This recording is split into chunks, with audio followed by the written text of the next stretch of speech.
Hello, chat. Hello. Today's the day. Hello, chat.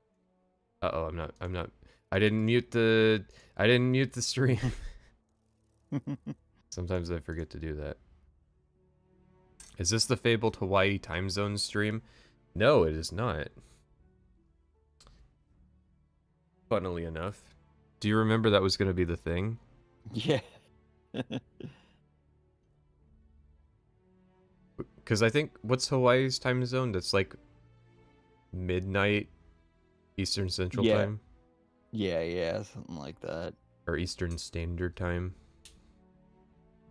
You know, I only learned this year the difference with why they say EDT versus EST. Because I always just used EST. Oh, yeah. Really? Yeah, I didn't know that EDT meant Eastern Daylight Time. And like that there was terminology to distinguish the two. Yeah. I just figured that it's still Eastern Standard Time. But then like I didn't really know that what standard time meant, which is why I didn't make the connection. If anything, this is the viewership min-max time zone. Yeah, this is gonna be a very public stream. We're gonna get a lot of views. How do you like the new Doom? I was playing... Starfield's a little loud. I was playing Tainted Grail. So how was that? I've got a controversial take that I almost don't want to share yet. Because it's going to give people a bad impression. I think you should play it, okay? Okay. That's my thought. I think the issue is that a lot of people are saying there's actually a bit of controversy whether it's more like Oblivion, Morrowind, or Skyrim. I think if you go into it like thinking it's a TES game, you're going to be a little disappointed, especially if you have like Oblivion freshly on the mind. Um, it's more like first person Elden Ring with Elder Scrolls mixed with Dark Souls gameplay, but there's towns. So it's not like the Elden Ring world where there's not ever really any real settlements. And Okay. I think that's a big like distinction. So it's Oblivion with a Elden Ring Dark Souls combat mod. Kind of. There's no like real good third person. So like there's technically third person mode. They tell Oh. you straight out it's for accessibility. It's not for like normal people to, well, that's rude to say. It's not for like common gameplay. It's not tuned very well. It doesn't work very well. It's for people who are like find first person claustrophobic is what they said. Okay. Which I didn't know was something that people worry about. How high does the FOV go? I have it set to what I like, which is 104. Oh, So okay. pretty high. And it looks, the view models aren't fucked up because people are like Fallout 3 looks silly when you play it at 100 FOV, and it's like, yeah, because the view models Yeah. are for a game that you aren't supposed to change the FOV at all. Yeah. But if you make a game where you adjust the models as you change the FOV, then it looks normal. It just, has a wider field of view.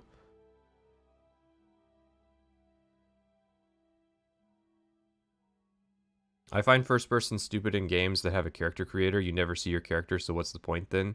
Yeah, but so's Oblivion. Like, Oblivion doesn't really have third person gameplay. You can play it in third person if you want. I don't think it controls very well. You know that before Skyrim, Bethesda used to call their third person just vanity mode. It was literally just so you could see your character. And they have Oh, the same, really? yeah, and they have the same thing in Tainted Grail. Yeah, that's what I was thinking. That like third person is mostly just so you can take pretty screenshots with your character. Yeah, and there's interviews where they literally use the term vanity mode. Hmm.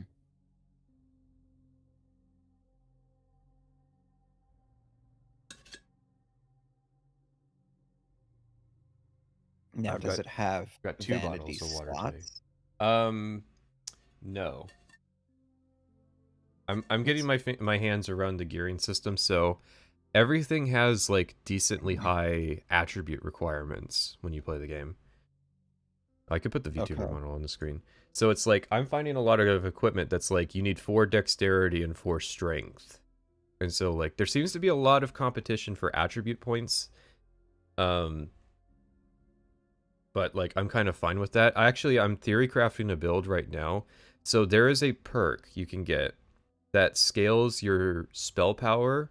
It adds a modifier to your spell power that scales it with your movement speed. And there's a set that's sold early on Oh, that gives you like 35% extra movement speed. oh So God. I'm thinking like about building around that That because that sounds like fun. that sounds awesome. Yeah, no, there's like a ton of levers. So it's like Avowed's attribute system, except there are like every attribute has at least 3 derived stats from it. So it's like there's I think it's endurance. If you level your endurance or your strength, Mhm. the weight, there's a modifier that changes the weight of your armor. It's a percentage. So you start at 97% because you start with 1 attribute point. Each point you level up decreases that by 3%. So your armor will weigh 94% of the rated value and then 91% of the rated value. So as you level Oh. that attribute up, your armor weighs less. And Oh. there's all kinds of modifiers like that because that's the Dark Souls thing. Dark Souls also has like a billion derived stats from attributes. Yeah.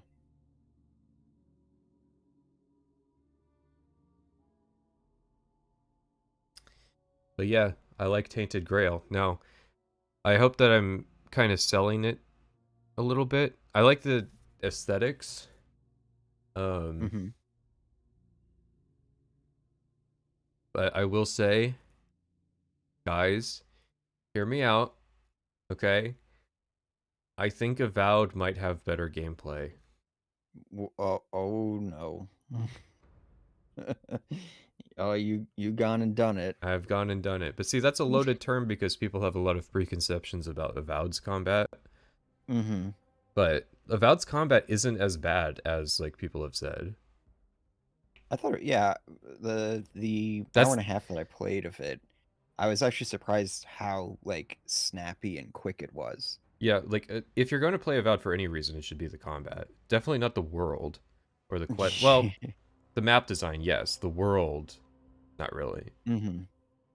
Oh, really? It has good map design? The way that everything looks and stuff. Oh, okay. Yeah, that's what I mean. Especially like the No, I. desert and volcano areas at the latter half of the game. That's what's so confusing Mhm. about Avowed is the good shits at the end and not in a I got Stockholm syndrome in like a I can show you like pictures of those areas and most people would agree that looks better than the first 2 areas.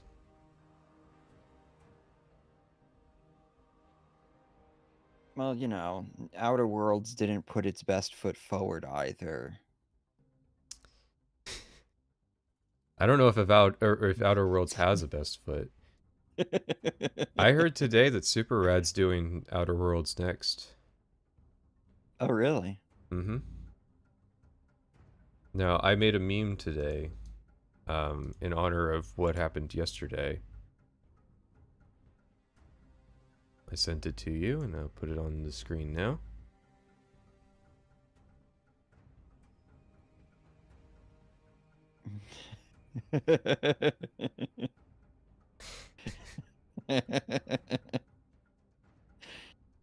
Nice.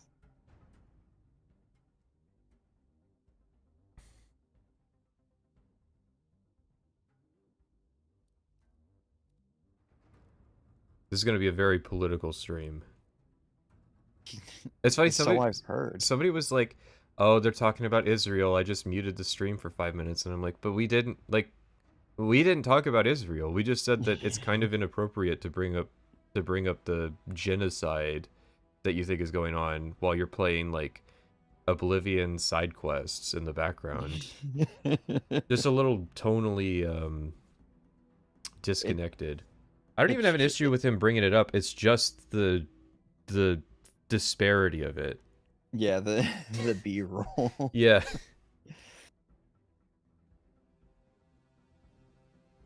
Yeah, you were talking about Israel. Oh yeah, it's true. I remember that part where I was talking about why Zionism is a legitimate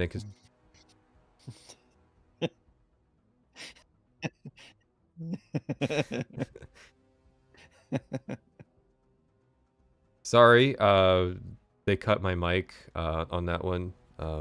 Only private sessions could hear my detailed breakdown of You know, visiting Zion was my favorite part of the trip. I mean, Oh there was yeah. some issues with it, but it was a very beautiful place. Yeah, I saw a lot of Jewish people while I was in Zion too. There was like a field trip of like the Orthodox Jews, Mm.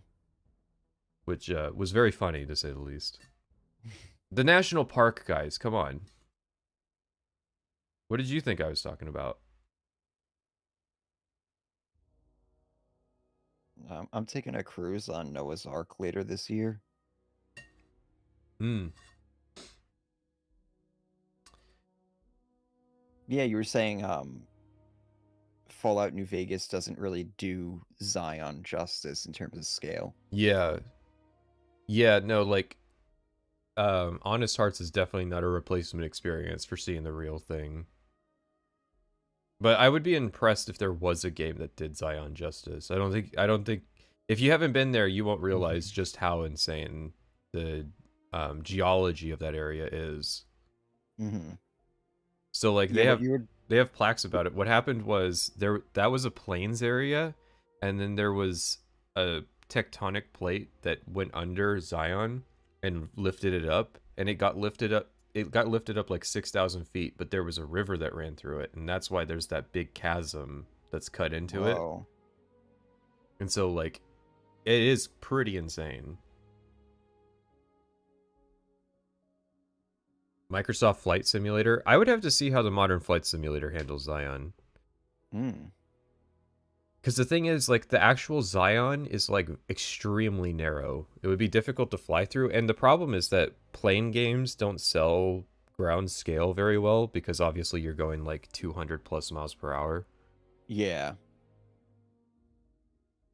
Yeah, that's what I liked about Elite Dangerous is that you could get into a buggy and then Mm-hmm. you really get and you can even go on foot now too. You really get a sense of scale of like geological formations and stuff.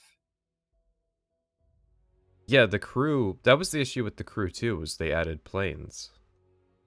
And, like, what was great about the crew one was that you had to drive around America and you got, like, it's kind of a very warped scale, but yeah. Yeah. You showed me Long Island, it was just Montauk Lighthouse. I was like, well, that this It doesn't kind do of where like you live very three well, but million. yeah. There's like about 3 million people Mm-hmm. between New York City and Montauk.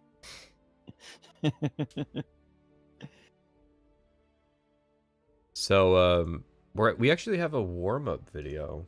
It's gonna do. I know I have the video we are going to be watching Is it queued up in the watch together. is this gonna be an introduction into Hbomberguy for me? No, Because it's completely unrelated. oh, okay. It's an avowed video. So I Oh. I was just told this existed today. If I knew it existed sooner, I would have talked about it in my video. But there's Interesting. something crazy about this video, and don't worry, it's only 3 minutes 40 seconds. So, and we'll turn him up so he goes even faster. But I think this is a good warm up. was playing Avowed, and I wasn't being wowed, and I said out loud that I'm not even gonna make a video about Avowed. That's how much littleness I care about the Avowed franchise, where I'm not even gonna make a video about this game. It's not the worst game of all time. So, do you know a lot about Dunkey? I know he started like a game publishing company, That's a good fact to know. and the first game that they released was actually like really well received. Okay. Or the first game they published was really well received. I haven't heard anything since. Yeah. So, something that you need to know is that there's a thing called Dunkey's joke, which is a hypothetical like superposition where every single line may or may not be a joke depending on how well it's received. Okay. So, if it doesn't land, Then it it's not. wasn't a joke. Yeah. If Or it if does land, then it's a joke. it's controversial, then it was a joke. Okay. Objectively, Balan is probably much worse, but Balan is also much funnier, and that's why I kept playing Balan, and I knew that I had to make a video about that game when the farmer started dancing. Avowed spends all of its funniness points on the character creation screen.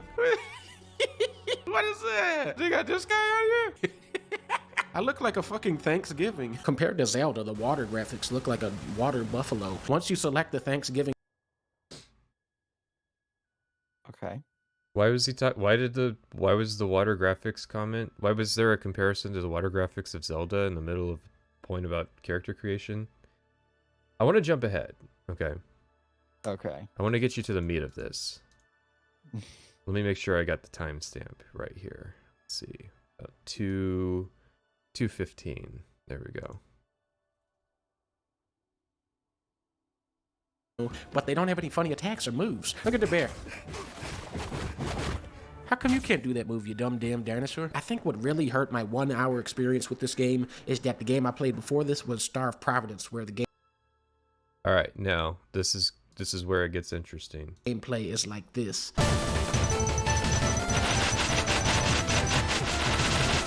Avowed? Oh no, trust me. My issue with this goes a lot deeper than just he doesn't like Avowed. Okay. How's that apple?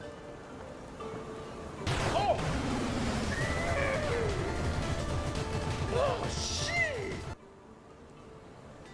Oh, he's going for another bite. Nope, nope. Oh!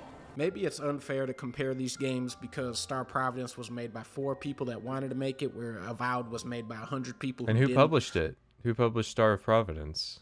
A better Star game to compare it against would probably be Starfield, which was also published by Xbox. In that game, it took 12 hours for the game to get is he fun. gonna bring that up? Maybe I didn't play Avowed long enough for it to get to the fun part. We'll never know. I like that he's like sneaks in the Starfield was fun after 12 hours, which does he think that? Because I'm not doing a video about it. Your face, it's so... It's so what?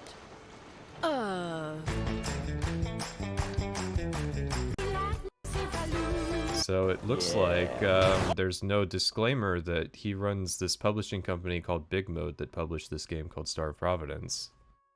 Ah. Nice. So Nice. That's now I don't think it's illegal because it's technically not a sponsored segment, but it's definitely highly unethical. Yeah, that is extremely unethical, especially, I mean, even ignoring that, the whole like the comparisons are just like you're comparing 2 completely different games. Well, yeah, I would love to see, and you're being completely disingenuous. I would love to see your Avowed publishing as well. company tackle an open world role-playing game, what is broadly considered to be one of the most difficult genres to develop, Yeah. versus your 2D pixel shit side-scrolling, not side-scrolling, what is this genre called?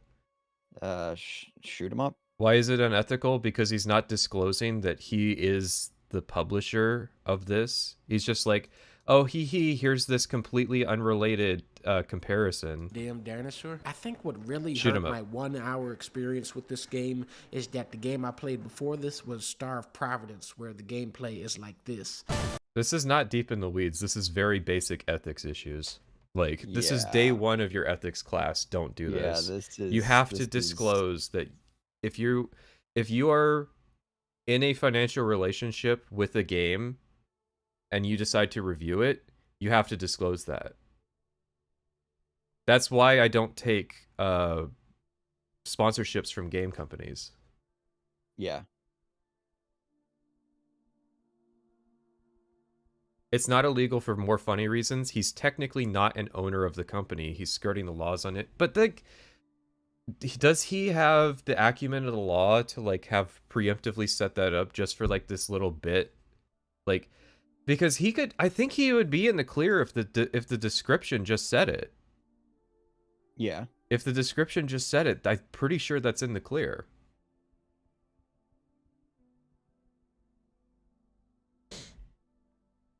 This reminded me a lot of, you remember the Pirate Software drama where he was a big opponent of Stop Killing Games, and then it turned out that he's running a game publishing company that's publishing a live service game. Mm-hmm. Very similar. It's weird how all these nice guy indie game publisher people just end up being like, as soon as they get into like a position at a publishing company, just start doing like unethical shit. Yeah. Yeah.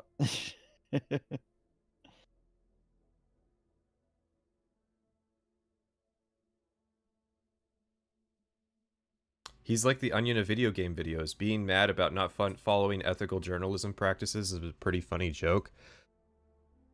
He has a video that has 2.4 million views where he is basically advertising the game. What's the funny joke? This is just an advertisement for his game where he's not disclosing that he's the publisher. There's that like, that person is unironically doing the Dunkey's joke bit. Yeah. You see, you're taking it too seriously. It's a joke. It's a joke, that guys. Shit doesn't fly in a court of law. Like, let's be real here. Once you start accepting other people's money, you're being held to a different set of standards. Just full stop. Like, that's when you can do the funny bit and stuff if you're not financially benefiting from this, but he Yeah. is. And I'm not just talking ad revenue, like, No, the ad because revenue, that's, you're making money off of the content of the video. That's different. When you're making content, when you're making money off of the product that's being advertised in the video. well, and that's here's the part different. where he's putting the price tag up on the screen. Oh, Like, guys, look, oh, it's a good value, because he does it. He shows $70 as well when he's Yeah, showing the about yeah. clip. So it's like, guys, look, it's such a good value proposition. You should buy this game. yeah, that's fucking scummy. That actually really does piss me off. It's so funny that I mean, after Gamergate, YouTubers were supposed to replace games journalists as like the ethical outlet, and then they're so fucking much worse. worse. They're so much fucking worse. Because people give YouTubers and shit free passes like all the time. Yeah. Oh, go chase that bag, king. Like, because they have a and it's just like, parasocial relationship with these guys. yeah, don't fucking do shit like that. Don't And literally encourage- all don't you have to do is encourage just say, YouTubers check to out this just- game I made, or that Yeah. I'm publishing. Yeah, like, or even there is a system in YouTube, the paid promotion thing and stuff like that. I'm sure Yeah, you can. you could just put that in But somewhere. see, money wasn't changing hands, so it doesn't have Yeah, to flag so- it as a Yeah, so- containing paid promotion. Yeah, so technically, legally. So yeah, stop sleeping for this. I mean, I don't know. Is it controversial to me to say that I haven't like cared for Dunkey in like 8 years now? Yeah, I think 6 I'm in years, the same like, position. Especially once he started the game publishing thing, I was just like, okay. I'm so tired of people making pixel games and being like, look how much better we are. I don't mind that it's like a pixel game. It's just like, yeah, this is the product of 4 people, and they made an incredibly simple type of game. And I'm sure hey, maybe it's tuned really well, right? But at the same time, like, it's a non-starter of a comparison. But Yeah, I mean, that's the Dunkey's thing. joke, guys, it's it's just just- a joke. You don't get the bit.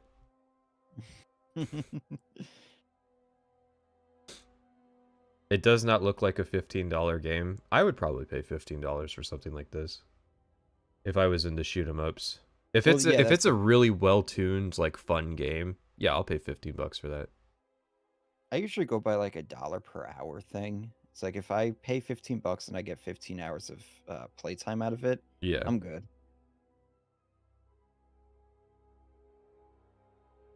But yeah, so learned about this today. That's great. I love it. I almost reviewed it's- Rivals of Aether, which was Pirate Software's game. because I was gonna do it from a.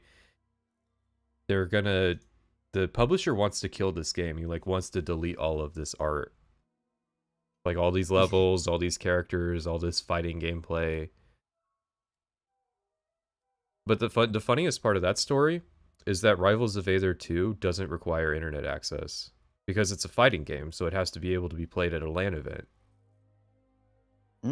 So, like, he's just making a big stink about how you can't own Rivals of Aether 2. It's not a product you can own. It's just a service. You will own nothing and be happy. He's making a big stink about that, about something that isn't even like an always online game.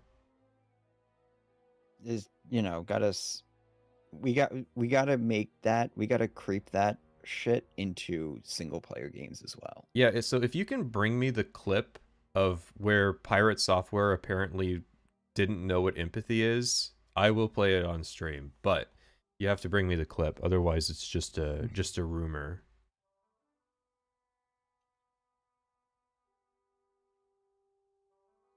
Will you have a full response section to Hbomberguy in your video? I don't know. That depends. That depends on if he pulls a Salt Factory today. But before we start this, we got to start this. This is a timer. How long do we set the timer for? You said 15 minutes before we started. I think 10 is better. 10 minutes. You got 10 minutes to get all your political garbage shit off your chest, and then like. If you guys are bringing up any of the political stuff after this 10-minute window, you're getting timed out for the rest of the stream, because I want to watch the video and I don't want to talk about political garbage that's happened with this guy since. Okay? All right. So, you said you don't know anything about Hbomberguy, right? Nope. Okay. Hbomberguy is a... Chat, what is Hbomberguy before I defame him? I'm pretty sure he's just a very radical leftist. Okay. He is a bread tuber, yes. But I think he's more than that.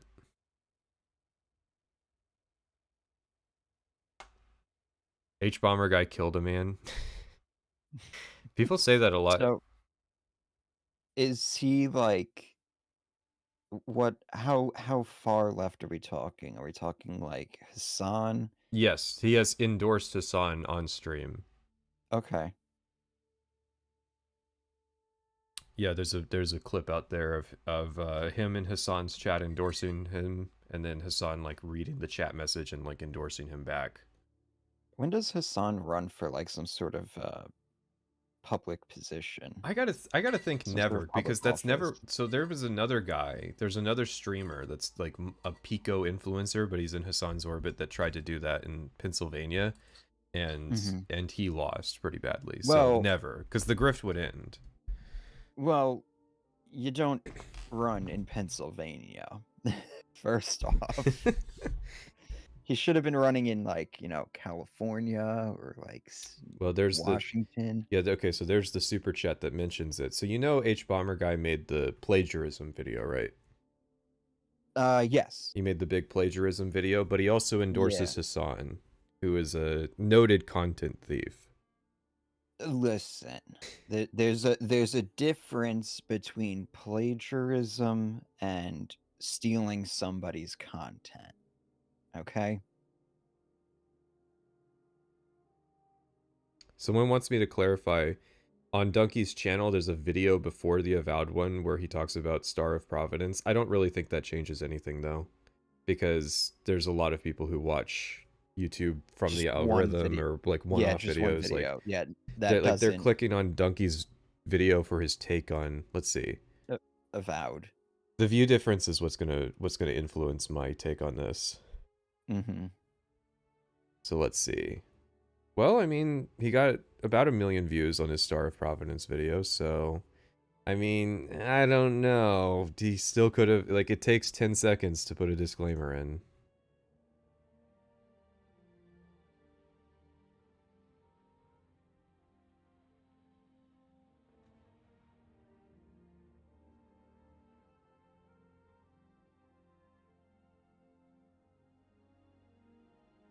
I don't care if you're a leftist and in the chat. I don't care if you agree with him. Actually, I'm doing this bit so that the people who disagree with him shut the fuck up for the rest of the stream and we can watch a video about Fallout 3. Because if I remember correctly, this is not a particularly political video. No, wait for Super Rad. I've been splitting hairs about other YouTubers for years. What are you talking about? I made fun of a guy for having a take before I even got, like, mildly popular. I've been doing this for a long time. I will 100% call out people for, like, call out other YouTubers for unethical behavior. It wouldn't be, like, internally consistent for me to make a big deal about games journalists trading sex for favors and then, like, not mention that YouTubers are, like, they're engaging in access media, or they're Honestly, sweeping for corporations, or they're as behaving unethically with their own products. and this is why I got so heated with the Dunkey thing, is like, as a YouTuber who, tries to behave ethically and stuff like that, it really fucking pisses me off. Yeah. Like, and it's just I see it all the time. Well, Like, especially, like, you know what sucks about it is he's cashing in on the Avowed situation where, like, that game did get murdered. yeah, that game did get murdered. The game director did leave, and she's working at Netflix now in their game division. Like, people are probably losing their jobs over this game. And it's just like, hey, check out my game. I think sometimes the things that I talk about those types of things is misconstrued as arrogance or boasting. When in reality, I'm just trying to give context. Hang on 1 second. So that is the problem right there. So I want you to listen to this phrase. This gets misconstrued as arrogance, but in reality, it's this. Yeah. That is the most arrogant statement on the planet, bro.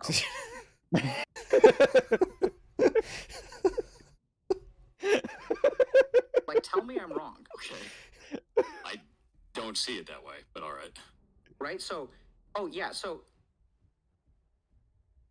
why am I plugged into this group chat? Why is he streaming a therapy session? What the fuck? Wait. This was an actual therapy session? Yes, this was a streamed therapy session. Someone linked me the clip. What? I don't think that's not the it's not the empathy clip, but it is. That's still it's still pretty fire.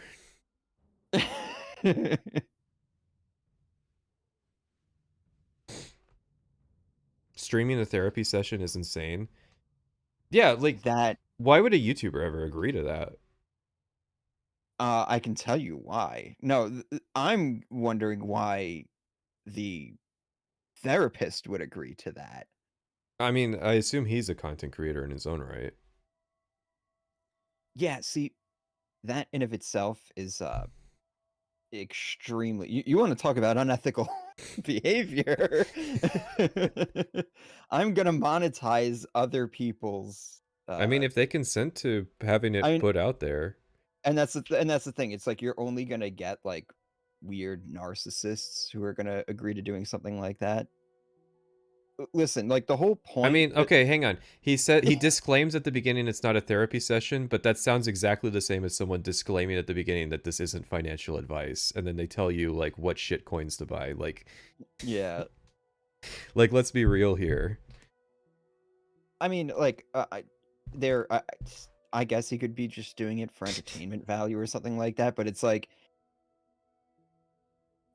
that. I have to watch this now. How long until Pirates? Thing. How long until Pirate Software sinks his own reputation like the others? He already has. He literally went from being one of the untouchables on Twitch. Like, you could not criticize Pirate Software a year ago because he had a legion of fans who were like, "Bruh, he's the wholesome indie game dev." And then like today, like people really fucking hate him. Like they were making fun of him for his pet dying, which is pretty fucked. That's awful. Yeah, no, it's terrible. But like, you have to lose a lot of reputation to get people to hate you like that. Yeah, like people were saying he's getting dogpiled like unfairly with the OnlyFans situation, but I feel like that was just a reckoning at that point. Mm-hmm. Like when you see something like that happen, that doesn't happen. That's not a out of the blue type situation. That's what's weird is that he lost rep for like getting people killed in hardcore WoW. Well, no, he lost rep because he was arrogant about it. Yeah, well, that's the thing. His Too, is, like, he response to it was terrible, but yeah.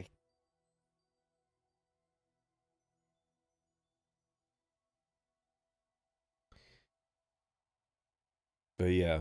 So Hbomberguy. Oh my god. What? The pirate software therapy session is 3.5 hours long. Oh my. I mean, it's Twitch, so of course. That's gonna be very H-Bomb very interesting. H-Bomb on a recent stream said he'd rather a viewer waste his Prime sub on himself than Hassan, showing some disdain for Hassan. Interesting. There's new Hbomberguy Hassan lore?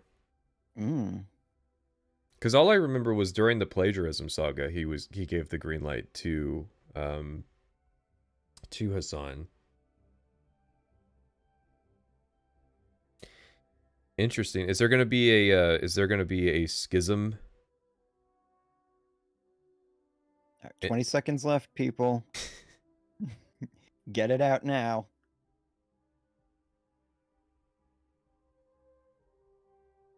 I mean, well, hang on. It's the extreme left, so of course there's always got to be a schism. And we're done. That's it. That's your opportunity, everybody.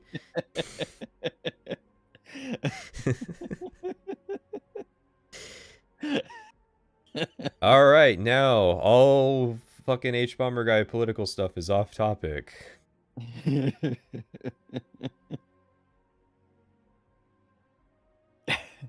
All right, I feel like we dug more into pirate software.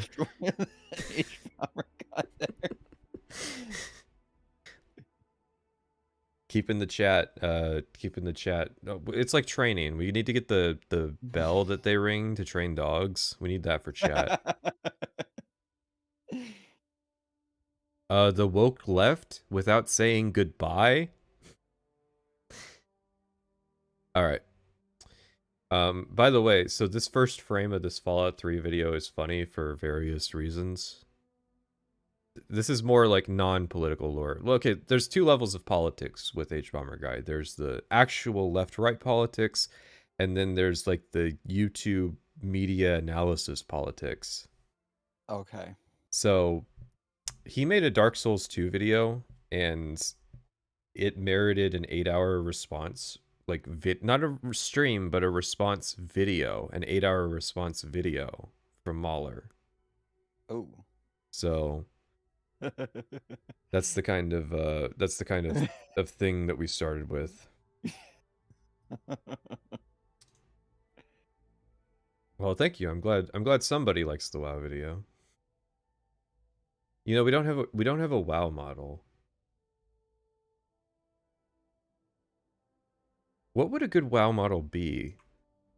Would it be Sylvanas, obviously.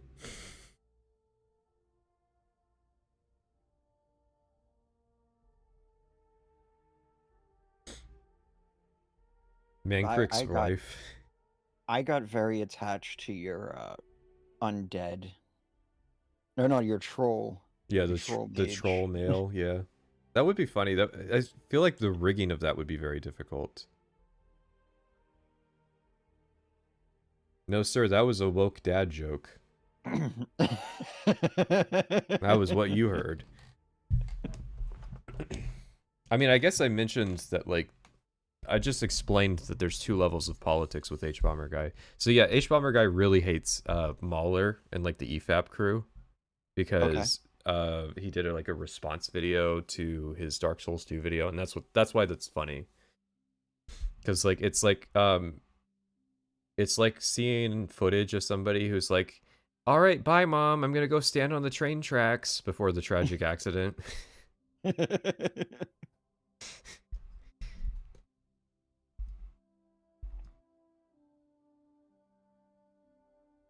Oh, right. Matthew Matosis, Arrow, Hbomberguy, Arrow, Mauler. Yeah, so also this guy seems to end up in like these really long response video chains.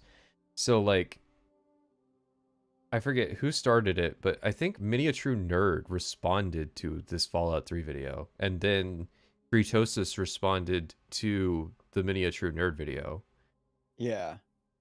And then there was people who responded to the, I think Vincent Martin was his name. He responded to the Fritosis video, but at that point, like, you know, it's like Pico influencer shit tube.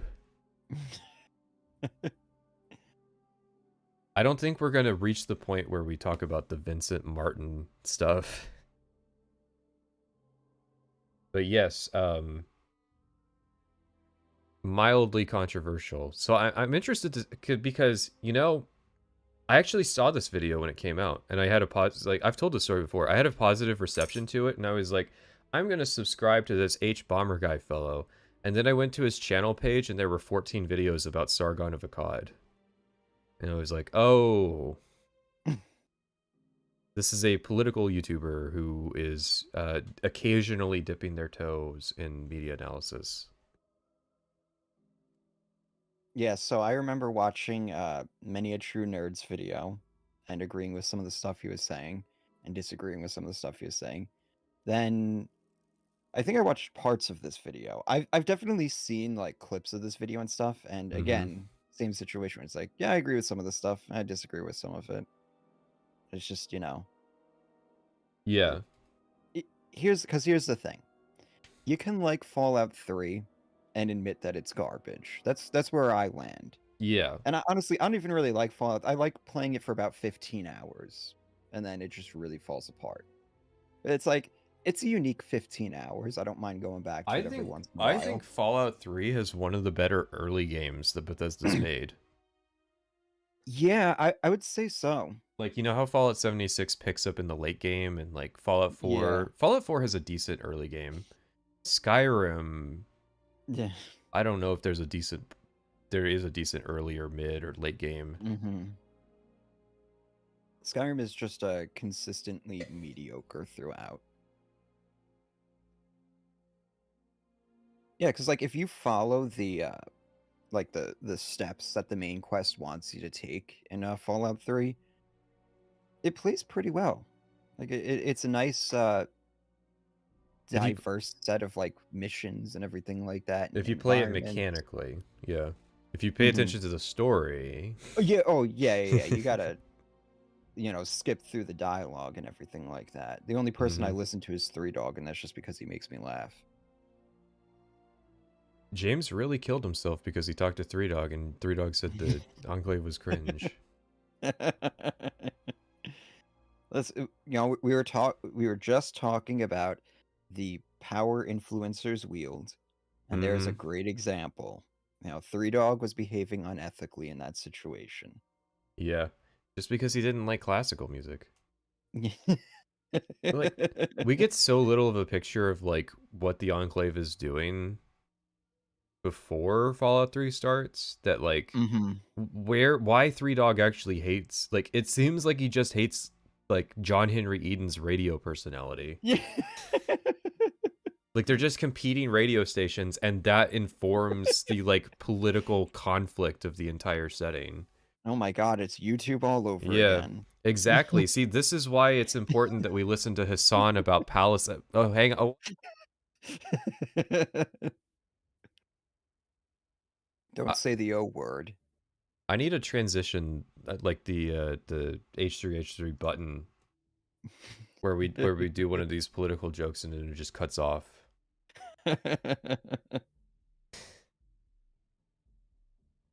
I'm sorry, chat. I'm gonna have to time myself out. Can you actually do that? Well, I mean, I can play the stopwatch.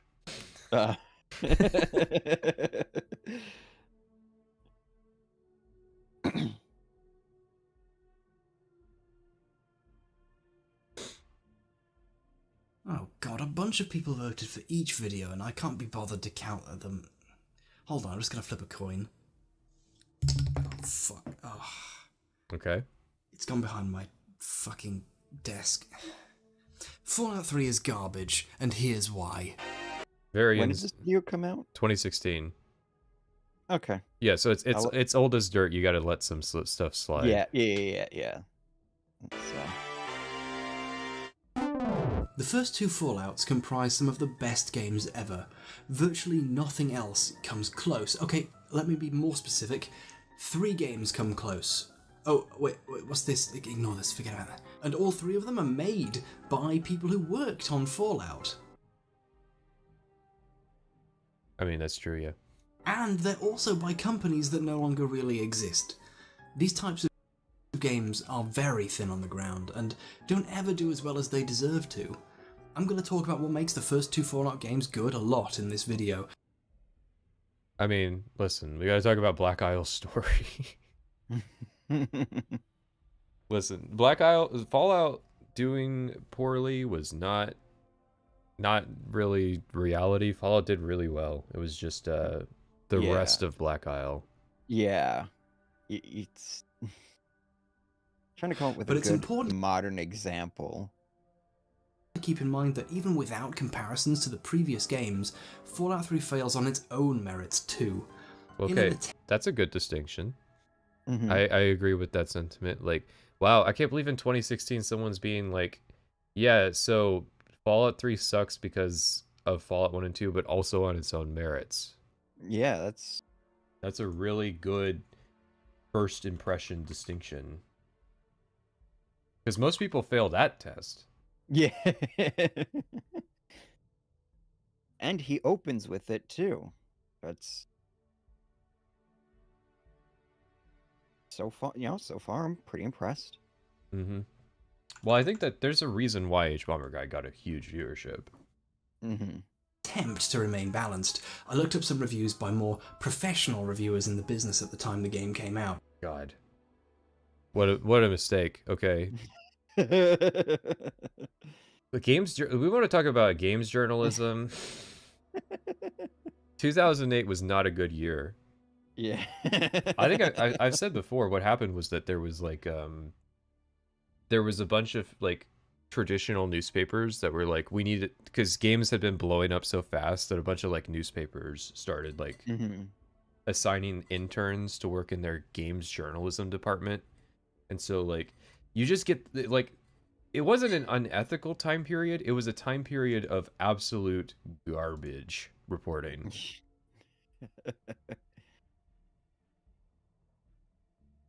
After carefully perusing as many reviews as I can, I've isolated 3 key facts about the game. Fact 1, the VAT system looks totally badass. No. Yep. Well, hang on. Is he going to clarify later that none of these are facts? Because I'm sure that's looking badass isn't a fact. I mean, it's a fact that people said that. It's not a fact that it's true. Yeah, that's let him finish. But yes, this is a sentiment I agree with. Hang on, what was I was literally just thinking about this today. The Adam Sessler. Oh, I was watching. So I was G4. watching more of my Oblivion video, and I was talking about feedback and how like Oblivion or Morrowind's combat would be better received if it had better feedback. And I think Fallout 3 is the example of that, because Fallout 3 has garbage combat, but it's well received because of this feedback that it gives. Yep. And it's it's even turn-based esque type stuff. It is interesting. Written or video review can shy away from mentioning this and showing you in graphic detail. Yeah! Yeah! Woo! Ooh, ooh, ooh. I mean, he's Did got you a watch point. The G4 Yeah, like interview? that was so bad. You could hear people off camera just like cheering and stuff, and it's like, guys, please. I'm liking this video so far. Yeah. Oh, murder! Woo! Yee!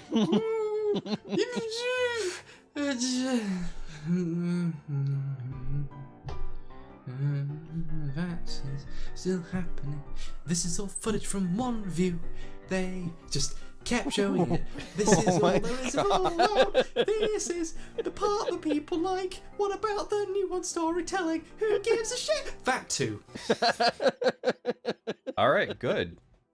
I mean, a little flowery in presentation, but if you were really fucking frustrated, like he probably was watching these reviews, I cannot blame him for like presenting it that way. Very cathartic. Yeah, because like we were watching the fucking like pre-release stuff where like Adam Sessler is at a table on coke, and he's like, "Whoa! He killed him with a fucking teddy bear!" Like, Yeah, it totally justified having this response. There are some audio-visual problems on the PS3 version, which also drops frames quite often. There is a lot more than just audio-visual problems with the PS3 version. Full-on save corruption if you play for too long. That would be like wouldn't that be like a fun like little side video project, like seeing how far you can get in each game in like each PS version? Because you can do Oblivion, I think you can do Oblivion and Fallout 3 and Skyrim. So that would be kind of funny. Which actually, I think Will Loves Video Games had a video that was like that, but Fallout New Vegas. It was more like just talking about it. Fallout New Vegas would be another one, yeah. That's the one that I've heard the worst about. I can imagine, yeah. Yeah. Jagged edges, washed out lighting, and slightly diminished draw distance of the PS3 release aren't so easy to dismiss. We also experienced a number of visual bugs on that platform. And of course, the P and L are capitalized, and then that is a good question. I have to assume that's part of the GameSpot video. The jagged edges, yeah, it's the GameSpot thing.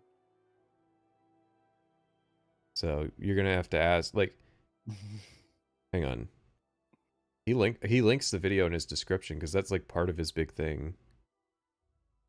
I'm sure it's like a stylistic thing and not somebody just made a typo. Approach the heavily guarded steps of the Capitol building. In fact, hang on, where's the part where he talks about the PlayStation now that's version? a nitpick. You wouldn't be afraid to peek into the dark. Yeah, because it doesn't matter. Untold hours, but it is a curiosity. See ways and situations, As a video editor. Yeah. Of an entire society.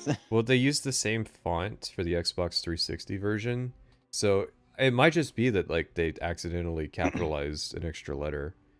Oh. I mean, like, I don't think you're supposed to capitalize the S in PlayStation. I could be wrong. No, you do. You do. Oh, you... Okay. Oh. Corrected myself before chat could. That's all that matters. Chat will correct me anyways. Washed out lighting and slightly diminished draw distance of the PS3 release aren't so easy to dismiss. We also experienced a number of visual bugs on that platform. And of course, fact 3, game reviewers... Okay, but that one was a fact. Mm-hmm.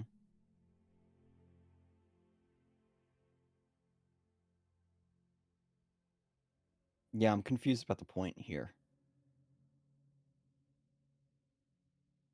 Well, he's just bringing up like 3 things that people bring up, but he's phrasing it as facts. Mm-hmm. Fact 3, game reviewers must be purged. Based? No, seriously, the IGN review of Fallout 3 talks about how fucking deep and intricate the morality system is, and that doing bad things can have dangerous, long-lasting effects. He says this over footage of his character picking up a fork, and as all the objects on the table bizarrely float around for no reason. Listen. Okay, listen. Todd was very deep in the psyop. Remember when we were demoing the game and he was like, he just randomly brings up that there's like morality system? Yeah. So like there was a deep psyop, and also people just hadn't played a game with like a morality system before.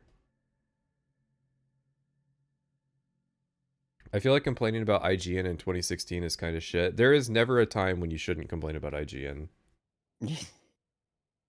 They are one of the most culpable companies for why the industry is the way it is now. Yeah.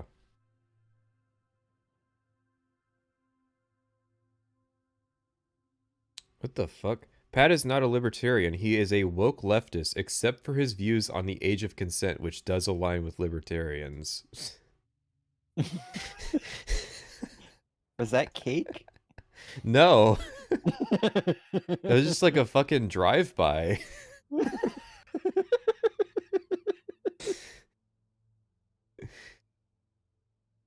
What are your opinions on the age of consent? My opinions on the age of consent is that there's never a situation as a YouTuber in which it benefits you to have nuanced opinions on the age of consent. The entire city begins to shoot him to death for theft. And the game has an awesome climax. Well, yeah. Thieving is wrong. Thieving is wrong, and everybody will kill you for it. Yeah. So we won't spoil for you here. The IGN reviewer also thinks the ending was good, the one thing literally everyone disagrees with. Okay, odd way to phrase it. Mhm. Everyone disagrees with IGN. But yeah, it is true. Everybody hated Fallout 3's ending at launch. Like that wasn't even a like retroactive. People hated it after the fact. People hated it at the time. Yeah. Though a lot of the hate that I remember for it is just because the game ends. Not really because. Well, you're let's be clear forced. here. Like, He's correct. He's just phrased it weird. yeah. Or it seems weird to me, anyways. The old knight responded to you. Says he wants to 1v1 you on Lockout in Halo 2. I nominate a fighter in my stead. Private Sessions, can you take that one? You're more the Halo 2 fan, so. I would do Halo 1 or Halo 3. Those are more kind of my preferred PvP Halos. No, I got it. You both start flood firefight. Whoever lasts dies. longer. Yeah. Whoever can make it farther in flood firefight. See, that's a great challenge because it would take days. If you think the ending is good, you're actually wrong. You don't. That didn't happen. You hated it. Shut up. But no matter which... What? Okay. Please don't tell me how I feel. Well, let's be clear on what he means by that. The city begins to shoot him to death for theft. And the game has an awesome climax. I would 1v1 in Mordhau. Because I was seeing footage of me playing it, and I was like, oh yeah, I used to be really good at Mordhau. Or like decent. I don't know if I'm really good. Because really good is like autistic. That's like a reverse swings where your like back is turned to the enemy and you're hitting them like because you're doing an overhead and the overhead starts behind you, technically, the hitbox.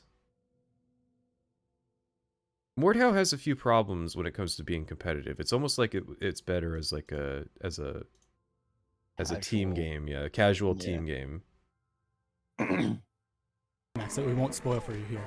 The IGN reviewer also thinks the ending was good, the one thing literally everyone disagrees with. If you think the ending is good, you're actually wrong.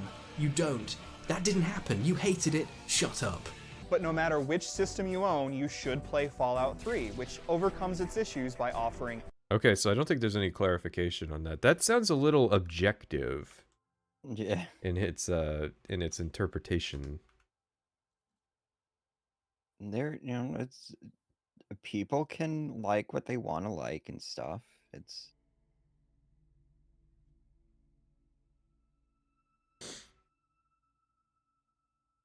I'd have to question their taste, but they're free to like it.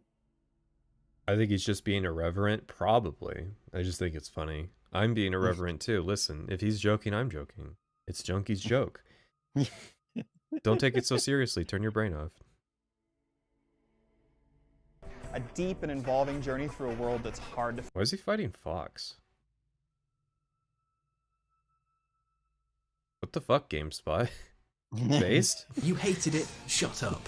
But no matter which system you own, you should play Like, this Fallout is where you 3, meet Fox for the first time. Wait. Maybe if you have, like, bad karma?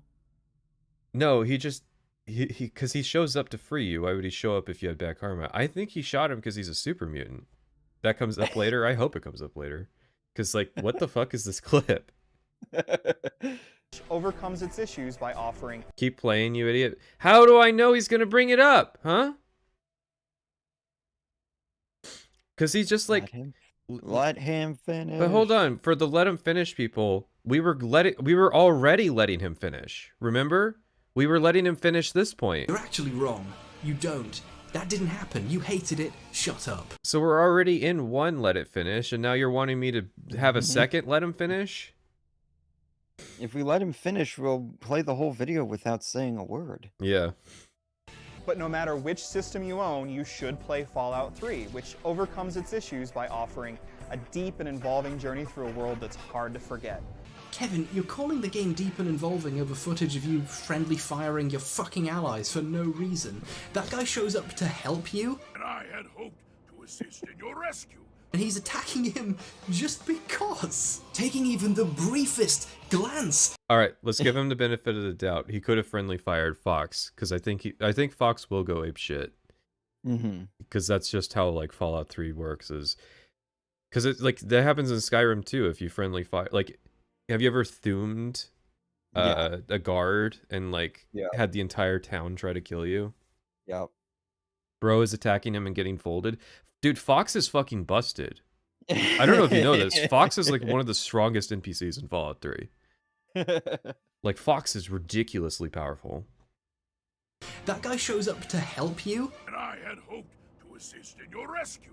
and he's attacking him just because. Taking even the briefest. I have the GameSpot video open. Let's see. Here's the part where he's fighting Fox. We also experienced a number of visual bugs on that platform. I mean, he does. Yeah, like Hbomberguy still does have a point though, where it's like there's no context. Your B-roll is contradicting your point here. Is it contradicting? Because the point was about the ending, isn't it? Well, he's saying like the guy's point is like, oh, this world is very, deep and hard to forget.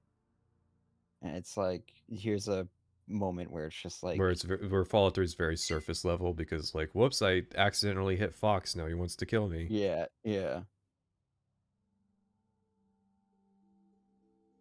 No reason. That guy shows up to help you, And I had hoped to assist in your rescue. and he's attacking him just because. Taking even the It was self-defense, Your Honor. It was preemptive self-defense. Yeah. briefest glance at the game criticism industry at the time this game came out reveals it's just a... And today. And in 2016 and today. It's been almost 10 years. Nothing has changed. cavalcade. I mean, but the thing is that like a lot of this is a consequence of like the review game. Like they're shitting out a review as fast as possible, and that's why this kind of stuff happens. Not justifying it. I'm just saying like the reason it sucks is because of that whole got to get a review out as soon as possible, and that comes from the consumers. So. But fucking crazy people who think that do you want to kill a whole town of people or not is a deep question. It's not a deep question. You should always blow up Megaton. It violates my immersion, therefore it has to go. Yeah. Oh my god! Game journalism is unethical. The whole thing is a fucking night. No, this part is a joke. I make fun of this several times in the video. We've made fun of it on the streams. This was the dumbest thing to happen. Yeah. Mess. So we have to stop them! We have to stop this! How can anyone think this about... Alright. You did the point. There you go. Title card. So is that a joke? Yeah, that game reviewers need to be purged. I think that's a bit... I don't know. Modern Hbomberguy, I think he could believe that modern... Beep!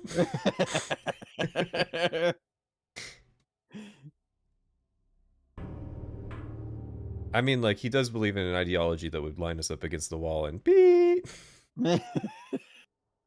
You got to time yourself out for that one. Yeah. Back to the timeout.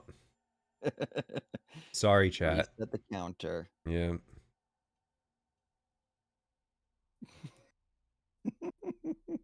When you're cringe and you know it, you're free, my brother. I mean, true. Yeah. True. Yeah.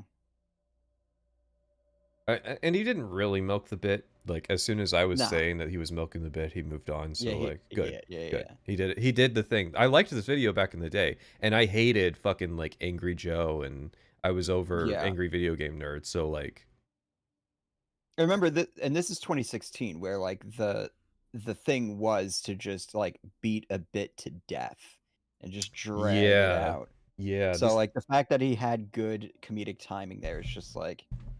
Have you watched this video before? A long time ago. The only thing I remember about it is that he mentions Hegelian dialectics when he shows a clip of Caesar. That's literally all I remember from this video. Other than that, I liked it.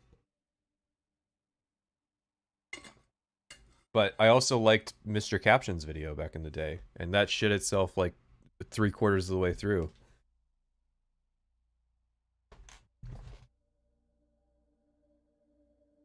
No AVGN slander allowed. Well, see, I only slandered Angry Joe. I did not slander AVGN. I just said that I was over it.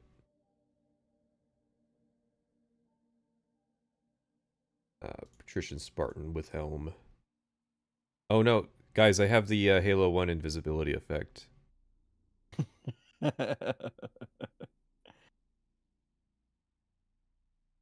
Not only is Fox naturally strong, he randomly gets a Gatling laser. Only way he'd be stronger is having the tri-beam laser broken steel that does 40 plus damage per beam against the player, ignoring damage resistance.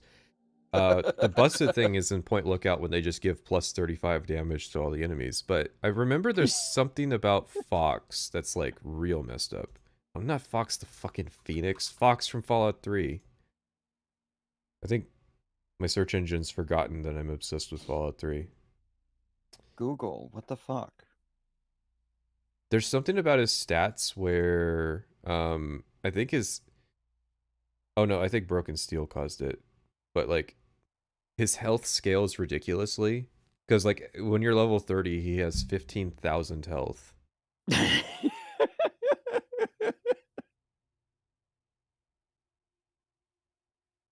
Does Fallout 3 do that thing where the difficulty settings also affects your followers? So like if you increase the difficulty setting, your followers get stronger. I don't know. I'm not sure. A little too autistic for me, but I'm sure someone in chat is familiar. I should buy and paint the Fox Mini. He's actually a pretty good character. I got to give Fallout 3 credit. I like Fox as a character concept. It's just, you know, yeah, he's a little too much when it comes to like they just throw him at the player and he's like one of the best companions in the game for like the most common karma rating. My boy Sharon. Sharon, Karen. It should be Karen. I know that Asmikal or whatever his name is calls him Sharon, but I'm pretty sure he's wrong. Who's the worst companion? So obviously there's a bit of debate to that. A lot of people say, what's her name? The sex slave. A lot of people say she's the worst. She's actually not too bad. It's just that her default equipment is the worst, or makes her the worst. I actually think Star Paladin Cross is the worst because she has power armor and that eats into her encumbrance. Oh. Clover, yeah. Yeah, so like if you're using the companions as like loot mules, Star Paladin Cross is the worst one to have because their stuff is super heavy. And you can't take her out of the power armor, right? I think so, yeah.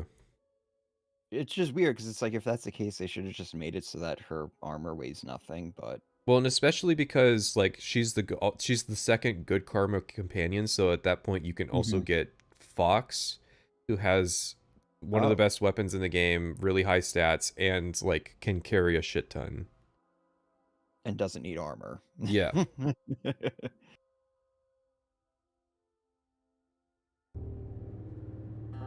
In an attempt to present fairness, I am going to start by listing out some of the things I liked about Fallout 3. Why are we showing Operation Anchorage footage? So good. That had to be a conscious choice there. Yeah, there's no way. I bet is he doing a bit? You know, I do it sometimes, but I hate let's list all the positives first before we get into the negatives. And yeah. Do you think that's a decent thing to do? What was your it depends. You know, no, like I switched to the ODST model because of your super chat. What was I gonna say? There's a management tactic where it's a compliment sandwich, and so you start with a compliment, then you have the actual thing that you really want to talk about, the issue that you want to address, and then you end with another compliment. Right. I get why people do it. I just think it's kind of like played out, but I guess it's because I see through like the emotional manipulation of it. I just I think it's, it depends case by case. Sometimes it's warranted, sometimes it's You should not. always start with the strongest point. This is a dumpstering video, not a fucking love video. Yeah, I tend to agree. You should always, like, if you're gonna do like a Fallout 3 is garbage and here's why, kick it off with your best material. Yeah. Which, like, maybe this is a bit. Maybe we need to let him cook, right? But speaking of on the topic of other videos that do that shit. Attacking Dunkey is a bold move. Attacking Dunkey's like whatever. I mean, like, yeah. I've got a lot of ethical backing on my side. So it's like whatever. He can send his fans my way. I doubt he'd give a shit. I doubt so too. Dunkey's like a multi-million sub YouTuber. Yeah. With a game publishing company. Yeah, like I think he has better things to do than worry about what the fuck we're saying. Yeah. We're not saying this shit for his benefit. We're saying it for viewers' benefit. Yeah. I'm saying it because Avowed was murdered. And it's just wrong. See, this is a point that I always make, is that it's the audience that you cultivate. If we were sitting here and glazing Dunkey and stuff like that, and, saying like this sort of behavior is perfectly fine, those are the types of viewers we're going to get. Yeah. But if we're calling this shit out, then we're going to get the viewers who hate that shit as well. I was thinking about it when I was going out to get food yesterday, and I was thinking about it, and it's like, you know how Starfield fans talk about how like Starfield was murdered by like bad reviewers? Starfield has like, it has like a fan. It's John Starfield fan, but so are we sure? Are we sure they're not just Microsoft bots on Twitter? That's true. No, it's like on there's the Starfield Reddit, and then there's the Starfield No Sodium Reddit. Yeah. And it's the guys on there that are like, Starfield was murdered by reviewer. They never name it, but like sometimes they name us. Sometimes they name us as like being responsible for why nobody talks about Starfield today. And I was just thinking, like, the conspiracy theories that those guys write about what happened to Starfield is what actually happened to Avowed. And the player data doesn't lie. Starfield had like 10 times the concurrent player base of Avowed, so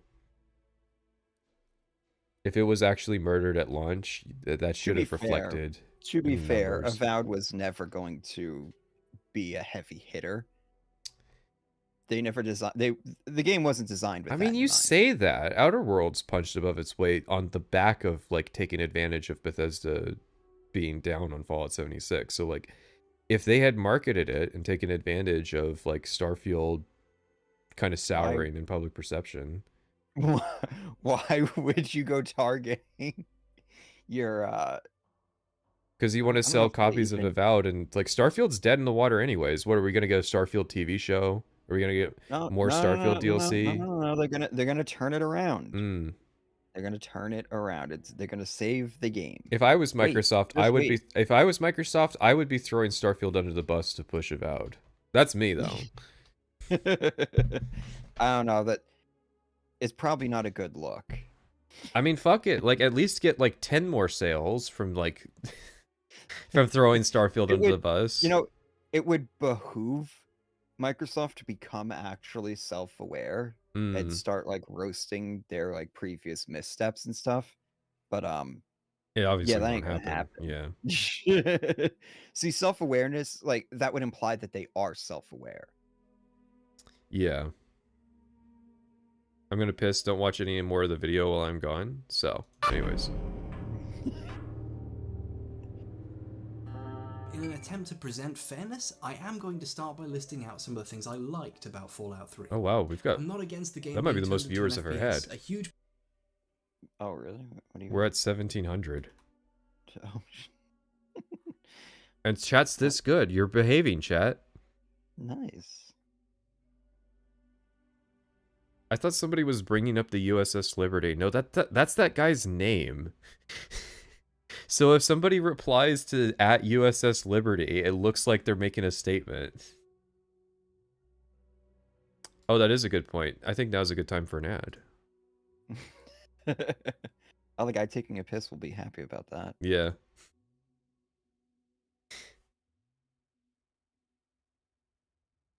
Can you turn the volume up? As long as he... fuck, we can't get past this point. Pause. As long as he doesn't go back to, like, soying out and doing the high-pitched voice again, we can turn the volume back up. Some of the things I liked about Fallout 3. I'm not against the game being turned into an FPS. A huge portion of the core engine, even though I'm going to complain about it later, isn't actually all that bad if you strip away the bad things built on top of it. Fallout 3 has a solid base in there. Wow, 2016. I was kind of cringing, but 2016 video acknowledging that like there's a decent engine under bad implementation. Yeah. And I agree with the take. It being a first-person shooter isn't bad. Because it's weird to be like, hey Bethesda, you make first-person role-playing games. Can you make an isometric turn-based role-playing game for Fallout 3? Like, obviously they were going to put it in their own style. That doesn't make it a bad thing. No, well, the bad thing is that Bethesda ever bought it to begin with. Dude, it's really not a bad video. LOL, you seem shocked it's not complete bogus. I'm not shocked. I'm just saying, like, I've been let down before by videos that I thought were good in the past. But no, I'm just watching the video, like... Do we need another timeout struggle session? The 10 minutes to get it off your chest? No, like... Come on. You know, this is going to turn into another Salt Factory situation where there's going to be a bunch of Hbomberguy fans who aren't familiar with what we're doing. Mm-hmm. No point in explaining it because they're not going to see it. Like, there's just going to be more later. Yeah. I think the whole Sargon thing poisoned the well for you retroactively. Well, I never thought this video was bad retroactively. I just hadn't seen it in a long time. Same thing with caption. And then it turns out that the caption video, like, shits itself 3/4 of the way through. So, like... Somewhere. I like that. I especially like that you can target the weapon and... I'm not going to talk about the critiques. Let's talk about Hbomberguy's opinions on the Israel-Palestine conflict instead, just to bother this chat. What do you think we're doing? We've been talking about the video for fucking, like, you know, and what, 45 minutes at this point? Come on. Mm-hmm. Isn't actually all that bad if you strip away the bad things built on top of it. Fallout 3 has a solid base in there somewhere. I like that. I especially... Well, okay, you have to acknowledge Fallout 3 has a solid base in there because they made New Vegas, which is where he goes with this video, like, at the end, so... like that you can target the weapon in someone's hands and knock it out. It's a fun strategic move. If you ever played Perfect Dark and shot a gun out of someone's hand, it gave you a rush no other game could provide until Fallout 3 had it, which was neat. I still wish you could go... But it's only neat. Because obviously Fallout 3 just turns into... Target Head. Yeah. Pat, give us an opinion on Super Earth being attacked. Those goddamn Illuminate. Go for the eyes though, like in the originals. I also wish the AI wasn't fucking terrible. I guess the other guy's gonna take cover on... I thought we were doing the good things first. Listen. Good things, but also like, you know, that's the trouble with doing good things, is that obviously all of these systems are mechanically interconnected, and so it's like you can't really say a good thing without like at least mentioning the bad thing. It's a weird compulsion with writing. Or maybe duck in and out. Oh no, here he comes. I am just holding block with the sword I found on the body next to these people. I could be wrong, but it looks like the sword is hurting them as much as it's hurting me when they try punching it. Will you just stand still? I am! I don't think damage reflection is a thing in Fallout 3. Ironically, it is in Tainted Grail. There's an item you can get in the tutorial that does damage reflection. Ooh. I always love that. Love that effect. Yeah, because it's a very neat thing to lever a build around. Mm-hmm. Yeah, there are some occasionally funny moments or decent bits mixed in with the garbage we're getting to soon. Whoa. Controversial take there. I'm not sure there's anything funny in Fallout 3. Obviously subjective, but I think all of the comedy in Fallout 3 fell like flat. You didn't like Gary? No.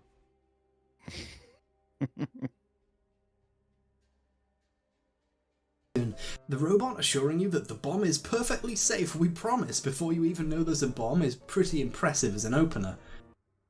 I guess. And it's an impressive closer for Megaton too if you decide to blow it up. The bomb is perfectly safe, Oh wow. I didn't know you could pick his head up. Also the sniper guarding the town, who you can't reach without cheats, and seems to know this. How the hell did you get up here anyway? Hey, wait a minute. Megaton's a little different from up here. What is this? Morrowind? The funniest thing in the Okay. Morrowind's joke inbound. Did you pre-watch this? The game is at Raven Rock, the Enclave base. You'll notice the mess hall floor is a metal grating. Well, if you go underneath it, you'll find a ton of knives and forks. People kept dropping them and losing them down the grating. That's fucking amazing. It's spectacular. I mean, I guess, but like, why isn't somebody's job to go get them at the end of the day? I've watched this thing like 3 times in the last 2 years. Spectacular. It's the single humanizing moment the Enclave get in the entire fucking game, and I love it. If Fallout 3 consisted entirely of moments like this, it would be the best game ever made. There are some characters I like. I don't know, it's a little too much skeleton leaned up against the wall with a note next to it for me. Why isn't there a mat covering the grating? Why is there a metal grating in the first place? Yeah.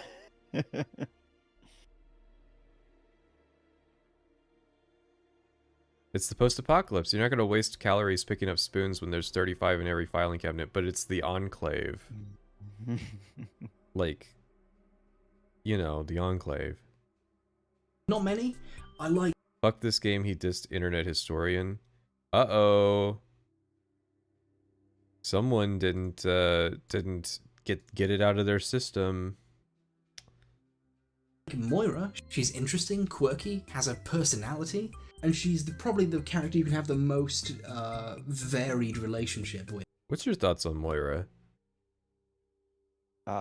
She's okay, I guess. I think my issue with Moira is that I'm so irony poisoned that like I can see through her. It's like, yeah, she's the one character that has this level of depth and interactivity, and it's like, oh, because she's at the start of the game, so it's like she's a trick.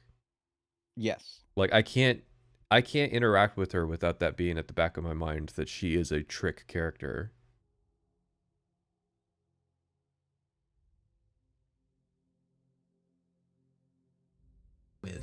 By which I mean you can do the quest for her and make her happy. You can do the quest even better and make her happier. You can crush her dreams by talking her out of her ideas. Or you can nuke her fucking town and then say hi to her later and carry on as if it didn't happen. That's almost depth. I like, what's his name? I like General Jingwei from the Operation. I think he's really struggling with this. I'm kind of like I'm not impressed with this. This is why YouTubers aren't positive.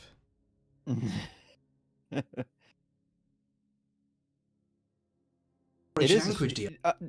You joke, but it is kind of like a struggle. Is sometimes when it's just like. No. I agree. Yeah. Trying to force yourself to be positive just is a struggle. It's got to come naturally, like with Avowed. Mm-hmm. Remember when I made a 30-minute video where I said Avowed is good over and over? It's not just that hate is more fun to watch. It's just like, I don't know, there's something missing about this section. And I think it's because it is being positive. But we did her already. You get this boy. Like you get this boy.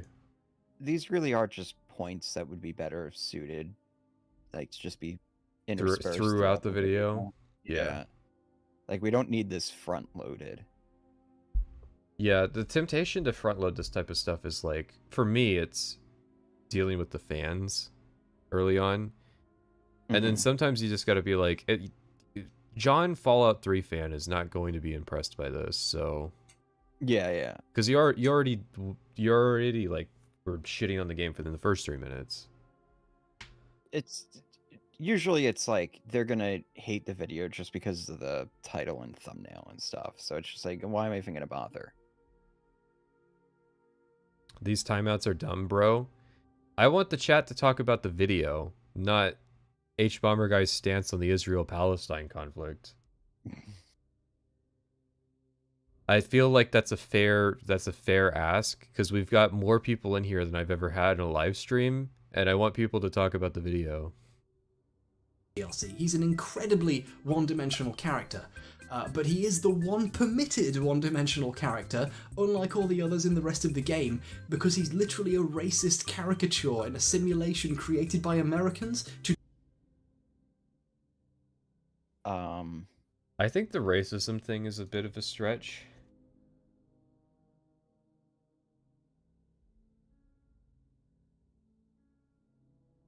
Because like I understand you can make this case because he like he seppukus really easily. Operation Anchorage is weird in that it doesn't lean into its jingoist propaganda stuff enough. Yeah. Because you have stuff like, you have the scene, he acts Japanese when he's Chinese. I guess that's a little racist, but I don't know. I'm sure Chinese people kill themselves too. But you have the scene where like the American soldiers are executing the prisoners. You have the note that's in the simulation that like Chase's company is responsible for Psycho, like the drug. And like in the simulation you can read notes about how like Psycho is addictive and it turned out to be a bad thing. And it's like, why in the American... Yeah, why is that in the jingoist propaganda simulation? Yeah. There's the one recording where the guy's like admitting that he's a coward and that like he's scared to fight the Chinese people. And it's like, again, why would that be in the simulation? Surely the simulation would be like portraying them all as like bravery and all that. They had a man on the inside, but there's notes that indicate that no, they didn't. It was literally like all designed by like the simulation part was handled by other people, but the design of the simulation was done by General Chase. It's obviously racist. It's kind of the joke. I've never gotten a racist impression from this. Maybe I'm not Chinese enough. Maybe I need to be drawn as black and Chinese. But me personally, I've never taken away a racist thing. I've taken away like it's just over the top because it's propaganda in a confused thing where it's not very propaganda.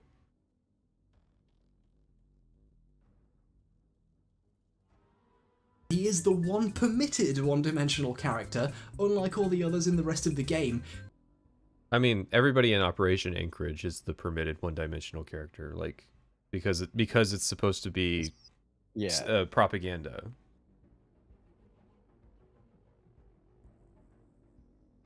The real propaganda is trying to convince the player that Fallout 3 plays like Call of Duty. Yeah, I feel like I've got like about 500 people in this chat who could do a better job at making a racist caricature than this.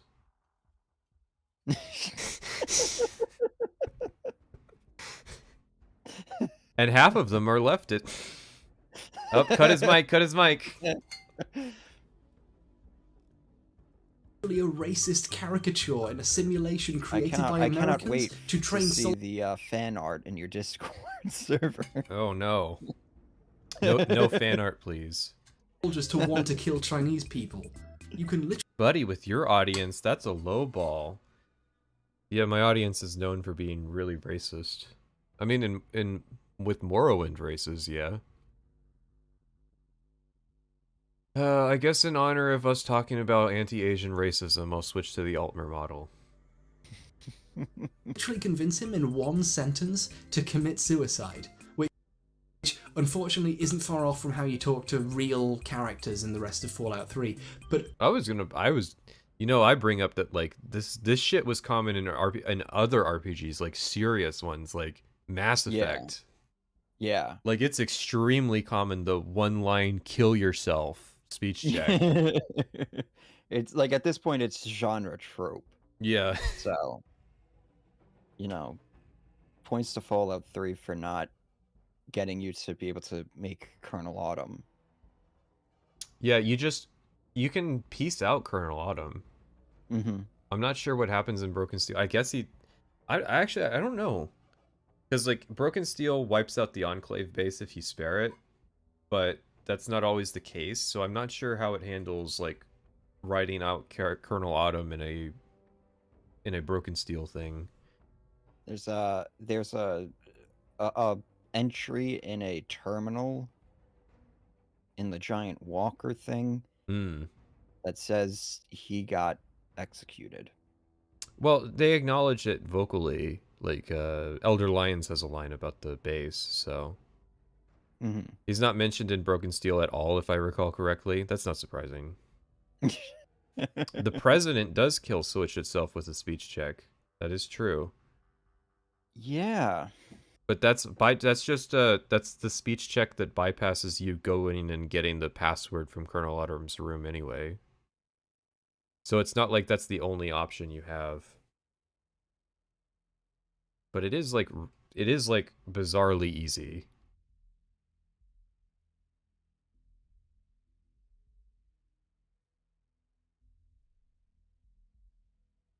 it's still funny because it reminds you how messed up the creators of the simulation were, and how obsessed they thought the Chinese were with honor. And also the line, "I'm going to kill you so much," is pretty funny. I'm an elevator person now. I don't know. Is there a military culture on this planet that doesn't like talk a lot about honor? Like, would you say that the American military is obsessed with honor? Probably not, right? But like it's in the it's in like the mantras and stuff. Like that's one of the big like deals of being a Marine, I think. Mm-hmm.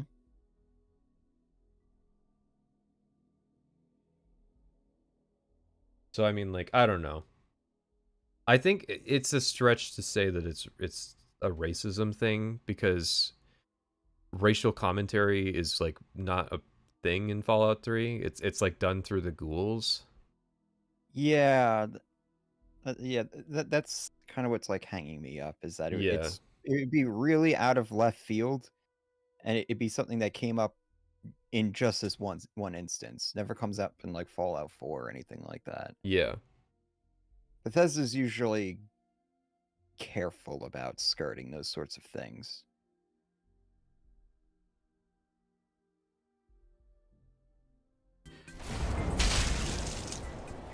And whoa, was that Asian hate?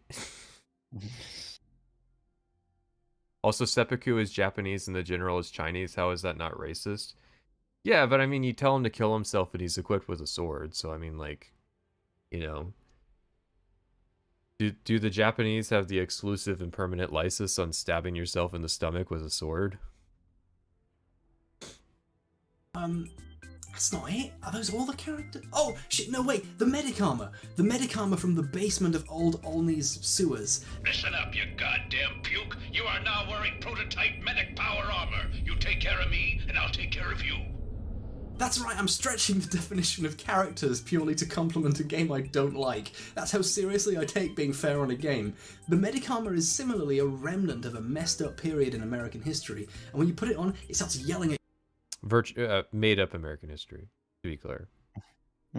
you like a cartoonish drill sergeant. But even better, it ruins stealth on purpose. If you're near an enemy, it speaks. Enemy lead! And this attracts enemies. It literally makes the game.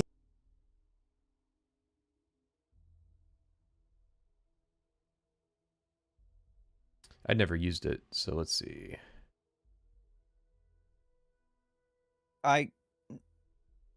Half of me is like, oh yeah, that's a funny joke, and then the other half of me is like, yeah, that could also just be poor implementation.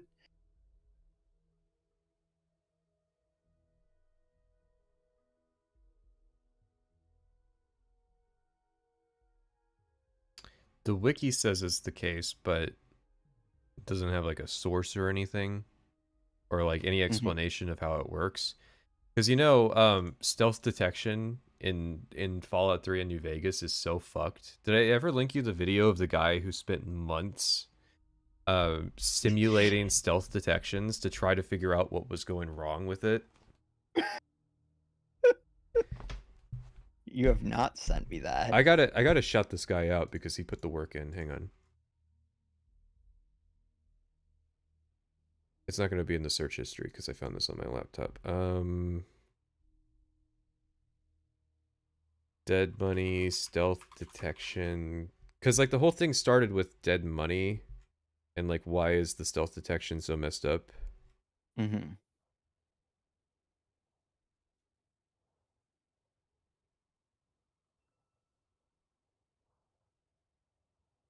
God, there's so many like stealth challenge builds. There we go. Sneak and Detection in New Vegas by Belthan's Mods. He spent months simulating it to test it to figure it out. I'll link it in chat.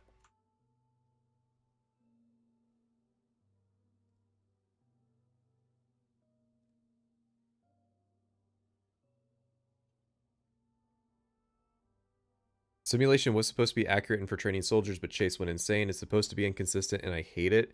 But the thing is, there's very little storytelling with what was actually going on. It's like 3 notes. And so it's kind of up in the air, which I always thought was weird because it's a game. It's about game design in a game. So there's a lot of commentary they could do. But yeah, so the what happened in Dead Money is the ghost people scale with your level, and it turns out one of the biggest factors in stealth detection is just the level of the NPC. That's one of the big reasons why it's so difficult to use stealth in Dead Money, especially if you play it at like a higher level. So you can actually do stealth in Dead Money, but you got to show up at like level 2.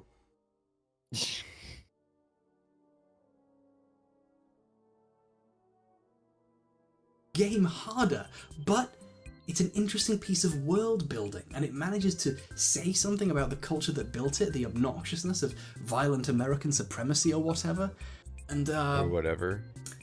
Nope. I mean, you were starting to give it That's there. it. So 2 characters and 1 talking piece of apparel are good. And that's it, everybody. Don't forget to like, rate, and subscribe before you eat, shoots, and leaves. But yeah, I don't know. I don't buy the positivity section was all that additive to the experience. Because I was liking the video in the first 3.5 minutes. So let's get back to hating the game unconditionally and unfairly.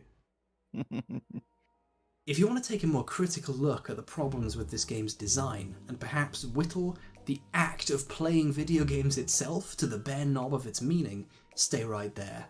Let's go on an adventure. The only problem with claiming that they were assuming that players would play Dead Money at a low level is that it tells you what level you should play it at.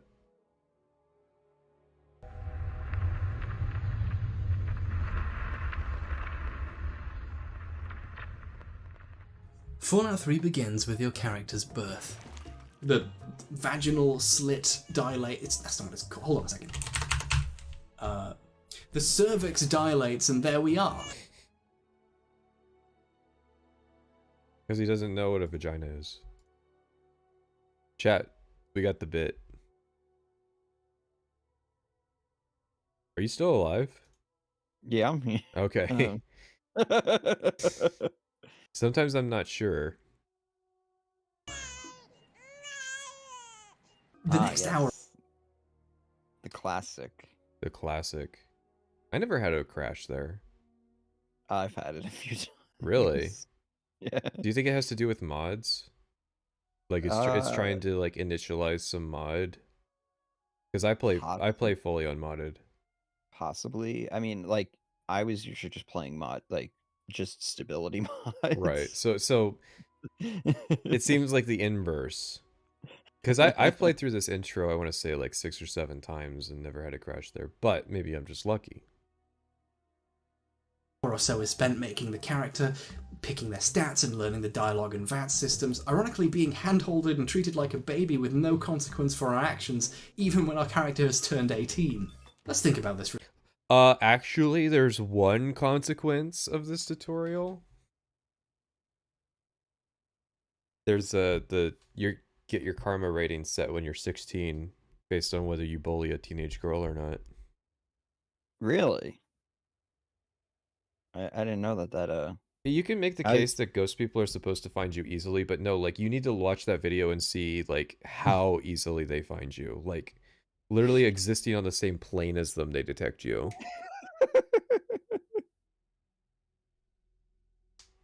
Like base New Vegas right now, the ghost people are almost literally omniscient. For a second, the protagonist's literal birth is the bad joke answer to the question, where should our story start? I get it. Yeah. I don't really have a problem with that. Because the whole like if you look at it with the original ending, it's like you literally witness this person's birth to their death. They were going for something there.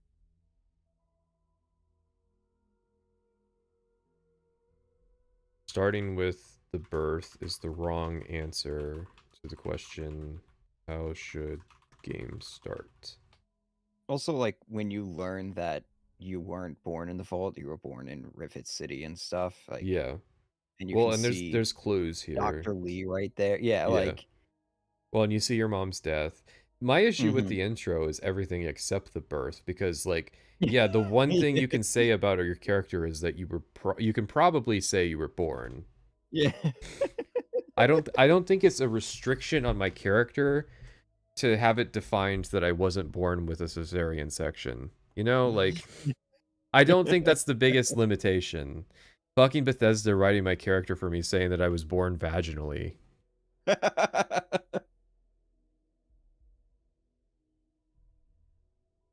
The other problem with this opening is it's fucking boring!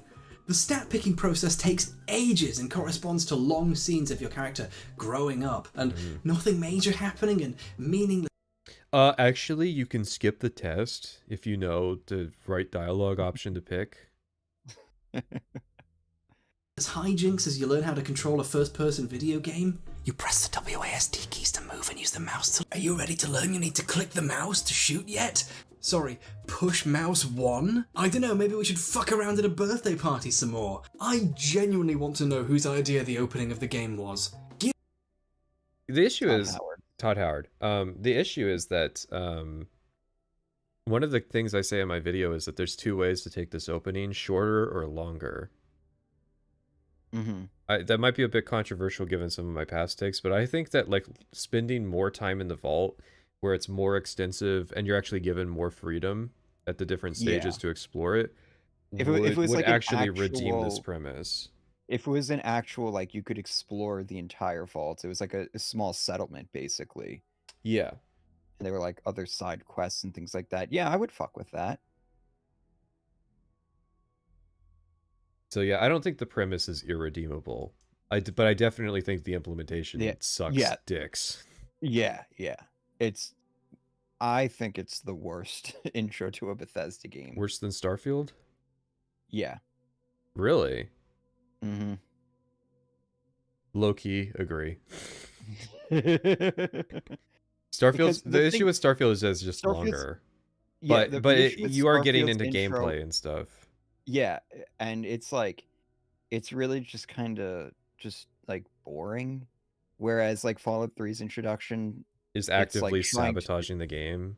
Yeah, it's like trying to do like a bit the entire time, and it's just like, it's this. Please just let me leave. Chat is mad at a 9-year-old video. Just wait until you like get into reading old books.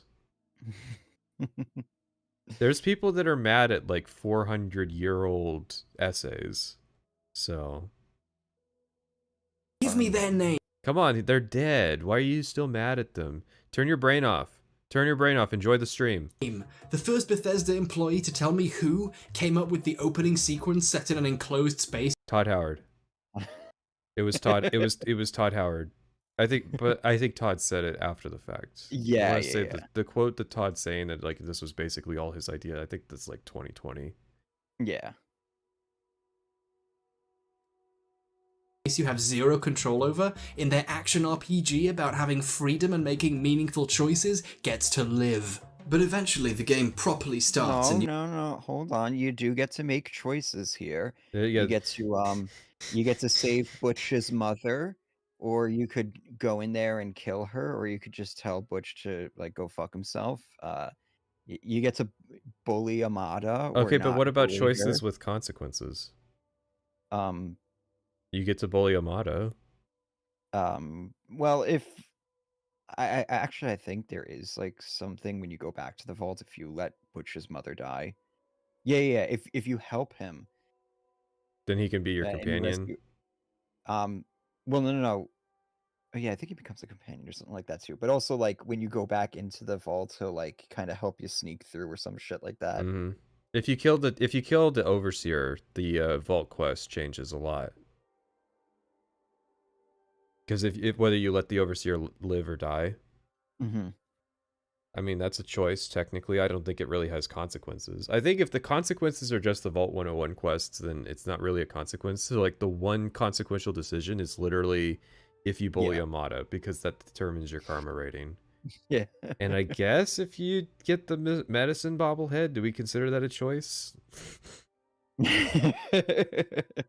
No, wait, you can get the medicine bobblehead later, so even that doesn't count. Oh, really? Oh, well, yeah, you could go back. Yeah, because you can go back and get it. But if you don't get it that time, then it's consequential.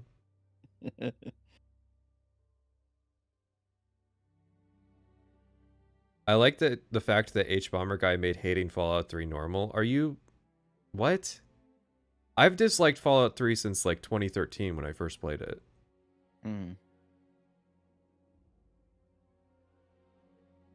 So my relationship with Fallout 3 was I liked it until I played Fallout New Vegas. Then I hated it.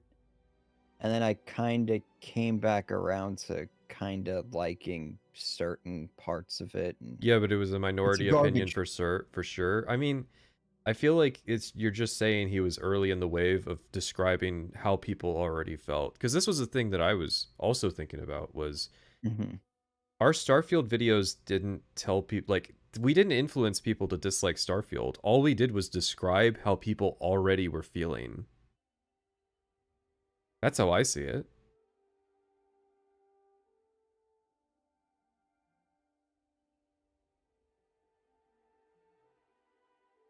Guy who doesn't want to ever defend Fallout 3 until it's about how racist it is.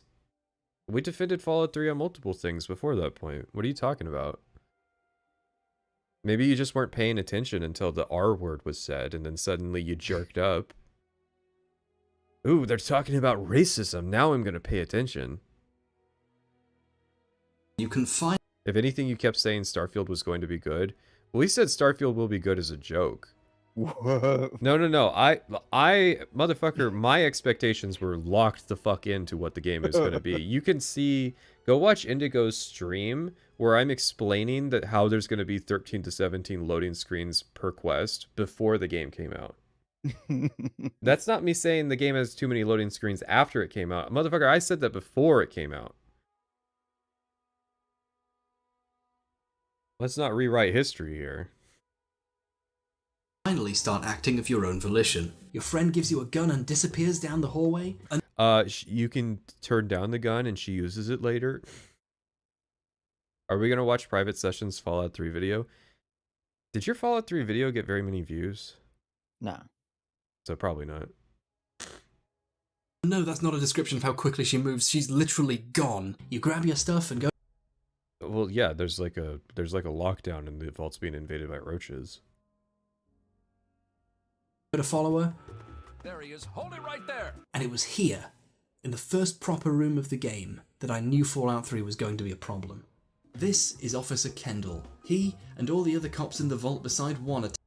Is he gonna bring up that he get? I assume the conclusion is he gets shit whopped by rad roaches.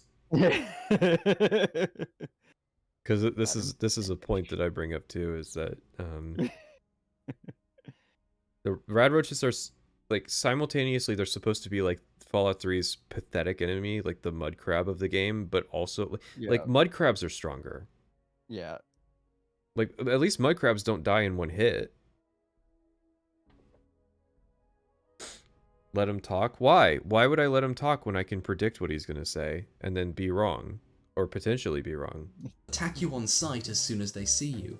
Remember how I just said you can finally act of your own volition? That was a lie. You can't initiate dialogue at all. The roaches that attack him rarely kill him for you, and once he kills them, he goes hostile Oh, really? on you. Really? I've watched this motherfucker die every time to the roaches. I didn't even know it was possible for him to kill all the roaches.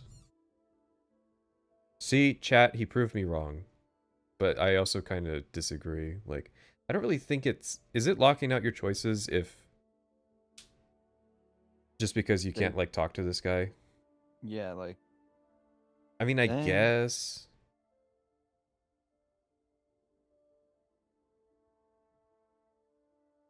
I wouldn't condemn the game from... He's playing without the DLC? Are you...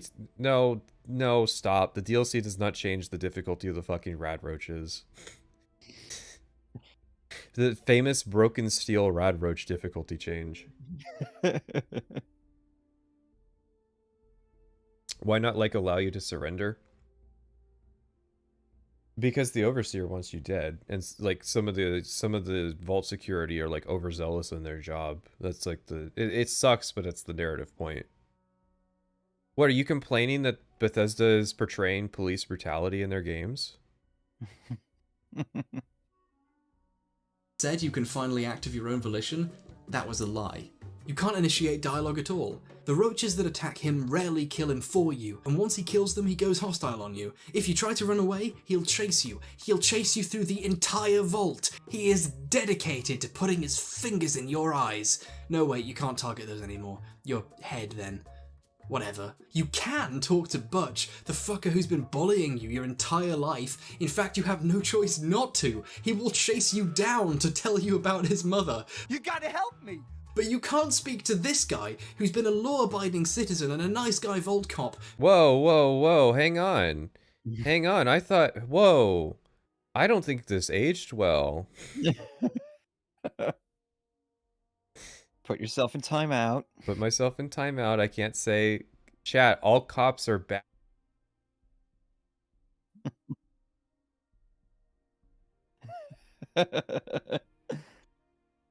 Yeah, I think this is called propaganda.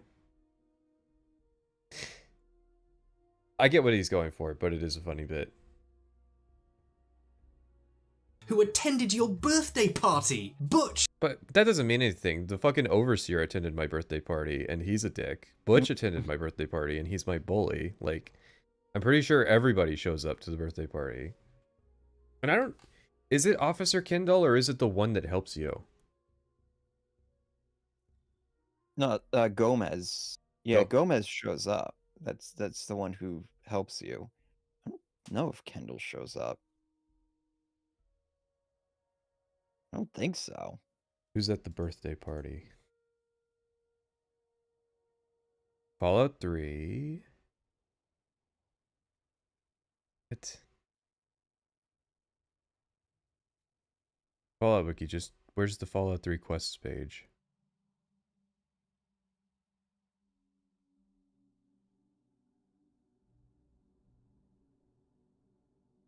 Alright, Fallout 3 quests, main quest, growing up fast.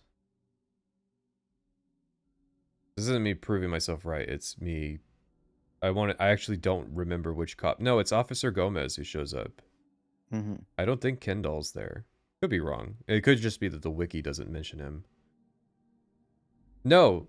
If you head upstairs... Okay, instead of heading downstairs to meet with Jonas, you can head straight forward up the stairs to witness a conversation between Kendall and the Overseers. Oh, interesting. And then I think he goes to the party after, but he says he only came because Amada is friends with us. Interesting. What, are you cop blind? You can't tell the difference between these officers?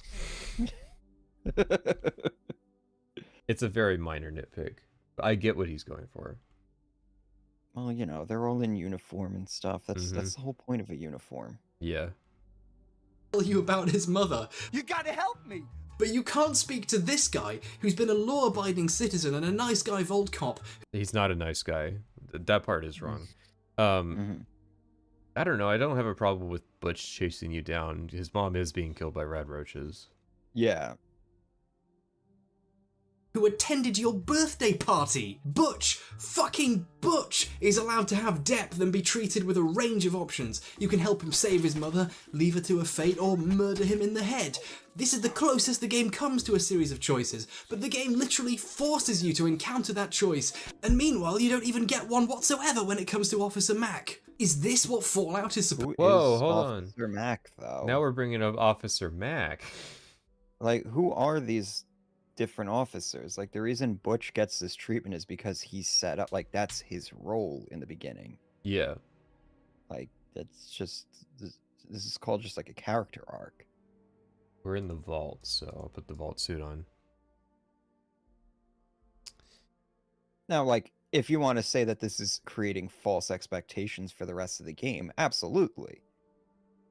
Like, yes, that's why it's, you know. Well, the issue is that you're not being given the choice to talk to these guys. But I don't know. Yeah. I think the premise is set up well enough that, like, yeah, these are kind of just faceless goons.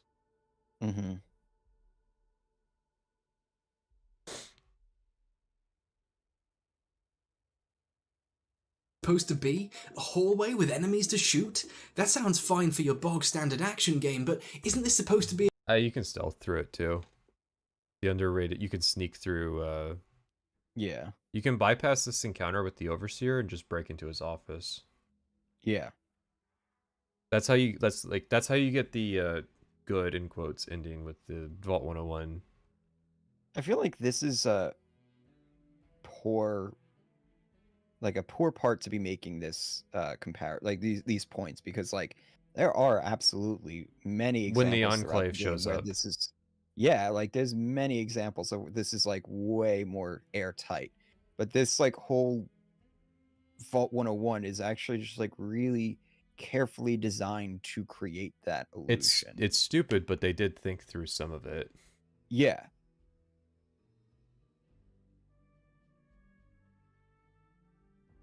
about having the freedom to choose what sort of person you are? Because now, no matter what sort of person I turn out to be, I've already shot a man's fucking head off his... You don't have to get the gun. You don't have to shoot him. Yeah. Like, I never do. You literally showed just, yourself running out of the vault. Yeah, like, I would just open the door that's to the left there and just... Because he gets distracted by the roaches, so you turn, go in through the bathroom, you just cut through the bathroom, and that's when you run into Butch. Like, you'll never see Kendall again until, like, the end. Yeah, when the guards show up. Yeah. So it's like, again, he's making a point that is true throughout pretty much the entire rest of the game. It's just this one instance that's not actually correct. Yeah, because again, the Enclave, like, come in guns blazing. Yeah. The first time you get to talk to the Enclave is after they arrest you. Body! Officer Kendall isn't the victim of the Lone Wanderer. He's a victim of bad writing. But he deserves it, because all cops are bastards. I hope you Compare cut and the mic there. Contrast with your first meeting with a Otherwise, hostile... you're gonna have to put yourself in timeout. Chat. We're going to timeout. Every time you make a statement, you have to add 15 minutes to that timer. Yeah. We're gonna have to play so much Halo as penance. Human in, say, Fallout 2. To continue in your quest, you must defeat me in unarmed combat. Why do we have to fight? The path of the Chosen One is not an easy trail to walk, H-Bomb. This challenge prepares you to face another human, look him in the eyes, and know that you may have to kill him. I disagree with you. I think that a peaceful solution to any problem is possible. But you can have a peaceful solution with Kendall. Yeah, the point is, right, you can't talk to him. But at the same time, like, he's a meathead cop, like... Yeah. Like, this is the type of shit I fear out on the road. Is, like, you're gonna have, like... Because that happens. There was, like, there were these cops in, like, Little Rock that, like, fucked up this pedestrian just because they could and thought they'd get away with it. Not to get political. I'm just pointing out that, like, I don't know, I don't think it's too crazy. Yeah, see you in shit, police officer I literally couldn't even attempt a conversation with. Say hi to your family at your crappy state funeral I had no choice not to cause. Oh, and it'll be closed casket because this is how firearms work! Officer Park! Okay, hang on. Hang on, I'm a little suspicious, like... Everybody's exploding? Yeah. I hope this is just a bit, because, like, you can't get Bloody Mess until you leave the tutorial, and I think Bloody Mess is, like, level 6. Mm-hmm. His intestines now! A lot of games make a big deal out of player choice, but few in recent memory offer so many intricate ways of approaching any given situation. There are so many... Listen, you can't flash clips of games journalists to get me back on your side. We want to talk about underhanded tactics, unethical behavior. Are you this critical about your own videos as well? Watch the stream yesterday. The answer is no, but that's because I stand by a lot of what was said in the video. So. Well, I mean, like, I hold myself to those standards when I'm making the video, so that I don't do these things. Yeah. That's where this insight comes from. In my combat section, I'm like, yeah, so the part that I made originally for this kind of sucked, so here's my attempt at a redraft. I literally say that in the video. That's why the videos take so long, is because I tend to just scrutinize the stuff I make over and over. Mm-hmm. Why is chat crying so much today? Because we've got a lot of people showing up today because of the Hbomberguy allegations. Allegations? That sounds terrible. He did not pull a Vosh, okay, or a Destiny. I guess Destiny had, you know, Vosh just looks bad. Destiny had victims, so. Many options. Gun. Bat. Oh, knife! Having a conversation with the human beings in front of you with thoughts and dreams and... It's this freedom that makes... I'll give him the points on the technicality. It's just the minor things. And you know why I pointed out? It's so that I don't fuck it up when I make the video. Mm-hmm. I mean, that's the why I'm doing the stream, is like, hey, he could be a little better on this. Well, I'm going to talk about this, so... Yeah, exactly. Because I didn't know you could sneak through the bathroom, right? So, like, I'm getting something from this. What did you drop? The lid to a water bottle. It's like a thick metal plug for this water bottle. It's excessive. makes Fallout 3 worth playing and replaying. Hello, darkness, my old friend. Whoa, hello. Hello, copyright. I think he's modified it though.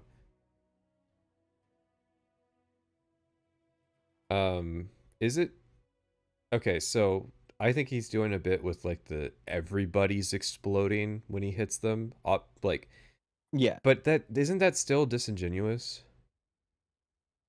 Like even if it is a bit, it's still disingenuous because he's presenting it like, yeah, this is how common people just explode. Yeah, I don't know. You'd probably have to play the game in order to have like that information, like to get the like as a viewer, get you'd the have to play the game. Yeah, to get the context that this is just a bit. Yeah. Well, to me, like if you're making the case of like why Fallout 3 is garbage, I feel like you should show like Fallout 3 as it is.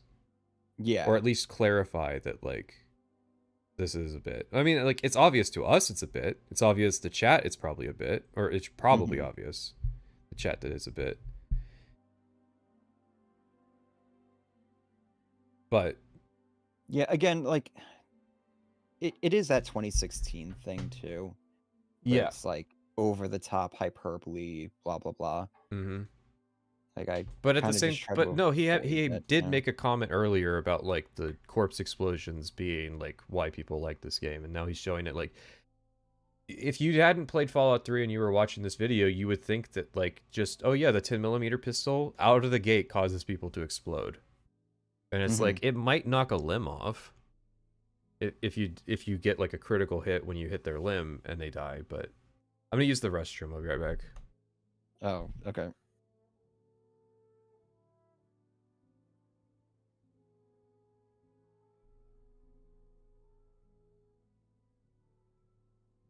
All right, chat. Now that he's away, you got 30 seconds. Entertain you guys. You entertain me. That's how this works. What project am I working on right now? That's a good question.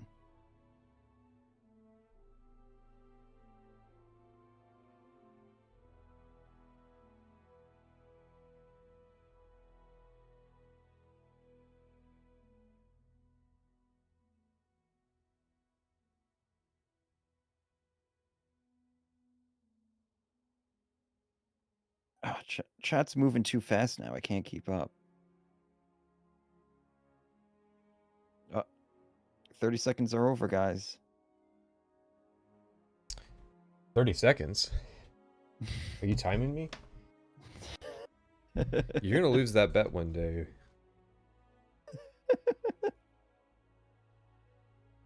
Oh, hang on. Starfield's playing the good song in the background. Fuck, it just got out of the really good part of it. Like, listen to this shit. This song's too good to be in Starfield.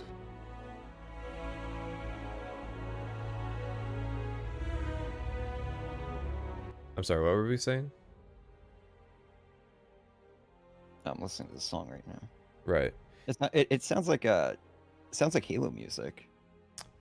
Kind of, a little bit. Yeah, like Halo 3-ish. Yeah. So like on the topic of like, is it disingenuous to like show the people exploding this much? I think it's a complicated question. So in my video, I have different UI colors for the different characters because I like have some mods or some changes I've made to the game on the follow-up playthroughs, not the first playthrough. First playthrough is fully unmodded. But like playthroughs 2 and 3, like I turn the piss filter off. Now if I'm showing clips of just the footage of like the piss filter being turned off, even if that's a minor thing, that gives people like a false impression of Fallout 3. And so that's why I say at the front, like, here's the mods that I'm going to have, you know, here's the colors that correspond to the modded playthroughs. So like generic Fallout 3 green is unmodded. Generic Fallout New Vegas amber is unmodded. You know, like that way it's easy to keep track of. But at the same time, that obviously slows down the pace of the video a lot. So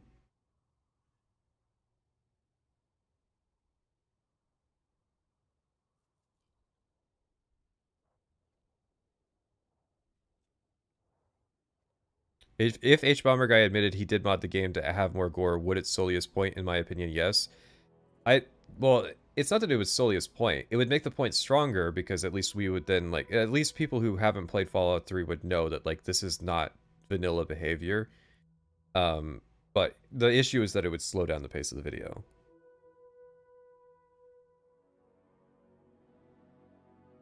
This also seems like a continuation of the earlier joke about game reviewers focusing on gore so much. This doesn't really feel misleading in a significant way. Sure, but every enemy is exploding into giblets. Like, don't you think that's a little disingenuous? Yeah, I'm kind of of the mind that it is like it's just a continuation of that joke earlier. Because remember, like that joke was only like what, like 4 or 5 minutes before this point. For us, it's been almost an hour. Yeah, and I agree, it is funny. I'm just mainly making the point that when it comes to people responding to this video, like Mini a True Nerd, or like the large number of people who've like responded to critique, like he's giving them ammunition to say that he's wrong about Fallout 3's opening because he's like misrepresenting the level of gore that is like every enemy really. Yeah, and that's why like I wouldn't do a setup like this because it's just like that is giving them like something to stand on. Yeah. When you're like seriously critiquing something, you want to remove every weapon in the room. Yeah. You just want them or do you? into... Because obviously making an entertaining video kind of compels the point too. Why are we talking about the allegations when we could be talking more about the Middle East? True. I did accidentally decapitate a guy with the starter pistol. No, that's what I said, was that in the opening of Fallout 3, you can like knock somebody's head off with a headshot or knock somebody's arm off with like the 10mm pistol. It does not make them fucking explode. Worth playing and replaying. Like the Switchblade does not do that at the start of the game. But like obviously, we're talking like style. Like I'm not necessarily critiquing him for this. I'm debating how much of a good idea this is. Yeah, I mean, like I said, I don't think it's a really good idea. It is a funny bit, but like I said, it's... But again, 2016, different standards and stuff. It's of its time. Hello, darkness, all right, I'm gonna mute friend. this.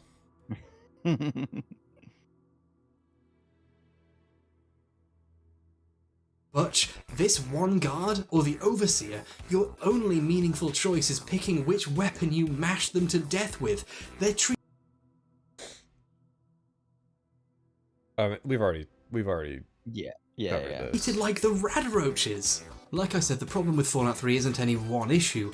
Having a long sequence where you play as a baby and pick your stats from little books is fine, but it's this in tandem with the several other long sequences, the being told how to click a mouse, the escape sequence where most players unavoidably killed a bunch of cops because they weren't given any other choices. Whoa. What's wrong with that? Listen, based Bethesda was just predicting the issues that you would pretend to care about later down the...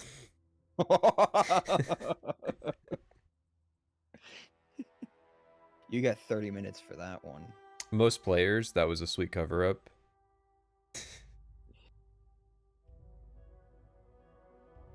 Yeah, I don't know. Again, the issue is he doesn't have a lot of data to work with to guess how most people engage with this sequence. Whereas, like, that's why I watch these videos. So, like, I can mentally put Hbomberguy in the camp of genocided all the cops in Vault 101.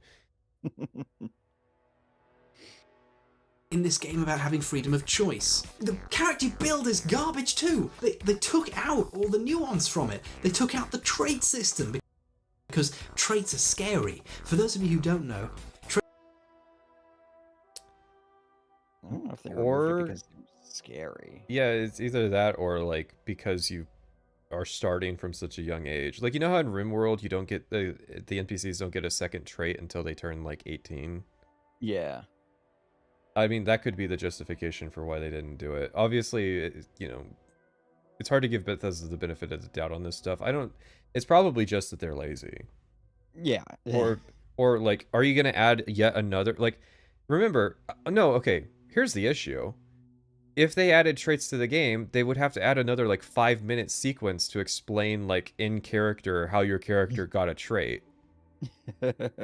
Because it would be like you go get interviewed by like the vault shrink, and he like yeah, and then like you get the trait that way, and it would be like this just lengthy extension to the tutorial because Bethesda is scared to just like prompt the player questions as to like without like some kind of diegetic explanation. Yeah, well, there you go. That's what I was gonna say. Is like they're trying to make it diegetic. See, they're doing something with this introduction. Okay.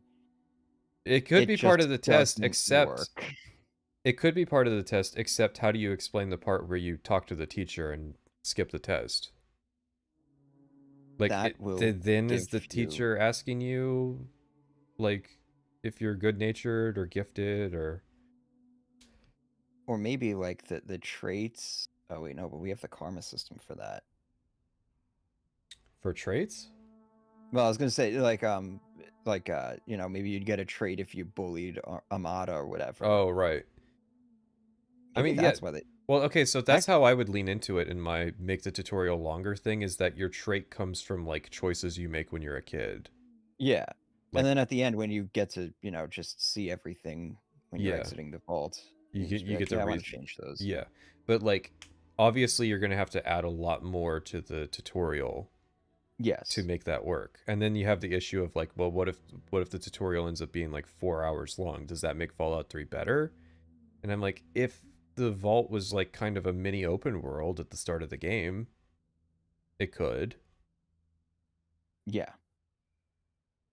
Well, my thought is you have the long intro and then the game just detects if you have an existing save, and if you do, when you go to replay it, it just prompts you with all the, like, you could fill out a questionnaire and what all did you do, and then make your character that way on a repeat playthrough.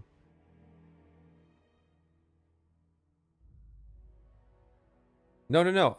I'm not saying there's an easy way to implement traits. I'm saying, would Bethesda in 2004 decide to do that because they had to have, like, they decided to have diegetic explanations for everything else that's in the tutorial, like how you get your skills and what your attributes are. That's all I'm saying. Traits in the first two games are special choices with positive and negative downsides, which you can start the game with that radically alter the game, like Jinx, which increases the amount of critical failures everyone, including you, can get, making the game a hilarious mess of constant suffering. It's how I make almost every character nowadays, and it adds yet another layer of possibilities to the proceedings, as enemies and allies blow the weapons out of their hands. Yeah, we know what traits are. We all know they cut traits because keep it simple, stupid. I don't even think that's the case. That's probably not the reason. If I had to guess, I would think that the reason is just that you're young and they have the perk system. Because a lot of the early perks sound like traits. Yeah. Obviously, they're not mechanically traits. But they're like little lore blurbs of like what your character was like, and then you get 3 plus ones. Opening like Emerald Vale, yeah, but not shit. That's the key. Just don't make it shit. Yeah. Because Emerald Vale works mechanically, it's just the storytelling is garbage. Yeah, well, that's the thing. It's like you know, you have to have like mutually exclusive decisions and stuff like that, so that you have different things to do on subsequent playthroughs, and like you said, have like a way to just skip it all entirely. Yeah. But traits come with downsides unlike most perks. I'm just guessing what their thought process was. It doesn't necessarily have to be that, oh, big Bethesda retard, Bethesda dummy. Maybe they just forgot. Well, yeah. Remember we were playing that game where it's like, how many of these people actually played Fallout 1 and 2? Yeah. I mean, there's a whole host of reasons why they might have decided that it wasn't something they were going for. Maybe they didn't want to go through the process of trying to balance players starting out with negative traits. Mm-hmm.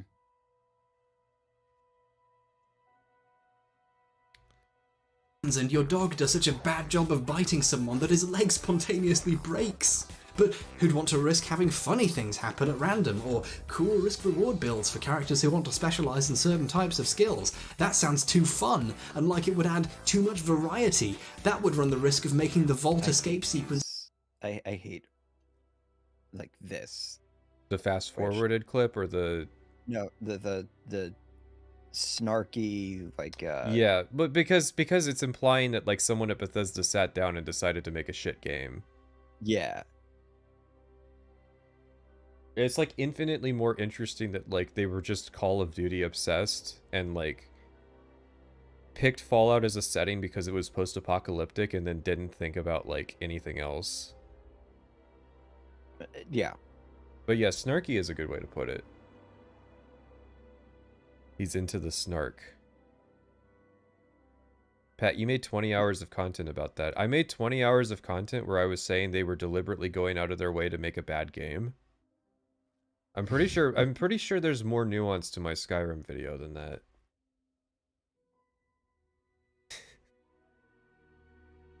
Cool risk-reward builds for characters who want to specialise in certain types of skills. That sounds too fun, and like it would add too much variety. That would run the... Won't you be ashamed when Todd Howard comes out and says he just wanted to make a shit game? That would make my day, are you kidding? I would be firing up the stream and we'd be hanging out. God damn. We'd just be looping that clip over and over.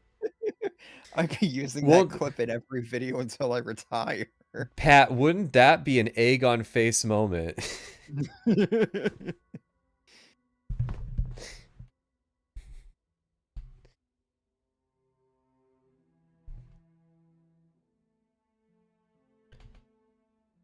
Time you do it.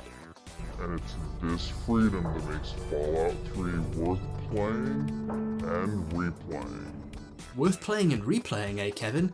Remember, chat, it's okay to make fun of game reviewers, but if you make fun of game developers saying it, then you're harassing Hbomberguy. Wonder if players agree with you. No, wait! They modded the opening out! That... I mean... Yeah? Modders do a lot of things. Yeah, I know. Modders put in, you know, like, size -3 waifus into Fallout with giant guns. Fallout New Vegas, alternate start with delayed main quest. An alternate start mod that lets you choose your character's background and delays the main quest until you want to start it, or if you just want to ignore it entirely.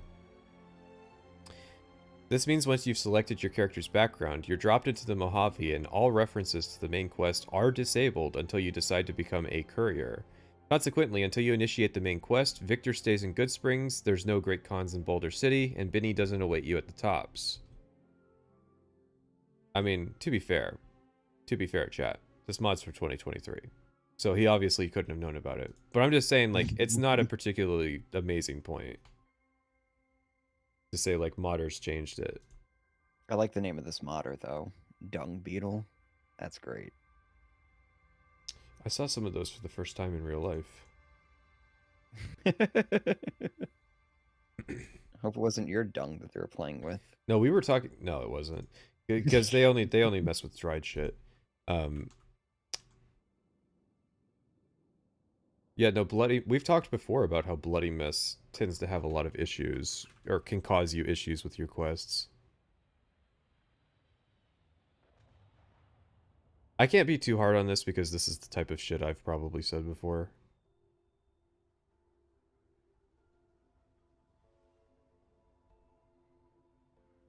Hell, I've probably said this about the intro. Yeah, now that you mention it. Guaranteed. I do sometimes use, like, modders as, like, a example of player interest. Mm-hmm. Yeah. Can we just agree that on the topic of alternate starts, it's not really all that impressive? I feel like there's just, like, a better way to go about this. You don't have to invoke the... I think that's what I'm taking umbrage with, is, like, you don't have to invoke the mod section here.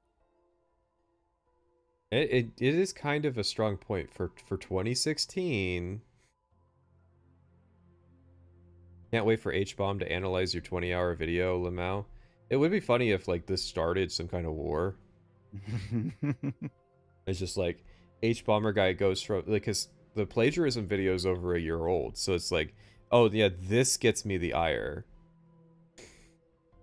This makes me the next target. He has ad block on. I have fucking ad block on. Are you kidding? Of course. That's right! Even players who loved Fallout 3 enough to learn how to make mods for it think... Okay, hang on. Hang on. Hang on. Private sessions. Can we talk about your Starfield mods? Those came from a place of love, right? You learned how to mod Starfield because you loved Starfield, right? Yes, absolutely.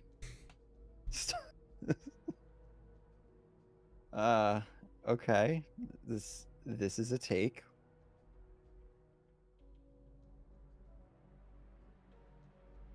This opening is a heaping pile of garbage trash. When the game's biggest fans are editing the content out of a game, that content is probably bad. Maybe it's wrong of me to harp on the opening so much, because even at its worst, it's an hour of boring, repetitive stuff of no Actually, it's 42 minutes. Yeah.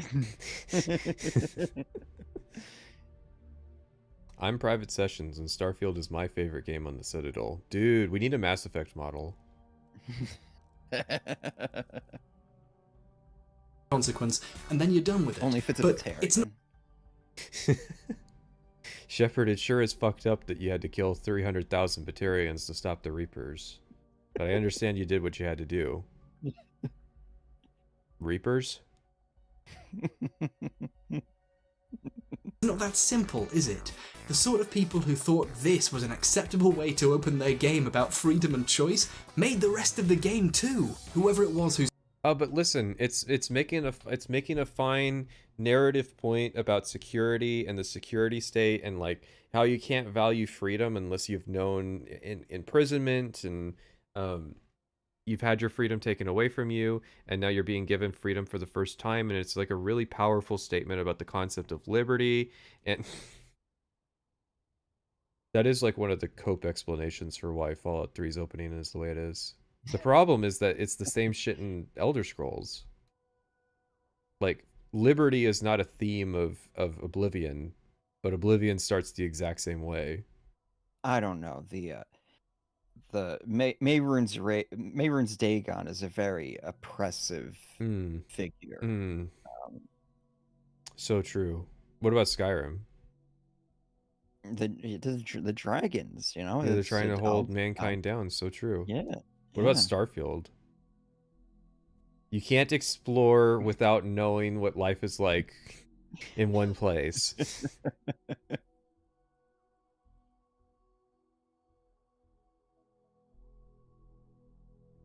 To play Devil's Advocate, the most downloaded mod on the Fallout 3 Nexus has an alternate start mod as part of it.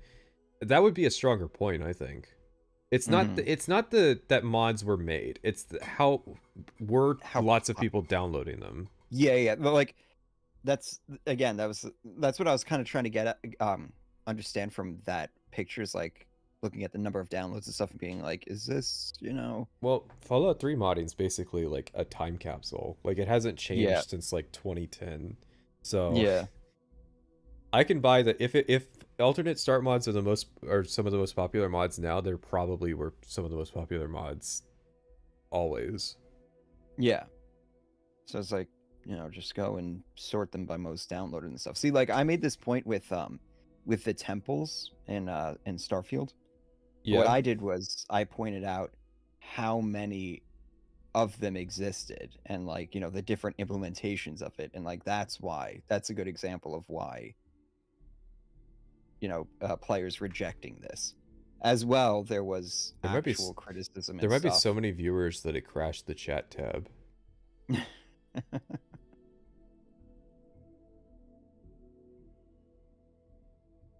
don't know. I'm trying to think of examples of like where I just exclusively lean on a mod existing as evidence, an example. Yeah, and I don't really think I've done that. Yeah, because like the in-great response is, well, you've so like in my case, I know I've talked about the perk overhaul mods for Skyrim and used them as Mhm. examples, and I know you have too. And so it's Yeah. like, see, you guys use modding to make points. But it's like I'm using that in conjunction with other things as well. I'm not just sitting there pointing out like, oh, because there's a mod that overhauls the lock picking skill in Skyrim. The lock picking skill in Skyrim Is therefore bad. Yeah. Yeah, because I mean, the- like, there's mods that change the art style of Skyrim, and I think the art style of Skyrim is like one of the strong points. Mhm. So Like that's kind of the problem with this argument with how it's being presented is like because these mods exist, it is definitive proof that all players don't well, like this. take or it to like, the logical conclusion. If mods are dictating what fans want from the game, then clearly these needs to be like adult role-playing games with like sex and rape and pregnancy. I mean, yeah, that was the joke that I made as well. It's like, modders make a lot of things. Yeah. Modders change Serana, so it's like she's forced to marry you. I don't know if modders are reliable narrators. Well, we bring it up to modern politics. Hey, there was that Silent Hill character that modders changed to look more attractive, and hey, that was problematic.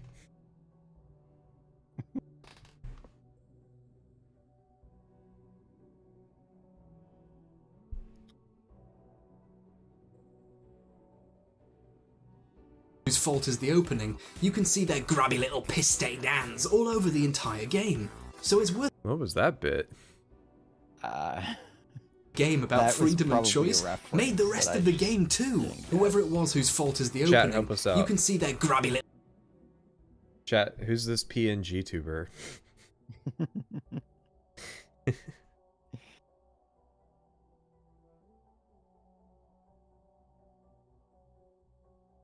Retsupre, Girardi. Are these slurs? No. Well, hang on. Actually, Retsupre is kind of a slur. Do you know what the origin of that term is? No, I've never heard of this term in my life. It's let's play, but said like with the Japanese racist thing. So Retsupre. Yeah.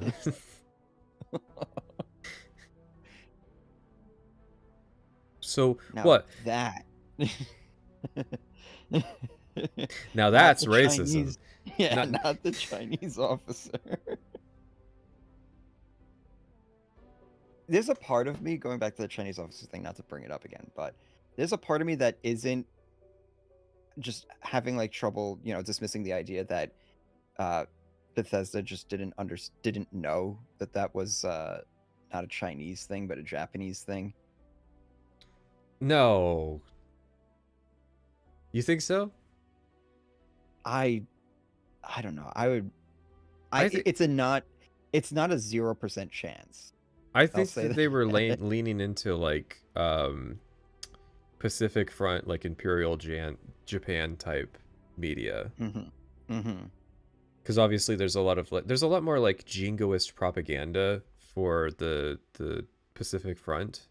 Yeah. Accent impersonation ain't racist. I don't know if every time you were talking about an Asian person, you bust out the South Park. Oh, you bust out that voice. I don't know. It seems a little sus to me. It's the donkey joke. Guys, we're just joking. That makes it okay. I know that part where I said the N-word 16 times in a row sounds bad, but that was just us doing a joke. That was a bit. You laughed, right? Then it's a joke.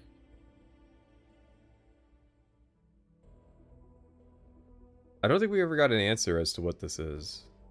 I think there was one person who answered it, and I don't even remember what they said.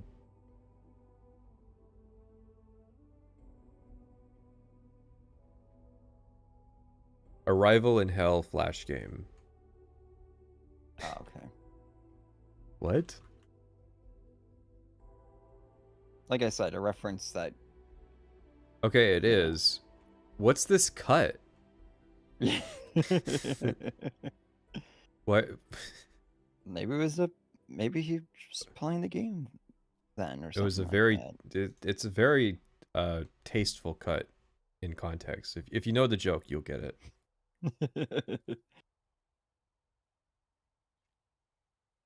Listen, it's a work of its time. This Mhm. video is almost 10 years old.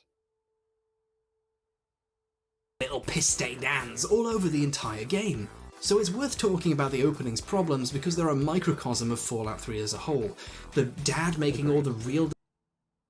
Like, yes, 100%. I suppose that is an interesting thing because I start with the intro. Is it worth starting with the intro? I had that problem with Fallout 76. I think starting with the intro of Fallout 76 was a mistake because it kind of like made people think that the video was just going to be like nitpicking minor lore details. Mm-hmm. No, I do agree that there's a lot in the intro of Fallout 3 that is like showing, you know, as Bethesda showing its hand, right? But Yeah. it's just like the way. But Fallout he's 3 is a presenting it. very different game from its intro too. Yes. Gonna watch Hbomberguy's New Vegas video? Probably. I'm taking this one video at a time. I have no clue how deep down the rabbit hole we'll go. Yeah. But I assume we will, even though that came out way later after this. Why is nitpicking Fallout lore not good? I'm not saying it's not good. I'm saying it's not a way to start a video. I think that was an issue. That is an issue with my 76 coverage. I think it would have been a lot better to start my 76 coverage with like the game as it is, and not like, guys, let's talk about vaults and like how old the people in the vaults are. Decisions who you're just following But I'm never critical of my own stuff. around, and the throwaway characters you won't have any interest in seeing again, or You should react to the Skyrim April Fool's video. I did. I don't remember what was wrong with it, but I turned it off pretty quickly. Sorry. I know that you're... I'm going to play it, and then you're going to do your thing, okay? microcosm of Fallout 3 as a whole. The dad making all the real decisions who you're just following around, and the throwaway characters you won't have any interest in seeing again, all prime you expertly for the shitty game to come. I was gonna say, you do go back? Vault 101? Yeah. You know what's funny about the Vault 101 Trouble quest on the is that, home like, front? you're very likely to miss it because of the way the main quest is structured. Yeah. I didn't know it existed until like I read about it on the wiki. Yeah, well, because the gap that Broken Steel introduces is 2 weeks, and if you wait 2 weeks, then they all die. It's like the one time that a quest has a timer, and it's the worst possible quest to put a timer on. But the funny thing is that if you go to the pit and come back, it resets the quest. What? Yeah, so apparently, like, I actually did this to go do the quest. I had done the main quest, finished it, did the Broken Steel gap, which is 2 weeks. So they all died in the vault. So to fix that, you go to the pit, and when you come back, the timer's reset, and you can go in and do the quest. What the fuck? Yeah. I'm just trying to think like what the implementation was there that led to that. Yeah, I have no clue why there would be a thing where that timer gets reset. What was that? Bethesda having issues with keeping track of time in their What game? happens after the timer? Well, so, okay, so the game doesn't kill the NPCs. All the timer does is change the radio broadcast from Vault 101 to be silent, and keeps the vault locked and like the doors non-interactive. That's it. All those NPCs are still alive. Yeah. They're just not accessible. But in like this in the story, they're dead, because if you don't answer the call in time, then like the vault gets like, I think it's like taken over by radroaches. Which sounds like a joke answer. It sounds like I'm saying that like everybody in the vault drowned in cum, but like no, that is what happened. So if you can call 3's opening anything, one word you could call it is honest. Another word would be shite arse. Actually, is it honest? Because because we were just saying Fallout 3 is actually quite different. Yeah, it's the same in terms of like the shallowness, but in terms of like the way the game plays, it's obviously different. like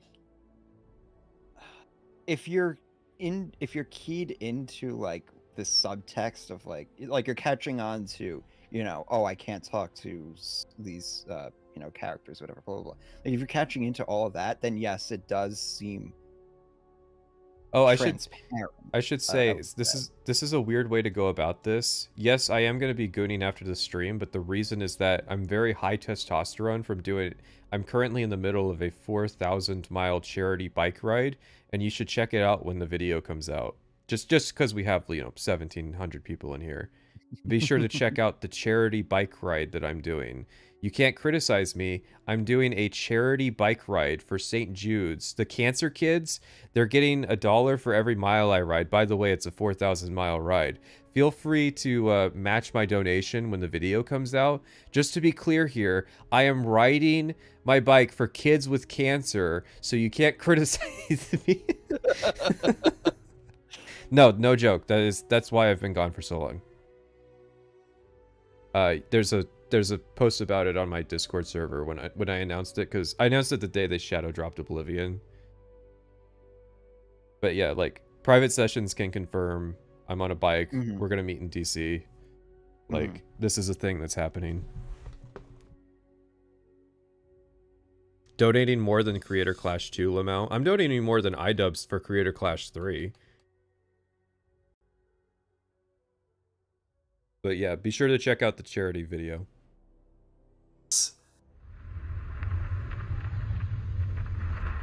Hey. You know what's great about this era? This is Immel flying under the radar.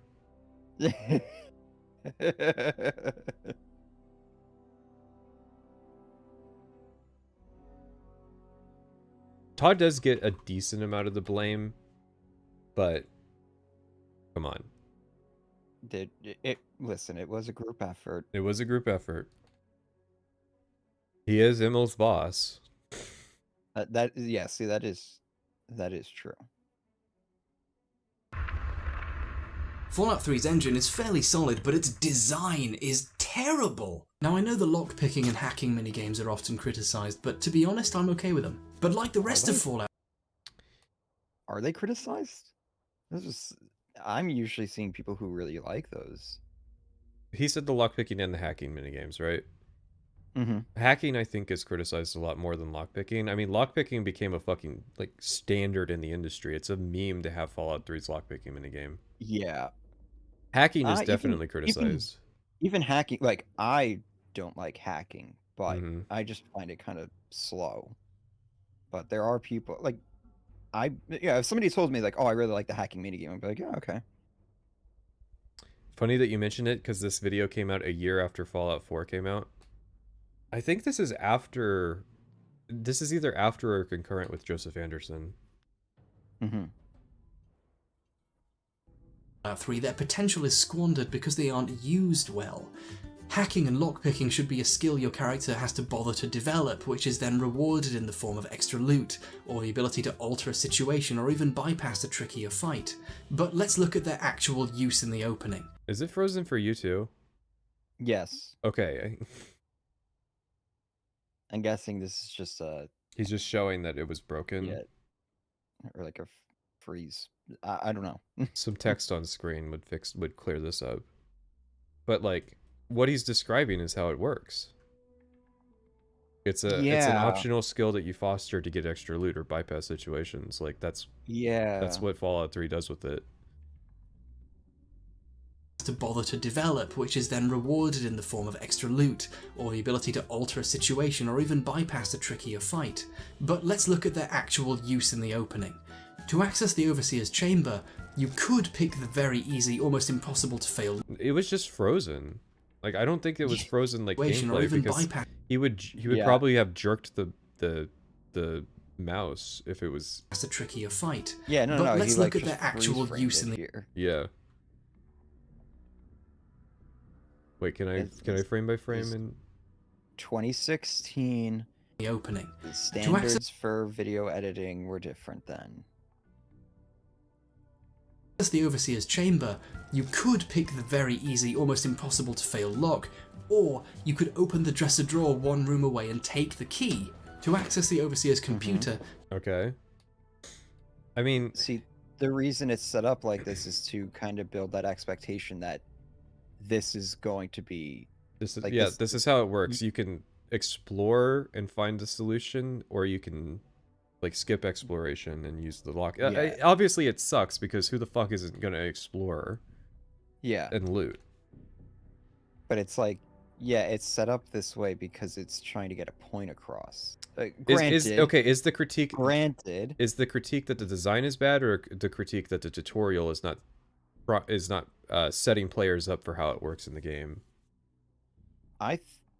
Well, so that was going to be my point, is that granted this isn't actually the case in a lot of instances in Fallout 3, but I think what he's just trying to say is that it's stupid easy, so it's like, why wouldn't you just pick lock? So I have this critique of Dead Money, which is the only way you can piss off Christine is if you force her into the elevator, but it is so trivial to not force her into the elevator because you can just get the key in like the locker that's on the way there.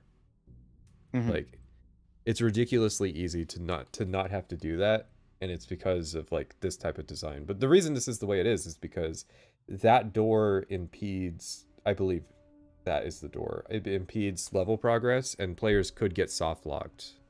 Yeah.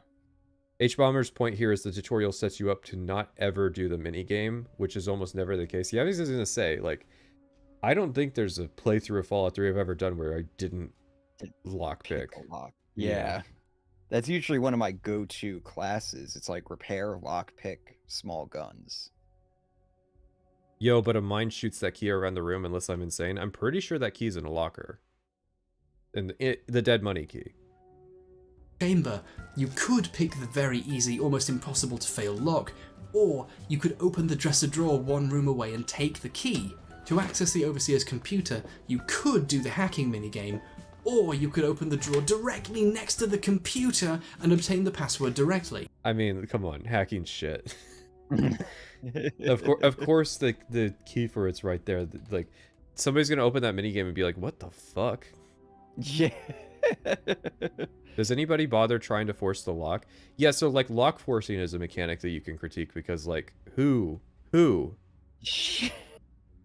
has ever pressed that button? Maybe once, when you didn't know that it would like permanently fuck the door.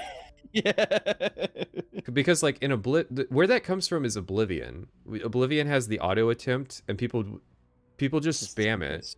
Yeah. Because the lockpicking, they get annoyed with the lockpicking, and so I think it's just a holdout of that. While this is probably done to teach the player that hacking and lockpicking are useful but can sometimes be circumvented by resourcefulness and being aware of your environment, they impart the far stupider lesson that hacking and lockpicking is pointless and you'll be able to skip them incredibly easily. I disagree that they're like, they're pointless in the broader sense of like they just give you stuff, and getting stuff is like not useful past a certain point. But I don't know, lockpicking especially has like a very valid like use. Like, I don't buy this people aren't using lockpicking in Fallout 3 point. Yeah. And you could even look at it as like they're trying to cater to different player, like like what if I'm role playing a character who's just not going to lockpick? Oh well, they thought of that. I can actually go and get the key. Even if you disagree, he expressed that point well. Sure. He wasn't doing the soying out like high-pitched voice, so I guess yeah. So players are ingrained with the belief that these minigames can be avoided, and you ought to look for ways to do so. I don't know. I feel like this is the type of glazing comment that I talk about annoys me on YouTube. It's like, so by implication, you're saying that other people's videos aren't like that. So like, if there's like, are you saying that, let's say hypothetically, my videos aren't structured in such a way that like you can respond to my points? Because clearly my points are ill-formed.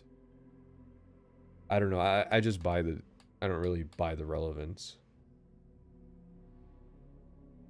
I think that's why people criticize them so much, not because they're directly bad, but because the game itself teaches you that you should avoid doing them if you can. I don't buy that people are like going hard on critiquing lockpicking in Fallout 3. Obviously, Yeah, like, video from 2016 doesn't show any examples of this. I think maybe this is what we're cutting to, but like, I could buy people are critiquing the hacking minigame, but that's because it's like confusing as fuck, and a lot of people don't know how to play it.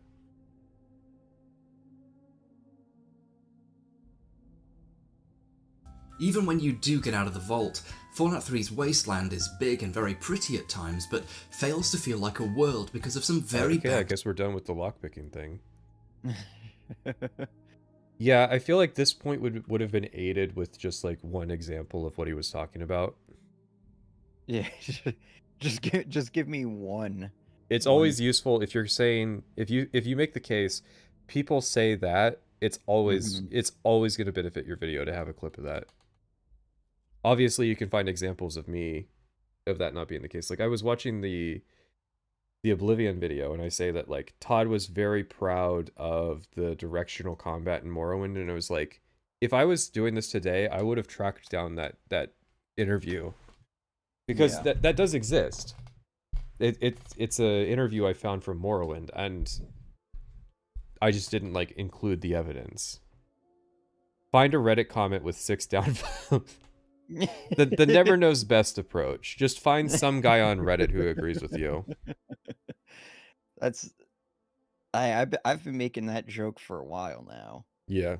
You can find anybody on Reddit who will support your argument. Here's an interesting question. Is Vault 101 a dungeon?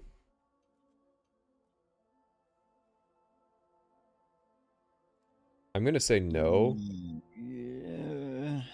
I'm going to say no because there's not like a boss chest, or there's not like conventional encounter design. It's a quest area. It's not a dungeon. Yeah. Design decisions. You're simultaneously too free and have no choices. I know that doesn't make any sense. Look, we'll get to it, okay? I get it. I get what he means. We've been talking about this in Elder Scrolls videos, or Elder Scrolls games for a while.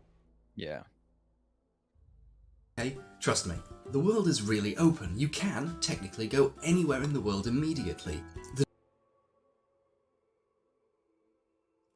Speaking of custom map assets, holy moly. Like, what is this? Is this... I've never seen the Fallout 3 map asset that looked like this. Is this, the wiki, I think? There might be an online map that's this. I feel like I've seen it before. I have never seen this. No? Maybe it was just, like, of the time period. Oh, here's one. Because I doubt I found it. It's on the Nexus. It's a Nexus image. Okay. Did you know that you can upload images of games to the Nexus? Yes. It is the most bizarre thing, like, functionality. Well, I think it's a holdover from like many years ago. Yeah, I mean, this was probably a decently popular map at the time. But yeah, there's the link. Yeah, I see it. Hey, Mr. Plagiarism, I noticed that you didn't link the... you didn't properly credit this guy on the Fallout 3 Nexus on his map. You know what's funny? Because, like, his plagiarism video is why I'm so anal retentive about doing, like I'll credit every single UESP image I use. Someone linked Zarek the clip where someone called me a stuck-up asshole. I can confirm I've been a jerk to people on occasion. I think that's most people, though. I don't think that's anything to, like, feel bad about, that there's, like, a random chatter coming in my chat. But I think, wasn't that the guy that called me a pedophile, too? Yeah. Or, no, I think he called Zarek a pedo. That was... Yeah. Yeah, so I banned that guy. Today somebody said something about the age consent, right? Yeah. The guy you linked on Nexus Mods is banned off of Nexus Mods. You can see him in the comments. That's kind of funny. But yeah, I don't think it's anything to worry about having one guy in chat who's like that. Judge me not by my work, judge me by my haters. Are you aware Hbomb knows AOC? Well, I'm jealous. The developers seem to have actively wanted this to be the case, so they designed the world around this. Consequently, all the areas feel roughly the same. An open world shooter can be structured well, like Stalker, which for example put harder and stronger enemies in later areas because you've become better at playing and found better equipment. The world is designed so while you can technically come to harder areas very quickly, simply getting there requires skill. Chat, how we rating the Stalker gameplay? Or weaponry you will get your hands on the way over. No matter how you play Stalker, the game is arranged so that if you're playing properly, you're never in a position where you're at a tremendous disadvantage, and more difficult areas are discouraged by being harder to do early on, while still being technically doable. You can assault the army base right next to the start of the game straight away, but you have to be really good to be able to do it. This creates a sense of friction and challenge. These are all things I agree with. But I cite Morrowind, obviously. And fun, where the player's ability is being tested. Assaulting the army base in Stalker is just great. I love it. And Players don't usually think about these elements of games, especially shooters, but the design of the progression and the pacing is what makes a game fun. Fallout 3's world is designed for almost every area to be accessible to anyone at any time. This means that the developers had to avoid making an area the player could go too early, which let me remind you is anywhere, too hard. So no, let's be honest, all enemies and characters in the game have fairly low quality equipment and stats, and no lockpicks or I agree. hacking. Yeah. to react, you want to know something interesting? What? That I found out while playing Fallout 3? There are leveled areas in Fallout 3, believe it or not. Yeah, there are. There's a map, hang on. Yeah, this guy has an article, which I didn't really read the article, I just looked at the map. Yeah, Fallout 3 was where they started experimenting with, like, creating, like, soft level caps and stuff in different areas. And just bringing it back. Yeah. So there's this map that was made, and the circles correspond to, like, green is the easiest, yellow is the medium difficulty, and then red is supposed to be, like, the highest level. Yeah. Let me get the link. Yeah, it's this. Yeah, Skyrim did a similar, like an evolution of this idea. Yeah. Where it was like, and it was literally based off of like elevation. So like areas that had higher elevation, that were more mountainous, they were more difficult. That's why like the reach. I've seen some people who thought Pat's videos were good and then got turned off the VTuber avatars as this was weird. That's why I use the VTuber avatars. It weeds out the weak. Yeah. Like literally, if you can't handle that a man's voice comes out of this avatar, like you're weak. Like what are you, a pathetic beta libtard? A special snowflake can't handle anime girls with deep voices.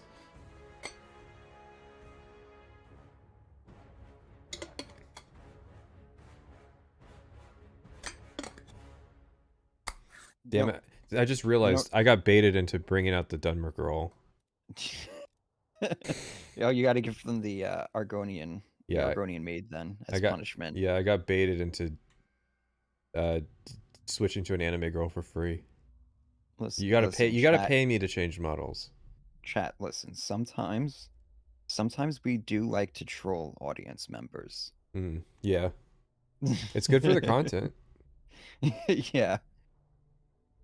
The only thing that annoys me about the VTube thing is that it's in the center of the screen. If like, yeah, and if you were, the issue is if you were missing anything, like, like you're not missing anything just because there's a VTube model in the way. Many games in your path require much skill. One of my friends was watching, like he saw your stream for the first time, and he just sends me like a screenshot. He's like, "What the fuck is this setup? What is this stream layout?" And it was like one of the Skyrim ones where you had like all those like yeah, I used to put memes on the stream. Yeah. You had the like that cat. Yeah, we can do Sphinx cat woman. Yeah, like the pathetic thing. The Anka dance. Yeah, we can bring that back. Just put Super Rad's unsolicited opinions on Israel here in the corner. Yeah, I just found it funny. Like that was the one. Like That was the I was one. like, yeah, You know, because yeah, I think like that was the salt. worst I think that was the example. Salt Factory one. Yeah. Or we could put the Steam group image on screen. For the if you want to join us for Halo 4 Spartan Ops. This is the image for our Steam group. Bring back the Starfield advertisements. Oh my god. That is the modern example of us doing that. We would put Starfield merch on the screen and pretend that we were like sponsored. Yeah, the skateboard. Can you buy the skateboard yet? Or still? What Starfield merch is around right now? Is still available. Yeah. So you know, the watch was available for a long time. Like there were like Walmarts that didn't sell out of the collector's edition, and they had to like put them on sale. Okay, we got some new stuff that I haven't seen before. LED wall art. We have one that's Constellation. There's a Crimson Fleet one.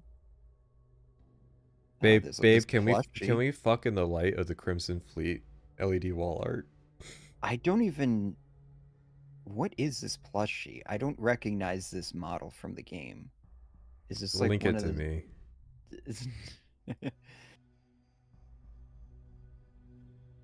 Oh, I just looked at the chat and I was reminded of that is the most arrogant thing I've ever heard clip. Oh yeah, I don't know what that is. It's got to be just like a random alien, because it's got because I don't know if you ever noticed that like there's a thing with like all the aliens having multiple eyes, like not multiple like 2, multiple like 4. Yeah.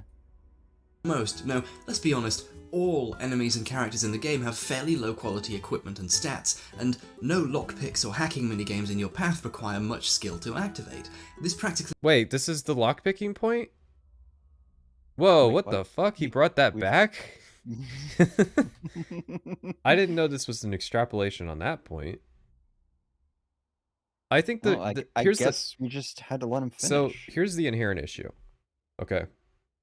Fallout 3's early game works because there's so many enemies that have dog shit equipment that you can't get out of the early game super fast by just looting like a really nice gun from an enemy. But then in turn, if their equipment escalated in value, you would have the inevitable Oblivion problem again. Yeah. The Star Pal is a plushie you can find in game. Oh. Oh. Is that the Star Pal? Yeah. Enemies never carried unique equipment, which detracted from difficulty and enemy interest. Yeah, but the only reason the early game works is because they have trash stuff.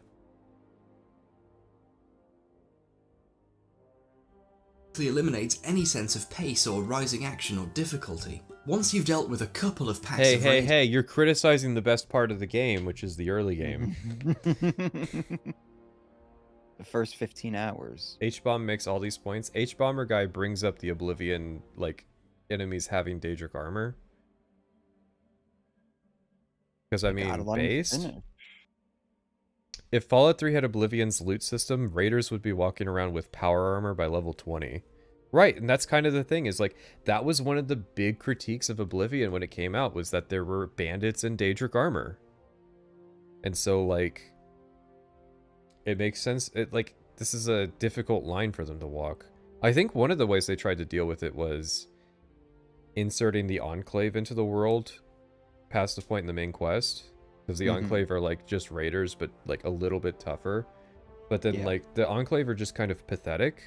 Because you're forced into seeing them early on, because the main quest forces you to do it early on. And leveled up just a little, or if you stopped off at Moira's for the rocket launcher early on, 90% of the game is a splashy meat fest where nothing could really challenge you, rendering almost the entire game dull. A good game is like a 3-course meal. You have your salad, your main... I didn't realize the rocket launcher was that good? That powerful. I don't think it's that powerful.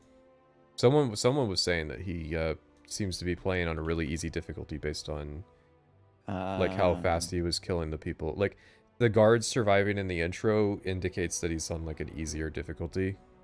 But I don't know, maybe the rocket launcher is really powerful.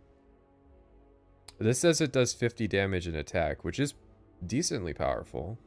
Mm-hmm. You know what'd be interesting is if like different trash gave it like different. Yeah, no, that would make it values. interesting. You have to remember though, it has durability, and durability affects its damage, and so like the early game rocket launcher you're gonna get's gonna do like 20 damage. Yeah.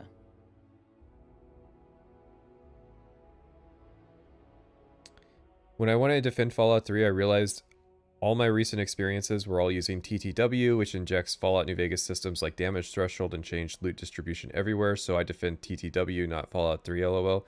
Yeah, so that's one of the reasons why I didn't use TTW. Because even when I'm modding the game, I still want it to be decently like Fallout 3. Like, my mods for the game, in quotes, are like minor tweaks, like changing the binding of the loot all key so I don't loot my box full of stuff and have to re-put everything back in the container. Yeah. Or like removing the random delays that are part of the hacking minigame. Stuff like that. That's the stuff that's in the second and third playthrough.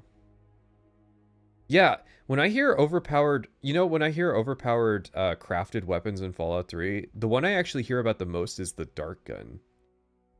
Oh yeah. I'm pretty sure that's actually the meta like OP gun. Because it like cripples limbs really easily. Yeah.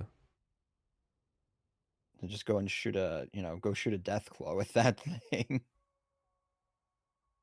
A hit anywhere on the target's body will instantly cripple the legs.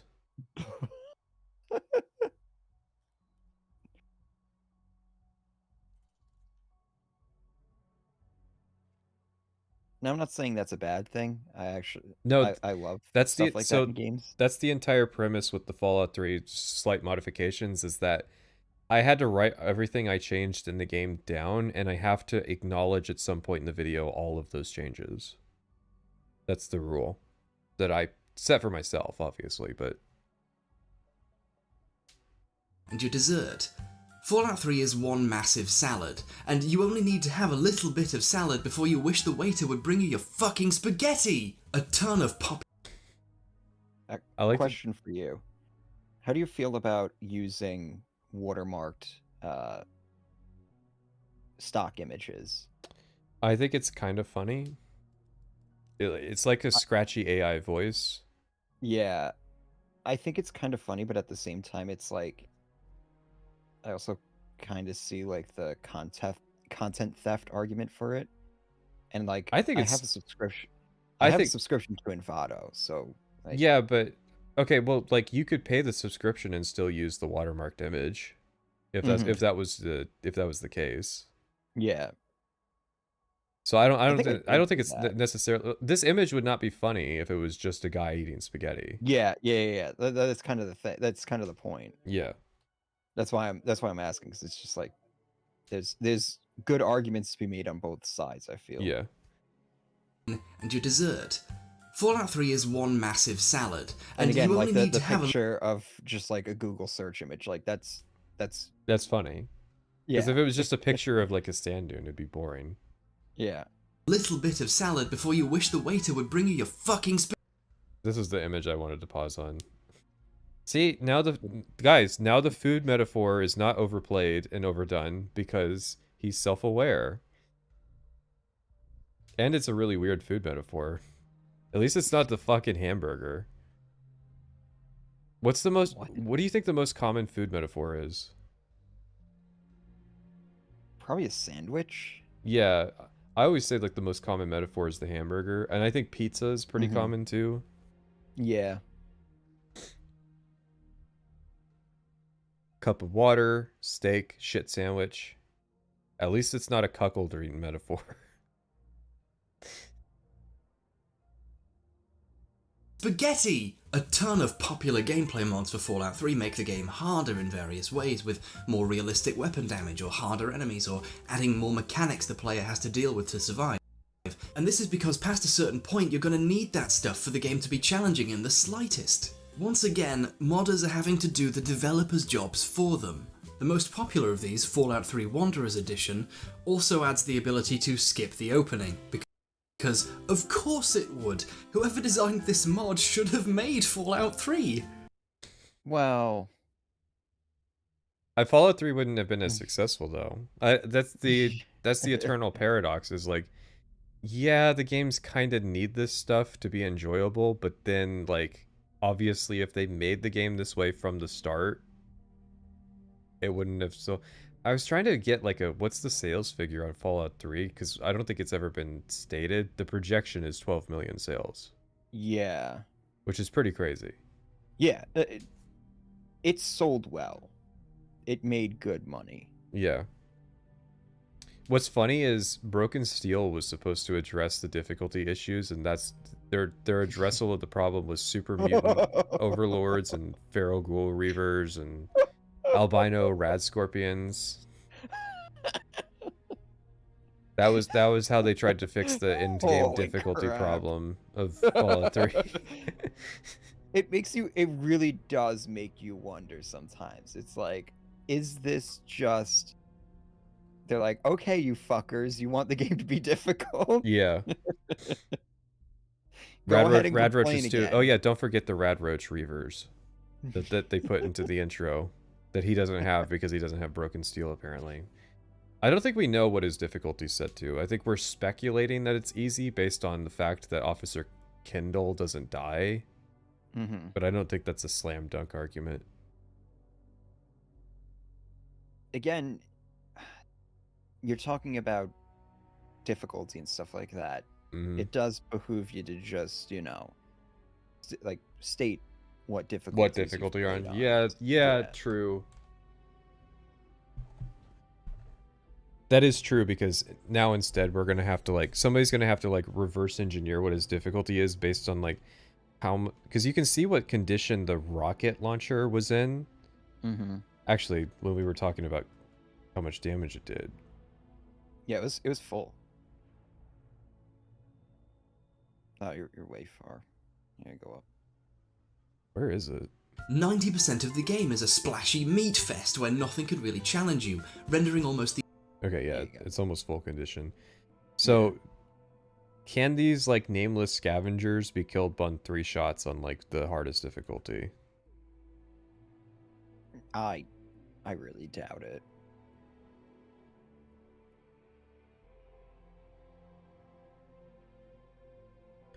This guy, Private Sessions, talks about hooves a lot. Closeted Brody?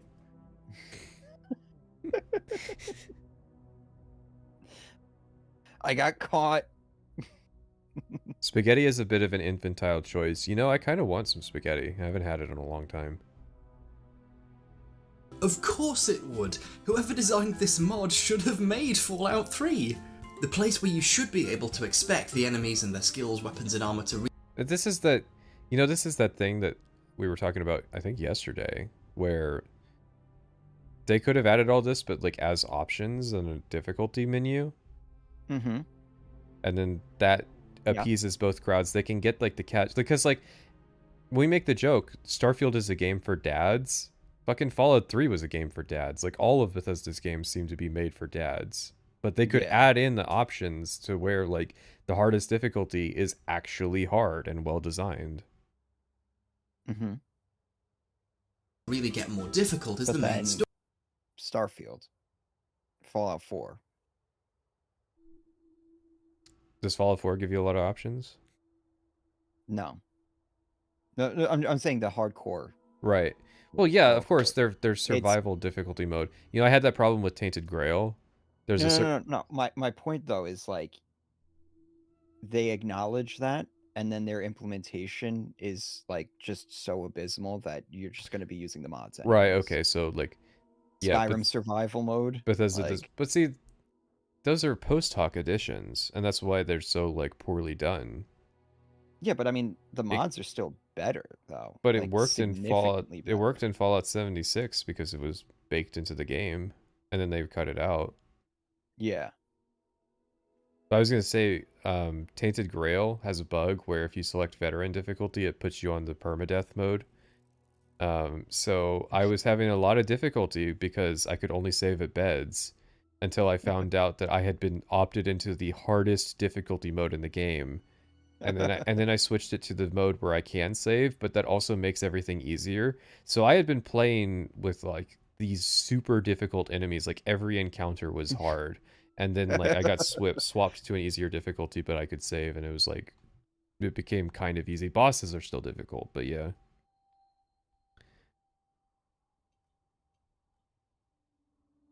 Story, but the developers had But yeah, please fix that. no way of knowing what level the player would be when they were doing the main story and wanted to make sure players didn't get stuck. So once the Enclave turn up, not only do they engage you in small enough numbers that they're not a problem even at quite a low level, but once you encounter them in greater numbers close to the climax, there's invariably something else shooting at them for you, like Liberty Prime, or the Brotherhood of Steel, or Forks. All true. Mm-hmm. Continue. Or the turrets in the Enclave base. So even the hard enemies aren't hard. And they're not hard. If you actually look at their stats, they're like slightly better than Raiders.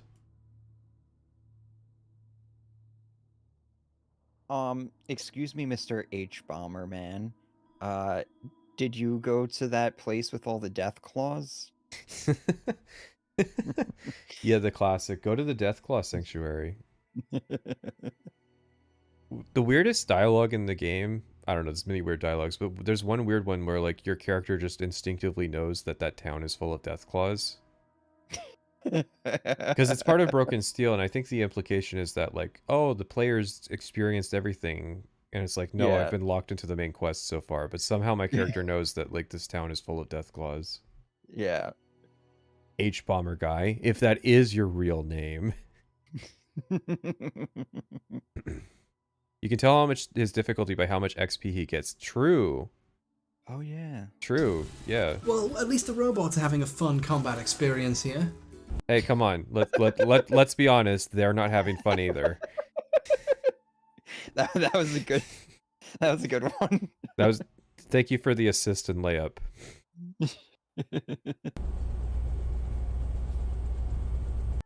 Plasma rifle and Gatling laser designed to be delete all guns, though. But yeah, but that's the issue, is that they throw the plasma rifle at you way too early. Mm-hmm. It's possible to beat a huge portion of the larger set pieces without firing a single shot, because your allies are invincible and overpowered in order to make sure the plot gets pushed forward. Yeah. So he got 55 XP for killing an Enclave soldier. So let's see. Can we work that out? Enclave soldier. I'll be right back. Okay. How do you actually? Is there a resource for that tells you like how much XP they give on a default rank basis, like, or would I have to go into the game, kill one, and reverse engineer it from that? Because I mean, we could do that. Hang on.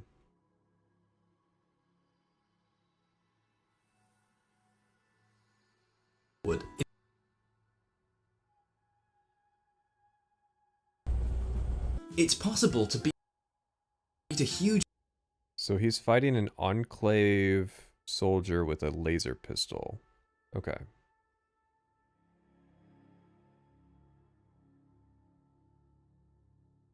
Is it not on the wiki? I don't think it's on the wiki.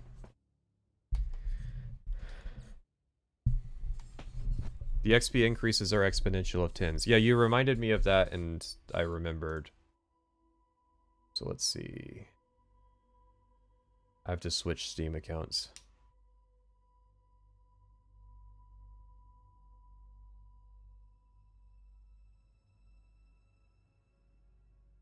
Wait a second, I thought I was watching a normal gameplay VTuber, not someone doing critical analysis on video game media. Worse, it's critical analysis of critical analysis. This is the rotation. The Argonian model gets switched to an even worse Argonian model. So then, did he imply he's using that mod?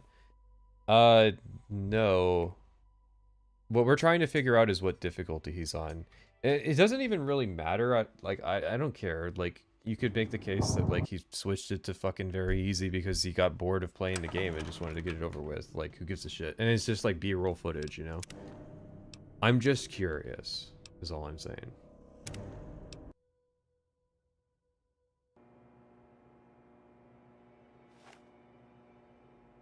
Alright. Game. Fallout 3. Oh no, Private Sessions isn't here, and he knows all the console command stuff. And I don't have chat open. Place that PC A B E B D. No. Place that me?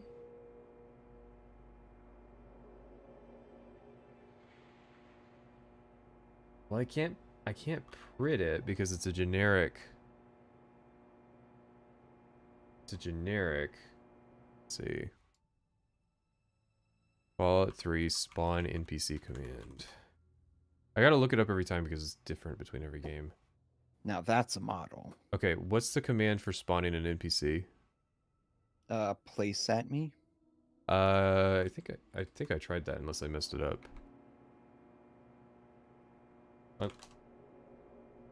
Requires a reference. Do I have to? Yes. You need the reference ID. Oh. Player.place at me. Okay. All I've got's form ID. ABEBD. Okay, so this is the enemy that he's fighting in this clip. It's a laser pistol enclave soldier, and we are on very hard difficulty. And I got 30 what? That wasn't an answer. That was... Hang on, that was not the answer.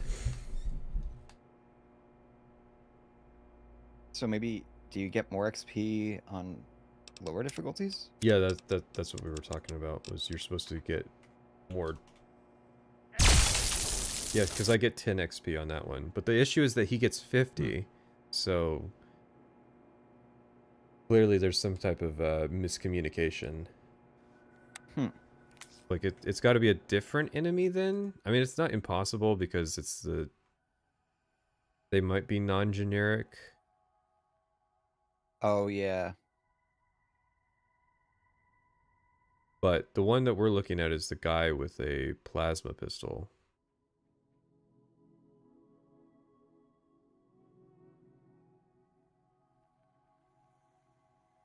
Let's see. Page. Enclave soldiers. Oh, people are saying the XP boosting. Intelligence? Oh. Yeah. Yeah, intelligence. Oh no. It. But I have max intelligence. So we should still be getting, like, if it gives 50 XP, so it's got to be a different NPC. Is there a perk that increases the amount of XP you get? There are kills, but it's like 10% at most.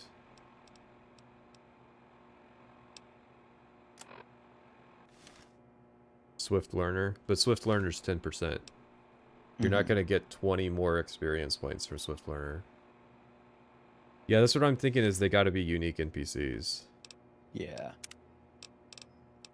Then we got to answer the question, do I have a save?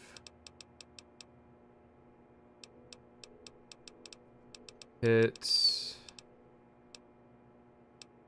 We could probably just compare to it, like get a different example to compare against. Like when he was in Vault 101. I mean, if we want to play through this really fast. We barely have the manpower to keep the citadel fortified. We are way off topic. Before, Sarah. So we just well, see, this is why you just you should really just stay just difficult. Turn your brain off. Yeah. This is what. Yeah, this is why we state this stuff. Yeah. I agree. So that people don't go insane trying to reverse engineer it. Anyway. They may give up before long. Sharon. I don't like it. You don't have to like it, Sarah. You just have to follow Riveting. orders. Yes, Father. So, you're back. If The Enclave has the Gek. There's nothing I hate this stopping them dialogue from because I've starting had to the sit through it purifier. way too many They'll times figure and out it's the code unskippable. eventually. I'm afraid you're right. We need to act now while we can. Mr. Matty Send Plays the says pride this in. quest is We what can got him do to like it. Fallout. We How can the win fuck did he this. make it through the earlier part of the game? The What? pride goes in. But I want them to have some extra firepower. Yeah, he's giving it the Rothschilds, benefit of the ready? doubt. He's like, maybe after I mean, 50 hours it Lee gets and I good. have solved the power problems, but we've only barely finished diagnostic tests. So? It's not ready. Level for difference field gives tests, let XP alone bonus live or fire malice. situations. H-Bomber The probably weapons had haven't been calibrated, the had navigation probably lower detectors- level than you, and that the Enclave Soldier thus 55 XP. Yeah, someone else is gonna have to figure this one out. Yeah, if that's the case. There's too many variables for us to reverse engineer it on the fly. Mm-hmm. Huge portion of the larger set pieces without firing a single shot because your allies are invincible and overpowered in order to make sure the plot gets You pushed should forward. at him on Twitter and just ask. Yeah. Hey, Hbomberguy, do you remember 9 years ago how much intelligence your character had? No, just In fact, in what the final difficulty were you playing on? Yeah. mission, if you're a melee weapons character, the real challenge is to kill anyone yourself. So you're totally free to take part in the game's story, but don't ever have any influence over it in terms of story or gameplay. So in other words, you're too free and have no choices. Did you get it? It all made sense. Okay, that was not the angle that I was thinking with the two free and no choices. Mm-hmm. When he said that, I was thinking that he was talking about how the main quest kind of railroads you. Yeah. Like, you're free to do whatever you want after the tutorial, but you're railroaded into following your father and the plotline and all that. Yeah, because it's like, well, that's why you escape the vault. He has Well, you escape the vault because you're gonna get murdered, but He ha- also like the most logical thing to do then is just to immediately start trying to find your father. He has texture mods too. Does he have texture mods that makes the game look worse?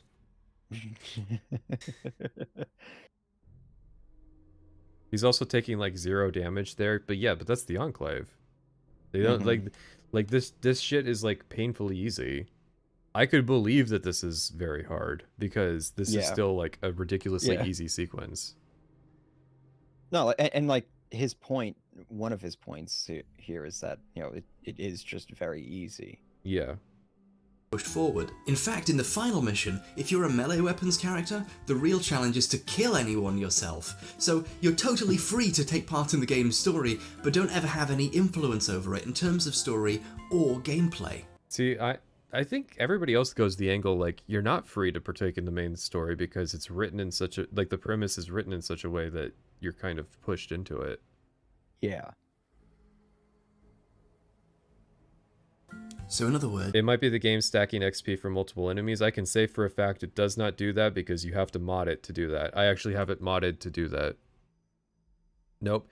Fallout 3 will prompt the XP drop from every NPC you kill individually. Whereas I have a mod that just adds it all up throughout the course of combat, and when the combat ends, then you get all the XP at once.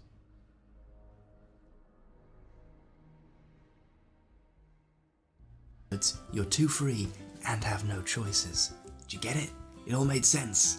There are a couple of areas that are suddenly very difficult. For example, Whoa, hold on. I thought this wasn't the case. Wasn't this a critique earlier? Yeah. Well, let him finish. Well, he's going to Old Olney.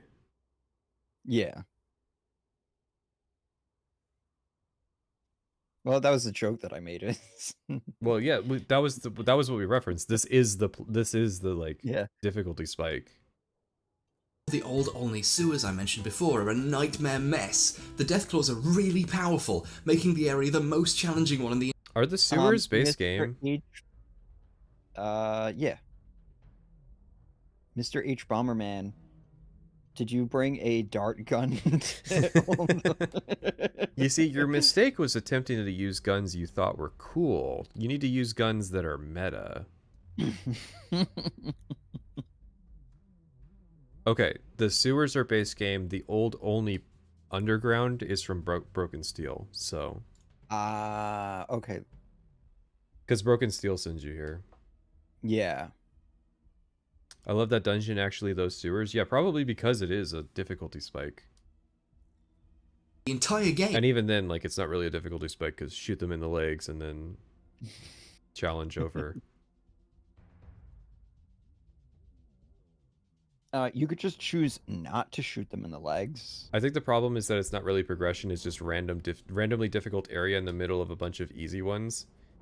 Yeah, but he was saying that, like, that was based in Stalker. But yeah, that is the typical Bethesda thing of, there's 2 difficulty modes, catatonically easy and randomly ball busting.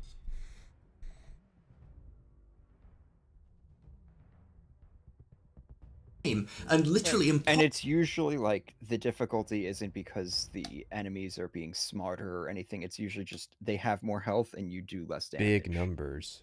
Yeah. Like they just get bigger numbers. For example, the old Olney sewers I mentioned before are a nightmare mess. The Deathclaws are really powerful, making the area the most challenging one in the entire game, and literally impossible if you went to it early on. The reward is a suit of power armor that's no better. Just get the dart gun. You can make the dart gun really early. Okay, so here's where he's gonna have to qualify, like what, because he literally was just praising Stalker for this issue, or for this point. I don't know. I think he's gonna go by, like, are we taking bets here on whether he's gonna clarify his difficulty rating? Oh, what level he's playing on? Oh, I don't think he's gonna ever say that. Oh, damn. I'm just saying, like, now he needs to bring up, like, why is this an issue in Fallout 3, but not an issue in Stalker? I still have a vivid memory of listening to you losing your mind over Oblivion's balancing, LOL. Well, yeah, because we talk about this issue all the time.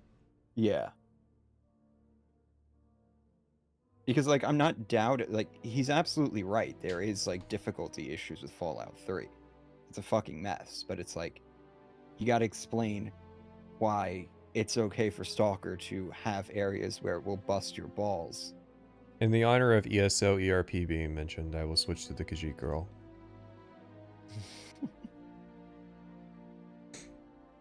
Than the armor you'd need to be wearing to get to it, which by the way is still overpowered for the entirety. But see, like, the thing that I'm getting caught on is that in Stalker, we're just deciding that it's getting progressively more difficult, and in Fallout 3, we're deciding it's just random difficulty spikes. Yeah. Like, there's Enclave encounters around Olney. I don't think it's entirely random. I think the northeast corner of the map is a little more difficult. There's more rad scorpions and sentry bots out there. That kind of stuff. Mm-hmm.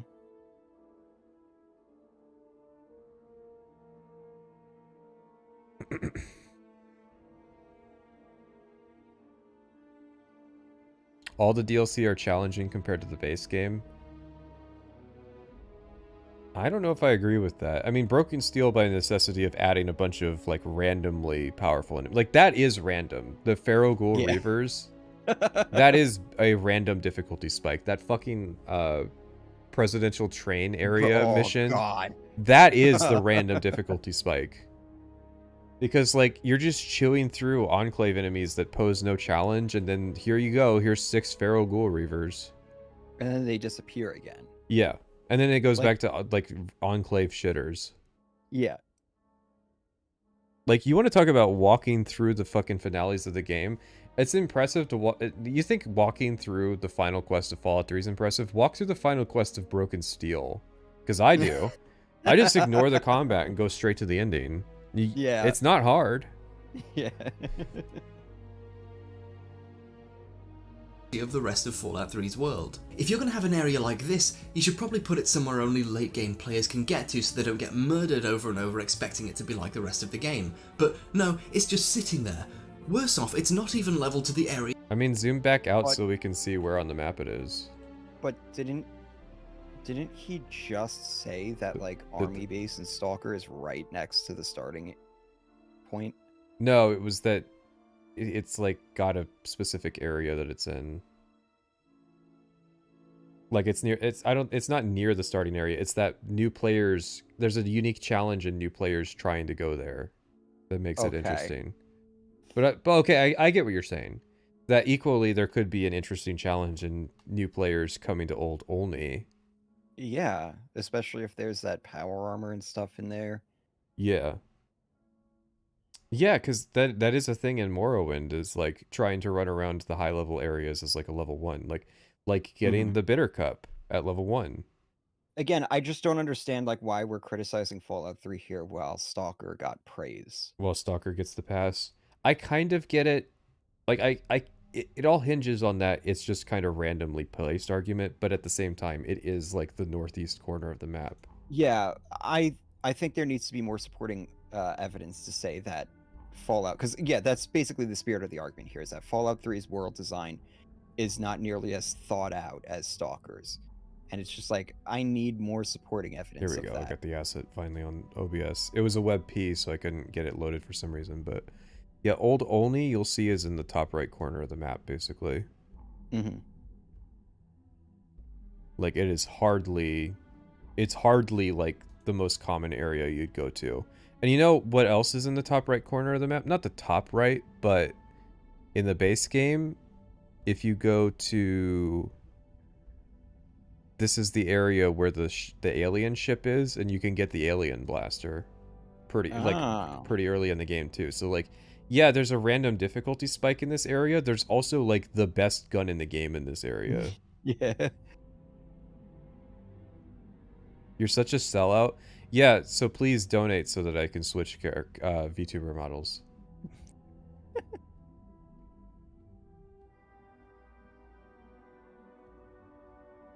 Hbomberguy has a weird obsession with old/classic games. I know where this comes from. Like this is very classic 4chan V. Like 4chan V was obsessed with Stalker, and especially when it came to comparisons with like Fallout 3. Mm-hmm. But then you have to play Mothership Zeta. No, I clarified that I'm talking about the base game. In the base game, you can get the alien blaster in the base game without, like, you don't, because obviously you don't have Mothership Zeta installed. In fact, you could just uninstall Mothership Zeta, get the alien blaster, and reinstall it.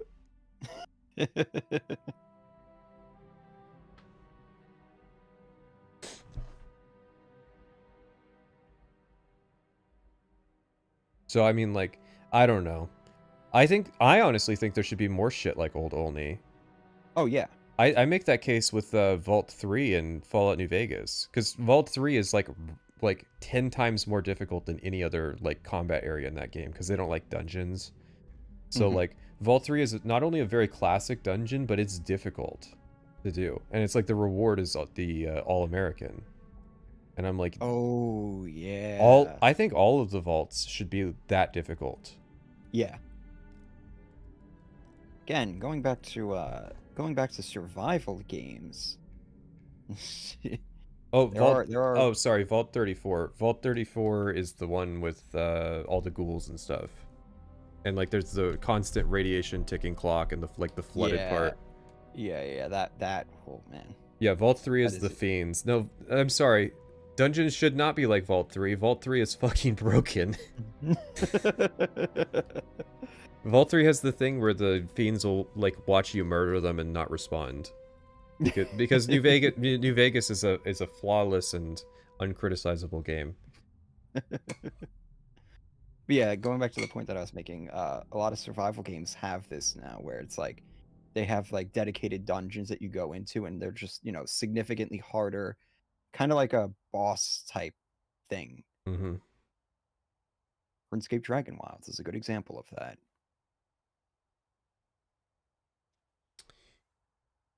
Well, yeah, like Valheim is an example of that. Mm-hmm. Yeah, but the fiends at no other... Like, okay, this is a weird argument, and it's weird that multiple people are making this case. The fiends are fucked up on drugs. That doesn't stop them in other parts of the games from killing you because you killed their friends.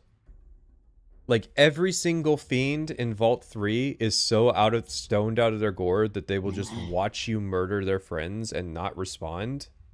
Yeah, man. Listen, yeah, you entered the lion's den. Like this is where the drugs flow freely. You know, out in the desert, they gotta ration that shit. Yeah. They go home and they they just get plastered.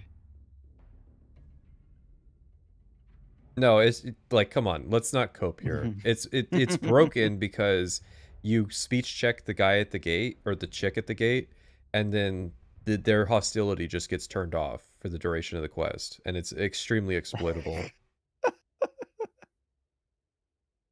And if you haven't experienced that, it's because you probably play a version of the game that fixes that. But I don't. I play the base game, and in the base game, it's broken, and it's like famous for being broken. Yeah, see, the solution there was going to be set up a like a different faction that the player gets put into. That's, you know. I think that's what happens. You get put, like, you either, because the two ways you do it is you either wear the Great Khan's uniform or you do the speech check. I think the speech check just puts you in the Great Khan's faction, and then it's just broken.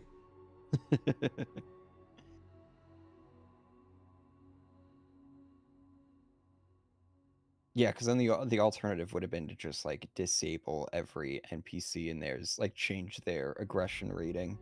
Yeah. Guys, I need to know, is Patrician a Zionist? Yeah, I'm a big fan of Zion. It's a really, really cool place. There were so many Jews when I was in Zion. They were Hasids. They were like the super Orthodox ones. Yeah. They were all over the place there. Of course the national park. What do you mean? What Zion did you think I was talking about? Oh, you thought it was one of these situations. No, guys, I'm talking about the national park.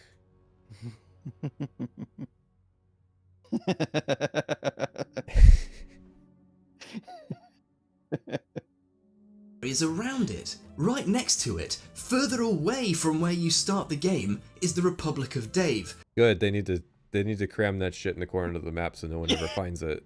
Yeah.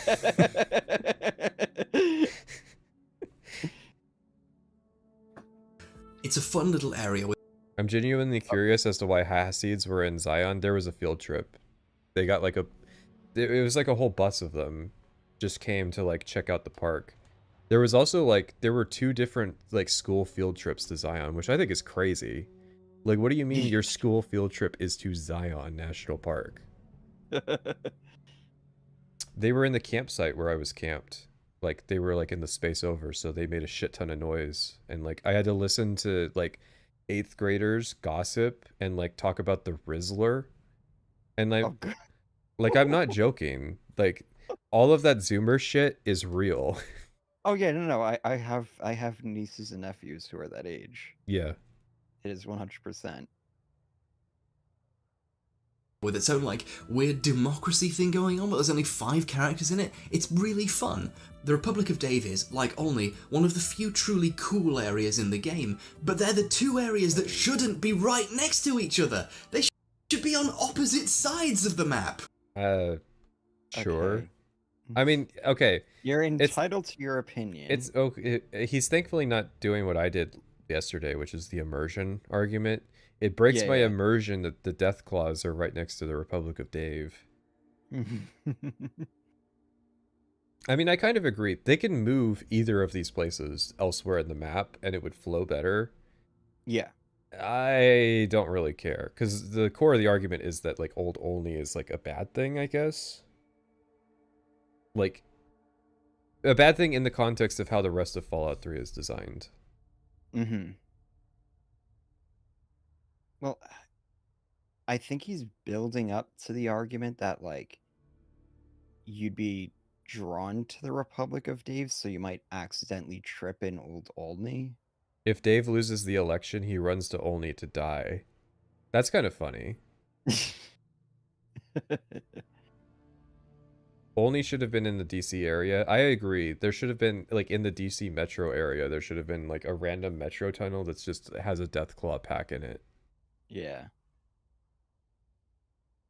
These areas are 2 of my 3 favorites in the game, and they're both shoved off to the side right next to each other like an Wait. Let's play a game. What's the 3rd area?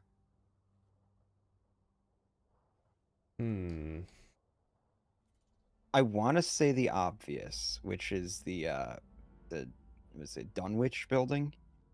No, I don't think he's gonna go at that angle. You think? Maybe. He's gonna say the tree guy? I don't think it's the tree guy. Nah. It's gotta be something mechanical, right? Like, it's gotta... What area in the game is interesting mechanically? Yeah, he already did Old Olney. Yeah. Big Town? Yeah, I honestly don't know. I guess if you're gonna go for... I'm gonna say Dunwich. I will go with chat and say Oasis. Afterthought. A game that properly paced itself would arrange its map. I don't have a strong feeling it's an old Oasis. I'm just speaking for the chat. Mm-hmm.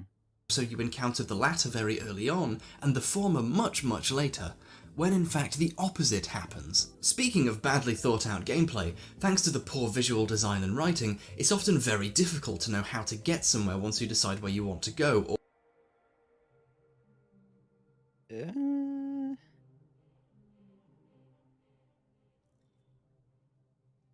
I mean, like, the Pip-Boy map is not the best. I'll Yeah, I want to hear the full point. Yeah. in fact, the opposite happens. Speaking of badly thought out gameplay, thanks to the poor visual design and writing, it's often very difficult to know how to get somewhere once you decide where you want to go, or what exactly to do when you're doing a quest. The world is so big and full of junk that, for most of the game, if you're doing a story or optional quest, you can't rely on the game to tell you where to head visually. You have to look at the arrow on your radar. And down here is the biggest travesty in the history of video games. Guys, he's doing the joke voice. I know.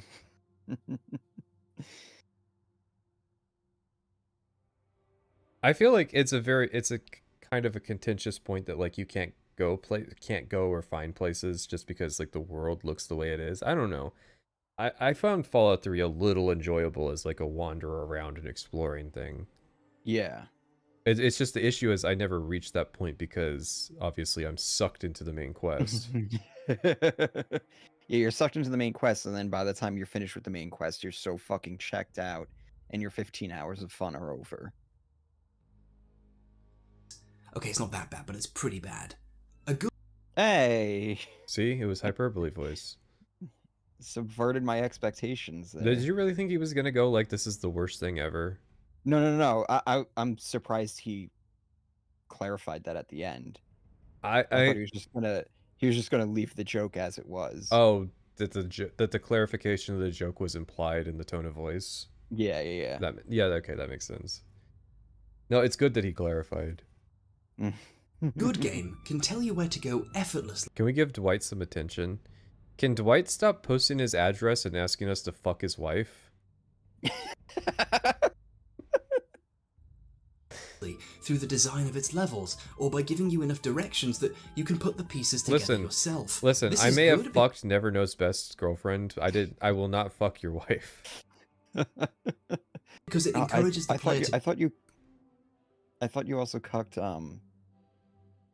Gerp? Gerg? Yeah. Well, he's in a polycule. Is it cuckoldry if like one of the girls in the polycule gets fucked? Because you have other girlfriends who haven't get fucked. I feel like to cuck somebody in a polycule, you have to fuck all their girlfriends.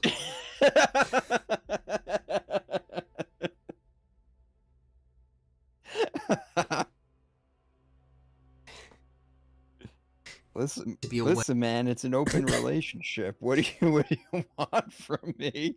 True, yeah. Why you mad, bro? Of their surroundings, which lets them fully appreciate the worlds the designers have built and all the neat personal touches to it. When you build a world centered around giving them a blip on their radar to walk towards in a straight line, you hamstring not just their own sense of going on their own journey and making their own decisions, but you've created a situation where the game is teaching you to follow this with your brain. Your eyes are trained to follow it, to stare at it, to just go where it tells you to. The levels can be often... But you are looking at it anyways, because it's the health bar. Mm-hmm. I mean, I loosely agree with this. this is another argument of like, it should just be an option in the, like a toggleable option. You did the bit. Come on. We know your wife needs Big D.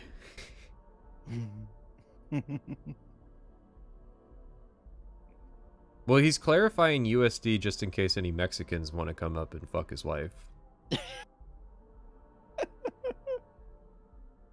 Quite nice looking with fun little things to look at, but your eyes are here at all times. You probably didn't even notice you were doing it. Don't tell me where my eyes are. Don't tell me what I look at, but that's because I like consciously ignore it. Yeah. Like, if you play these games enough, you eventually learn to just ignore it, but I think there is some validity in saying that like people who are new to the game kind of get sucked into. No, he's making like a good argument. I'm really not disagreeing with him here. Whoa, Again, whoa, it's hang on. like, Does he have identical accounts to also ask for his wife to get... I timed out him out for 5 minutes. It's not been 5 minutes. Do you have an identical alt account just so you can ask twice? now that's commitment. Now we got to find out how many of these. I'm gonna be disappointed if it's only 2. I'm just saying.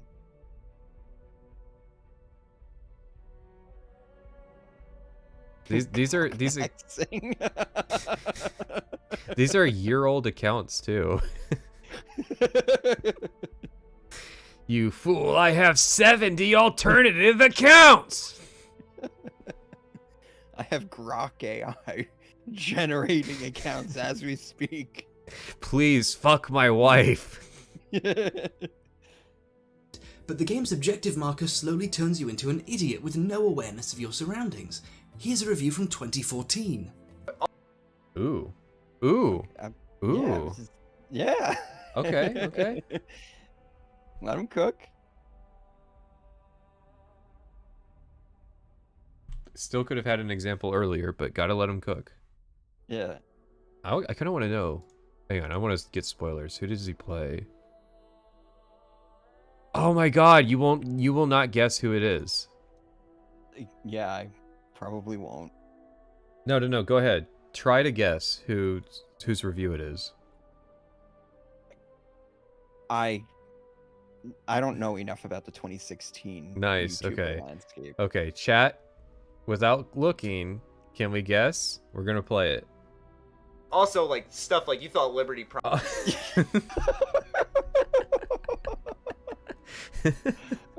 Oh no. I didn't know there was old Hbomberguy Maddie Plays lore.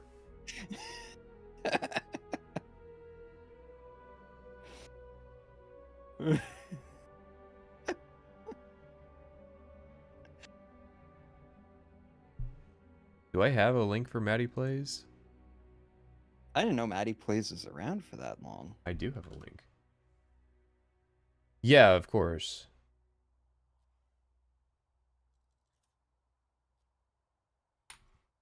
Nice. Prime was sick.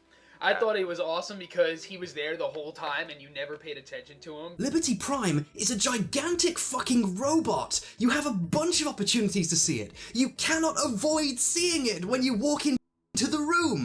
Okay, hang on. I think we're going a little hard on Maddie here for something that he's describing did happen to me. I never really noticed Liberty Prime either. But that's because Really? I was checked out of the story and just kind of being forced into this. And so, like, I wasn't looking at anything in this room except, like, what I had to do to get this shit over with. Although I do feel like this is more of an argument about a failure of, like, level design here, of interior design. Like, they probably should have had a couple more lights on him. Yeah. Because it is pretty clear, like, they want to draw your attention to the giant robot. Yeah. I wouldn't really say that this is exactly like. Here's the problem: is that now he has to make like a basically like conjecture that like because he was running around using the map markers and stuff, that he's so blind to not notice. Yeah. An Well, art okay. asset in the interior. You kind of have to look at it dead on from like where those characters are down there to see that it's a robot. From here, it could just be like some weird fucking water pump. Mm-hmm. Does everyone get 18K if multiple people show up, or do we have to split it? The better question is, why are you paying people? What's up with your wife that you gotta pay someone to fuck her? There's a lot of pro bono bowls out there. Listen. I'm not coping. I already explained that I was checked the fuck out of the story. And I wasn't paying attention to, like, minor visual details. And you might be like, what do you mean? It's a major detail. It's the center of the room. And I'm like, yeah, that's how fucking, like, checked out I was. That I didn't notice the 30-foot tall robot. Obviously, I'm not defending that it's a positive. I'm just saying I get it.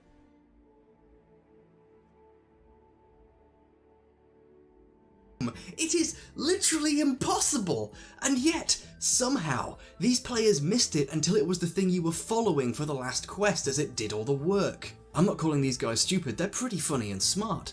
I'm saying Fallout 3 is so— I mean, that's literally Hbomb's point, though. I think that's what he's building up to. I'm just saying... I don't think it's that unreasonable.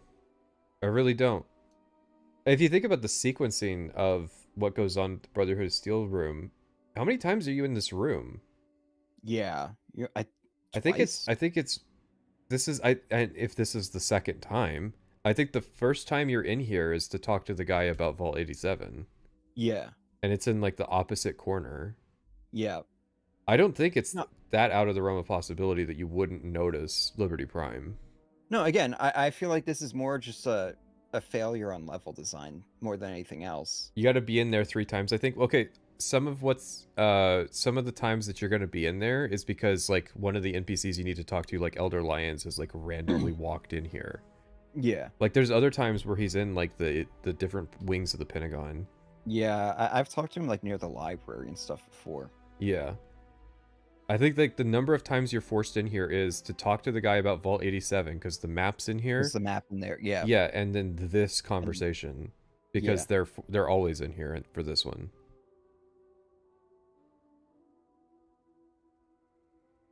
Somehow, these players missed it until it was the thing you were following for the last quest as it did all the work. I'm not calling these guys stupid, they're pretty funny and smart. I'm saying Fallout 3 is so stupid by design that it teaches players not to notice things that are otherwise quite easy just to look at and see with your human eyes. In previous Fallout... Hold on, can you play that again? I missed that. It's not shitty graphics. I played Fallout 3 on a shitty HD TV and on an Xbox 360 and always noticed the giant fucking robot. I mean, I played it on, like, a 1080p monitor and didn't notice it because I was in that room twice and I was more focused on talking to the scribe to get the information of Vault 87 so that I could... Because I hated the fucking main quest, but I was sucked into it and, like, being forced to do it because that's how my character had been written.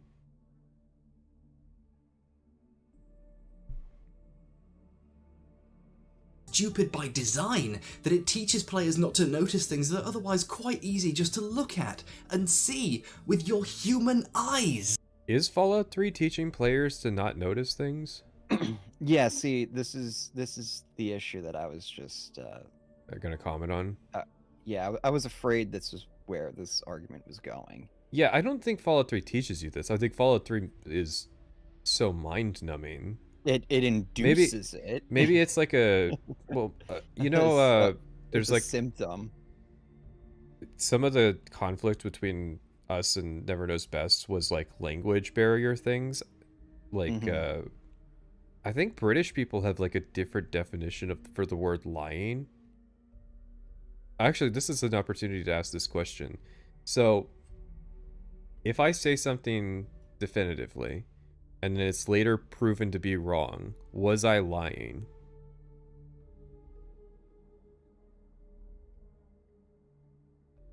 Are you asking me or you're asking Yes, I'm asking you. Well, chat can answer too.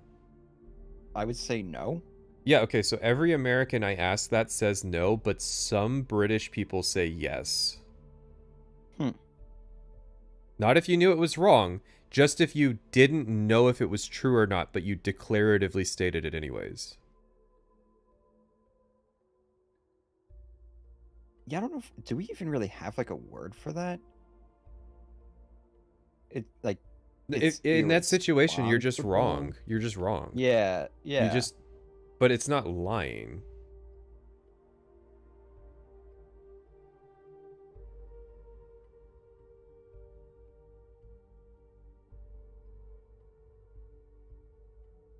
Who cares about what the British think? But that's the thing. So that's what I was trying to understand with Never Knows Best is he one of those Brits that thinks that saying something definitively that you're later proven to be wrong on, is that does he consider that lying? Because in my section he says definitively that I was lying. He gives everyone else the benefit of the doubt, right? Which it's kind of funny to give Kretosis the benefit of the doubt, but then to say that I was outright lying.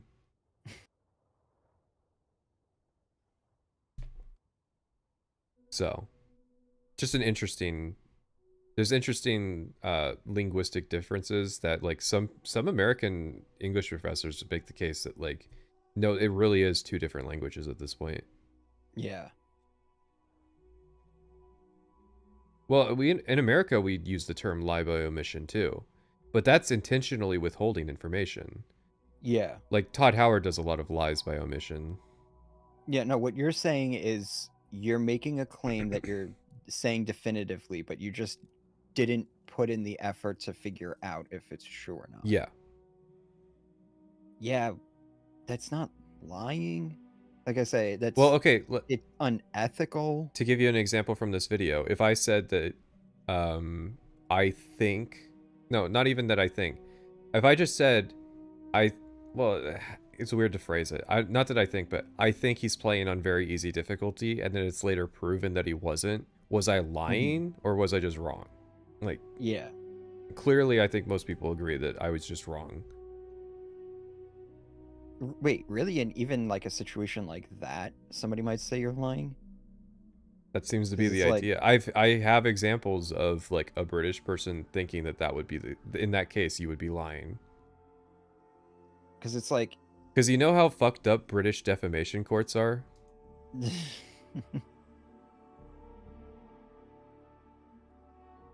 Because I wouldn't even say that's unethical in that situation. That's just, no, it's just being wrong. You're just making a guess.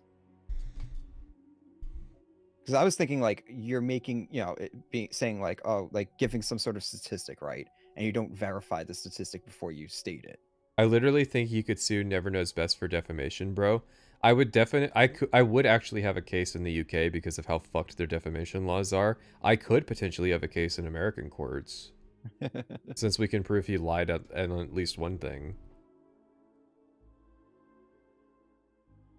It's not worth it.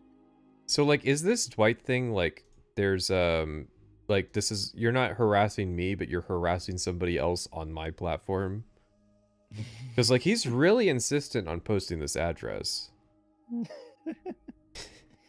Oh. Yeah, like so he's basically like trying to dox somebody else. Yeah, yeah. Like even if it's a bot.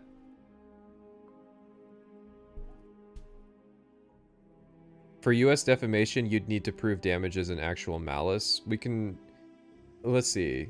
Yeah, that's why I said that like the US has a much saner definition of defamation. I mean, we can probably prove damages in terms of I got fewer videos on the WoW video. So clearly there's a reputation loss. But I would never do it. That would be that'd be a very It'd hard be a tough sell. It would be a tough case because the one thing we have is that he like cut the context out of that one clip. Mm-hmm. Could Never Knows Best sue you for cucking him?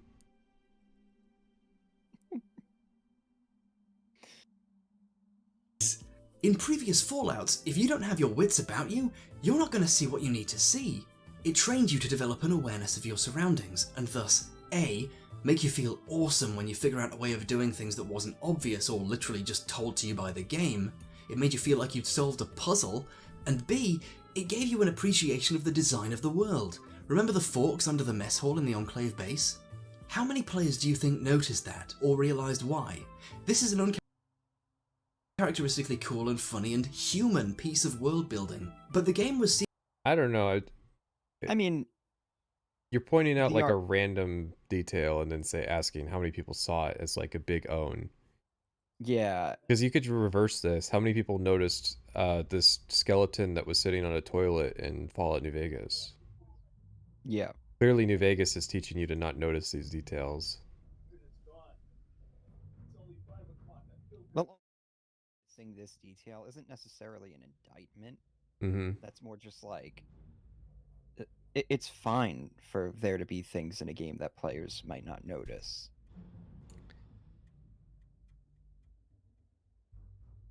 Mods, put this man in the penis explosion chamber. Seemingly Okay, so designed how around many making times sure has he been banned at this point? I think we're at like... So the first ban was a 5-minute ban, so that account probably came back. Okay. I've started handing out longer bans, and I think we're at 3 or 4. Wait, what the fuck? Dude, he's back so fast. Yeah. It's definitely a bot. Yeah. Well, and he doesn't adapt his bit. Yeah. But the interesting thing is, like, why the cuckoldry part? Yeah.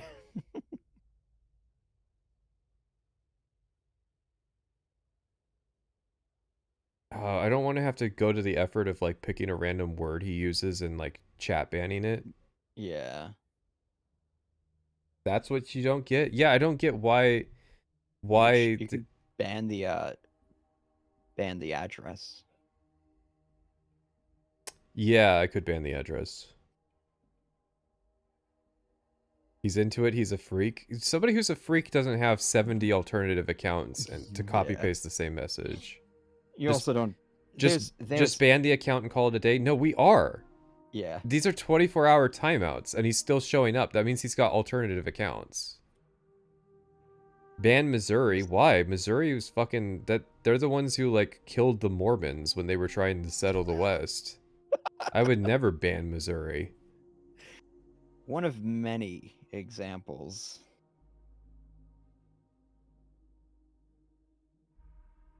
But yeah, if his actual goal was to get his wife dick down, and it's like a humiliation thing, there's a lot of apps for that. Yeah. Yeah, you don't have to use... listen, we may talk about cuckoldry... You also wouldn't have to pay $18,000 for the privilege. We may end up talking about cuckoldry more than average because of a certain controversy that happened, but...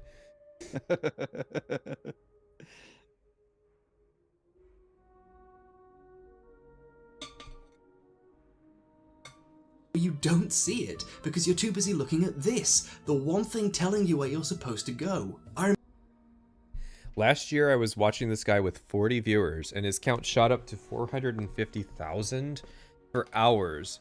And Muslim bots would reactively argue about Israel with the streamer. It lasted for several days. Did you add that K by accident?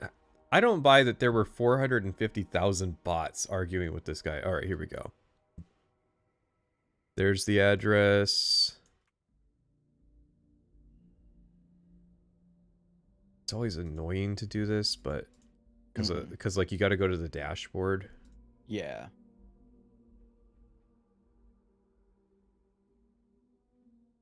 Let's see, customization. What's that? YouTube making live streaming harder than it No, I used to? don't want to add pronouns. I want to term ban something so that this guy stops getting harassed on my channel. YouTube, help me out here.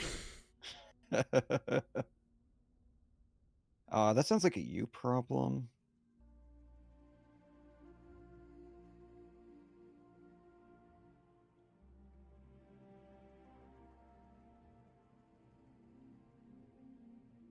All right. We'll see if that works. How ugly does your wife have to be to pay $18,000 to do her? That's what I want to know. Here he is. So he got his first message through. He got the second message through, but he can't get the address through. See, like Oh. So banning the address did work. It's just the other two messages.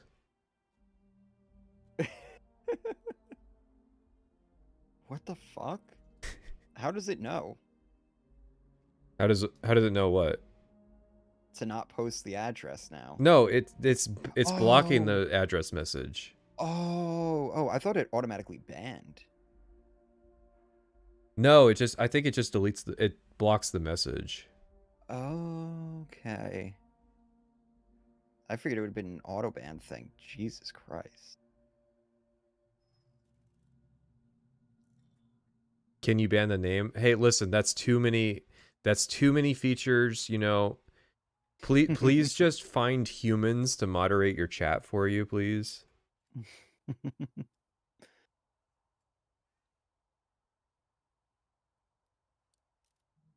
This is a very bizarre bot. Yeah, usually it's like sex bots. Yeah. Ban do my wife. But see, the issue is that like we're banning Maybe funny expressions. Maybe this is the well, I saw people saying ban his name. I don't think you can ban people's names. You can Yeah. ban their account, but we can't predict all of the accounts he has. Or like put his I'm just gonna have to remember to unban do my wife. Yeah. Brown hair. Never knows best spam bot, shaking my head.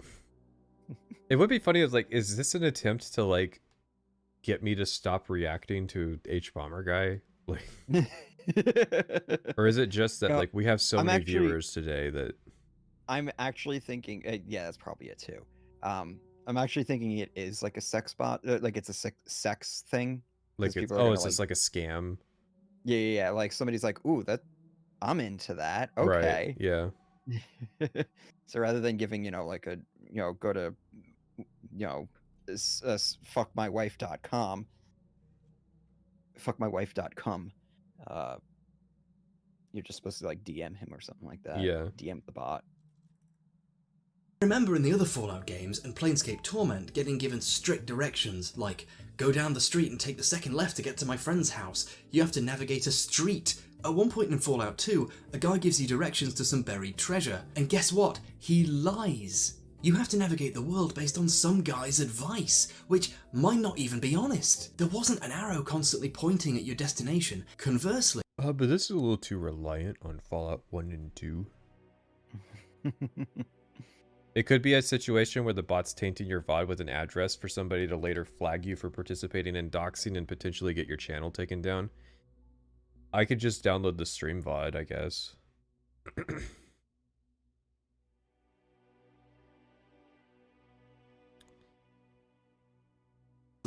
turning this arrow off would render many quests impossible, because figuring out what you have to do and where... No, but the claim is that the address is already in the VOD because of the chat being on screen. That's the claim. Without this guide just isn't something the game is equipped to do. In order to progress the main story, you have to pick up this tape.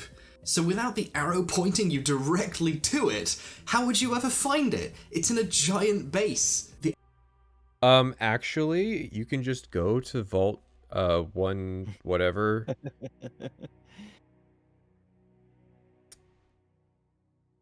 Yeah, I'm trying to think. Is that the tape that tells you what vault to go to? Yes. Well, one of those 3 tapes. Right.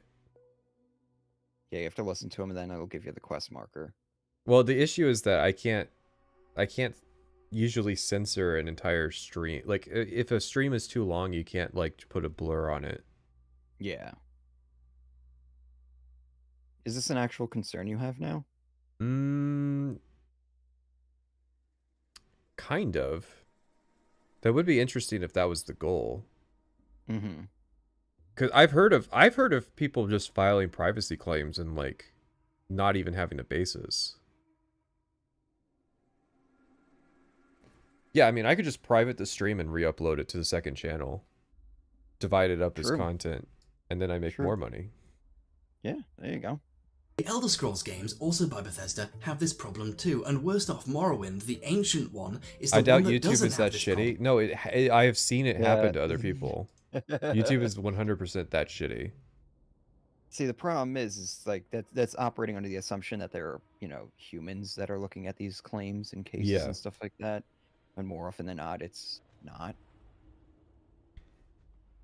The game left navigation to the player, and it resulted in a better world. I haven't finished any of the last 3 Elder Scrolls games, but I stuck with Morrowind the longest because it felt like my adventure, not an adventure someone else wrote for me, and certainly... Okay, so this is not a hypothetical. He's actually saying he hasn't finished any of the games. Not an adventure someone else wrote for a different character that I'm just sort of there for. One area of the main story, Vault 87, doesn't give you a place to go. You have to look around a big facility to find the Gek.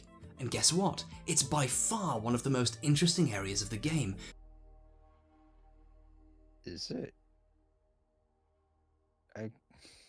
Controversial take, in my opinion. Okay, so like, sure, but it's also like a linear dungeon, and it's one of the worst enemy types in the game. Yeah. I don't know if not having quest markers makes it more interesting.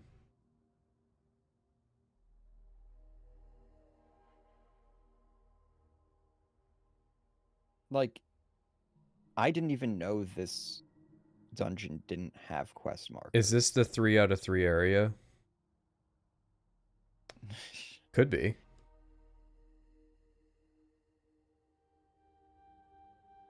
Because it had to be designed to lead you where you should look through sheer design, instead of offering very little in terms of direction or world building, and relying on a heads-up display with an arrow on it. So the linearity is fine because there's no quest marker.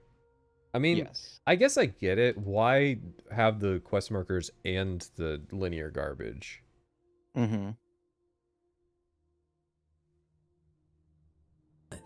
This forces you to become more aware of your surroundings and causes you to appreciate the game more. It's a breath of fresh air, you know. Hey. Don't tell me don't how I tell feel. Notice little things, like how the mutants keep a leaf blower on the shelf next to the meat. That's not sanitary. Meanwhile, in... What? Is that an intentionally placed detail? That fucking leaf blower shows up like randomly all over the game. Yeah.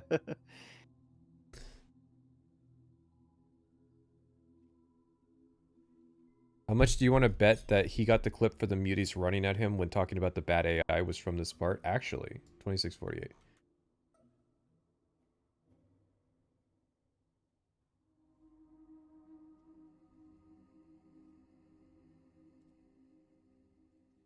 I think this is too late. But I'm pretty sure it is it is Vault 87. I'm just going to have to... I didn't see enough to be able to say that definitively. It seemed like it was a vault hallway for sure. It was a vault hallway, yeah. Are there any other vaults that have super mutants in them? I don't think so. Oh, so then maybe that is.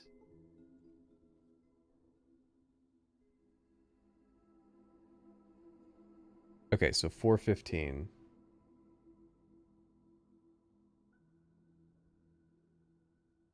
Especially like that you can target the weapon in someone's hands and knock it out. It's a fun strategic move. If you ever played Perfect Dark and shot a gun out of someone's Oh no, the Spartan Ops thing is going to take so long we can't do it the same day as Hbomberguy. But it is going to be like this week. It could be the next stream. Hand, it gave you a rush no other game could provide until Fallout 3 had it, which was neat. I still wish you could go for the eyes though, like in the originals. I also wish the AI wasn't like this has to be Vault 87. Fucking terrible. I guess the other guy's gonna take cover or maybe duck in and out. Oh no, here he comes.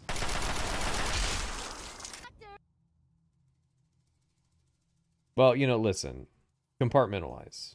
Your favorite part of the game can have, like, issues like that. Following arrows to objectives. Vault 87 is like an intrusion from an alternate reality version of Fallout 3 that was really, really good. It's also the one place in the game where you can actually talk to a mutant. Imagine if you could do that with more of them. So, I'm so used to the instinct of getting the cursor off of the screen when dialogue shows up that I tried to do it. But it's not just the way you're led around or the poor visual design of the world, no, Fallout 3 is geometrically wrong, and we're going to show our working. Have you packed your protractor? Because I didn't, can I borrow yours? In open world games, players can theoretically... It's like a Nakey Jakey bit. Can I borrow your protractor? Go anywhere right away, but designers, at least decent ones, do their best to set out a path and give you a sense of direction and progression. This applies also to side quests. While optional content that doesn't affect the main story is fine, there are good and bad ways to put this stuff into the player's view. In Fallout 1, when you're looking for the water chip, you start off with literally one thing on your map, just like in 3. We marked your map with the location of another vault. Not a bad place to start, I think. So, you head in this direction. But what's this? That's right, on your direct path to your objective is Shady Sands, the first populated area. Do you see what the game's done here? The game has given you one place to go, but on your direct route it's offered you another one. You could go wherever you want, wander... I'm thinking about how this works in a 3D game. Where you're like... Especially Fallout 3, right? Because the premise of Fallout 3 is your dad has left and you have no, like, leads to follow up on. Yeah.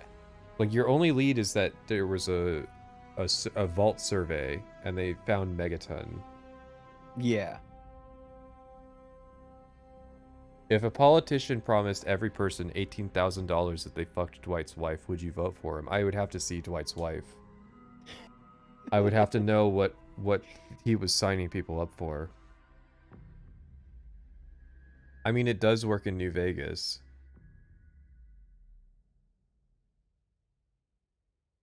Sure, but then you can say it works in Fallout 3 as well, because when you get the marker to go to the GNR, you're dragged across the DC Metro. That's like the only time I've ever engaged with the DC Metro is because the main quest dragged me there. Yeah. So... let's let him finish.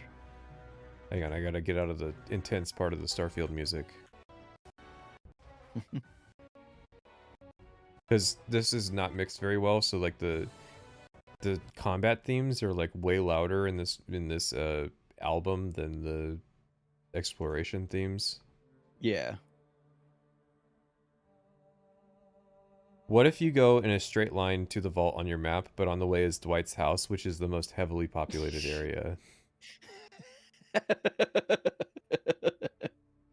around prance off into the wastes. In fact, you could go to one of the last areas in the game by just walking left. But with just this one location, you've actually been shown 2 places to go. On top of that, you actually can't get into the vault without a rope. Luckily, you now know of somewhere where you might find one. No objective marker needs to pop up to let you know you need to find a rope with an arrow floating over the people who can sell you one. You go there, you see you need one, and then it's up to you to find it. This establishes a very important narrative and thematic through line. You're told to do something or go somewhere, but doing that isn't so straightforward. You have to be resourceful to make things work. The game is saying, what you have to do is not going to be obvious. Use your head. This is capped off by how, once you do get a rope and descend to the bottom of Vault 15... Yeah, but Fallout 1 is boring, and Bethesda basically saved the series. Fallout 1 was, it was old and cringe. You find the lower levels have been completely destroyed, and you're going to have to search elsewhere. So the only instruction you've been given leads to a dead end.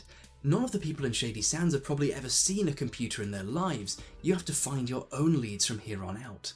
The game doesn't hold your hand, but it nudges useful options into your path for you to work with as you see fit. Now it's just you, the wasteland, and, hopefully, somewhere, a water chip. Finding out what one is, and figuring out how to get it, forms the basis of the entire first half of the game. It's a free-form journey you venture on yourself. Compare and contrast with the search for your dad. And this is why we tend to do videos about games that we don't like.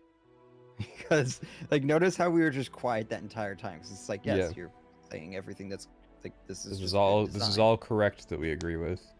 Yeah.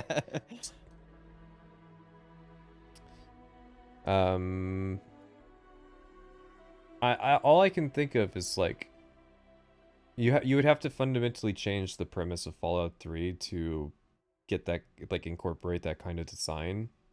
And you can still technically say that Fallout 3 does do that because the quest still, like, the GNR quest drags you by all the museums and stuff in the downtown, you know. Going to Rivet City drags you through that part of the map. Going to and then there's also the argument too of, like, you know, you're going into Megaton, like, you're gonna go to one of the most obvious things, one of the most recognizable things that sticks out. And it's just like, okay, so you go to Megaton. See, I disagree. I make Megaton, the point that Megaton doesn't stick out at all. Really? Yeah, I mean, like, the fucking landscape of Fallout 3 is just a monotonous brown color. I go to Megaton because there's a quest marker there. I don't go to Megaton because I see it in the distance. Really? See, I've, like, some of my first memories of playing the game was ending up in Megaton. Yeah, I always go to Megaton first. I just don't see it. Yeah, no, I saw it and I was like, oh, that looks interesting. Let me go walk in there. And then I find out it's a town.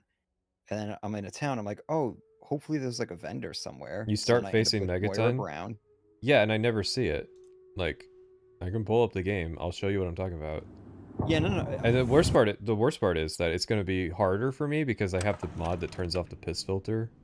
Ah, yeah. The piss filter is a part of the issue. But yeah, then I end up going in, talking to Moira Brown because, you know, I want to go talk to a vendor. And then she takes me onto her quest line. So it's like, it's not as well I love, done this is my as favorite Fallout part 1. is this is it jerking itself off about the scenic overlook. Yeah. The most useful skill. So this is the landscape of Fallout 3. I don't know. I think it's pretty camouflaged in there. Yeah, no, you have a point there. And then I'm getting spammed with the DLC. Thank God the remaster changed that. I do approve.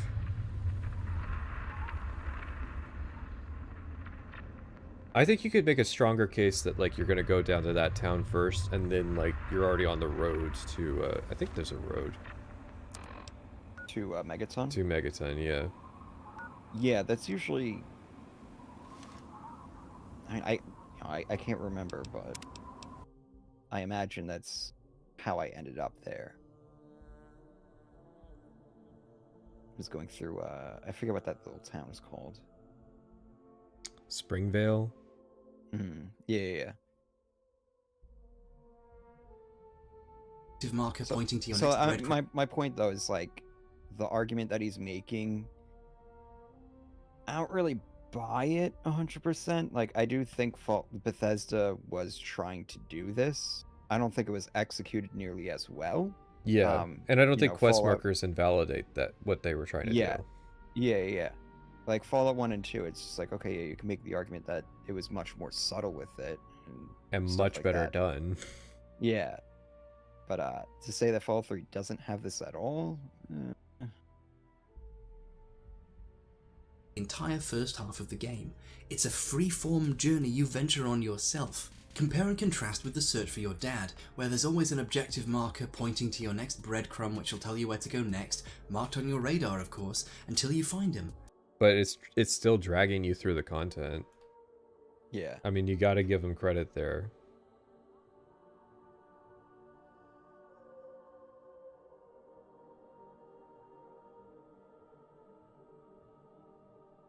And again, it's that issue, like you'll run into that issue where it's like, it's dragging you through the content because they're trying to do that thing of, like, getting you distracted. But the problem is like, the writing and urgency of the story kind of makes it so that, you know, you really shouldn't get distracted.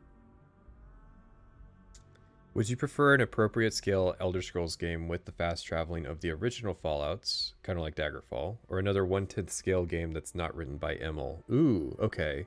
Oh. does that imply Immel does that imply Immel's writing the first one? Mm-hmm. Damn. I'll take the better scaled one. I can ignore that kind writing. I kind of want to see the better scaled one. Yeah. Yeah.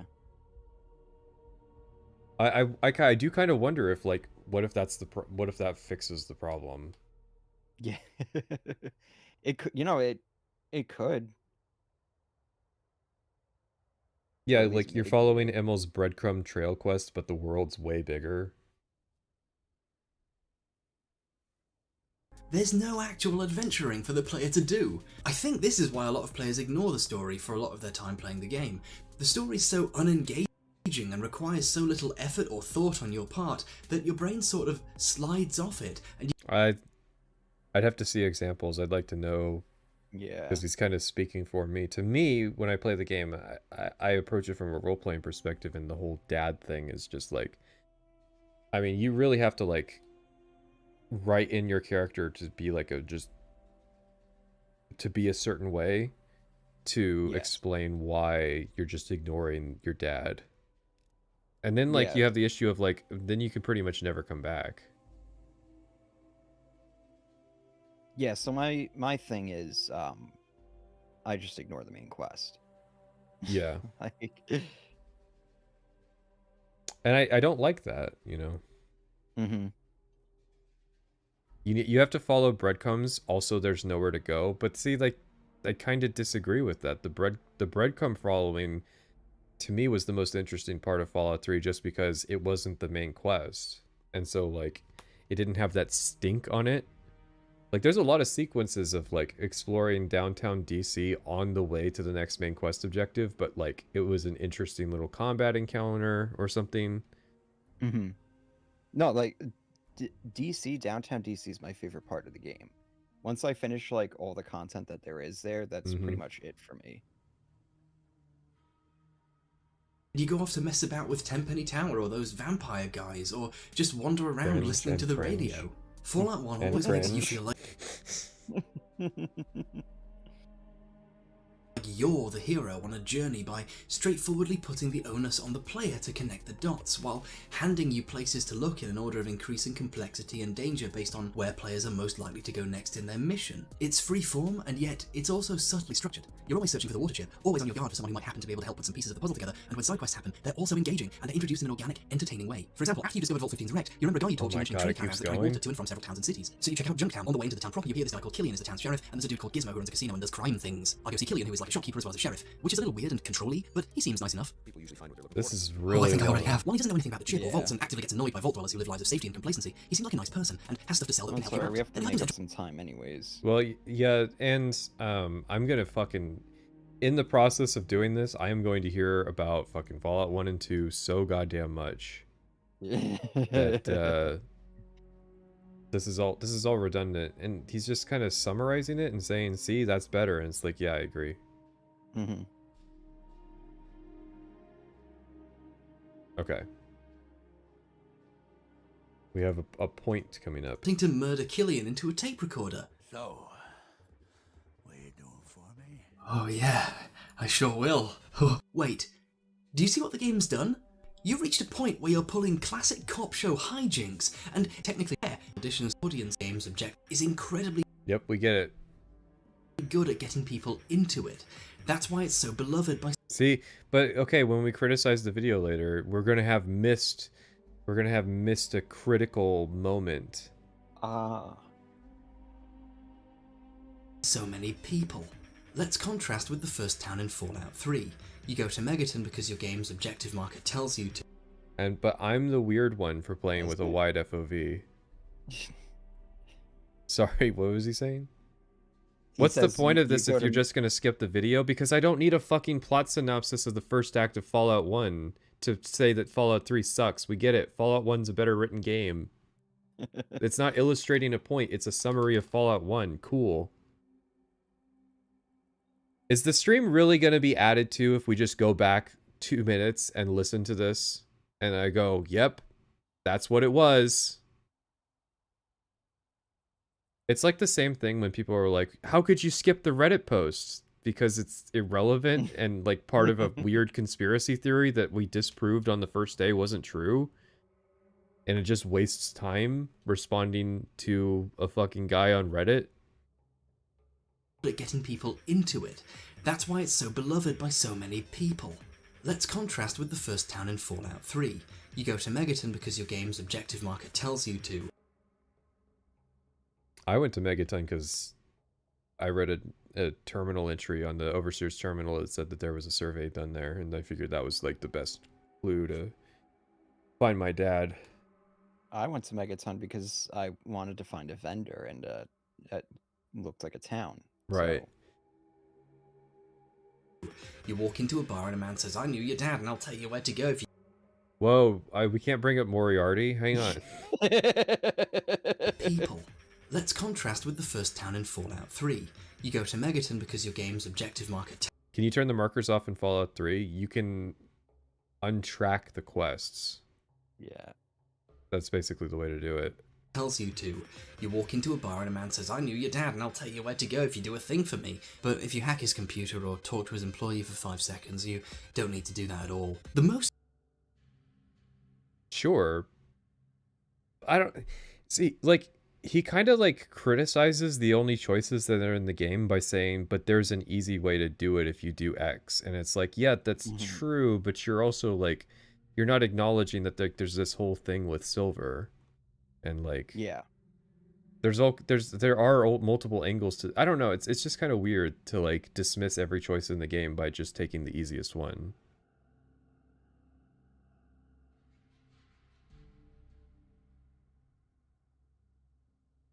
Didn't you say you couldn't see Megaton without the marker? Is this some... Do you think that's some kind of own?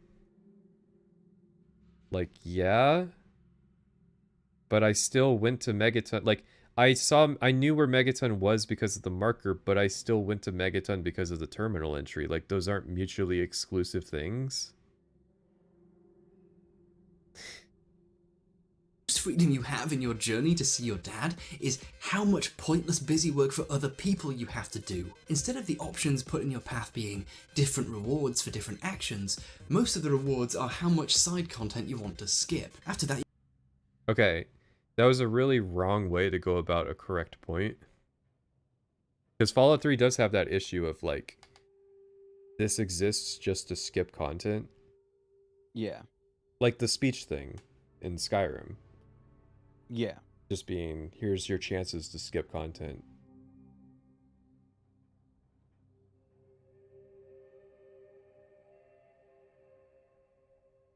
Busy work for other people you have to do. I wasn't saying, guys, come on. You're gonna really make me boot the game up again.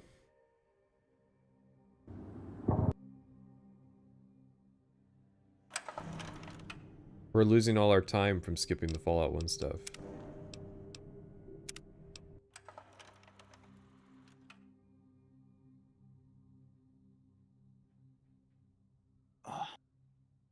Good piss break, yeah. Oh, it's bad I already used it. Oh yeah, you did. I'm not saying I can't see it, I'm saying it blends into the environment and it's not the thing that draws my attention the most. Right? It's not the most obvious thing in this landscape. Here, we'll even widen the FOV. There we go. That's a good playable FOV right there. I don't think it's the most obvious thing in the landscape.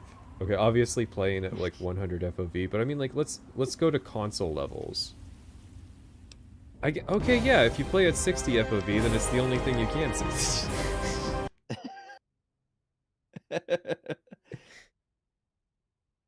75. Was it 75? Yeah. But yeah, it's just, it blends into the environment and it's not the thing that drew my attention the most when I was standing on that hill. Instead of the options put in your path being different rewards for different actions, most of the rewards are how much side content you want to skip. After that you go to Galaxy News Radio and see 3Dog, because that's what the objective marker says. It's also where Moriarty says that your dad went, because your dad, after talking to Moriarty, went to another information broker so that he could learn that the Enclave is cringe and decide to kill himself later. Doesn't he also have like a...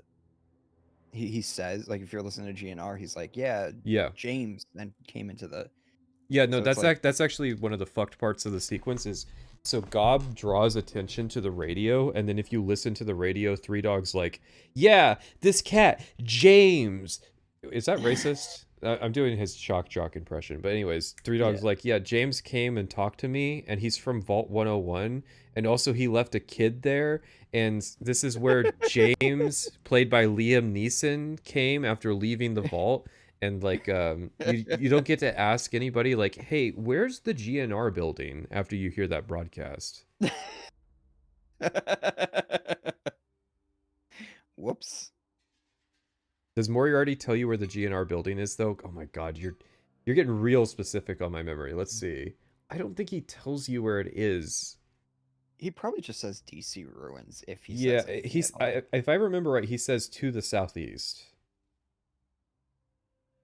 I mean, hang on. Fallout Wiki has all the dialogue. Colin Moriarty dialogue. And I've already got the page in my browser history, so I've read it. Yeah, Moriarty says, well, he did come through here but left. He headed southeast into the city. He said you needed information from one of those loonies at the station. You know, Galaxy News Radio, what there is of it.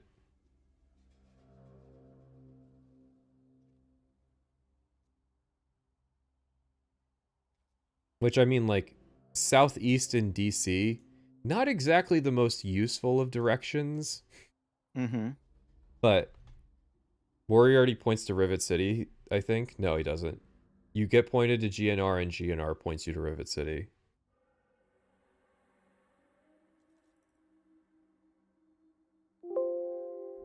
Yeah, he doesn't even say the words Rivet City.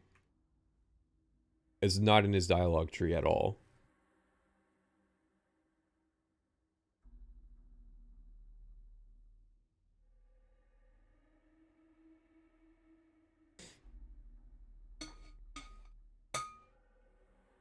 And then eventually Three Dog tells you he knows where your dad went. But first, would you like to do an optional quest for me? Can't you see GNR from the overworld outside Megaton? Motherfucker, I couldn't see Megaton, and you're asking me if I could see GNR?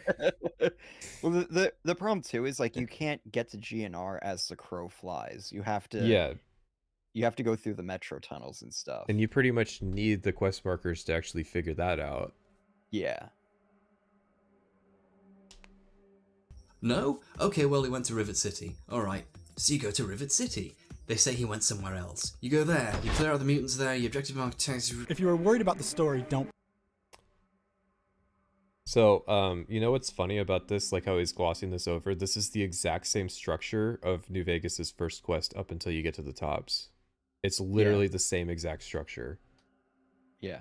Including the you skip content by speech check. Like, you can speech check out Manny, and that skips the whole Novak thing. It's literally the same fucking structure.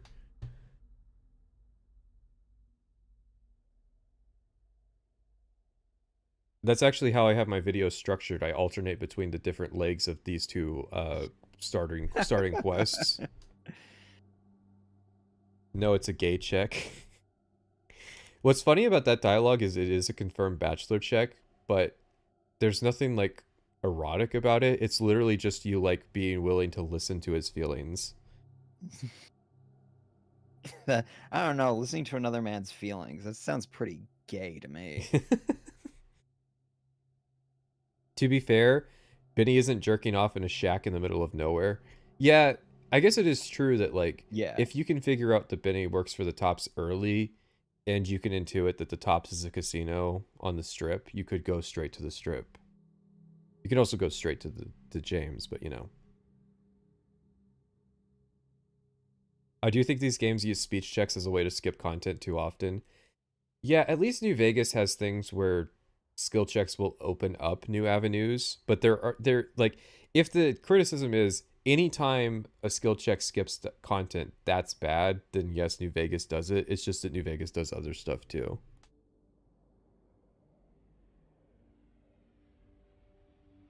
No? Okay, well, he went to Rivet City. Alright, So you go to Rivet City. They say he went somewhere else. You go there, you clear out the mutants there, you objective architects. Actually, if you actually go to James 2, he just assumes you found him via Rivet City. Yeah, I've done that. Do you think Fallout 3's intro does a sufficient job of establishing the factions of the setting during the quest? No. If not, how would you implement the Brotherhood of Steel and Enclave earlier? The Brotherhood of Steel is done a little better because they show up in the GNR quests. They have outposts in like the DC Metro area. It's mainly the Enclave, which literally just like, I think, what is the Enclave's existence prior to their entry in the main quest? I think there's like a random event.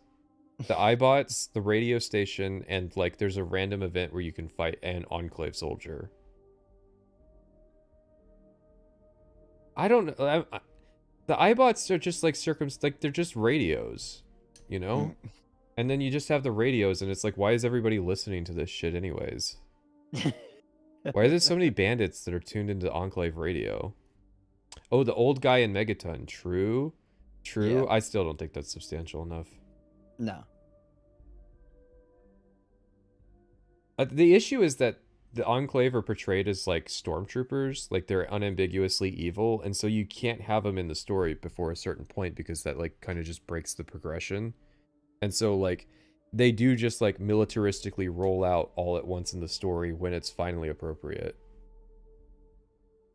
Why do they randomly kidnap the old guy from Megaton? To make the point that the Enclave are evil. Mm-hmm. If you are worried about the story, don't be. It's very well structured and focused. And then you I mean, that's a pretty good insert. I don't know, though. Is this an indicator that the main story is not well structured just because there's like a follow the lead main quest? You know what other game has a follow the lead main quest and it's considered one of the best written role-playing games of all time? New Vegas. Mm-hmm. Go there and blah blah blah. You're still following this. No, I feel like the examples of the quest falling apart happen after Tranquility Lane. Yeah, I think Tranquility Lane is like the first major crack. Yeah. It's all like kind of minor nitpicks up until now. Tranquility Lane's the first major crack, and then you have the Enclave's arrival. That's the second pillar that's been cracked. And then you have Little Lamplight. And that's where even the fans start to drop off. Yeah. Like, that pillar's not cracked. It's just destroyed. And then the whole structure collapses. Mm-hmm. So it's like, while I don't disagree with the point that he's making, he's not using the best examples. Is it wrong to put the Bosmer girl for the trans super chat?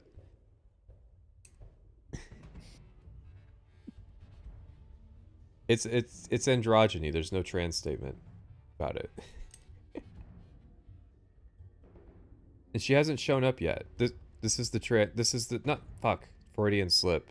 This is not the trans elf. This is the Bosmer girl. Guy's trail. Which brings me to the game's biggest single narrative and gameplay problem. The main... Bold of you to assume you're the only trans. Yeah, no, I have many trans people in the audience. Are you kidding? I've talked about Morrowind. Character is never the main character. Your dad is the main character for me. Is it a problem that you're not the main character? That's perfectly fine. I mean, I think that's part of what worked about Oblivion. Yeah.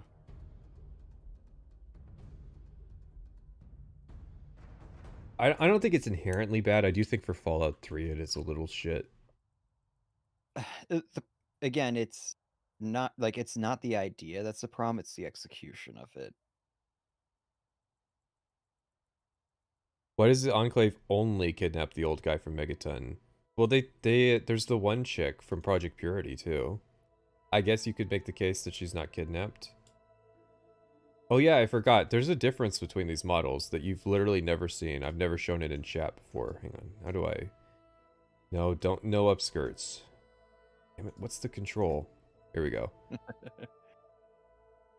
The girl has a skirt, and the boy has pants. The illusion is broken. Why does the Enclave kidnap random yokels from Megaton? Because they're evil, guys. And it's trying to emphasize that, like, if you go along with the fascists, that you'll end up being targets of the fascists. Most of it, doing his own thing for his own reasons. All the game's truly big decisions, the decision to abandon his life's work and raise his son, the decision to leave and try again, the decision to kill himself in order to prevent the Enclave from taking over. You spend too much of this game watching your dad have a much more intricate story. Also, can we consider James's story intricate? I mean, I guess it's more like a mental breakdown. It's more like he's giving off every red flag possible and nobody in his life is helping him. I won't fall for the woke Vegas. The woke left without saying goodbye? I'm also here. It's time. God damn it, Janice! What did I tell you about walking into tables in the middle of a fucking cutscene? The real main characters are talking here! But even when your dad... I think that's the one that the Enclave kidnaps too. Oh. The lady from Project Purity betrays and joins the Enclave, even though you get negative karma for killing her. See, my position on that is just like, from the perspective of the Project Purity people, it's basically over. So, like, why not work with the Enclave? Because like, at least they're gonna fucking turn the water purifier on. Yeah. So, like... And Colonel Autumn's not even the one that wants to poison it. So, like, who gives a shit? James literally kills himself because he heard from Three Dog that the Enclave are cringe. dies, you're not left to pick up the pieces and make things work for yourself. Dr. Lee immediately takes over and starts giving you the orders for where to go next. We've got to evacuate now. Don't wander off. We're going to need you. I mean, yeah, the sequence sucks. It's very unfortunate for her character. Yeah. I mean, honestly, she shouldn't be in this game. I know, I'm holding Asian women down. I'll switch models in solidarity, but... Jeez, Madison, you don't have to be rude. I'm standing right here. This guy knows what's up. Or, he knows something. Are you alright, mate? Hello, darkness, my old friend. It's so distorted that it probably won't even flag it. Yeah. Yeah, I don't know. It's like, yeah, Madison Lee takes over, but then, like, that's it? Like, it's just for the evacuation part, and then she basically becomes irrelevant? Yeah. Convincing the Brotherhood to let you in. Lions! I know you're in there! I know you can hear me! You open this goddamn door right now! I guess I'm also here. I'm the player, but we... And then, when the time finally comes to take back the memorial and kick the Enclave... Whoa! Hold on. There's a lot of fucking story that you just skipped over. There's the whole, finding Vault 87 thing, figuring out how to get inside it, through the little lamp... Okay, well, maybe this part sucks, but, like, you know, the little lamplight, the part of the game that you liked, Vault 87, the fucking Enclave base, all of this stuff is, like, stuff that you do. Yeah. Well, let him finish. Let him finish. Maybe he'll... He's just skipping ahead to the part where the agency is taken away from the player again. Out.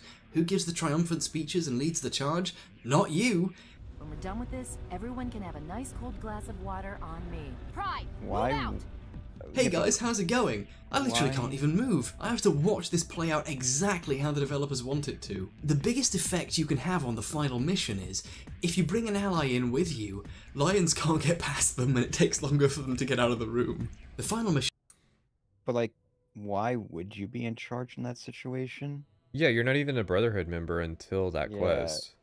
Yeah. So, like, you're like, what's funny is that, like, Fallout 3 basically comes down to you, like, begging the Brotherhood for help to, like, bail you out. And then it's like, yeah, of course you're not in charge. Guy wants to be the main character. I can't fault him. It's just you'd have to completely redraft the narrative. Yeah. Why is the PC even allowed to join the assault? I mean, like, you know, better to lose a shitty Wastelander than one of the knights. We might need somebody to throw into the purifier if it's gonna like kill somebody. As you Yeah, walking in a true, straight line, true. assisted by the Brotherhood as they kill everyone for you, and you're all following a robot as he kills everyone else. Are they killing it for us? Because I thought we weren't the main character. I thought the whole critique was that we were just being, like, taken along for the ride.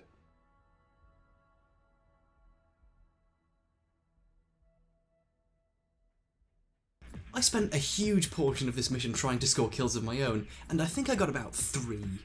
Oh, come on, guys, no kill steal. But, like, come on. And you're all following a robot as he kills everyone else. I know you're doing a I bit, spent but, a like... huge portion of this mission trying to score kills of my own, and I think I got about 3. Like, you've already got the headshot lined up. Oh, come on, guys. Like, you kind of just watch that happen. No kill stealing. It's just a cinematic set piece. I call them Call of Duty missions. Yeah. Because, like, it's the same thing in Call of Duty. Yep. Yeah. Like, you're just kind of along for the ride. You might be a main character in, like, a cutscene. That's just rude. So, apart from a few brief flashes of brilliance like Vault 87, the entire main story... Which we skipped over. Like, if you didn't know what Fallout 3 was, you wouldn't know where Vault 87 is in the, like, narrative structure.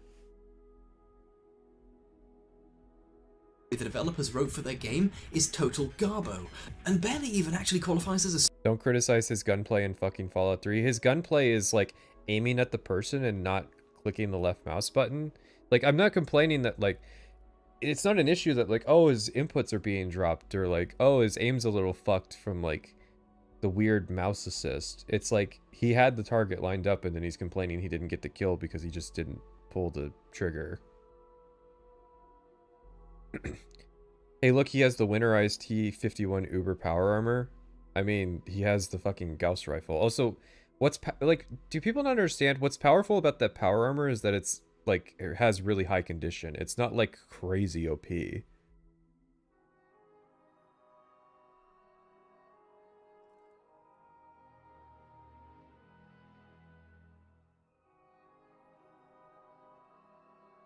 Yeah, Brotherhood power armor has 40 DR. The winterized power armor has 45 damage resistance. Not exactly the craziest set of armor in the game. It's just that it has a ton of HP. Story. You're basically a camera with legs who watches a story happen at you. This may... A story cuckold, if you would. Makes the player constantly aware that they aren't really taking part in a story. They're just playing a video game. Like, I can already imagine an angry comment saying, he's complaining that people are treating the game like a game, lol. But bear with me here. Games, especially role-playing games, are focused on creating a sense of not simply being in a game, but of being immersed in an interactive story. They're emergent from tabletop games like D&D or in Fallout's case, GURPS. If someone invited you to their weekly sessions set in a post-apocalyptic wasteland, and the story was not only weirdly railroady where your character's a dad who was immortal until his heroic sacrifice, and some lady in power armor and her pals did all the real work, and the only way to interact with the other stories in the world is to ask where the side quests are because you want introduced to them organically, you're not really going to be having a good time, are you? Core concept, bottom line, Fallout 3 fails as an RPG because it fails to make you feel like a person in a world. Sure. I loosely agree. I think it's got other bigger issues. Yeah. Like, and that's just one definition of an RPG. Yeah. I mean, like, okay, let's say that, like, Fallout 3 had, like, really, really, really good progression. Right. The only issue with Fallout 3 as an RPG is just that, like, the story is a little too hand-holding. Would people say it's not, like, a real RPG? Yeah, I don't... GURPS is definitely on the bingo card. I don't know. How many other people are going to bring up GURPS? Like, obviously, that's the tidbit you bring up when you say, like, where Fallout 1 came from. What does Fallout 3 have to make up for it? Well, that's easy. The rocket launcher. This weapon was touted hugely before it came out. A physics gun that shoots stuff at people. How fun! I'm not saying the rocket launcher's bad. It's not an inherently stupid thing to add to it. What's funny is he's right. He just doesn't. He just doesn't play any clips of it. But, like, yeah, all the promo was touting this thing. Yeah, this is where you cut to that G4 interview. Yeah. Or just the E3 demo. Yeah. I just like the G4 interview one because it's just like everybody just loses their shit when he's using it. Yeah. It's I mean, it's bad. The thing with it is it's just a gun version of like throwing objects with telekinesis in Oblivion. Mm-hmm. He just skips over the fact that you can have Eden commit seppuku. He skipped over 3 like of the main quests. Yeah. He skipped over that like Yeah. entire sequence because he was like trying to illustrate this point that you're always along for the ride. Which I mean, you are. You could still talk about those quests and say you're always along for the ride. Yeah, you just have to, make some arguments there. A game, but is it the sort of thing you should be adding to your game before the writing or storytelling or game design? I don't know. That's kind of a weak position. Yeah. It's like saying that like, oh yeah, before they wrote anything, they added the rocket launcher, and that's why it's so good. Well, when I think his argument, the spirit of the argument is that, like, those aspects were the aspects that they focused on, as opposed to the story and everything. And again, even in that context, I still disagree. Yeah, no, it's way more time to like sit down and plot out an entire story than it is to like implement a physics object launcher. Yeah. Because I mean, it's just the gravity gun from Half-Life 2, but in their engine. Like it was probably made by completely different people. Like concurrently, so yeah. One last big design problem: speech as a concept. Fallout 3 broke it. In the first, this might be a contentious topic with the chat, because as I understand, the discourse is kind of swayed a little bit on this. Oh, what, people are coming around to the Fallout 3 having a good speech system? Yeah, because it gives you a percentage chance rather than like just being a permit like in New Vegas. Yeah. 2 games, dialogue had a lot of sneaky behind-the-scenes stuff going on. If your character wasn't smart enough to know something, you couldn't say it in a conversation. And even then, if you didn't have high enough speech, the smarter, more convincing options weren't available. You didn't even see you could make them. And when they were available, you had to actively choose them yourself. You were shown a list of options, and it was up to you to discern what the best, most persuasive thing to say might be to the character in question. It was subtle and awesome. As always, Fallout 3 ruined everything. For one thing, they're always openly visible to any player. No longer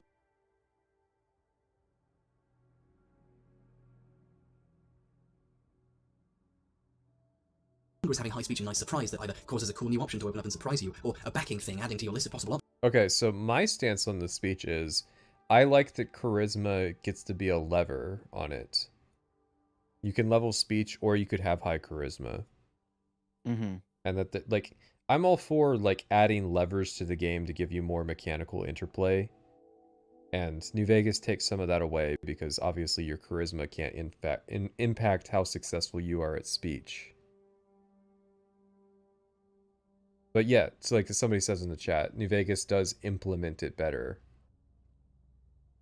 Because, like, there's so few speech checks in the game anyways. Yeah. In 3, specifically. Options. The high speech options are always just sitting there, unsubtle as a gun that shoots junk. Furthermore, it's not a simple test of your character's skill levels or player ability to decide the best answer, but rather a percentage dice roll based on your skill. It even tells you the percentage, so you can specialize in speech but not roll. Okay, what is this? This seems a little pedantic. Thing adding to your list of possible options. The high speech options are always just sitting there, unsubtle as a gun that shoots junk. Furthermore, it's not a simple test of your character's skill levels or player ability to decide the best answer, but rather a percentage dice roll based on your skill. So it's not a test of your skill levels. It's just a dice roll based on your skill levels. Yes. Correct. Is there a problem here? Yeah, that's That's an interesting. Let's let him cook. Finish. Let him cook. Tells you the percentage, so you can specialize in speech but not roll properly, or someone else who didn't bother gets lucky with it, or you can just reload over and over, which completely defeats the point of having speech checks at all. Cumulative. Okay. I tend to, like, yeah, you can save scum, but also like, you could equally make the argument that like players could choose not to. Yeah. I mean, like, that's how I approach Fallout 3.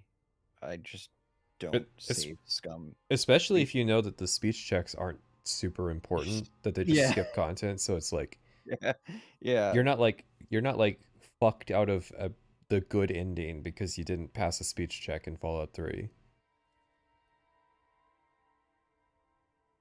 He's kind of right. Having 100 speech doesn't always guarantee a 100% chance. Yeah, but I don't think there's a person who has a speech skill that's so powerful that they can convince anybody of anything. Todd Howard. Even Todd Howard has his bad days. Sometimes he's rolling the percentage chance check. Yeah, like when what was it that he said about Fallout? Oh well, he was calling the game old and cringe. So Yeah, I think that Fallout 3 would be benefited from like a commitment mode.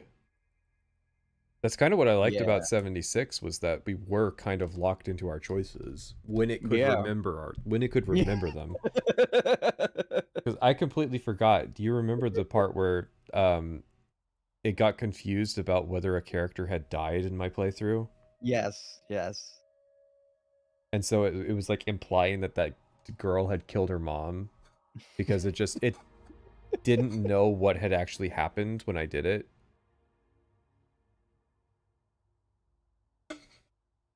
Look, the server lagged when you were making that decision, and so your playthrough is forever changed.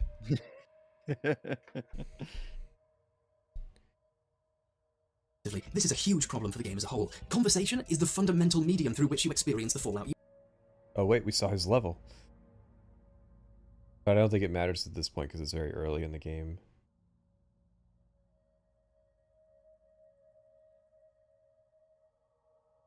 I like how Baldur's Gate 3 lets you save rerolls. Yeah, I think that's like a good happy medium, is to like just make it a mechanic. Because it's going to be an inevitable part of it anyways. Speech checks at all. Cumulatively, this is a huge problem for the game as a whole. Conversation is the fundamental medium through which you experience the Fallout universe, and the speech ability is perhaps the most useful and unique thing Fallout ever brought to the table. Messing this up this badly is a game crime. Even without relating to the previous games, it makes this world feel like it's made of tissue paper where if Are you saying that certain designers at Bethesda need to be purged? I pass a dice roll, I can totally alter a person's worldview. It's unsubtle and completely ill-fitting for a game series ostensibly based around the new... What's the issue with it being a dice roll? Well, I think is it just that my watch Monster together frictions is between like people. freaking Now let's talk briefly out about the right weapon now. degradation system. It's just like repeating itself. Okay, did it get it unfuck? You might have to reload. I think I have to reload, yeah. But it's like, is it literally just because Fallout 1 didn't do dice rolls, ergo dice rolls bad? Dice roll speech checks, obviously. It does a lot of dice rolls in combat.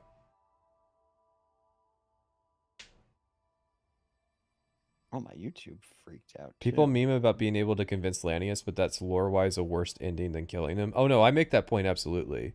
Fallout New Vegas kind of has a thing for like challenging the player on why they seem to pathologically let the worst people go.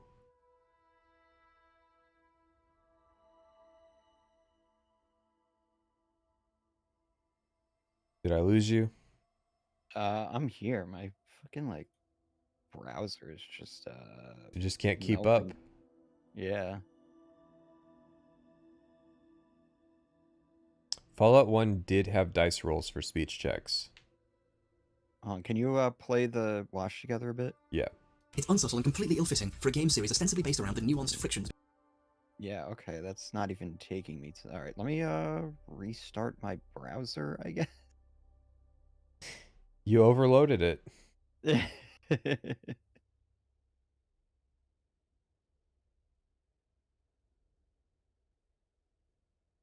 The problem with the dice roll is it's the same dialogue, and I like the added New Vegas joke if you fail. There's fail dialogue in Fallout 3. Like, because obviously you can fail the speech checks and then you don't get whatever it was.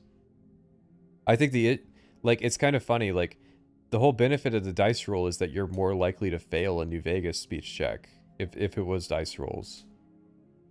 Okay, there we go. I'm back. But my proposal is that skills that represent specialties, like let's say guns or repair or science, those should be like permit based, and then it's just like speech and barter checks should be dice based. And then that way, like, charisma can be a modifier.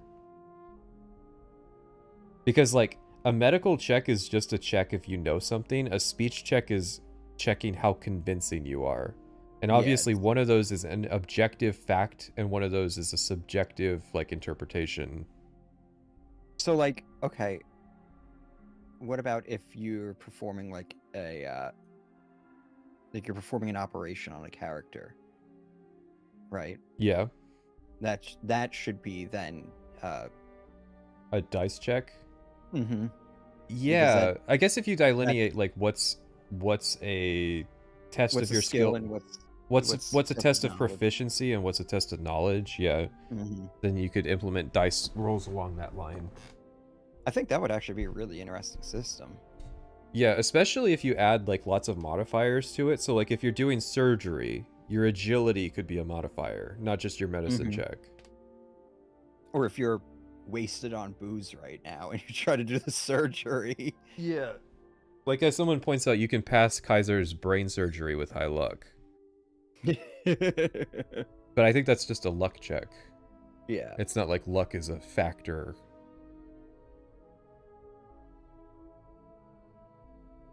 What if instead of a percentage dice roll or a pass-fail permit, the speech was determined with a mini-game where you picked options from a pie chart? I don't want to play a fucking persuasion pie speech checks. No mini games. Paper where if I pass a dice roll, I can totally alter a person's worldview. It's yeah, I don't see the issue with that. As opposed to there's an arbitrary stat that gives me a permit that changes your will. Like, I mean, both of them are gamey, so like you could make the critique in reverse. It's just, is it a good implementation for me? And like New Vegas has a good implementation, even if I think it could work differently and be more interesting. Crime. Even without relating to the previous games, it makes this world feel like it's made of tissue paper where, if I pass a dice roll, I can totally alter a person's worldview. It's unsubtle and completely ill-fitting for a game series ostensibly based around the nuanced frictions between people. Now let's talk briefly about the weapon degradation system. It's bad. Oh boy. Bit of a non sequitur, but okay. Bad. No, wait, that's not fair. I'll explain why. Okay, so I can see what they're going for. There's quite a good deal of thought going into the system and their execution, but like with the way the main quest plays out in the general... Okay. Because I was going to say, I agree with the sentiment that it's bad, but it's also like the reason that the early game is so good. Yeah. It's such a complicated thing. Like, repair in Fallout 3 is so fucking shit that it killed durability in Bethesda games for like 20 years or whatever. But at the same time, it's like the key reason why the early game of Fallout 3 works, and New Vegas to some extent. Even if New Vegas does change it a little bit.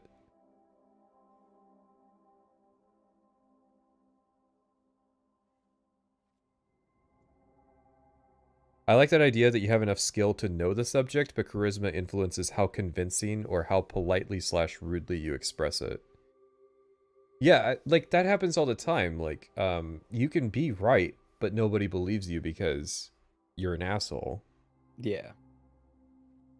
General landmarks look of the wasteland, it isn't quite done right. The idea is that your weapons are old and breaking and need to be repaired, not just to continue working, but because their condition affects their damage. A fully functioning pistol is better than one that's falling apart. You have a repair stat that allows you to take 2 of a weapon and turn them into 1 better weapon, but you need to get your stat higher to get things beyond a certain quality threshold. This means that as your character progresses, you don't just get stronger by having more points in guns, but you also end up with higher quality weapons that improve your damage output even further. This, so far, is fine. But there's another layer of design that has to go into the game when you add this system in. Since weapons break and can't be used until they're repaired if they hit 0 condition, the developers can put more powerful weapons in early game areas in order to give you a taste of the direction the game's going to go, or give you something powerful but that you can only use a few times so you can save it for more difficult moments. So, lots of powerful... Like the power armor in Fallout 4. Weapons can be discovered early on and give you a taste of things to come, but have to be used sparingly. Wait, can you see the contradiction here? Powerful weapons being given to you early in low condition because they can't be used too much, and weapons that get weaker when they're in lower condition. These two things don't go well together. Kind of. Or the weapon is so powerful that even at a low condition, it still does a lot of damage. Yeah. It's an issue of implementation. Like, obviously, Fallout 3 does it wrong. Like, they give you the Fat Man during the GNR thing, and it's just like, if the thing, like, just, fell apart, after firing it once. But it still like does decent damage against the behemoth. Yeah, like, yeah, I the Fat think Man's a good that's example. fine. I think that's fine. This means that the game ends up handing you a weapon that's about as weak as all your other weapons. You can find laser pistols in the mart outside Megaton, but guess what? At this point, you probably haven't put much points into energy weapons because you haven't even seen one yet. And they're in such low condition that they're equivalent to the weapons you were already using. Sure, but the laser pistol's an alternative to a small gun. It's not supposed to be inherently better. Yeah. I liken it to, it's how old tabletop games did magic. So the wizard would suck early in the game, but then later on he would completely outclass the other classes. It's the same thing with like doing an energy weapon builds in Fallout. Your shit sucks early on, but when you get to the later game it outpaces, whereas guns are just more consistent. Obviously the issue is that you end up with like guns being the like omni build. Yeah. I've conferred with friends on this, and several of them are led to believe that laser weapons were useless because the ones they found were garbage. This isn't just me and my weird pals either. The internet is really unsure what to think about energy weapons. Is the internet unsure what to think about it? I'm pretty sure everybody thinks that the plasma rifle is like one of the most powerful weapons in the game. Especially the one you get from Harkin. Yeah. Or Harkness, whatever the fuck his name is. And the fucking guns from Mothership Zeta are really powerful too. Yeah, well, okay. It's, not bringing DLCs here. But he is. In 2016, there was not a consensus. I'm just gonna have to take someone's word for it. Yeah. Because obviously I don't know the depths of Fallout 3 consensus and Fallout in 2016. But I don't buy that people didn't know that didn't need the internet to tell me that the plasma rifle was like busted good. I just picked it up and started using it. It's just like, okay, this thing does some damage. Yeah. Several of them are led to believe that laser weapons were useless because the ones they found were garbage. This is especially post Fallout New Vegas, right? Because Fallout New Vegas has better energy weapons like progression. I feel like people would go back to Fallout 3 and like try to do an energy weapon build. This isn't just me and my weird pals either. The internet is really unsure what to think about energy weapons because the first ones you encounter are terrible. Plus, the repair system wasn't great, because you could only repair a weapon if you had another of the same weapon. A lot of rare and supposedly powerful weapons could rarely, if ever, be brought up to even a fraction of their actual power. The only weapon that really survives this ridiculous damage curve is the Fat Man, simply because it's so over-the-top powerful, even in a near-broken state. The weapon degradation system is yet another... See, we just had to let him finish. I mean, it was rather roundabout, and we kind of disagree with the position that he's taking, but... Well, the other limiting factor of the Fat Man is the ammunition. Yeah. Well, and it's like, you can... I think he's leaving out, like, repairing with getting a second item is not the only way you can repair in Fallout 3. Yeah. You can pay money to at merchants to have the stuff repaired. And I assume he has to bring that up at some point. But I'm just saying, like... If you found something that you think was going to be powerful and you wanted to repair it, you have more options than just find a second Fat Man. A pretty good idea. Alright, so are you guys defending Fallout 3 then? Yes. I don't think that's particularly weird at all. Like, he's saying that Fallout 3 is garbage, and we're just saying that like it's kind of badly designed, but it has elements that work. Like, we both like the early game, and he's kind of shitting all over the early game. Strung by crazy poor execution. Oh, and by the way, shooters already had a mechanic for limiting your ability to use a weapon that was more powerful than your current area. It's called ammunition. This is a gameplay feature that's been used in games like Doom and the Resident Evil series for decades without, pardon the pun, shooting itself in the foot, by also making the weapons hot garbage equivalent to what you were already using. They simply rationed out the bullets you were using with them. Anyway, where were we? Yeah. Is that his only point about ammunition? Because there's a lot bigger issues with ammo in Fallout 3. But it's also like, yeah, mini nukes are like some of the rarest items in the game. Well, see, he was going from like Fat Man's are where it works. I guess like it is both things. It's powerful at low condition and the ammo is rare. But to take it back to like the laser weapons, like you do get a lot of energy weapons ammo thrown at you post Enclave. Yeah. Oh yeah. But it's like, I don't know. I don't think that's the issue. I think the issue is that the damage scaling with the condition of the weapon is what really annoys people. Like, that's why we don't have durability today, I think. Doesn't the Oblivion remaster remove that? I don't know, actually.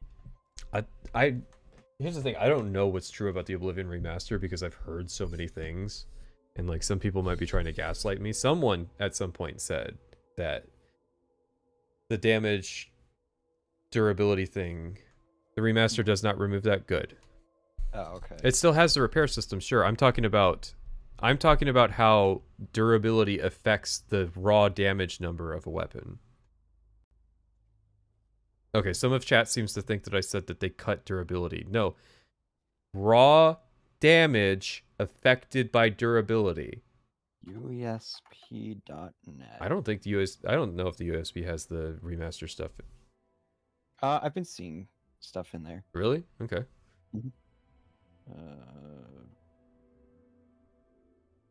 Condition, maybe? All right, someone in chat says yes. That it's still in there. What it changed was now enemies will no longer drop weapons that drop to 0 condition. Okay. What else could it do in Oblivion? I mean, they could just change it to where it doesn't affect the damage of the weapon. I don't know. It's like weird to be confused on that.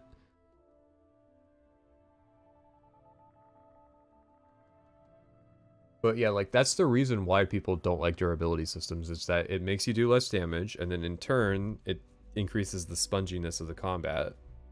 Yeah. But like low condition stuff is like what is carrying the early game of Fallout 3, like unironically, because it's limited by your repair skill and the amount of money you have. It adds a whole new dynamic to the game because like as your stuff gets better condition, it's doing more damage and like progressing with you, and then obviously that drops off once you get to the point that you have like max or semi-max condition weapons in Fallout 3. But yeah. That is still like, it really is interesting that Fallout 3 like perfected and killed it at the same time. I'll be right back 1 second. Many such examples in a Bethesda game.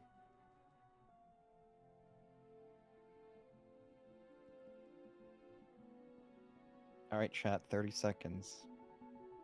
Let her rip.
Did somebody say Dwight's wife?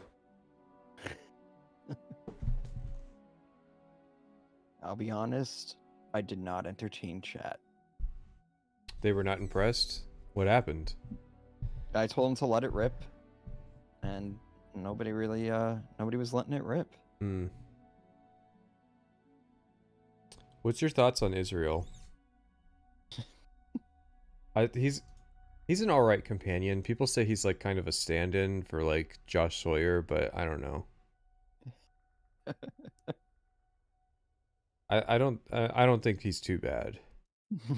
It's obviously funny to sell him to like Kaisar.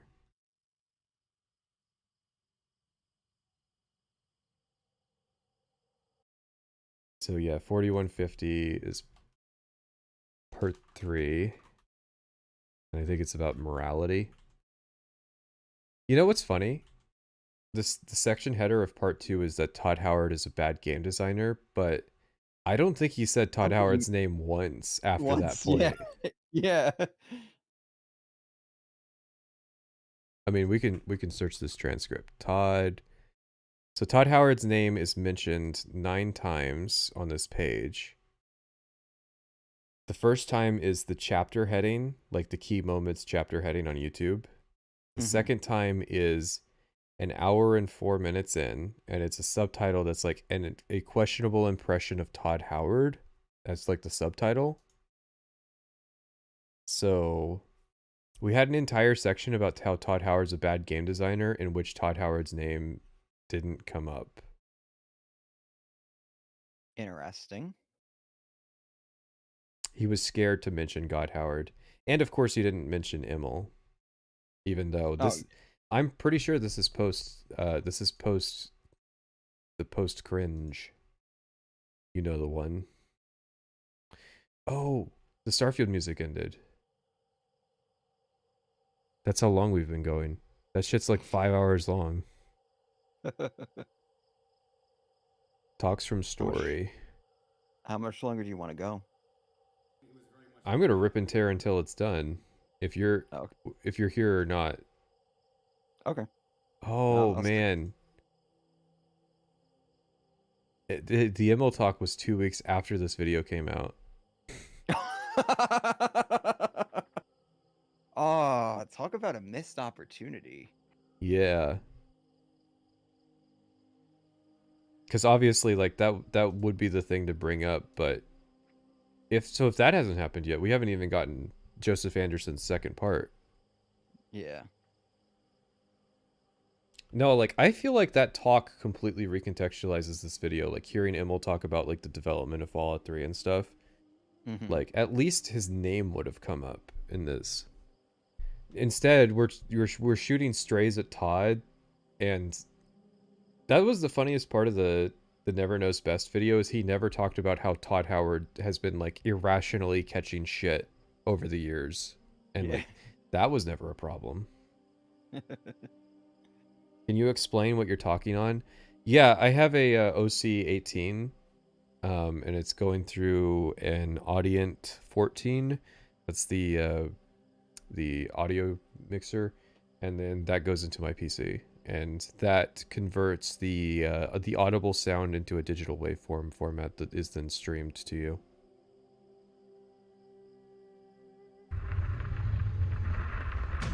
Whoa! Whoa! Whoa!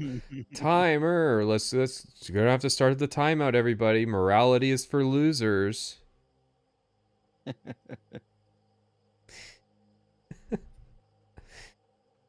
It's Dunkey's joke, man. Dunkey's joke. Ignore that we said that game reviewers need to be purged.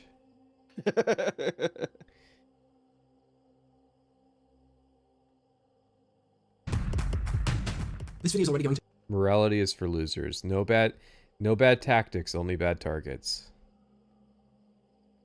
Be super long, so instead of talking at length too much about the morality system, I'm going to use Vault 101's microcosmic nature to illustrate the larger problem with Fallout 3's morality. Oh, thank God, we're going back to Vault 101. Jesus Christ, I think he spends more time on Vault 101 than I do. The whole, and then maybe extemporate for a little bit too long anyway about this stuff. The closest the game really comes to a meaningful decision in Vault 101 is whether or not you kill the Overseer, who, by the way, wants you dead. No. The most meaningful decision is whether you bully Amada.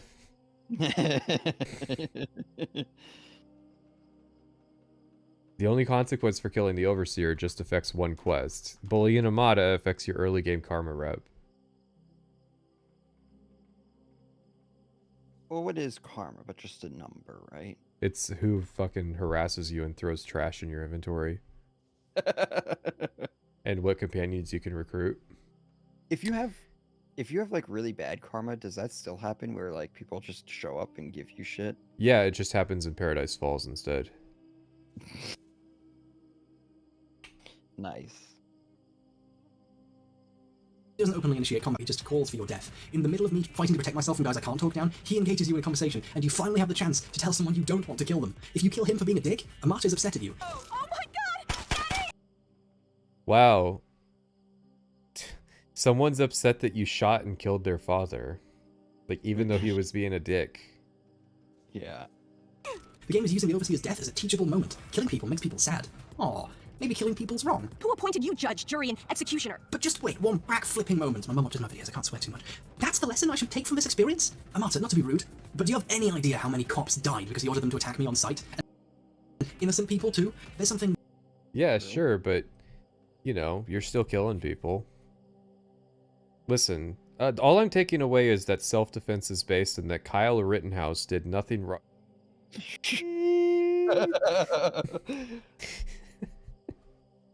Insidious and fucked up to Fallout 3's approach to morality. So many characters are utterly disposable. Throughout the game, all sorts of people will Hey, listen, that's just Immel's sense of humor.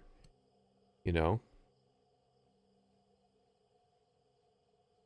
shoot at you without a second thought, and you will kill them, or you'll run away, or you'll die. That's the extent of your moral interaction with a huge portion of the game's characters. The game could have had a more nuanced perspective, where the player is at any point made to consider that all these people had friends and parents and children, but instead of being nice is reserved for a couple of specific people, who are often the most responsible for the problems you experience. How nice of Bethesda to occasionally let me specifically be nice to one person. Worse than not even giving me the option of being... Will you talk about slavery in your Fallout 3 video? Well, okay. The expression, talk about slavery, has some connotations. I will talk about it mechanically. I will talk about the implications that it has upon the world. I'm not gonna like write up a defense of the economics of it. Being decent to these guys just doing their jobs. For clarification, the world of the game. The world of Fallout 3 and New Vegas. Yeah. Which is a fictional setting set 250 years in the future in a post-apocalypse. Fucking pop-up tell you when it deems an action as the right or wrong thing. Yeah, that's right. Let's talk about the amazing karma system. I kind of feel like any game which can measure your morality with a number is kind of problematic, because it means A, it thinks it is the arbiter of when something is a right or wrong decision in no uncertain terms, or B, the game is stupid and so lacking in depth or complexity in its writing that you really can boil things down that far. And the worst part is that Emma was really inconsistent in explaining what karma was even supposed to represent to the designers. Yeah.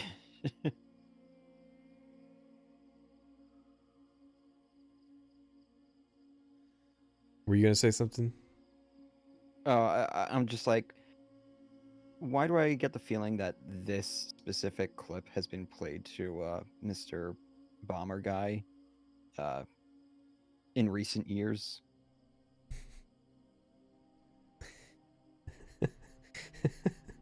I'm not sure. What would cause you to get that impression? Oh, I don't know. I don't want to be put in timeout.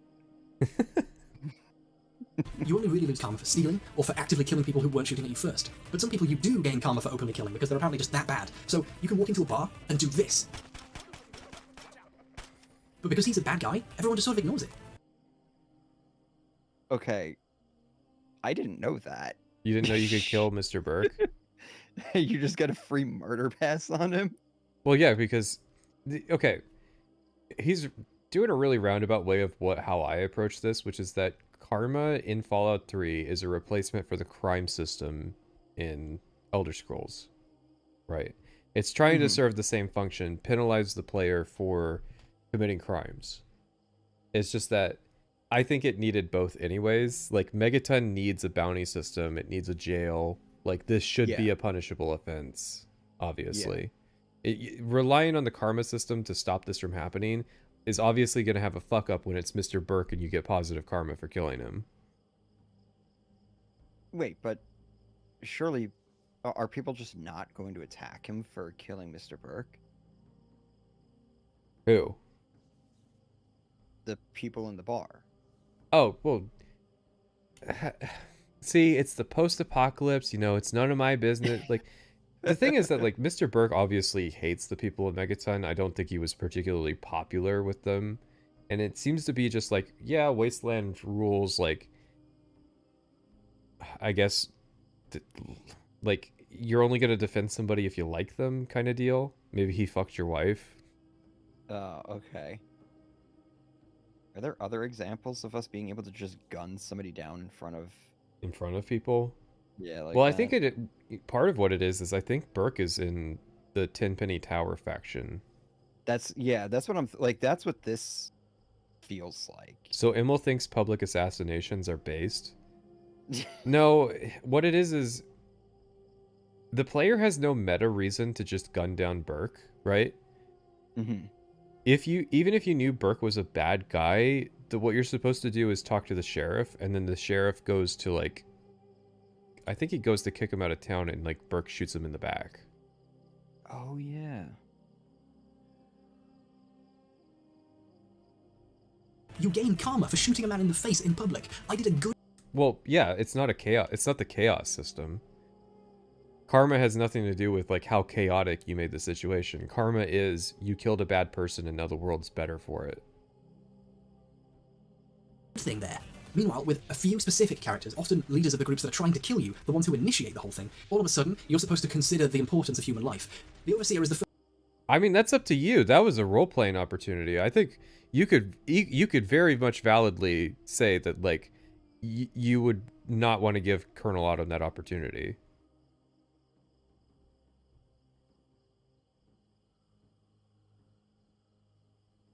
Right? Yes. Yes. I'm ordering food right now. I need to do that. Are you locking down for the remainder of this video? I'm gonna try. Alright, I will also order food. $0 delivery fee over $40. Gee, what the fuck? Where? It's a fucking Mexican restaurant.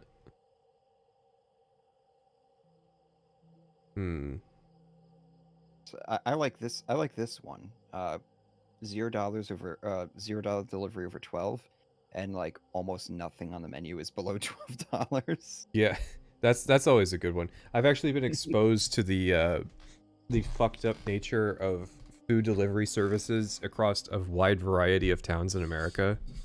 Oh yeah. So that's fun. Do I want that? Probably not the best pick for eating on stream, although I have had it before. Let's see.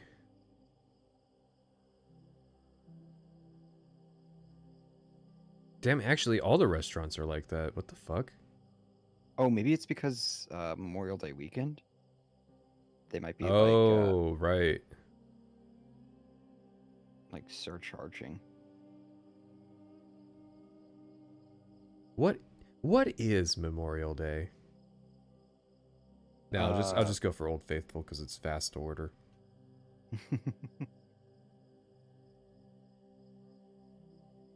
So some people died. Your Honor, who cares?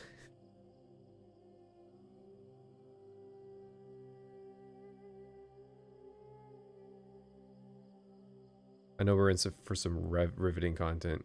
What is Memorial Day? Is this a real question? There's just random holidays throughout the year that I'm like loosely familiar with what the purpose of them is. But really, you don't really know what like Memorial Day is? I know it has to do with veterans.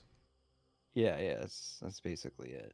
It's because you have Veterans Day, which honors living service members, right? And then Memorial Day is for ones that, died. But why do we get the day off? It's just an excuse to give Americans a day off. Oh, okay. The beginning of that's all federal holidays are literally just an excuse to give people off. Like Labor Day was literally manufactured for that specific reason. To pray, you idiot. But like you can pray in like 5 minutes. Get back to work. No, and that's why it's like it's at the end of May, start of June. It's because it's supposed to mark the beginning of summer. Do you guys actually not realize he's referring to the system, not the concept of morality itself? No, it's just funny to say that. It's just funny to say that he's saying that morality is for losers. But also, like, I don't think it's that out of character. I really don't. Man, there's got to be a lot of people doing DoorDash right now because, like, not only is the surcharges like dirt cheap, the tips are also like the default tips are just like abysmal right now. Ooh, okay. So I'm gonna go ahead and increase that a decent number. I don't feel like 225 is a that's not a good tip. Not here, anyways. Tipping LOL. You know, the only reason I use food delivery services is that I know they underpay their employees. And, like, the drivers don't have any rights, so... I like to take advantage of them and, like, exploit them. Mm-hmm. Well, I mean, like, fuck, you consented to it, you know? If you're on the bad end of the deal, that's, like, your fucking problem.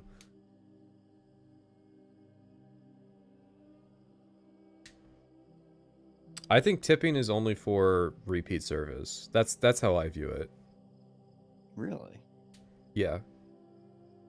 Like if you're a regular at a restaurant, you should absolutely be tipping the waiter, but like if you're like in a random town, like I still tip, but I tip very small when I'm like I tip like $1 when I'm like in random towns that I'll never be in again. Mm-hmm. No, I'll tip based off of the service and stuff. Is this just going to be a bash session on Hbomb? No, we're talking about the morality of using food delivery services.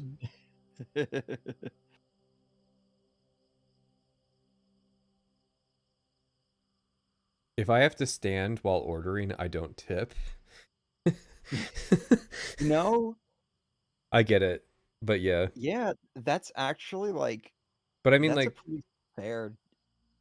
But I mean, like, all that's really testing is it a sit-down restaurant or is it fast food? Yeah. Like, yeah, I don't tip fast food workers. Mm-hmm. But they also, like, in my area, fast food workers get paid, like, actual wages.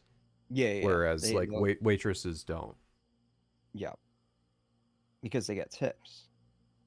Tipping before service is basically holding your experience ransom. Who the fuck tips before service? Dude, I have been to... every town I go to, they feed me before I even prove that I can pay for it. I just tipped before service, technically. Technically, I guess, yeah. I can also, like, revoke that as well. Yeah. Like, I can retroactively go back and take that tip away. Or increase it, so... No, when something's, like, over-aggressive with asking for a tip, like, asking for a tip for a service that has never gotten tips, like, 10 years ago, and then, like, or, like, if the suggested tips are, like, 40 to 50%, like, the minimum tip recommendation is, like, 40%. That's absurd, yeah. Yeah, no. I think fucking, like, 10%'s absurd. I only tip $1 because, like, it's a convenient... Like, I would tip you 50 cents if there was a bill for that. The only reason I don't tip you coins is because I think it would be annoying. Because I just think of it like, you did, like, you know, $1's worth of work in bringing me my food, you know? Mm-hmm. And even that's being generous. And then you're also being paid by the restaurant.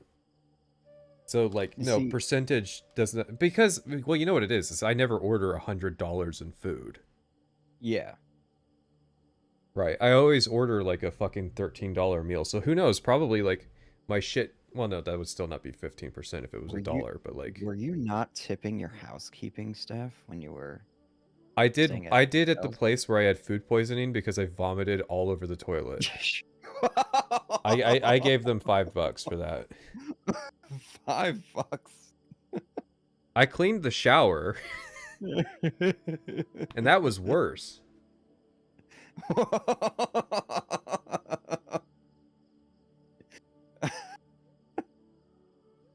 Well, there's a mental image that I'll have to live with for the rest of my life. Thank you.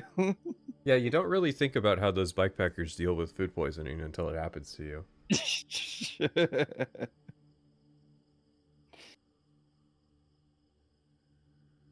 Truly hope you get very explosive shits for this shitty take. Which part's the shitty take? The I don't tip 15%? I'm not gonna be like emotionally exploited because your boss sucks and refuses to pay you. Mm-hmm. I will be. I think it wasn't Lenin. Who was the Trotsky? Trotsky didn't tip. He would come to America and like not tip the workers, and then he would just tell them like, "Yeah, you need to revolt against the system."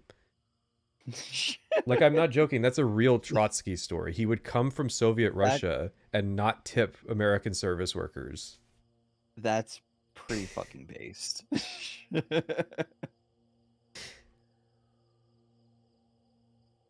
I'm not Trotsky. I'm not going to be able to pull that off.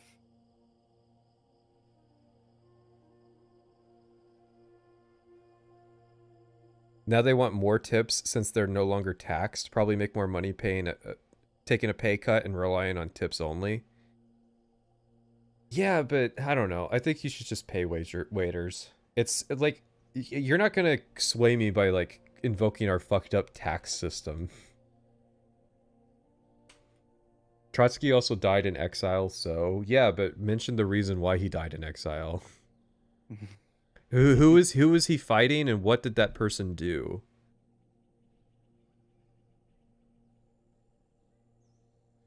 I think tips are fine. I just want the waiters to be paid well. If they go like, they get paid the minimum to take my order and bring me my food, and then if they're nice, then they get the tip. That's the bonus. Like, we fucked it up where tips became part of like the expected economic arrangement. Well, I think in New York State they have to pay like a minimum if their tips don't cover it. Yeah. So like, they're getting paid minimum wage regardless. Oh yeah, and I wish I knew what places where the owner takes the tip beforehand, so I wouldn't tip at all. Because like, very obviously, the owner's not supposed to get any of the tip. Yeah. Ironic for someone who accepts tips. Yeah, but you're volunteering to pay me, and they're not tips. They're just donations so that the content keeps coming. Because, like, I don't get paid a steady wage. I don't have a boss who pays me a steady wage. Like, so all the money I get is either ad revenue, premium revenue, or what people are willing to donate. Mm-hmm. You see, because I gave No, my Dasher a tip. Master Chief is here to talk about tipping culture. They texted me and told me that I'll have my order soon. I don't want them to text me, though. Unless they can't find my house.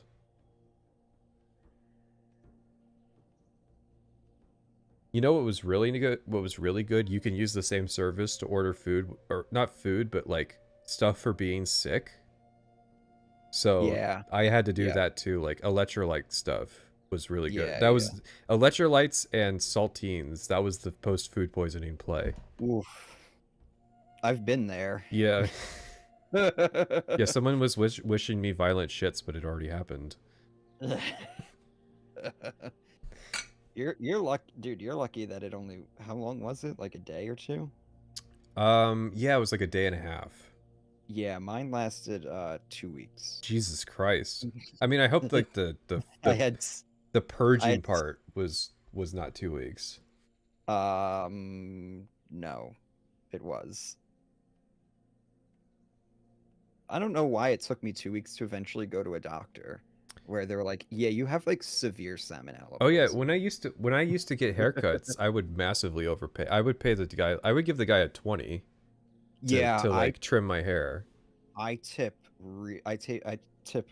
hairdressers and stuff really well because like, especially in a salon, yeah, like, they make almost nothing off of a guy's haircut. So it's Yeah. like I'm coming in and just like wasting like serious potential revenue for them. I pay $70 for a haircut. What the fuck? What do you mean you pay $70 for a haircut? Yeah, I would usually pay like 40. I should point out though that I cut my own hair now. Yeah, same.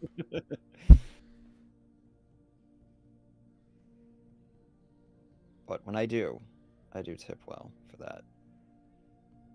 Of the groups that are trying to kill you, the ones who initiate the whole thing. All of a sudden, you're supposed to consider the importance of human life. Well, I mean, you can No, you can. You can side with the Enclave in Fallout 3. It just gets retconned in Broken Steel. Mm-hmm. But, like, you can side with John Henry Eden, and you can, if you pass the speech check, spare Colonel Autumn.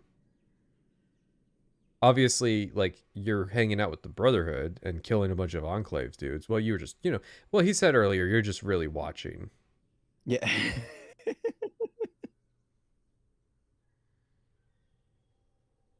The Overseer is the first in a long line of people who you can spare or convince to change their ways or give up or whatever, but who accidentally make the fact you kill your way wantonly through so many people to get to them fall completely flat. Yeah, but I mean, like, look at this guy. He's like a fucking pit bull.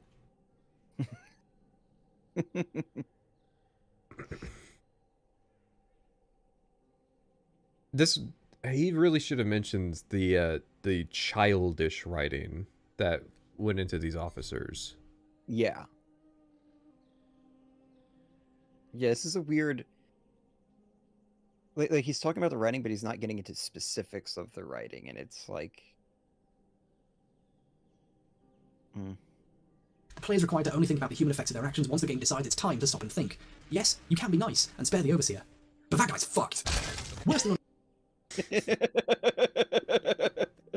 I mean, listen, he put us in a self-defense situation. That was a good comedy bit. Yeah. Perfect cut. What about all the foot soldiers you can hardly avoid slaughtering? Just don't pull the trigger. Not even giving a chance to really be... What's weird? Okay, what's weird about Vault 101 isn't that you have to kill the guards. What's weird is that these guards have really, really strong opinions about you as a 9-year-old. Like, these guys have been living with you for 9 years, watching you grow up, and they fucking hate you. Good person. The game doesn't even really let you be a bad person either. And by bad person, I don't mean, whoa, hey, let's kill all these people for no reason. Whee, I'm so edgy. My name is not important. I mean this in the game never, and I do mean never, puts you in a situation where the lines are blurred, or where both sides in a... Excuse me, have you played the Tenpenny Tower quest? Where it's an allegory for immigration? I gotta go to the bathroom. I'll be right back. Chat, how are we doing?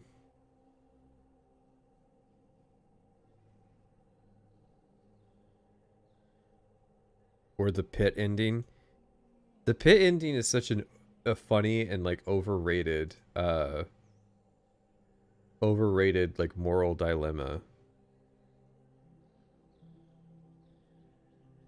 What did Todd mean by Tenpenny Tower?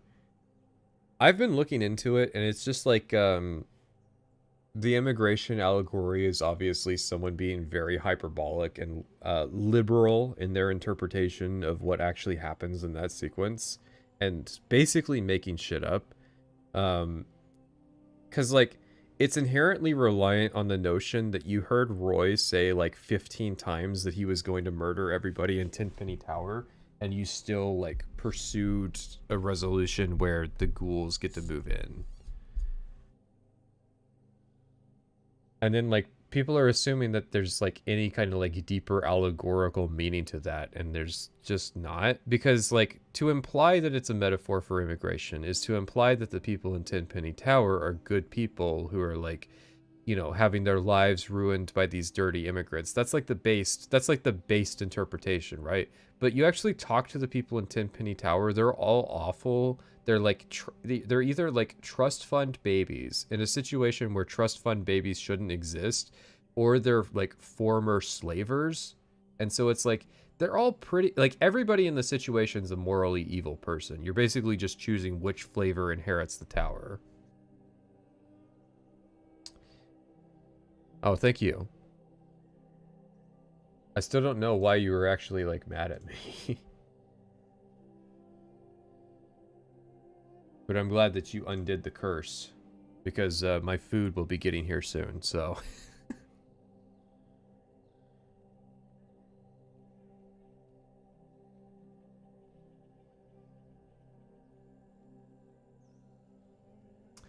Now that I think about it, I'd like to assume the guys who wrote Tenpenny Power read Animal Farm and tried to imitate the same message but completely fucked it up. Worse, it's just like a reference to like a random John Romero movie.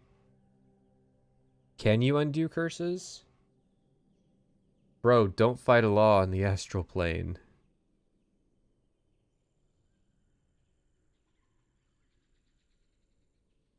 Thank you for the tips. Let's see.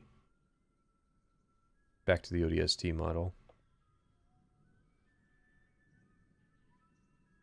Your model's face is mildly off-putting. I can't place it. It's so odd. It's because it's a really old model with like a really modern like animation rigging thing. Where's the no helmet version? And so it's like the lip flaps for this model were never supposed to work like in this way. Like it had very rigid way that the mouth would move to simulate like communication, and especially like with the head movements, because like obviously Morrowind head movements are supposed to be very static, right? And so it is uncanny because Morrowind was never like supposed to use the model in this way. Conflict have a point. Oh wait, private sessions isn't here. I'm back. Oh, welcome back. I was thinking about our tip conversation. I do have a funny story. So like I was traveling upstate once, and I stopped at a rest stop, and this lady like approached me in the parking lot with her kid, and she's just like, well, I'm assuming it's her kid, and she's like, hey, like, can we get some money to like buy food or whatever? And I was just like, oh yeah, no problem. I gave her like $20, and then it took me about 2 minutes to realize. I was like, I just got played there, didn't I? Yeah. Like she's just, this is her thing. $20. This is all I had in my wallet. That's the thing is like you give them like you give them like $1 or $2, which is like enough to get like a can of ravioli, and then you gauge their reaction. Like if they're mad that you've given them enough money to buy a cheap meal, then like she wasn't getting shit for under $20 in that place. Really? Not for two people. Oh yeah, you know, this is You're telling me like a like instant microwave ramen? You couldn't swing that? No, not at this place. It was all just restaurants, like like Chipotle. Well, I mean, you don't think she would have like been able to travel? Listen. Well, first off, like I said, the lowest, all I had was 20 something. Right. And I was just like, oh, okay, yeah, sure. I got solicited a few times, but I usually said no. I always said no. Which is it just took me a moment to realize. I was like, oh, I got played there. Which is funny because I still have like $500 in my wallet. Did I ever tell you that I like some guy gave me $500? What?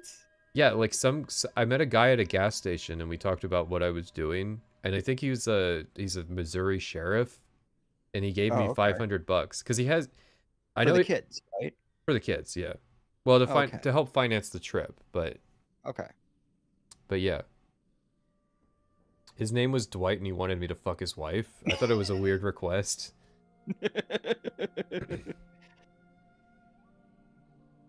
You can now buy one Warhammer mini. No, it was like the Midwest has been like really good in terms of people being nice. Although I did notice one thing in Kansas was everybody in Kansas is nice, but nobody has a public restroom. Like there were convenience stores that didn't even have restrooms for customers. Weird. I know, it was very bizarre, and it was just like a Kansas thing. Listen, you can't have people shooting up in the bathrooms if the bathrooms don't exist. It's because of the meth, but I've been like lots of places where meth is a problem, and like the convenience stores still had bathrooms. No, Kansas realized and they learned. They adapted. Yeah. It was like small Kansas towns. That was what was weird, was like it didn't make sense that there weren't like, cuz there's like truckers and stuff. So like how were there convenience stores where like there's not even bathrooms for the customers? American convenience stores have bathrooms, of course. It's like a fucking place to stop while you're on your drive. Like yeah, like gas stations and convenience stores. Like you don't even have to pay 99% of the time. So there's like 3 levels of it. There are decent numbers of convenience stores that have bathrooms that you don't even need to pay to access. There are places that will ask you to spend money to access the bathroom. Sometimes they have codes. And then there were these places that just didn't have like public facing bathrooms at all. And that was what was weird. I wonder if like you asked some of the people there, be like, hey, can I just use your bathroom? I have to assume so. No, so what was so weird about it is it's small Kansas towns. Like these are places that don't have homelessness issues, like or as bad vagrancy issues, like places where it's illegal. Why do you think they don't have that issue? Did you look at their benches? Do they have the most of the bench? I was gonna say in Kansas, most of the benches were not hostile. This is just another example of hostile architecture. True. Except we're architecting. Well, actually, no. This would be architecture as well. There's no bathroom in the building, so. Yeah. Oh, there was one place where I tipped the waiter and the cook because it was like an outdoor steakhouse. And so like they grilled the steaks in front of you. Ooh. How was the steak? It was really good. It was probably the best steak I had on the trip. Did you have a steak in Vegas? Did you go to one of the buffets in Vegas? I did not. See, I'm a terrible tourist. I have steaks when I feel like it, not like when it's appropriate. And that's probably why I have so many bad steaks.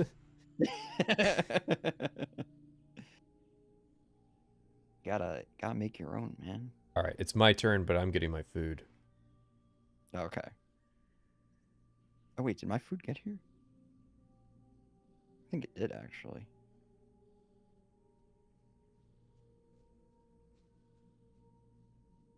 Do I wait for him to come back so that I get my food?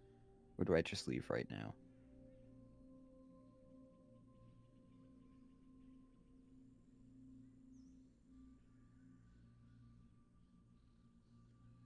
What's a bad steak? What's a bad steak? Anything that's over medium rare. I will tolerate you ordering medium, but if you go like well done, just stop. What are you doing?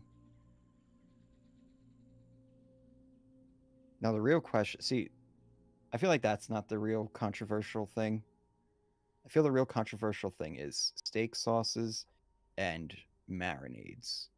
Rubs are fine, but like marinades and stuff. I do marinate some of my steaks sometimes, but that's because I'll marinate a steak if it's like a cheap piece of shit steak. If it's a really good cut, just gotta learn how to cook those things properly.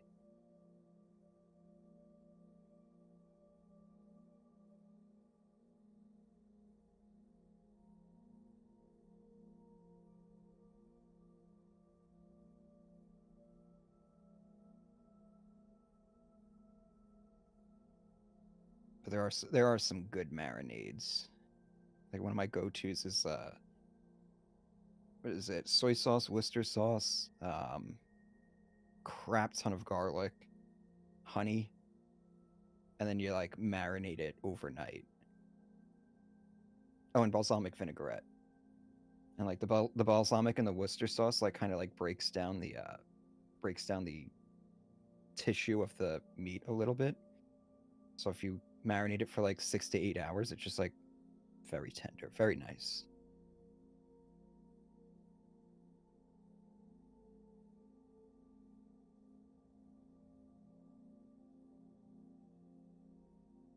Well done or raw? Jesus.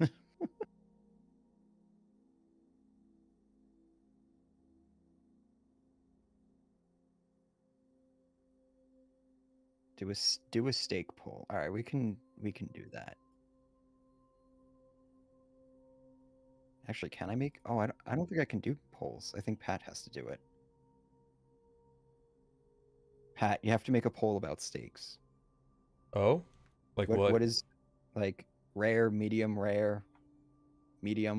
done, well done. What's your preferred? I usually ask for medium rare just because I don't think like the Nice. average steak maker is gonna be qualified to do a rare steak. Rare, yeah. But when I cook, I do rare. Nice. Yeah, I usually go medium rare for pretty much the exact same reason.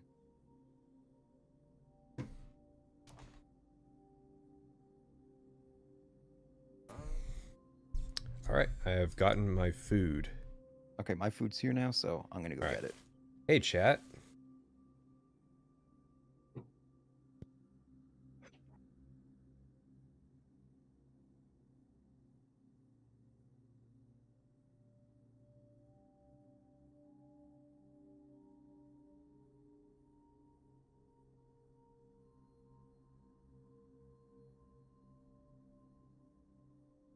I'll try to not eat on mic. It's just more the matter that once we both have our food, we can play the video. I got a Mexican Coke though. That's like the best part of going to ordering from a Mexican restaurant is that they have good Coke. Coke.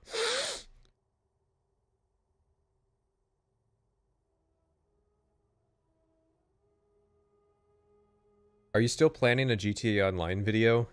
There's a lot of things that have kind of bumped that out of the way.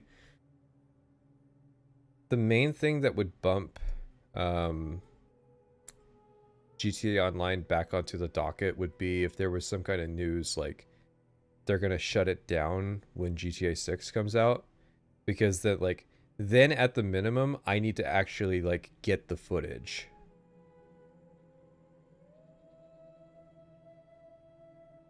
But I'm in kind of the same... I hope they do. It would be just, but at the same time, they could very easily just do what they're doing with Red Dead Online and like run it for the few people that stick around. Because it's not like they're paying tons of money for the servers, obviously. But, welcome back. Yeah, ESO is kind of in the same situation where, both of these games, like, so we're talking about GTA Online, both of these games are like on kind of life alert, and both of them are like potential projects that I would want to do. And so it's like, if I got the news that ESO was like had a year left to live, I would probably like need to like start working on getting the footage. The issue is we usually don't get notification in advance. Nope. I had cane sugar Dr. Pepper for the first time because I've never seen it before. It is really good. Don't tell me that.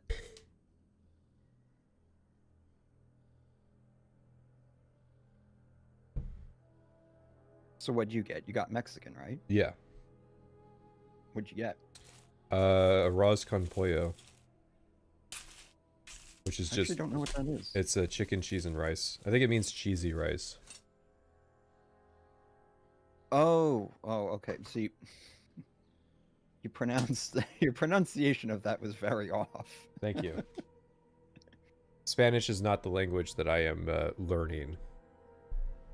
Yeah. How would you say that in Polish? Let's see. They're very rarely end a. They're not going to end a word in Z, so the Z would be like Arash, and then on, and then yeah, like Arash con pollo. And then obviously they have different words. Well, yeah, I was gonna say like, how do you say chicken and rice? Oh, I have no clue. Because it's not a Polish dish, so.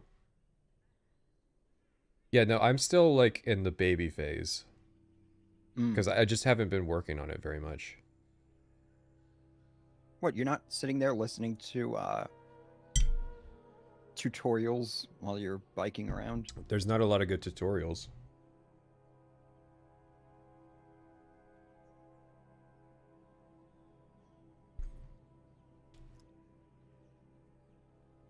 Question mark, question mark. Listen, all of you temporary friends that have shown up for the for the Hbomberguy drama.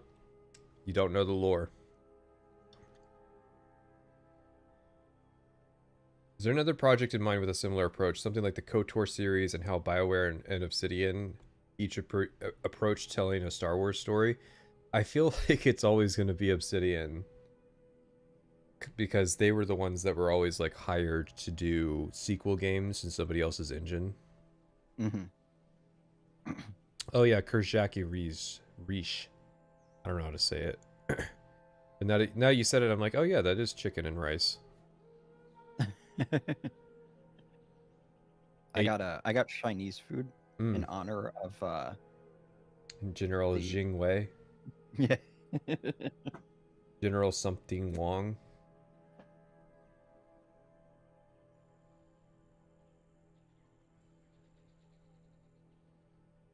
I mean, never, and I do mean never, puts you in a situation where the lines are blurred, or where both sides in a conflict have a point, or are both equally wrong and can be opposed by a superior idea, or where only you benefit from the arrangement, but in the long run, this might be better for the world as a whole because you are... 10 penny tower? Is he gonna mention it? I don't think the meme didn't exist at the time of 10 penny tower. I'm surprised if this video spawned the meme. Because I could imagine somebody making a reaction video, and like an hour and a half of the reaction video is just 10 penny tower. I was never on something awful. And I only learned about Medicare from Mr. Medicare. I don't think we need to overwhelm private sessions with that lore. I've heard the name come up a bunch. Yeah, it's just there was like a before Kiwi Farms and before even like the Cal board on 8chan, there was a website. It was a forum called Medicare, and I think it spawned from something awful, and it was just like people bullying on the internet. And supposedly Hbomberguy was part of it, but I've never actually seen receipts of that. It's just something that Mr. Medicare says, and it could be just he's like fucking with him.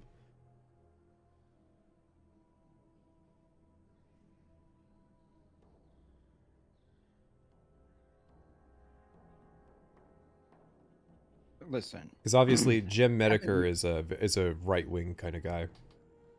Haven't we all just engaged in a little cyberbullying from time to time? So true. I mean, you did it with Never Knows Best. Well, did we cyberbully Never Knows Best?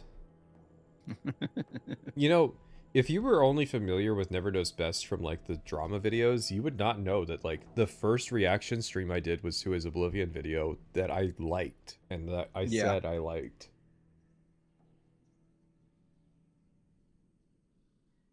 No, you were talking about him in like a couple streams ago. You were saying like it was something about like if he does like good videos or not or something like that. And I've noticed a pattern with him where it's like he does the controversial video and then he'll do like, you know, a normal video. Mm-hmm. And he'll do controversial, like he kind of just goes back and forth on it. I think he did the Emil video and the Gamergate 2 video like back to back. That was a rare example. That was an interesting break there from the pattern. But I mean, like, that's the safe thing to do when like you're trying to massage your reputation, because I'm pretty sure he equally damaged his own reputation as the damage he did to mine. Obviously, people who are in my yes, he damaged my reputation among people like super rad, or like, you know, like kind of left-wing people who already disliked me for various reasons. They now believe like various slanderous positions about me. So I think that there was a damaged reputation, but just among people who already weren't watching me. But like that is still damage. Yeah. You're only ever really nice or being a fucking murder man. That's a job in Fallout. Comparatively, in a good game, for example, Fallout 1, there's enough of a texture to the problems that are put in your path that you can kind of see either side being justifiable. If you side in Junktown with Gizmo, who's quite straightforwardly a self-interested dick who wants the sheriff dead because it's bad for his business. I want him dead because he cramps my business. Junktown gets better. It grows and becomes a far more successful town than it could have been before. While I don't personally think it's a good choice, there's enough room here that I could see someone with different socio-political beliefs than me making a convincing argument that Gizmo's version of Junktown is a more prosperous one that's ultimately better for the people in it. That's right, Fallout 1 managed to give you options where the right answer can depend on what you personally think is best for humanity. And speaking of the towns made of... Listen, I personally think that blowing up Megaton is better for humanity, and so it's the same thing. I personally believe that injecting the HIV, the virus into the water supply is a good thing. Yeah. I think you being on EFAP made a lot of people just assume you agree with everything everyone on that show says. Yeah, that is an unfortunate thing. Because I'm not even like the biggest EFAP fan. I don't mind going on their program, obviously, but and you know they platform people that are like even more extreme than me. I know I'm crazy extreme. But it's just like, it's just kind of a show. Does it really matter being disliked by lunatics? Yeah, because those lunatics like go around kind of spreading the slander and misinformation. The junk that you encounter in the beginning of the game, Fallout 3 attempts a similar choice with Megaton. You can either make the bomb safe and help the people a little, or blow the whole town to fucking smithereens. Wait, what? That's right, Fallout 3's version of a nuanced moral choice is, do you want to kill a bunch of innocent people, or not? Is killing people for no reason okay? What a complex question. How deep? 10 out of 10. Listen, if you made Oblivion...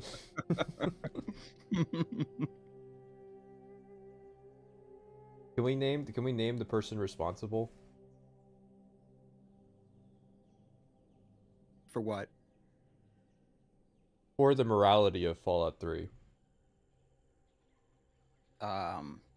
I don't know, is it going to be considered cyberbullying? Are we going to be harassing somebody who tragically lost a family member? You know, I reviewed that clip, and he plays sad violin music over the part where he's weaponizing his dead sibling, but only for that one single sentence. It's so weird.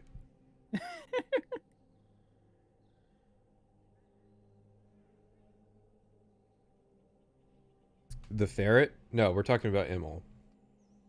No, Immel lost a human family member, and that was weaponized against me with like sad violin music.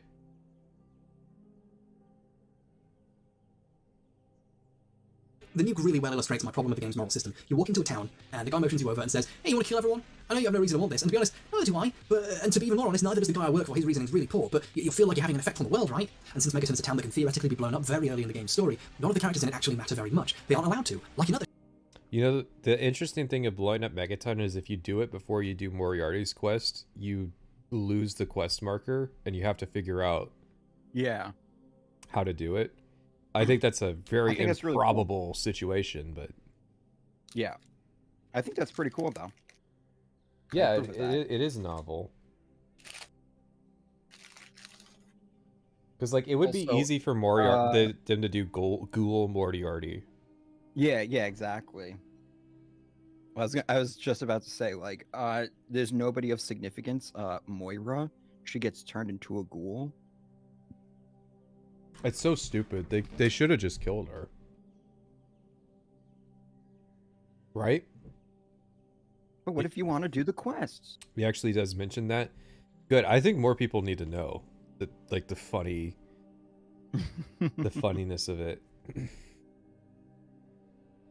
Shitty games with bad writing, who might optionally die, are often bad characters in the story. None of the characters in it actually matter very much. They aren't allowed to, like in other shitty games with bad writing.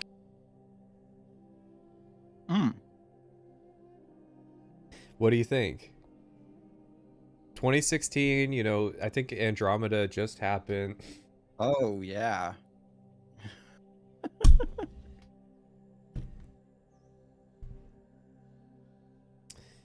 Characters who might optionally die are often bad characters because when they live, they can't be permitted to do anything useful or relevant to the story because then you'd have to write the version where that doesn't happen, and that can require a lot of rewriting to account for both versions and so on. In Mass Effect 1, for example, you have the ability to let the entire council that's been giving you orders the whole game die. In the sequel, the council barely even comes up whether they lived or not. This is because accounting for the deaths of the most important people in the political system is actually really difficult if you then also have to account for them not dying. By the time... You have any thoughts on this? It's a moral choice. Sure. I like okay, the council doesn't really come up in Mass Effect 2 because it's in a different part of space, and like Yeah. you being a Spectre barely comes up. Yeah, they It's a bigger thing in 3, isn't it? I guess. Yeah, because you can meet the new council. It's the see this gets into the whole like discussion of like what constitutes like meaningful decisions and stuff. And it ends up becoming like very subjective. Right. Because like if you kill the council or let them die, there's a lot of NPCs and stuff throughout the game that are a lot more Hostile. intolerant. Yeah, a lot more intolerant towards humans.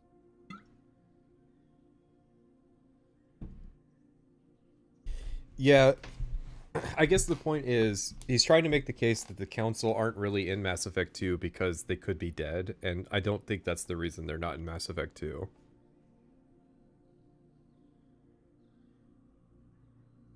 Well, like let's take another example. Rex. You can kill Rex on Vermeer. That Grunt's quest still happens. Yeah. The Rex isn't as big of a. Yeah, I mean, I guess he's a pretty, especially in 3. He's a pretty big. Yeah. Well, that's the thing. Yeah, in 3, if you're talking 2, though. Yeah, obviously he's just like in Grunt's storyline. Yeah. But it's not like they shied away from the Krogan because Rex could have died. Yeah.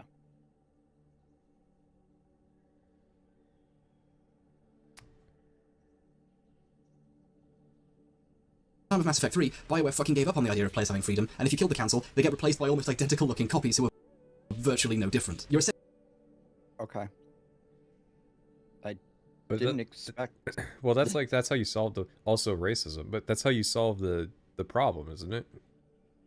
Mm-hmm.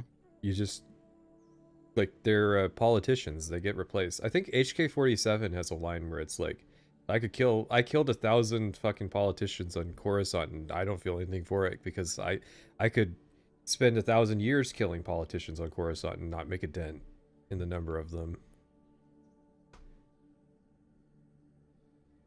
Essentially getting to choose what outfit the council is wearing, so it becomes a decision that's ultimately set dressing for what some of the people you talk to on the space telephone look like.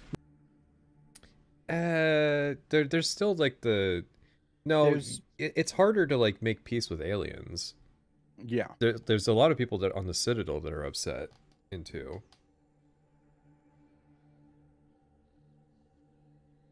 Again, it's like, what do you really want out of this, out of a decision? Do you want every decision to have like serious, tangible gameplay altering implications? Yeah. That Reddit comment is exactly what Sessions said. I think it was a YouTube comment. Oh yeah, it does say that. It does tend to make things a little tougher as a lot of alien species don't trust humans anymore.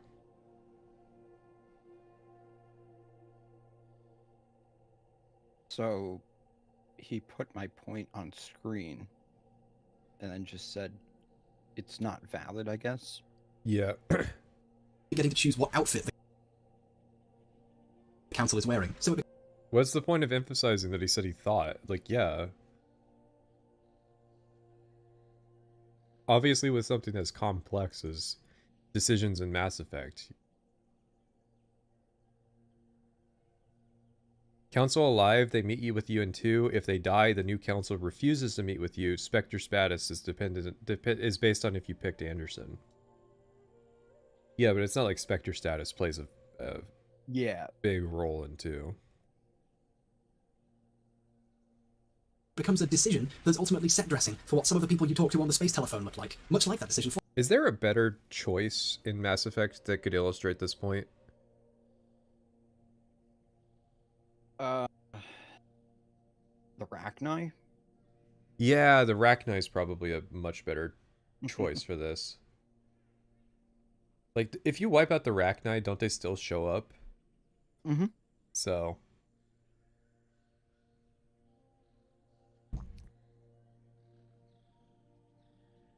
Fallout 3 renders its first town practically meaningless on purpose, because nothing of value can be at risk of having an effect on the wider story. Even your dad doesn't get that mad that you blew up a town and killed a bunch of people for no reason. You're still my son, and I love you, but I can't begin to tell you how disappointed in you I am.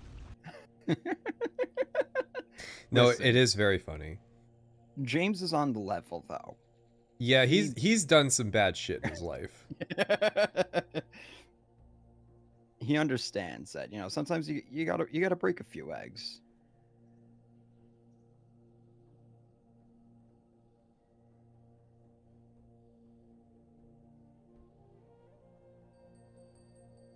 No, like this, mind you, James not putting you down. You got to bear in mind this man's having a mental breakdown. This is the image of not being mentally sound. We'll talk more about this when there's time. What do you have to do to get this guy to hate you? Ironically, the most nuanced and interesting character. Why would your dad hate you though? If anything, he might just hate himself. Be like, he might Yeah. start blaming himself, being like, "Wow, I'm such a piece of shit father. I wasn't able to raise my child correctly." Yeah, I feel like the only thing you could do to like piss off James is sabotage Project Purity. Because like then you're putting yourself in a position where he's having to choose between the legacy of your mom and his child. Like I think that's pretty much it. Because James is a very simple character. There's two things he loves. He loves his wife and he loves his kid. Character in the game to me, Moira, actually does survive this incident, presumably because the developers put so much effort into her long and varied quest that they didn't want to risk players missing out on it. So, effectively, walking into Megaton and shooting Moira in the worse consequences for your future options than blowing up the entire fucking town with a bomb. That's interesting. It cut out for me for a second. Walking into Megaton and shooting Moira in the head has worse consequences for your future options than blowing up the entire fucking town with a bomb. I didn't know that. Moira's Her not getting- essential. Yeah. Yeah, I'm not sure about that. I mean, I guess if he's showing it. Love me kids, love me wife, love me Project Purity. Simple as. But I mean, I don't know. All Moira affects is like a bunch of items and a perk. Whereas like all the Megaton quest effects is what house you get. Yeah. So I don't know if I really agree with like killing Moira is a more impactful decision. Because like you don't get a player home until you make this choice.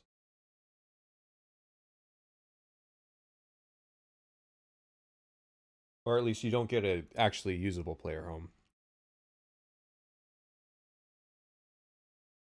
Hey, I used Tenpenny Tower for an entire playthrough.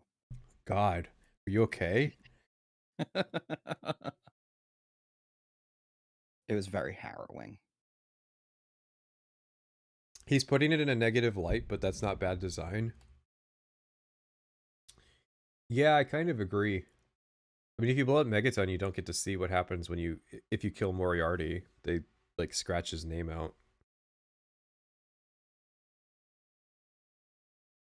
It being that close in value is pretty worrying of the town's value. What they should have done is, if you blow up Megaton, the traveling merchants stop showing up there, so they're like a little hard, just a little bit harder to access. Because like they still show up to blown up Megaton. Wow. Why does everybody transvestigate me?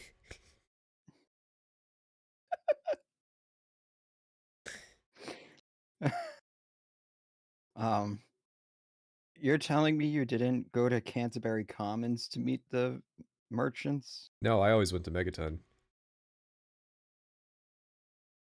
I think Canterbury Commons has the chance of like spawning 2 of them or something like that. Oh, interesting.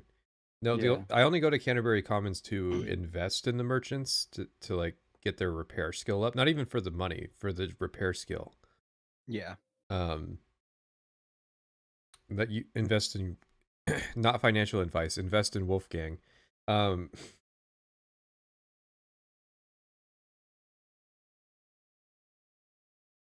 does anyone know the player detonated the nuke? Listen, karma represents more than just like how society views you. Karma is like a metaphysical force. It's basically the representation of how good your life will go based on how much, like, what kind of impact you've had on the world. So if you act like a good person, people will like you, they'll do favors for you and stuff, you'll have good karma. If you act like a dick, people won't like you, you'll have bad karma, your life will generally go worse. Karma is God. Oh, because Three Dog told everyone. True. Three Dog knows. My fucking stalker knows. Three Dog is God. If you had the connotation that Three Dog is like obsessed with some 18-year-old who's like developmentally disabled because they've been living in a vault, Three Dog changes quite a bit as a character. I really feel like the game doesn't do enough justice to the fact that you're like 18. Yeah. Well, it's like a very easy thing to forget. Your character, I think, knows what caps are and like knows what nuclear bombs are. Like, why is that in the vault curriculum for a place where people are never expected to leave? I qualify that because I know somebody's going to be like, well, of course it's in the vault curriculum, you know, in vault tech. And 19, true. Sorry. Still, it's a little weird. I don't think the Lone Wanderer, you know, hits the height of consent. Nice job, Bethesda. Hey Moira, if you can hear me, I found the landmine you wanted. I'll bring it over. Keep working on the survival guide. They could have built an area that arguably deserved to be destroyed. Maybe because it relied on slavery and was planning on expanding and causing more harm to others. The player would have to weigh up. What? Is he making the case that the players should have been given the option to blow up Paradise Falls? Yes. Let him finish. Blowing up Megaton is cringe, but blowing up Paradise Falls would be based. This is almost like a super rad tier take. Mm-hmm. They could have built an area that arguably deserved to be destroyed. Maybe because it relied on slavery and was planning on expanding and causing more harm to others. The player would have to weigh up the cost of invoking the nuclear option, the innocents and slaves caught in the crossfire, and possibly explore alternatives and live with those choices. But instead they built a normal town and said, hey, you want to blow it up for no reason? The be good or be history's greatest monster choice is the only consistent set of choices you're given in the game. Towards the end, you have the option of putting a virus in the wasteland's water that purposefully makes it so that every mutant is probably going to die. And the person who gives you this option doesn't give you anywhere near a decent justification for this being a good idea. We're going to come back to this later, but the specific and consistent issue in this game is that you can't really be a good person or a bad person, because there are no situations in which you have to decide what you think is best. There are only objectively good or bad decisions. I've chosen to play as a good guy this time. Ooh, I wonder what being a murderer is like. You leave the Sorry, I was distracted by the song. This happens every time people play synthwave songs. I just get distracted trying to figure out what the background music is, because it's like a distorted version.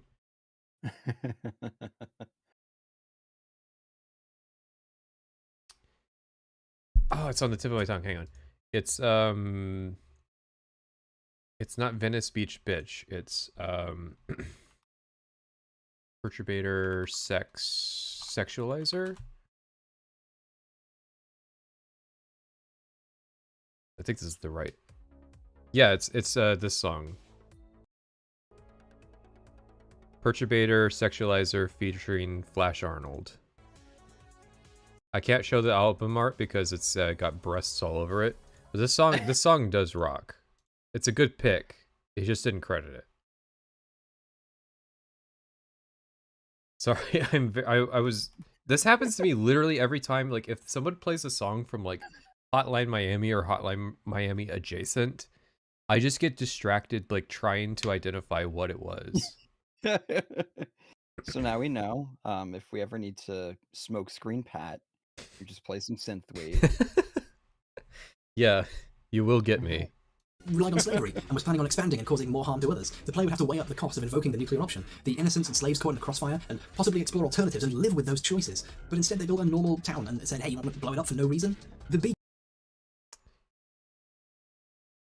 Why not both? I don't know, like, why not give people the... Like, you know what I like in Fallout 76? Which hadn't come out yet, but the nukes.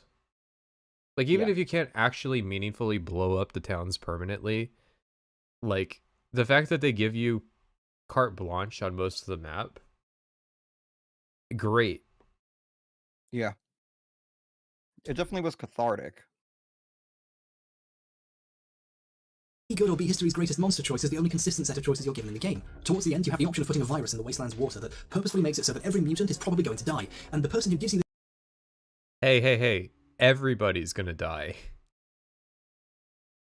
It fucks up the drinking water for everybody. Yeah, because basically everybody has some small mutation at this point.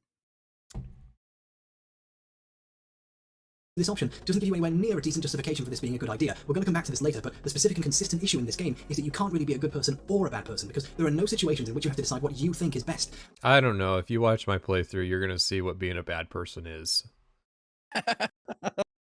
I've got some creative ways to fuck people over in Fallout 3. My favorite one is doing all of the evil stuff and then killing Three Dog. So he like has to watch you do it all. And then you also like you take the thing that would fix GNR and then kill him so nobody can ever fix it.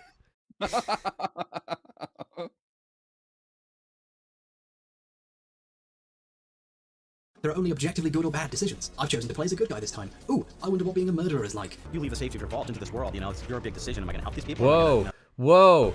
We are cyberbullying right now. Holy fuck. There he is. There's fucking MEP. All right, chat, restrain yourselves. No comments.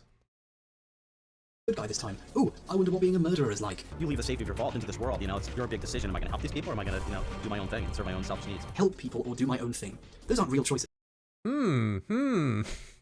But listen. I only learned about Emil Pagliarulo from Kretosis, who got it from It's a Gundam, who got it from a Reddit post. What about giving the player different ways of helping people with downsides or risks or wider effects for the rest of the world? There's no Junktown scenario where you have to at least stop to consider that. It's so funny that Todd Howard, there's a section named after Todd Howard, but we have more Emil Pagliarulo smoke in this video so far. Giving Gizmo the power to pursue his business will pull more people into the town and make it stronger than the guy who runs the town's police and can be kind of iron-fisted about his ideas of what's moral. You have to pick a side. The end result is the player doesn't feel attached to the world of the game because there's nothing that demands any real moral consideration on their part. If you decided to be good, here's all the tips I can give you. Don't nuke the town and shoot the bad guys.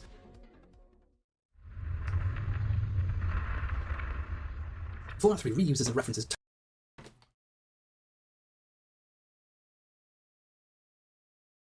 Again, I agree with his like final point there. Like, yeah, that's why one of the reasons why Fallout 3's world feels so disposable. But like better examples. A better way to get about to it. Yeah. Reddit maxing commentary. Hey.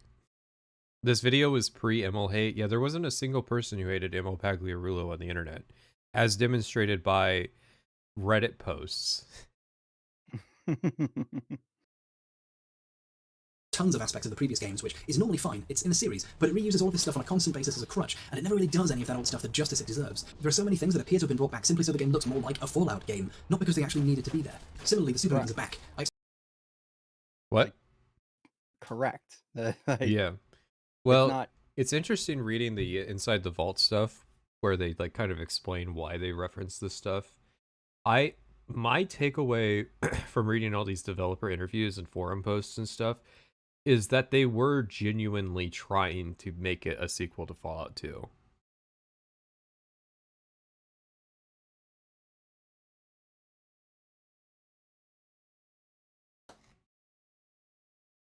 Was that, did I blow you away?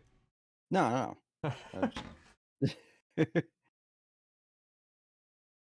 I fucking hate the super mutants being back. I'm actually so mad. It's dumb because literally all you have to do is tell the artists to come up with like a new cool mutant. What's worse? Okay, you get to pick one. So what's worse? The Brotherhood being in Fallout 3 or the super mutants being in Fallout 3? Ooh.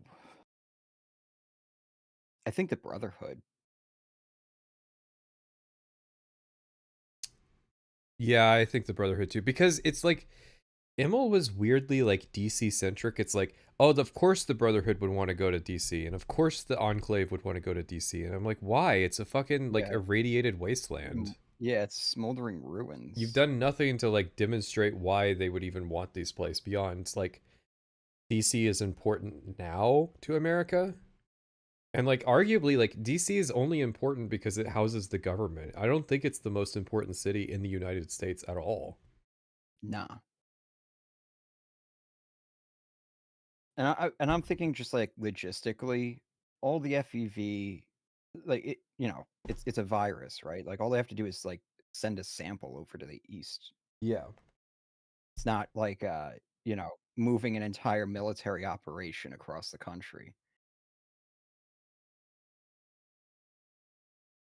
What about if the Brotherhood was like a better, like more accurate to their previous versions? Like they went on this great crusade to come to DC, but they're huge dicks. Would that be better then? Like, is the issue the trip or the faction? I think it's trip. To me, it's the faction. I think like I'm kind of tickled by the notion of them like fighting their way across America to come to DC, like on their quest for technology. Mm-hmm. It's just like they walked away from that like being good guys is kind of weird. Outcasts fill that role. That's implying that outcasts fill any fucking role in Fallout 3. Expected this because they've been around since the first game, but I didn't expect them to be so poorly done. Fallout 1's mutants are dumb and violent, but they have a purpose and a goal and a set of beliefs about themselves and the world. What's funny is they're not even that dumb. Like, you're actually having a conversation here. I mean, this is like a pretty important mutant, but... The super mutant is the next advancement in human evolution. Soon, everyone in the world will be converted, and peace will reign. They have a moral code that they believe will lead to peace. You don't get the chance to spare any mutants in the first game, but you're given ample opportunities to explore why they can't be, and why they wouldn't listen to you. In 2, the mutants are far less relevant, but the final boss is technically a super mutant in power armor. Otherwise, the mutants you do run into are all a little more chilled out. You're talking a long time ago. The world's moved on. People are racist towards mutants for things that happened a long time before, and the mutants... Whoa, whoa, whoa, we can't be saying crazy words like that. But it is... Timeout you. Yeah, putting Hbomberguy in timeout. Super mutants are worse because there's simply zero reasoning for them being there. The reasoning, like, okay. The reasoning being that, like, the FEV was, like, tested in multiple locations. Every time that happens, it just waters down the concept more and more. Mm-hmm. Secretly still believe that their master plan could have worked. There's a texture to them, especially to Marcus, who will happily claim he thinks his best human friend would be better if they'd been turned into a mutant. What a great mutant he would have been. There are tensions, and yet there isn't any reason for hostility. It's just people with different views and appearances learning slowly to get along. What a great egg they would have been. I'm wondering if you even... Do you get that one? No. Egg mentioned. An egg is like a potential trans person. Oh. So, like, you know, they come out of their shell, they come out of the egg. Mm-hmm.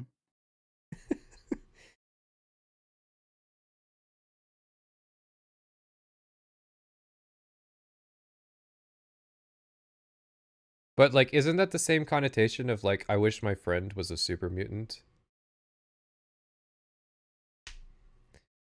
How do you even know this? Because I kept up with the Keffels drama. There's a texture to them, especially to Marcus, who will happily claim he thinks his best human friend would be better if they'd been turned into a mutant. What a great mutant he would have been. This is a fun. This is a funny line in 2025. I wish my best friend was gay.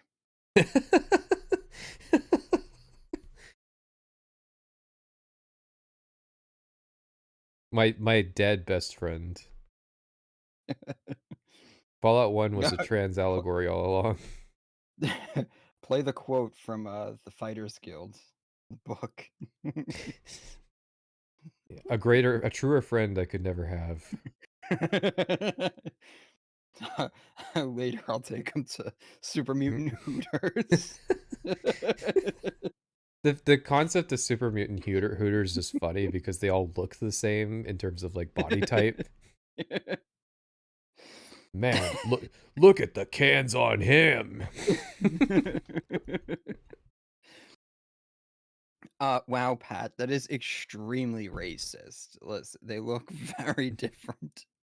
You're just not used to seeing. Yeah, I'm many not. of them. I'm not someone who lives in like a super mutant community, so I'm not Yeah. familiar with the phenotypical differences that the FEV results in between them. There are tensions, and yet there isn't any reason for hostility. It's just people with different views and appearances learning slowly to get along. In Fallout 3, the mutants are orcs. They run around killing people for seemingly no... Ooh, is this an early... Is this one of the earliest... Surely there's somebody earlier, right? I got the orc thing from you. Where did you get it from? From me? Yeah. You called them orcs in Fallout 76, and I thought that was funny. I think I got it from one of my friends, actually. Who probably got it from, like, 4chan. Right. Mr. Caption called them orcs, too. I mean, it is like a... If you actually, like, sit down and think about it, it's a pretty reasonable conclusion to come to. I've obviously never made a Fallout video, so I've never, like... Well, besides 76, and I think I called them orcs in that one. I need to know the source of that premium orc content meme. Yeah, you just... Hang on.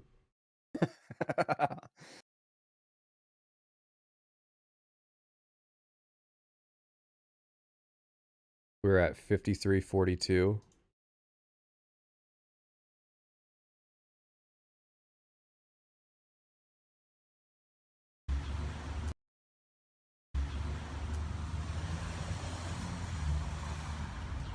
You know, oftentimes when people find out I'm from Southie, they just automatically assume I like to beat up minorities, and that's not fucking true. Look, I love greenskin arc content. Oh god.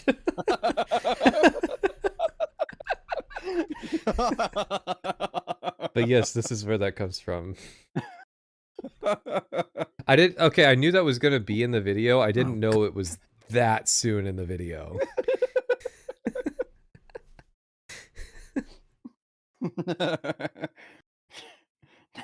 That's what I'm talking about. Yeah. But all the Malakath memes and stuff, I was actually gonna like make that a like when people assume I'm from Southie, they just assume I like to beat up minorities. That was gonna be an Immel joke. Because Immel's from Boston too.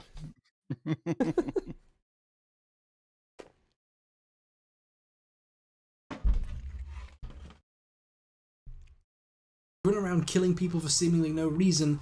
They're dumb, they yell and scream about murder, they keep bags of human gore lying around. Yeah, no, this was like one of the biggest, like, absolute fumbles.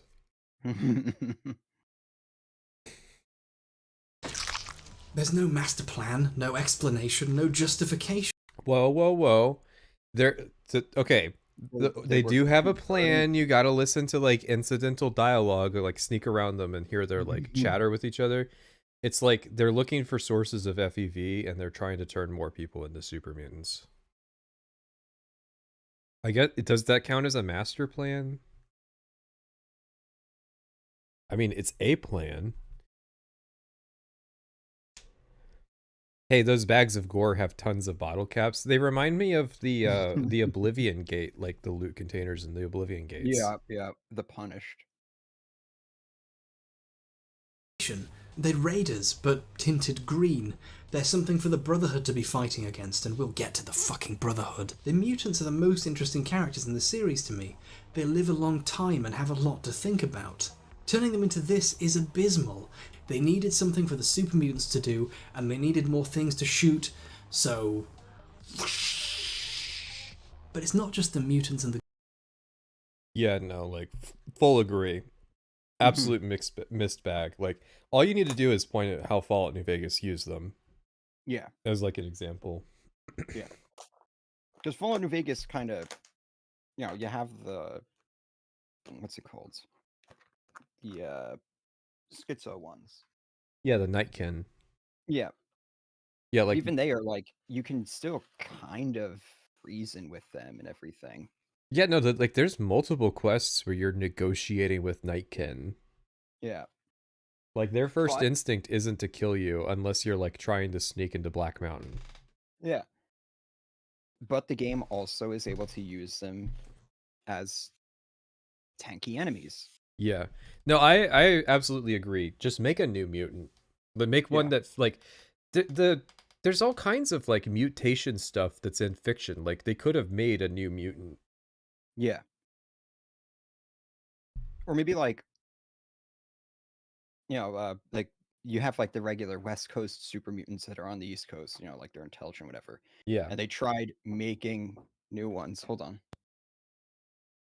Yeah, no, it's not really a surprise to me that this is an older video that I agree with, because I remember liking this video at the time, and it has not like shit the bed like the Mr. Caption one has. Yeah. No, this one's it's really not that bad. Yeah. It's pretty all right. But what I was saying is, so like, you could have the OGs or whatever, the first gens, and they try making their own super mutants on the East Coast, and it kind of just like fails, and they just like kind of make they make the orcs. So then you can have the normal super mutants with depth and everything, and then you can have the orcs too. You can have your cake and eat it. You just have to write like more than just Fox and Uncle Leo as like the intelligent ones. Yeah. Of course he likes the super mutants best. What do you mean by that? The ghouls, all kinds of things make a reappearance for seemingly no reason. Harold, the mutant who appears in the first 2 games, is back. The Gek is back because coming up with another MacGuffin is too much work. And I don't have an issue with the Gek coming back.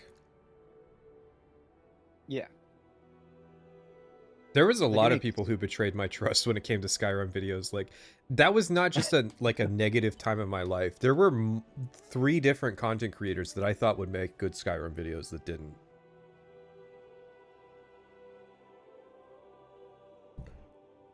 Like the Gek makes sense as a MacGuffin because it's like, yeah, obviously they would make multiple versions of this thing and send it out. Yeah. Geks being commons, not outlandish. They were supposed to rebuild America. Yeah, like, that's why I don't have a problem with the Gek. Dude, there was on the oil rig, they just have one in, like, a closet. Like, it's honestly, like, this is one of the things I talk about. It's surprising to me that the Enclave doesn't have one. Didn't it used to be a seed pack and now it's like console commands? There was a bit more to it than a seed pack, but yeah, it has been like power scaled into absurdity. Yeah. But for seemingly no reason. Harold, the mutant who appears in the first 2 games, is back. And I don't really have an issue with Harold being back. Like, if you have like long living characters, it kind of makes sense that they would show up. Like, as long as you don't go overboard. Like, Marcus didn't show up. Yeah. They saved him for New Vegas. The Gek is back because coming up with another MacGuffin. And like, we've made this criticism before, but we stuck with Super Mutants, Brotherhood of Steel, Enclave, the Vault, like Vault openings, that kind of stuff. How did he get to DC? Didn't he have like, isn't there like a 50-year gap? It's not as outlandish as like the Brotherhood making it to DC. Yeah, I feel like one mutant just walking across. I think that's more believable for the span of 50 years than yeah, an entire military operation. What's real crazy is sticking around the stream chat for 6 hours. Is too much work, and everyone knows the Gek, right? Oh, the Enclave are back, because people remember them. Yeah, the Enclave being back is stupid. Okay, Brotherhood or Enclave coming back?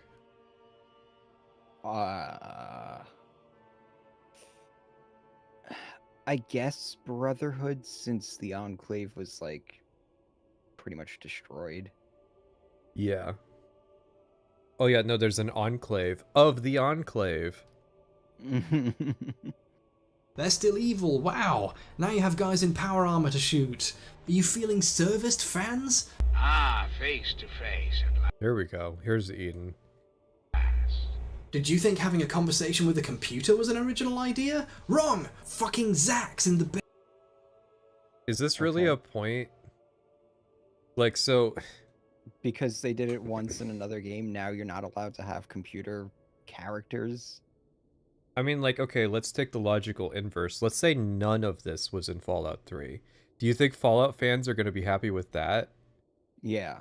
They took the Fallout franchise and then did nothing that resembled Fallout with it. Yeah, like I can already hear the inverse counter argument. That's why I really don't like this argument in general. It's one thing to say it doesn't make sense that the Enclave and the Brotherhood are there. It's another thing to just complain that they're using Fallout, motifs at all.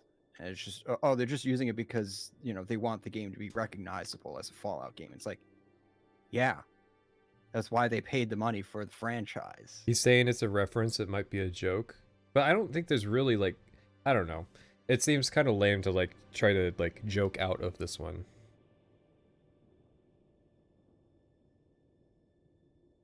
Feeling serviced, fans? Ah, face to face at last.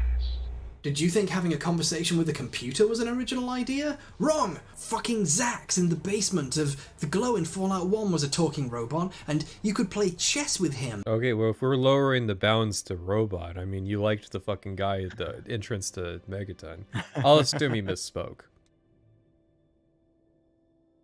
And discuss what it means to be human, and evolution, and the mutation, and the nature of artificial intelligence in infinitely more detail than any conversation you can have with John Henry Eden. Zack's might seem like a... Hey, but will Zack's explain to you why the Enclave is sending 50 billion caps to Israel?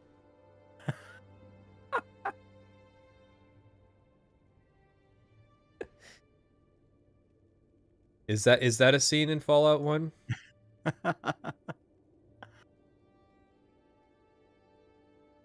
A minor point, but it speaks volumes about the difference in writing quality. That while in Fallout 1 you can have longer and more philosophically interesting conversations than that take place anywhere in Fallout 3 with an optional character. Is he going to mention the voice acting component?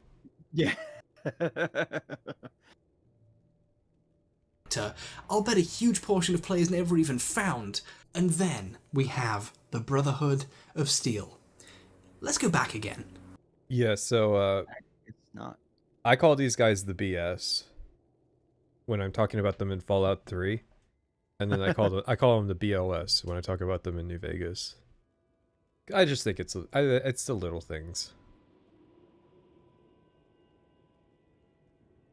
Enclave are just remnants of the government. They can be in every game. They have to be different from each other. They'd obviously lose contact with other Enclave groups and go in different factions. But the issue is that the Enclave is like culturally the same in every incarnation. Like even in Fallout 76, which was like Fallout 76 especially shouldn't have had the Enclave, and yet actually I should put on the Enclave uniform. And yet by coincidence they're the best faction in Fallout 76. But not because they're the Enclave, just because of like the mechanics that come with that comes with them as a faction.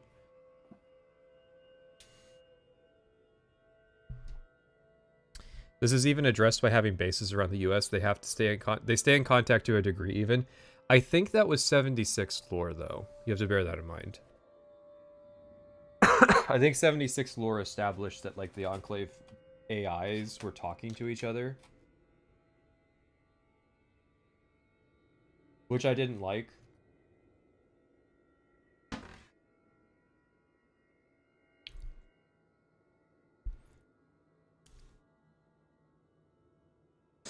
Maybe it was Lonesome Road.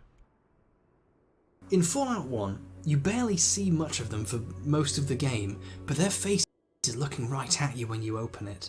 They're coming. They're coming, oh boy! And when I mean, it's just a power armor helmet, but I get it.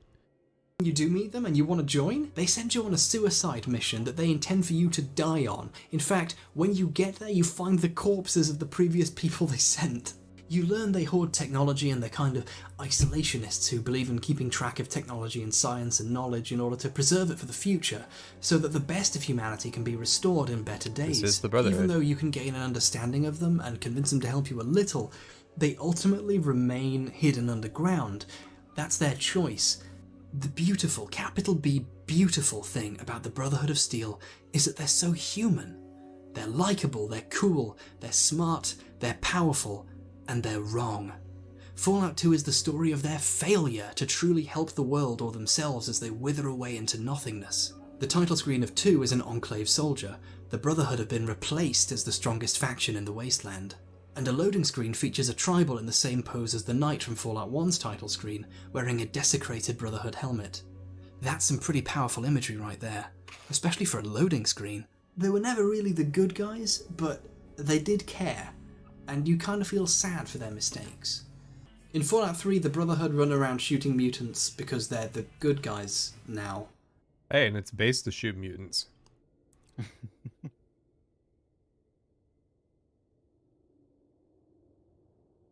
And no, I'm not saying, well, I'm a big baby, you have to do the Brotherhood this way. No, they can be any way the writer wants them to. They could not even be in a Fallout game because they all died. They could be... Hey, he's predicting Fallout 76.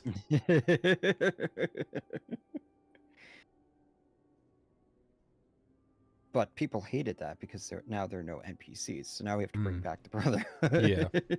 Yeah. Fallout 76 would be better if, like, the only Brotherhood inclusion was that they had all died. Yeah. The fact that they show up again, and this time it's the West Coast Brotherhood, that's just crazy. 6 guys holding on after the end of their whole way of life. They could be exactly the sort of group they are in Fallout 3, but whatever they are, they have to be done well. None of the Brotherhood are given sufficient levels of characterization. Can we back up? I'm seeing into his wrinkles. Can we back up? Or writing or relatability. You never really understand these people. They feel like props. The majority of your interaction with them is part of the main story, which we will get to, or just kind of uninteresting busy work. There's a central area with some generic guys shooting at targets, some rooms off to the side with a couple of people you can talk to a little, but there's nothing you can really gain from them. Nothing really happens here. It's like a Brotherhood of Steel themed attraction at a park. Whoa, whoa, whoa. You said it. Whoa. Audience. Woo! Holy shit. This is like finding the lost relics of... This is like finding the Dead Sea Scrolls of media analysis.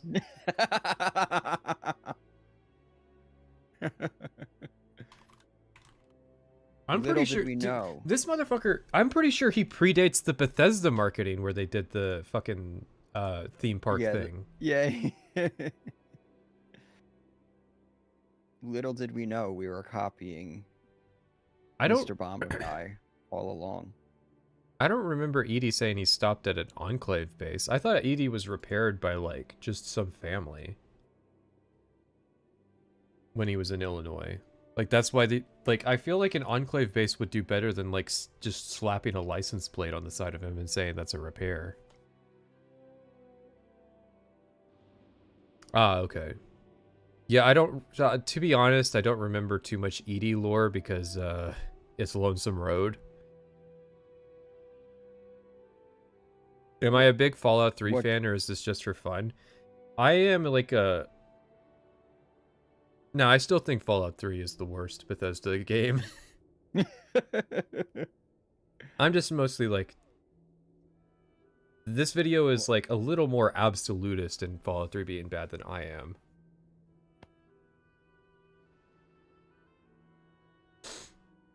It doesn't feel like a place, and the Brotherhood doesn't feel like a cohesive group.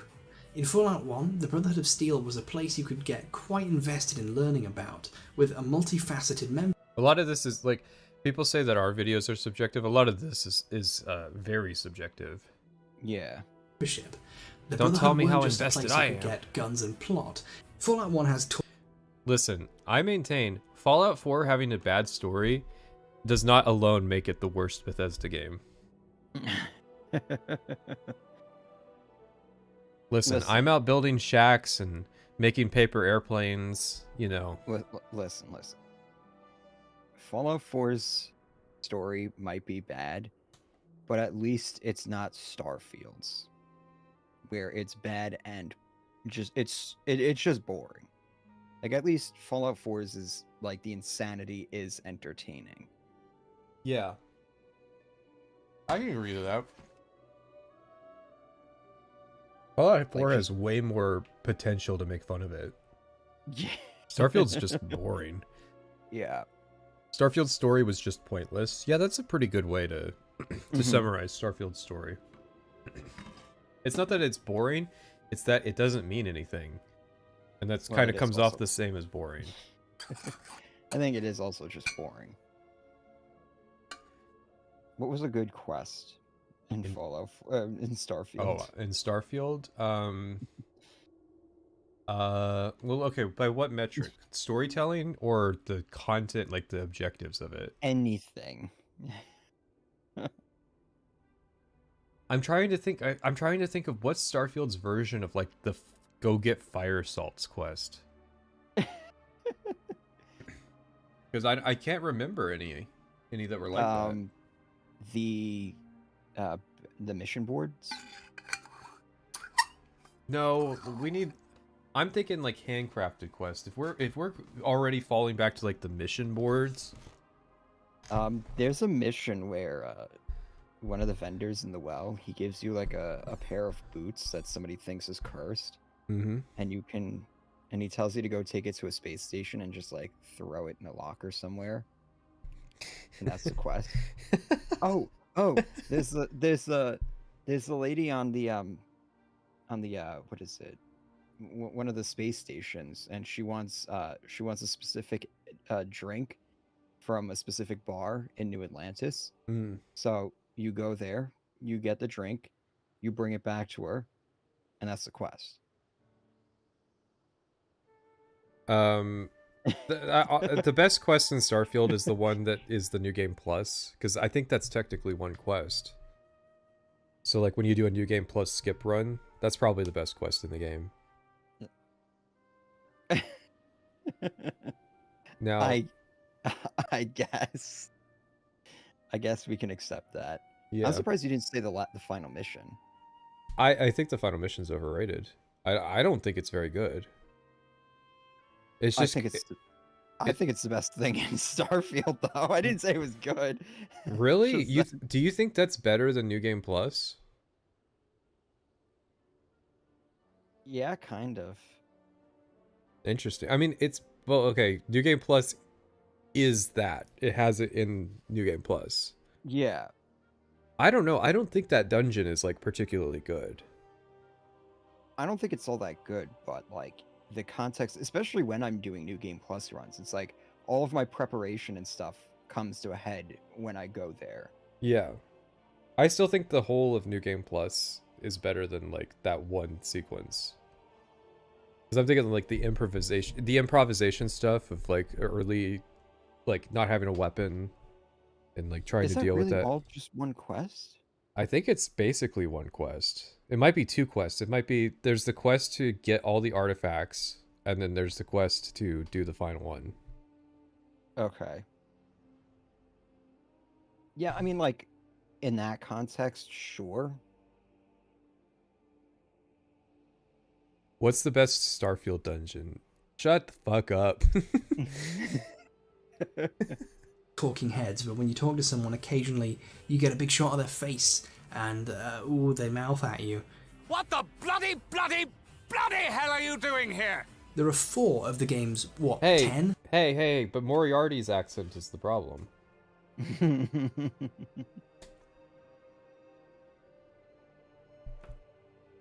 Talking heads in the Brotherhood base, and all of them have a distinct personality from the moment you walk up to them. Greetings. It's a fine day for learning. You have Cabot, the obedient, nice but kind of dumb door guy who does the real work of defending the place and hefts the big guns. You have Vree, the head scribe who privileges knowledge and invention. Speak to the knights. Ask them to show you one of the latest laser pistols I designed. That's right, in Fallout 1 new things are being made. They're not just salvaging old technology in stark contrast to 3 where all... The scribe from 76. Valdez? Yeah, Valdez. Hey, she's one of the best characters in 76. It's one of? I think she might be the best. Modus? Yeah, but Modus talks really slow. He's developmentally... Well, he's not developed. He's mentally disabled. He has some cores missing. Yeah. He's doing the best he can, guys, okay? I got a picture of what's inside Modus's head. Okay, this is how much of his brain is working with, so I ask you not to make fun of his speech impediment. Waiting for it. This is also like kind of chat in a lot of ways. Oh.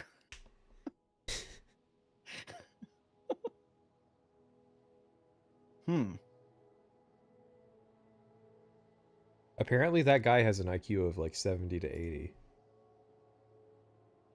He's missing that much of his brain and he's still doing that good. Life finds a way. Yeah. The brain is very adaptive. Well, you know what it probably means is if he had a whole brain, he would have had like a fucking IQ of 160 or something. Like he's still got the dense neurons. He's just missing most of his brain. And that's what I'm saying about you, chat. You would have been a genius if it wasn't for that traumatic brain injury. Would you rather fight Emil with a gun or Todd hopped up on mescaline?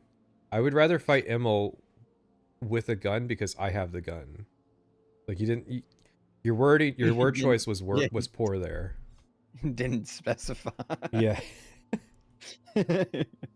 I guess if you're into mescaline, you could pick Todd. Yes, I'm a ghost. I'm a Dwemer. So we all died. I don't know if you heard. Characters are doing nothing but salvage old discarded shit and creating nothing of their own. Ironically, the same attitude the developers had. Vree specifically doesn't think... I missed that. Mention. Speak to the knights. Ask them to show you one of the latest laser pistols I designed. That's right, in Fallout 1 new things are being made. They're not just salvaging old technology in stark contrast to 3 where all characters are doing nothing but salvage old discarded shit and creating nothing of their own. Ironically, the same attitude the developers had. Dang, man. It's a dig, okay? But the engine's good.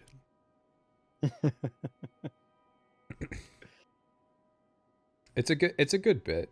They're obsessed with scavengers because that's all they are. Vree specifically doesn't think history itself is important. She's more interested in researching the sciences and discovering the future than in the past. You have Head Paladin Rhombus, a gruff and no-nonsense guy who doesn't really want to talk to you and directs you to Vree if you ask anything sciencey or that requires a long-winded explanation. Dr. Vree in the main library. He represents the militaristic nature of the Brotherhood and their descendants from the US Army. I could teach you how to fight, if you had any ability. You have General Maxon, the High Elder, who manages to have a sense of humour and friendliness, but also a sharp wit and an openly militaristic discipline streak to him. You can tell just from how he's written that he was a fighter himself before he was given command. He's a leader who embodies a nice mix of the traits of the other 3 characters. This gives you a sense that the Brotherhood at its core really is a brotherhood, a fraternity of people who take care of each other and are ultimately very close-knit, not just visible in their constant worrying about the missing... Why does he look like he got discombobulated by Sherlock like 50 times in a row? Like, someone slapped both sides of his head a bunch of times in a row and, like, squished it together. Knights who went out on an expedition whose trail you can pick up on and eventually rescue, but in things as simple as... I've seen this guy in Oblivion Remastered. Who is he? I'm not just saying. That's what like the Oblivion Remastered characters like look like. Kind of, yeah. Character models from like this era. It's claymation, bro. It's literally squished. Yeah, but none of the other characters' proportions were that fucked. Like, he doesn't have a narrow face. Her face isn't narrow. It's just this guy that's like, he looks like he got slapped in both ears by Homelander. Militaristic discipline streak to him. You can tell just from how he's written that he was a fighter himself before he was given command. He's a leader who ultimately has a face, and of a vast group of different intersecting personalities within their halls. And it does it with 4 faces. Every single member of the Brotherhood in Fallout 3 has a face, but they barely have one personality between them. The Brotherhood is at your service. I want to know who these initiates are. Like, who the fuck are these guys? They got hired from the local population. So, like, what's their issue with us? They don't have any positions available right now. But there's like so many Brotherhood characters that die over the course of the story. Surely that opens up like new opportunities. No. We only do enrollment when it's open enrollment period. Right. The Brotherhood is at your service. You can shoot them into tiny pieces. Wait. But they barely have one personality between them. The Brotherhood is at your service. Why is he censored Dr. Madison Lee? What is this Asian woman erasure that's going on here?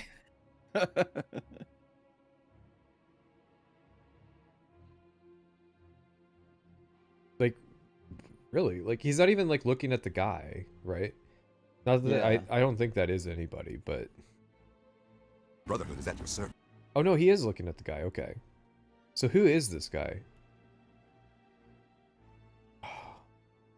Okay, I apologize to Hbomberguy. You were not erasing Asian women in media. I think it's for a bit he does later. He's setting up a bit. Okay, good. Okay. Good. Okay. It just feels like a little apropos of nothing. And I assume the bit is like, do you know this guy's name or something? Yeah. You can shoot them into tiny pieces of carefully modeled meat, but you can't have a meaningful conversation about science with them. It's very clear that Bethesda wanted to do their own versions of Maxson, Rhombus, Vree, and Cabot, either as yet another reference or because they genuinely had no ideas of their own. So here's a test of these new characters. What's this guy's name? He's the fucking door guy. Why would I know his name? What do you mean, what's this guy's name?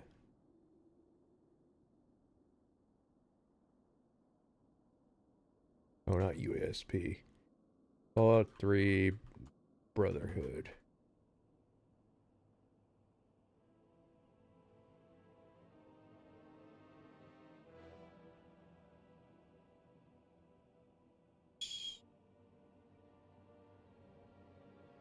Saint Artemis. I need fellows without helmets.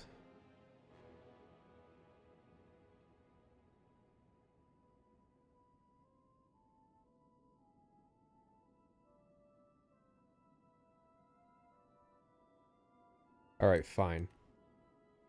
I'll let him do his bit. Even though, like, why would I know this guy's name? Yeah. Because it's what sort of... so... Oh, let him finish. Let him cook. Cabot, either as yet another reference or because they genuinely had no ideas of their own. So here's a test of these new characters. What's this guy's name? What sort of personality does he have besides generic door guard? Cabot's name has been burnt into my brain since I played Fallout 1 about 14 years ago. He had a lovely, unassuming nature, a uniquely shaped head, and represented not only the Brotherhood's defensiveness, but their inner kindness to one another. I want to take Cabot for a walk on the beach, and just talk about stuff for a while. Fallout 3 was a chance to show a chapter of the Brotherhood that had redeemed themselves, where they saw the result of their foolishness coming and decided to help the people of the Wasteland form a better society, but instead they were confused. Paladin Bale. Okay. But why would I know this guy's name? I don't know.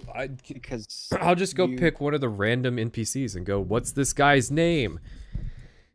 Well, I think the point is that because you know the doorman's name in Fallout 1... You have to know the doorman's name in Fallout 3? Yeah, like, there are characters that you know the name of in Fallout 3's Citadel. Elder Lions, Scribe Rothschild, Sarah, Yeah. Star Paladin Cross. Uh-huh. That's pretty much it. What the kid who ends up becoming Elder the Maxon.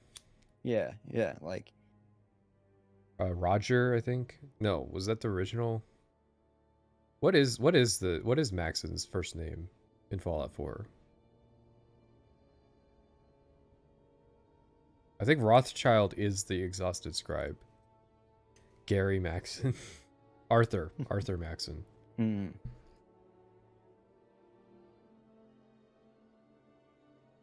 Fusing mishmash of their presentation in the first two games, being rude to outsiders, not letting anyone in, with cookie cutter, maybe being nice to people is a good thing nonsense mixed in with it. Yeah, it definitely feels like you could say that that was cherry picking. this is also like he's also kind of being disingenuous here because there are people within Fallout 3's Brotherhood who disagree with Lyons's. Yeah. I mean, there's a whole faction. Yeah, so you have the Outcasts, and then, although I think one of those guys was from Broken Steel. Mm-hmm. I think. None of them offer any real justification. Weird that he forgot to censor the door guy's name here. No, I think the bit's over. Yeah. For this change, and even as characters in themselves, none of them even say anything as flavorful and character establishing as "it's a fine day for learning." Fine day with you around. I'm sorry, every time I hear it, it was all before my time, you see. Remember, like, I don't know, I feel like somebody would say this about Skyrim, but remember how many, like, random fucking quotes, like Skyrim quotes, we would recite at each other while playing Fallout 76? Yeah. Yeah, you made it on time, man. So there, I hope that makes me seem not against changing the Brotherhood on principle, just against changing it badly and not giving them enough characterization or justification for why they are how they are. I don't know. I personally, I would have picked one of the major Brotherhood characters and like asked them, because I feel like the average Fallout 3 player might not even know like what Scribe Rothschild's name is. Yeah. Like I only remember because someone made a fucking joke that like, oh, he's got a Jewish name. Just like how I'm not strictly against the idea of there being a Mega Man cartoon, but that doesn't mean I'm okay with Is this copyright? Maybe.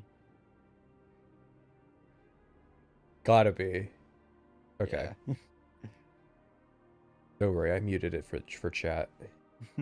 Old concept smacks, like with the opening birth scene, of hasty attempts at storytelling and world building. It's as if the developers were handed the rights to 3, and they knew they had to make a game, but not much would actually go into it, resulting in a cobbled together mishmash of whatever original ideas they came up with in some initial meeting. And no, the story's even more fucked up, which is that they were making a not Fallout game, and then they got the license. And a lot of people read into the story of the the thing is that like people act like Bethesda bullied Interplay into giving them the license, but like no, there is every sign that Interplay was dying, independent of what Bethesda was doing. Yeah. And ideas borrowed from the other games, but given no real thought. The Fallout series is characterized largely not by adherence to a core set of concepts, but by change. War never changes, but the world the war is fought in does. In Fallout 2, things changed. The super mutants weren't trying to conquer the world in the name of progress, they were survivors of a dead ideology, and the ones left were trying to do good, or at least have some... Well, see, Fallout 3 changed too. Now the Brotherhood are unambiguous good guys. Yeah.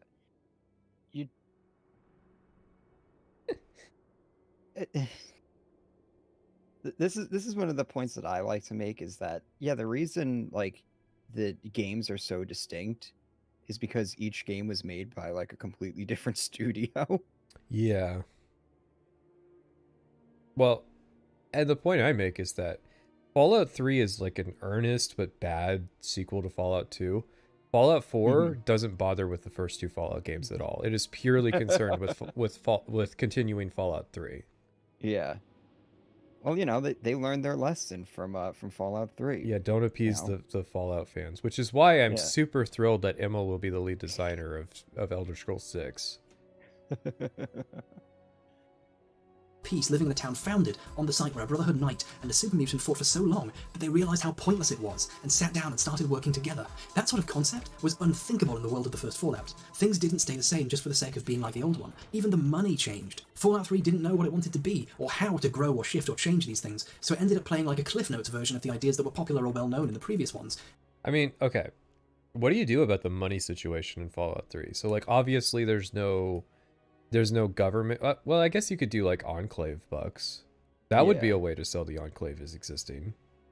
Is like the Enclave have a currency that everybody uses? Mm-hmm. That would actually, holy shit, that would add so much dimension to the story because of the implication that like wiping them out at the end would be.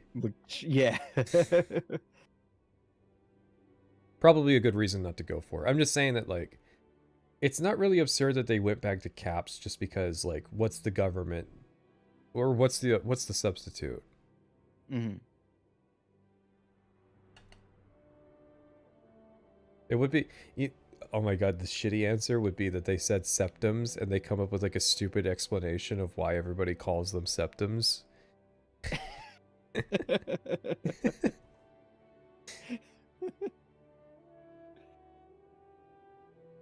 Caps are back, because caps are a pop culturally remembered thing from Fallout 1. The mutants are here, but they're just generic bad guys. The Brotherhood of Steel has changed, but rather than an interesting or meaningful or fitting change, they're boiled down to such goody-two-shoes heroes of the wasteland with no depth that they fail to actually progress the Brotherhood thematically. They're like a misremembered version of the Brotherhood from the first two games. If you boiled it down really, really far down, you could have called the Brotherhood the Goodies in 1 and 2. So that's what got translated over. It's like playing a game of telephone. I think that's partially it. I also think that like Fallout 3 was just like vastly oversimplifying. Yeah. Now I'm about to pull the super rad and talk about how like the Brotherhood are like stand-ins for the global war on terror and like the benevolent international peacekeeping force. Phone. Ring ring. Hello? What's that? I'm a bad game designer. What? Oh. I am so glad this doesn't happen anymore. Yeah. Todd Howard is a bad game designer. Look into his eyes, chat. It's a source of sound like that. Wow, that's a... Oh boy.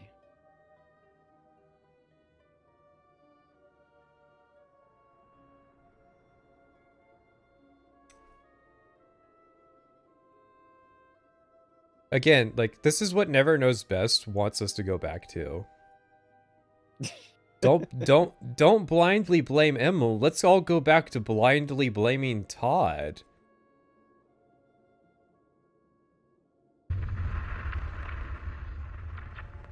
But the one thing that makes Fallout truly special is its themes, its wider story about humans and the problems we face within ourselves and how we conquer them and progress to new ones. Everyone likes to pretend that their favorite game has, it's an internal struggle, but Fallout gets it real, man. What? He's taking What shots was at that Mass Effect. Fucking snipe at Mass Effect. This is like a breadtube staple, just random snipes in the video. And the problems we face within ourselves and how we conquer them and progress to new ones. Everyone likes to pretend that these other games did it, but no, this game did it. Yeah. I don't even think that he's admitting other games did it. Favorite game has, it's an internal struggle. Like, I'm pretty sure his point is that people are pretending. Yeah. It's a wider story about humans and the problems we face within ourselves and how we conquer them and progress to new ones. Everyone likes to pretend that their favorite game has, it's an internal struggle. Yeah, he's saying that Mass Effect fans pretend that it has an internal struggle. I don't know, I feel like that's a pretty fair thing to say. Yeah.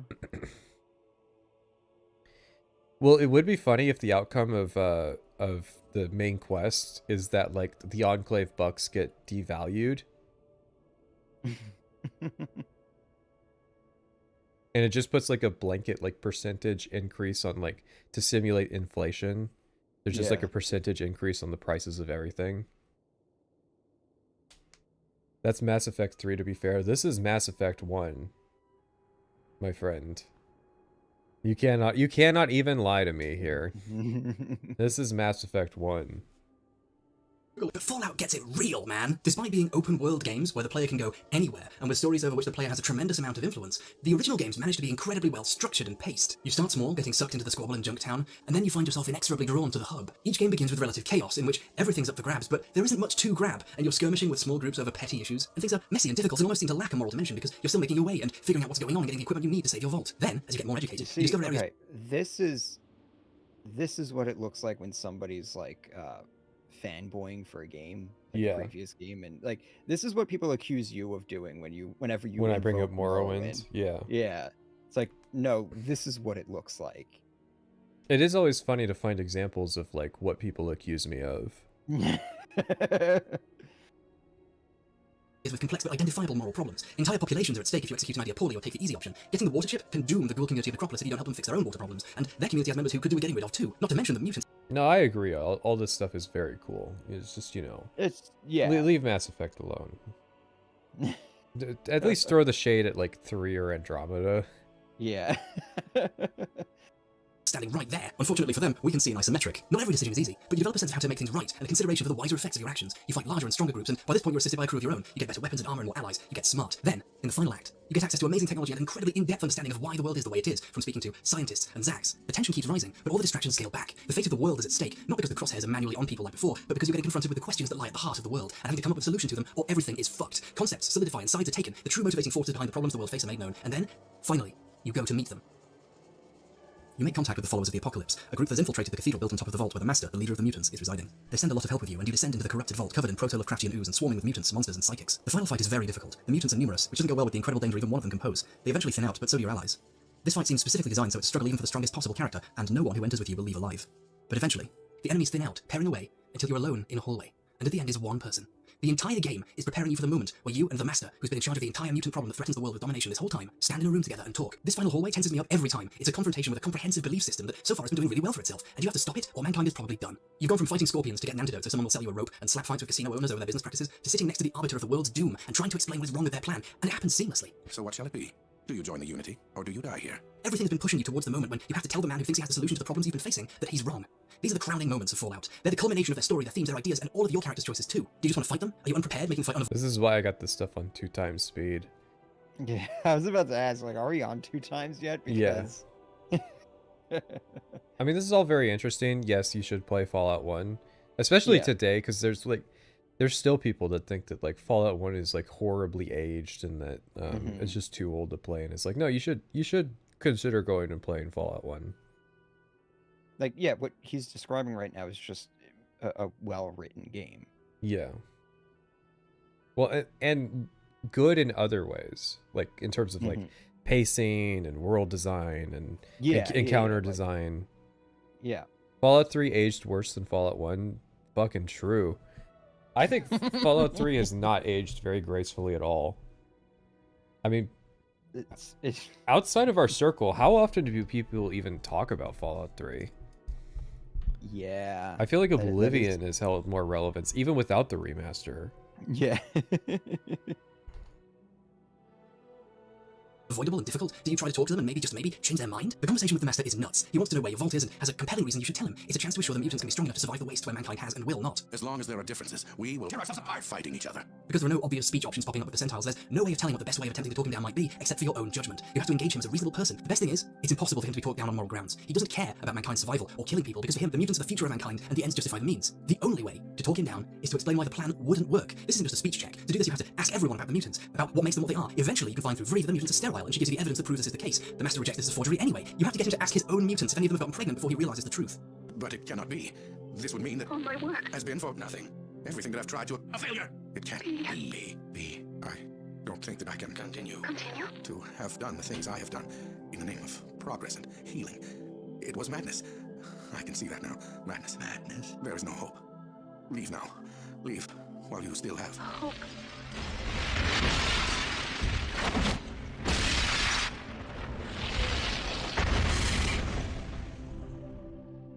I think people would 100% buy a shadow dropped Fallout 3. Yeah. Oh, absolutely. I just don't know if it would be as much as Oblivion. Hey, listen. Listen, him burning runtime on Fallout 1 means that we can end the stream sooner. Yeah, I'm not gonna complain. And, you know, like it sold $3 million more, sure. But how many people outside of the Bethesda space talk about Fallout 3? Yeah, that's the thing. Is like, and also like, how many of those people have come to hate Fallout 3? Yeah, especially in context of like the more modern Fallouts. Yeah. Again, goes back to what we were saying. The game really hasn't aged well, and we're not just talking graphics. Sure, here. but that's why it's getting a remake. We don't know that. Like, sure, that one document where they said that they were gonna do an Oblivion remake said that they were also gonna do a Fallout 3 remake, but I mean, like, that's a project forecast. You know, like half the stuff, like that also said that Dishonored 3 was gonna be a thing. Half the stuff on that list didn't happen. I think it will happen just because of how successful the Oblivion remaster was. Yeah, I'm not here to say Fallout 3 remake won't happen. I'm just here to say that, like, I don't know. That is not good evidence of it. Yeah. I would just say the success of Oblivion Remastered is... That's really the evidence you need. Yeah. They proved that it was, like, decently viable to do. Yeah. I am a Falmer. You see, I have hair in front of my eyes because I'm blind. So, like... Get also it? have the white eyes. Yeah. I should go back to... You know, again, chat, for all the new friends, I designed all of the anime girls. Like, I commissioned people to make the like Fallout models and stuff, but I made all the anime girls. Are you trans too? Stop transvestigating me.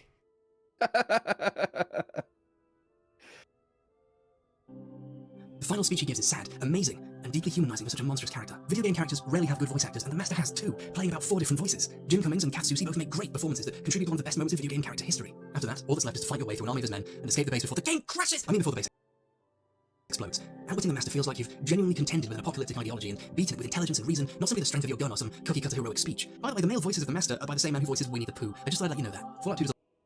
Okay.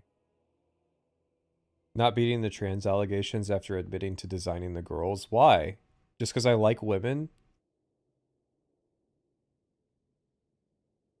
Fallout 2 does a lot as well. Frank Horrigan is a similar culmination of that game's themes, but if I talk about it now, I'll be here for another hour, so I'm just going to skip ahead, okay?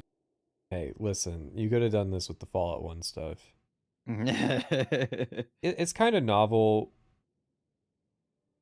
Okay, if he just said, Fallout 1 is good, trust me, bro, I get that, like, people probably... It would have undermined his point. Yeah. There's a balance here, okay? Yeah. Well, especially, like, people who already agree with you are, like, kind of just, like, twiddling their thumbs going, yeah, Fallout 1 was great. Mm-hmm.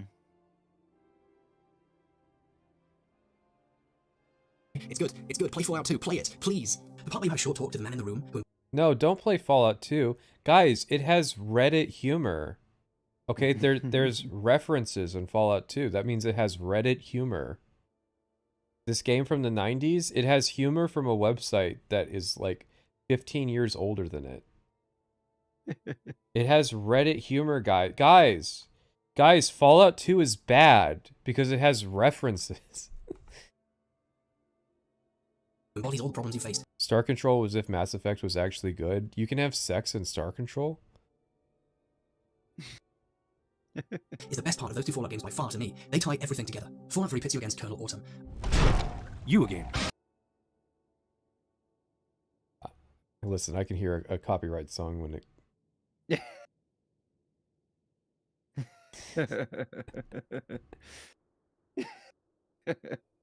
I don't know what... Listen, there's a lot of meme-worthy stuff. I don't think you again is like a big issue. I mean, in the context of how the fuck did Colonel Autumn survive our first encounter? Yeah.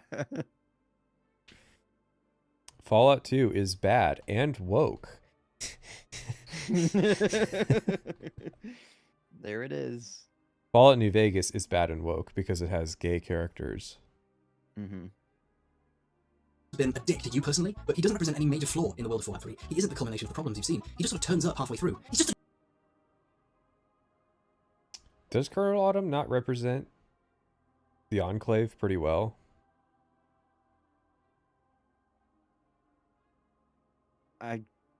Yeah, I guess he does. Hey, listen, I want this fucking Radex that makes you immune to lethal radiation. No, there is a thing where, like, he injects himself with something before he collapses. I want that fucking Radex. I gotta get into Vault 87, and I don't want to do Little Lamplight. Yeah, like, you know, if the Enclave has that, I don't know, Maybe we're judging them too harshly. yeah. He used it all up. Mm. There we go. He just carries that shit around just in case. You never know when you're gonna get like bombed with a lethal amount of radiation. As a guy that lives in a bunker all day.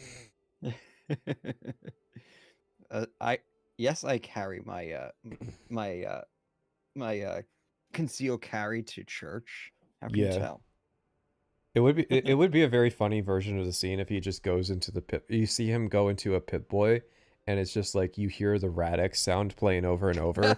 So like he's just spamming Radix and Radaway to survive. I would actually like kind of it would be so funny as like a meta thing. It's like, oh shit, Colonel Autumn can spam stim packs too. See, this was the missed opportunity with Starfield, where they could have done that sort of stuff with the Starborn. Yeah, they should have like imagine a Fallout where Colonel Autumn is like he's literally just another like he's like the player protagonist's true foil. Yeah, like he can just pop stims whenever and shit like that. That would be really funny. It's something Obsidian would do. Yeah, the whole idea was that this is purifying the water by removing the radiation from it. And then I guess just like radiation, just like, you know, it has to be like stored in a tank. And like if there's a leak, that's how water purification works. Mm-hmm. You have to wait when he opens his Pit Boy. It would be funny if like there's a scene where he uses VATS on you. The guy standing there saying, well, I guess it's time for us to fight now. And in the space of 3 lines of conversation, if you pass a speech check, you can talk him out of fighting. And he just fucking walks out. I've never passed that speech check. And I've done this scene 3 or 4 times. Of course, I always dump charisma, which I think is a big part of it. Yeah. I honestly wonder if they actually knew what radiation was. Get out. Get out. Listen, they know what radiation is. I'm sure they say the word. Yeah, I think Dr. Lee says the word when like it's about to explode. Get out of here. Oh, Colonel Autumn doesn't really stand for anything. He doesn't want anything. He doesn't represent any core concept you have to face over the course of the game. He's a wet fart on the face of Fallout storytelling. He's a piss in the mouth of philosophy. He's a sledgehammer to the balls of the inner child of the mind of thought. This character has broken my brain. The ending. This final room could have... I don't think he's that offensive. He's boring. No. He's just a generic baddie. Yeah, he's the Enclave with a face. Yeah.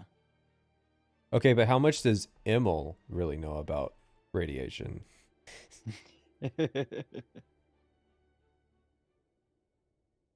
Radiation's very scary, and I can understand why Immel doesn't know a whole lot about it. Have made everything about the game and make sense. It would be difficult, but it could have happened, and at least put a nice bow on things. But instead, it's exactly the ending you would fucking expect from the rest of Fallout 3, and yet that somehow still... Wait. I got it. There's reason to have hope, everybody, for Fallout 5. Because Emil most certainly watched Chernobyl on HBO. He's finally learned that radiation isn't magic. If Colonel Autumn showed up as a super mutant saying "you again," it would be hilarious. You again. That would be decent. It's funny. Okay. Here's how disposable Colonel Autumn is. I didn't realize that he's the one who, like greets you, until like, I think I was working on my Fallout 3 video. Yeah. Like I thought, he greets you at Raven Rock. He died, and then Raven Rock. It's just like a different. I think you got mind fucked by Little Lamplight. I legitimately think like Little Lamplight fucked you in the head and you didn't realize that like it's the same like faux southern accent. I think what it was is more I just forgot about Colonel Autumn. Yeah. He fails to make such an impression the first time that you wouldn't even think that like he would show up again. Yeah. Colonel Autumn dies, Colonel Summer shows up. You could make a like that would be funny in like a humorous mod to just randomly change Colonel Autumn's name halfway through the story and see if people notice. No, here's the real story. Colonel Autumn isn't a man. It's a title. Yeah, whenever Colonel Autumn dies, the next guy gets promoted to the rank of Colonel Autumn. You just have to have a very specific like look. Yeah, you gotta wear the suit, and you gotta have a southern accent. Yeah. Hey Or at least y'all. do a convincing enough job. God, that would be hilarious. A mod where Colonel Summers comes around and he has. What like, do a you fake mean? southern I'm accent. Colonel Summers. Somehow Colonel Autumn returned. Somehow.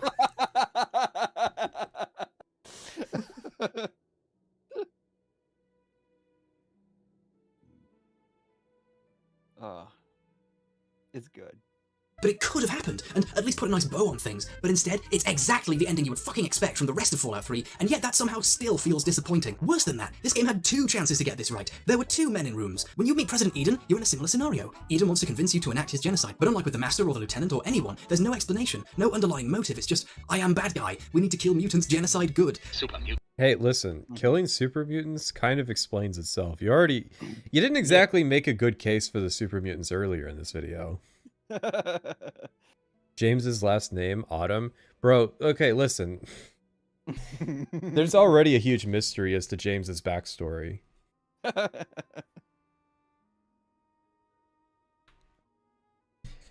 People like to... What are the main theories? He was part of the Enclave, and there was also he's from the Institute. That's like the 2 main theories I've heard about James. Interesting. Because the point I make in my video is that like you can't have these scientist characters running around with 0 explanation. Yeah, like where did they acquire this knowledge? No, James's mom is not black. James's wife is black. And they had a white child. The idea that James's father makes me laugh. That is such a stupid fucking idea. Oh. I've seen people say he's the Fallout 2 protagonist. That doesn't make sense, and it contradicts what Emil has said. Emil has said that there's 0 blood relation between the Fallout 1 and Fallout 2 protagonists to the Fallout 3 one. So my favorite theory, right, is the game isn't set 200 years after the bombs fell, it's set 20 years after the bombs fell. That's a pretty common one, yeah. So that so James could be like a he wouldn't be pre-war, but he would be like the son of a pre-war person. Yeah, yeah. Yeah, like a lot of people have proposed that as like being a viable fix. But it's the typical thing, the Brotherhood of Steel wouldn't work with that premise. Well, I don't know. How long is Fallout 76 after? 25 years. Less? They fucking did it in Fallout 76. And it was dumb there too.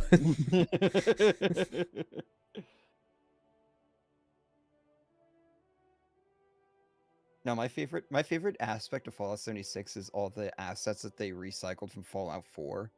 So it's like, okay, either Fallout 4, like this stuff is made really well and it survived like 200 plus years in Fallout 4 looking like this. Yeah. Or shit's designed really, really poorly and it's already deteriorated to this point after 20 years. Yeah. You mean like the pipe guns and stuff? Yeah. Fallout 76 was a great addition to the Fallout franchise, and I will not hear any blasphemy against it. It's the ESO of Fallout lore. 20 years is too short for the amount of material degradation. Yeah, what's the... So people say 20. I think a lot of people say 50, too. I think 50 is another popular one. Yeah. They recycled the bugs, too. And ghouls must be purged. We need to clear the way for humanity to rebuild the wastes.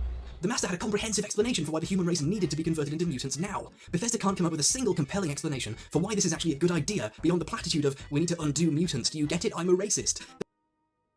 Oh, here it is again. He said the word, chat. He said the word. Cover your ears, chat. Otherwise, you're going to end up in timeout.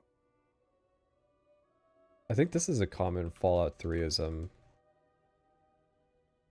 President John Henry Eden is a racist. How can I, President John Henry Eden, be a racist? I have sent 50 billion caps to the nation of Israel.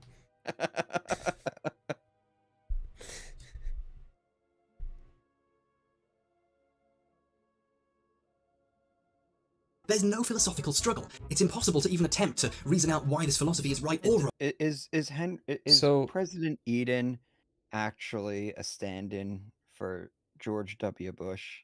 Is he a stand-in for W? It's a good question.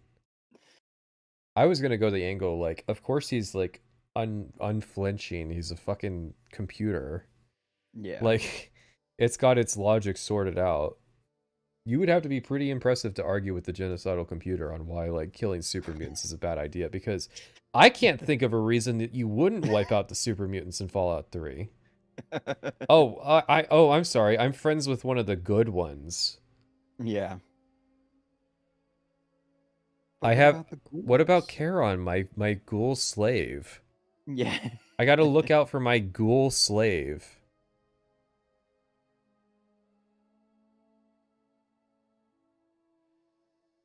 Wrong in a rational manner because it's so fucking stupid that it defies rationality. You can't show him that the mutants are the real problem, that the real problem is something even the Enclave are a part of, the all-too-human need to continue to make unending war and death. How do you talk him down? Oh, I thought the problem was racism. like the true antagonist of the Fallout setting, bigotry.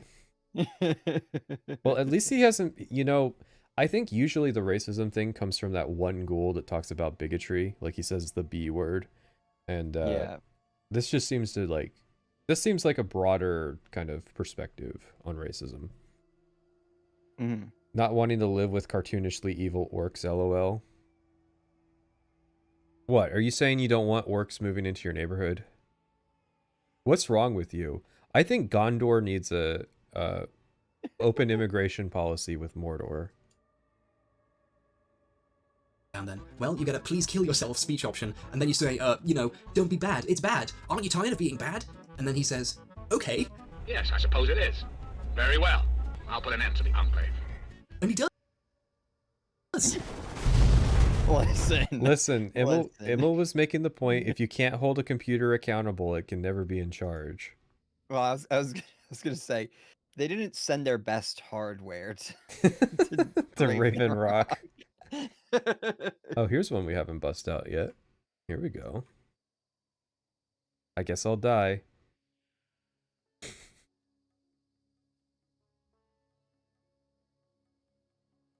The idea that James is father and hates the wasteland because his son is a psycho in the capital wasteland whose only good deed was purifying water only for his cryo dad to also be a psycho is hilarious.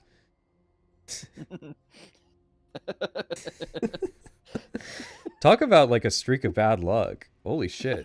It runs in the family. Yeah, I was gonna say it's in the gene pool. I mean, James is a psycho. I'm starting to like this theory more. Yeah. Because you have have to play Fallout 4 with this perspective. Yeah, you have Nate and Nora, the Higgers family, and then you have the lone wanderer from Fallout 3. And then you have, oh my god, James Higgers. Did you bring up the Benny foot job in the New Vegas script? It wasn't a foot job. But yes, I do talk about the Benny sex scene. What? Yeah, if you have Black Widow, you can seduce Oh Benny. yeah, yeah. And then you get the choice if you want to kill him or not. This should be a joke. Like, wow, President Eden was poorly fucking programmed, or the Enclave are fucking idiots all the way Hey, to I the top. made that joke already. But because there's no real discussion or struggle or philosophical point. But, you know, you interact with a terminal and that blows up the Brotherhood bunker in New Vegas. See, I can do it too. I see why all those stupid people make those arguments because it's very tempting. To be made by any of the factions or characters in this game, it becomes strikingly clear that this really was the best Bethesda could do, and that's just sad. Speaking of stupid, one-dimensional choices, after dealing with If Autumn... only he'd know how much further they can go. How much lower can this bar go? This man is making this video. There are 2 more Bethesda games that have yet to come out from this video's perspective. The freshest horrors, the recent to this video, is like Fallout 4. I don't even think Far Harbor's happened yet. He hasn't even been graced with Nuka World. I always come out of that base carrying all the Enclave armor. Same. It ruins every Enclave sequence. What, sitting there and just like meticulously grabbing all the looting over- armor, yeah. Yeah. I need the caps. I have 100,000 caps, but I need more. I need the money. Well, yeah, because it teaches you to like that is actually a thing where like it teaches you to pathologically collect money and then. But I'll be right back. I mean, like, how else am I gonna afford my repair bills at Canterbury Commons? Loot Goblin. Now, you want to talk about a game that will drive Loot Goblins insane. Fallout 76. That is a game. It took me a few days to have the Loot Goblin inside me strangled to death.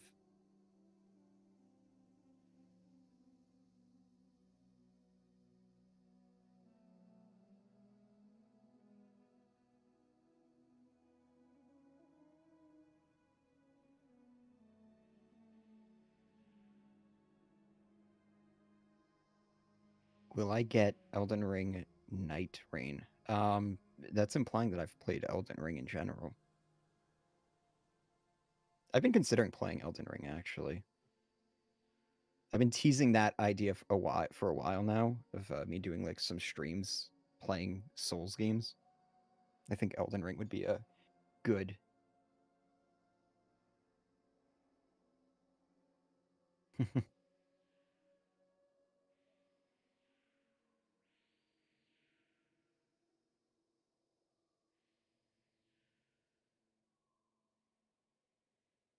You see, I don't know if I should speak or not because you're muted. So people are going to think I'm crazy. He's eating chips, chat. He doesn't want to chew into the mic. I'm a hero. It's for your benefit. Did those chips come with your order? Yes. Ooh, nice. One of my favorite parts. Yeah. It does have like lemon, lime, or whatever. Just that little bit of zest. Yeah. It adds a lot to the meal, I think. Yeah. Yeah. Definitely a good call. I always get that when I go to Chipotle. Get the chips. Yeah. See, the secret is you get the burrito bowl with the guac on it, and then you get the chips on the side, and you use the guac that's on the burrito bowl with the chips. I've never been to Chipotle. Really? We don't have one, and then like they've been on the route, and I've been like on the fence about going to because I hear it's expensive. Yeah. I did get to try warm. Five Guys though, which was pretty good. Really? It was pretty good, huh? It's better than most like fast food hamburger joints. Yeah, this Five Guys is not held in good esteem around here. Interesting. Yeah. Five Guys is banging for the $35 burger. Five Guys at once? Yeah, I can take it. I'm surprised you went to the West Coast. You didn't go to like Whataburger or something, or Yeah, I didn't think about it. I would have planned it better. It's like because that's what I would have gotten. Yeah. Or In-N-Out, I think is the I other think one. I did try an In-N-Out, and I like that too.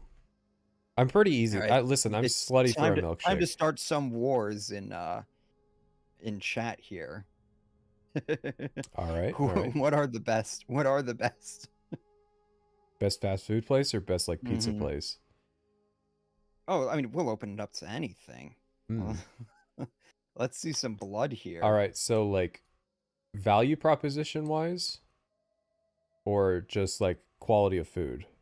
Whatever your heart's desire. I actually think McDonald's is pretty highly rated in terms of the what you get in terms of like your macronutrients. Like as a cyclist who needs 4,000 calories a day, what you get versus how much you pay for it is really good.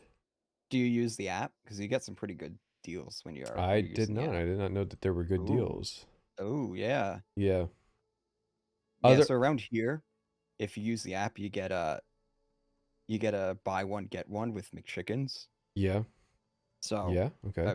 Walk out with like $4 and for 2 McChickens, and then if you go on Fridays, there's free fry Fridays. You get a free medium fries with that. Yeah, surprisingly, I didn't see a McDonald's for a long time, like over 500 miles. Yeah, they just weren't in the towns I was passing through. Huh. I thought that was really strange. I thought McDonald's was expensive. It's expensive if you want like the really nice items. People will bitch about that, but like if you just go for like a fountain drink, a fry, and like 2 double cheeseburgers, that's under $9. Yeah, that's not a lot of money compared to a lot of restaurants. And when you look at like dollar to calorie ratio, yeah, it's a pretty good proposition if you know like how to shop their menu. Like I said, two McChickens and medium fries for like $5. Private knows poverty finance. Listen, he knows a deal.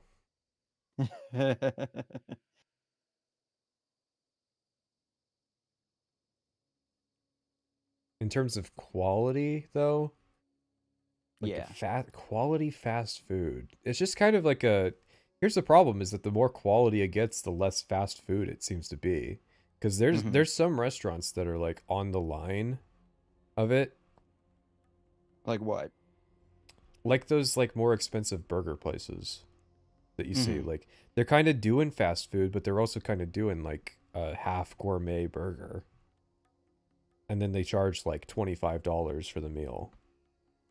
The Steak and Shake line, which is funny because Steak and Shake is fucking trash, right?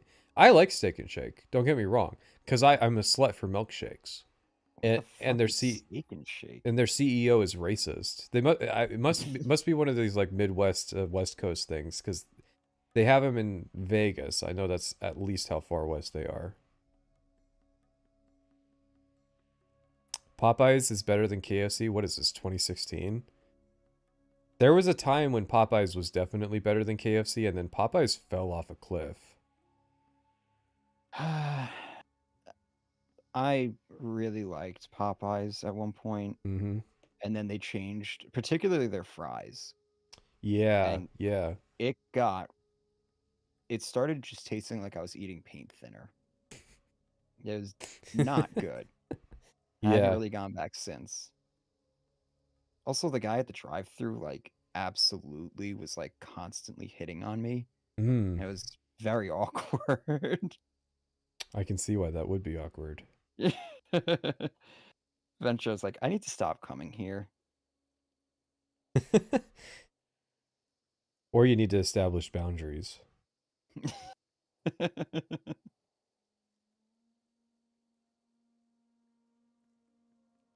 Why do Americans speak of fast food chains going down like a family member died? Because if you are like in the habit of going to a chain and then they close down, like it's just like any other restaurant that you would be a regular to, or like a bakery, you know, like It is a tragedy when Ooh. like a local pizza Lose place dies.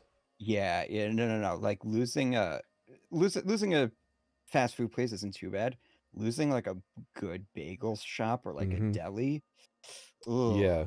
Actually, right now we have an issue in my neighborhood with like two of our like really good Italian bakeries closed down. And it was like when the last one closed Nightmare down, scenario. it was it was a really big deal. That- Like everybody was like, "Oh no, I can't believe that place closed." Yeah.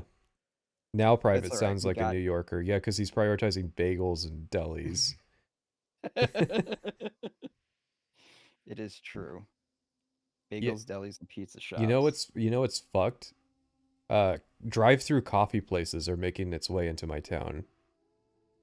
Have you ever seen a drive-through coffee place?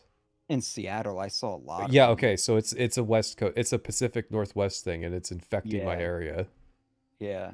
I saw them over there and I was just like, why are those not out where I live? Yeah. Because like they're such a tiny footprint. Like it like the model is perfect. Like for Starbucks, no, out even here. smaller than Starbucks. They're like Yeah, like, really, it's a really shack. small places, but Yeah. drive-through coffee, it's over. Yeah. No, like not smaller, like okay, Dunkin' Donuts, smaller than that because they don't even have the donuts. They've got no like confectionery or anything. It's literally just like a shack for a coffee machine. Yeah. Yeah, I saw the footprint of that place and I was like the lot is 95% parking lot Mhm. and then 5% Which, as an the shack. urbanist, I weep. I was like, damn. You know what's interesting though? So I was upstate recently and my car was like absolutely fucking filthy. So I was like, all right, let me see if I can find a car wash. Yeah, it turns out car washes are like there's like 6 to each town. There's more Yeah. car washes in each town Yeah. up there than there are like convenience stores or like fast food places. And they're all like big, they're all automated, and I went to one and it was one of the best car wash experiences I've ever had. I drove out, my car was immaculate. And I was like, damn, we need these. We need these downstate so bad. So we have like 2 car washes around here. They're always mobbed out. And then they got people who come out and like they'll like wipe down your car and stuff, so you have to give them a tip. Mm-hmm. There is a weird like density of Starbucks I've noticed. I've seen Starbucks in a grocery store, and in the parking lot is a Starbucks. Like it's actually a little bonkers. Actually, we have a serious issue with 7-Eleven right now, where there's like because now they're building 7-Eleven branded gas stations. Yeah. So like the BP that I usually go to. So I always they thought have they were 7-Eleven. gas stations. I didn't know they were just the convenience store part. Wait, really? Yeah. I always thought that they were gas stations, and then I found out that like no, they like subcontract the gas station part. Yeah. But now they have their own gas stations as well. So they put up like a bunch of 7-Elevens, and then they started putting up a bunch of 7-Eleven gas stations that also have a 7-Eleven on them. So like you'll go down the street and like within a mile there will be 3 of them. It's kind of insane. What's even crazier is that they all do business. Yeah. I like the gas stations with no convenience store aspect. That's really cool. It's literally just self-pay stands, and like the social contract is so strong in that area that like it seems to work. I don't think I've ever seen that before. Yeah, because you live in a low trust, no social contract state.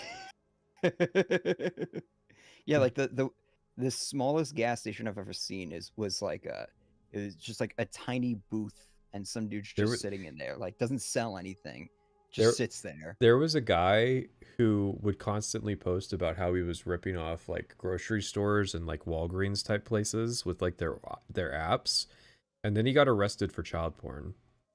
This was on my server. I just got a message like, "Hey, did you hear this guy got arrested?" What? And like that was his thing, was like ripping off like Rite Aid and like Safeway and stuff. Oh boy. Strikingly clear that this really was the best Bethesda could do, and that's just sad. Speaking of stupid, one-dimensional choices, after dealing with Autumn, you get one more moral choice. Someone has to save the Purifier, but they will die trying in the radioactive chamber. This choice fundamentally decides your ending. If you do it, you're a hero. If you Over/under on him mentioning the walk away ending. Which is a weird ending, because you think Sarah Lyon... yeah. Well, she needs the code. Yeah. But yeah, you can. There's a walk away ending. I think he'll mention it. Okay.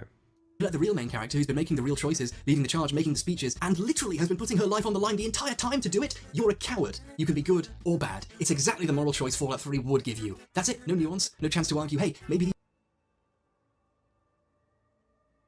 He hasn't mentioned the walk away ending yet. That's the bad ending. letting Sarah do it, I don't think is the bad ending. It's worse than doing it yourself.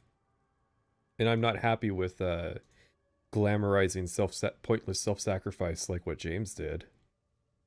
Because mind you, this is only happening because of James. Just to be clear. these heroic people who love helping people and being nice could do it. If you pick lions, regardless of your reasoning, you're basically objectively a coward. And then it's over. You get your fucking slideshow, and war never changes, and goodbye. Which one of you did? He's on screen. He's on screen, chat. Didn't she die anyways between 3 and 4? Yeah, no, her surviving Broken Steel was kind of ended up being pointless. Because like Fallout 4 had a weird thing about like not bringing forward any of its Brotherhood characters besides Maxon. Fox could do it, but no. Hey, listen, we've been talking about that. There's a story. It's really dumb, but there's a story about how that happened in development.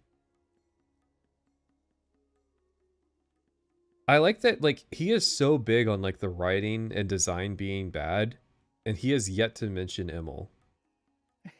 I mean, it's right there. He's got a Lead clip of designer him. and writer. He's got a clip of him. Mm-hmm. Yeah, we could start over. Oh god, a bunch of people voted for each video, and I can't be bothered. So, someone in chat asked us to start over. The entire time to do it, and he did that. Why doesn't he just say, hey, okay, here we which go. one of you did this? Which one? Wait a second. Wait. Hang on. Oh, we should have let him finish. Let him cook Objectively here. a coward. And No, then it's it over. gets you better. Get a fucking slideshow, and war never changes, and goodbye. Which one of you did this? Which one? See, like, he zooms in to make sure that Emil's name is not on screen. Wait a second. He 100% like blames Todd over Emil for the writing.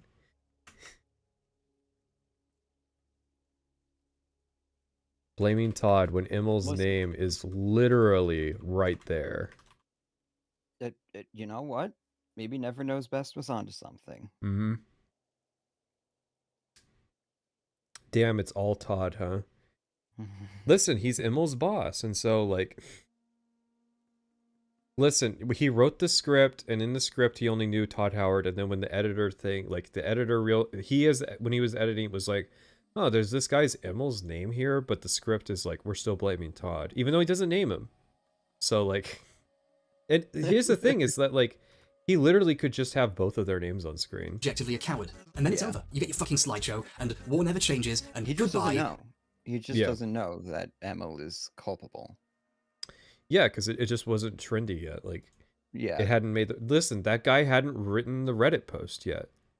Yep. No, that's the whole thing. Yeah.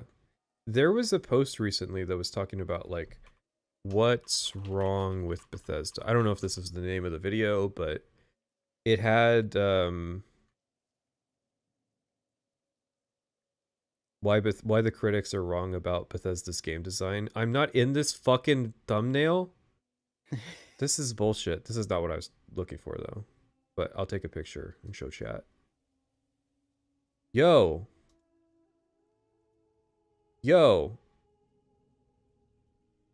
Why didn't I make this fucking cut?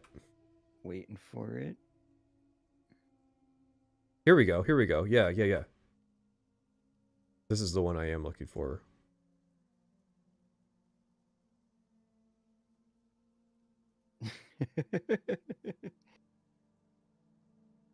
All right, and here's the one I'm looking for. You can see, like, Emil's making the thumbnails now. I'm actually kind of impressed. Good job. Your cult has managed to convince everybody that Emil is to blame. Don't you know that his sister died? My God, I'm still pissed. Like, the one thing I'm pissed about that video is that part. Yeah. It's all because of the Reddit post, chat. Never knows best. Do you know what empathy is? You need to speak with Dr. K. I want to play the clip again. I think sometimes the things that I talk about in regards to those types of things is misconstrued as arrogance or boasting, when in reality, I'm just trying to give context. So that is the problem right there. So I want you to listen to this phrase. This gets misconstrued as arrogance, but in reality, it's this. Yeah. That is the most arrogant statement on the planet, bro. Like, tell me. There's my dose. I need a soundboard, and I think that's got to be like the first. That's the first sound effect. This is the most arrogant thing I've ever heard.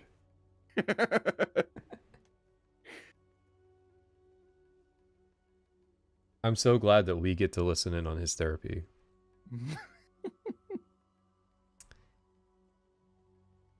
Which one of you did this? Which one? It's so fast and like, make sure Emil's name doesn't pop up.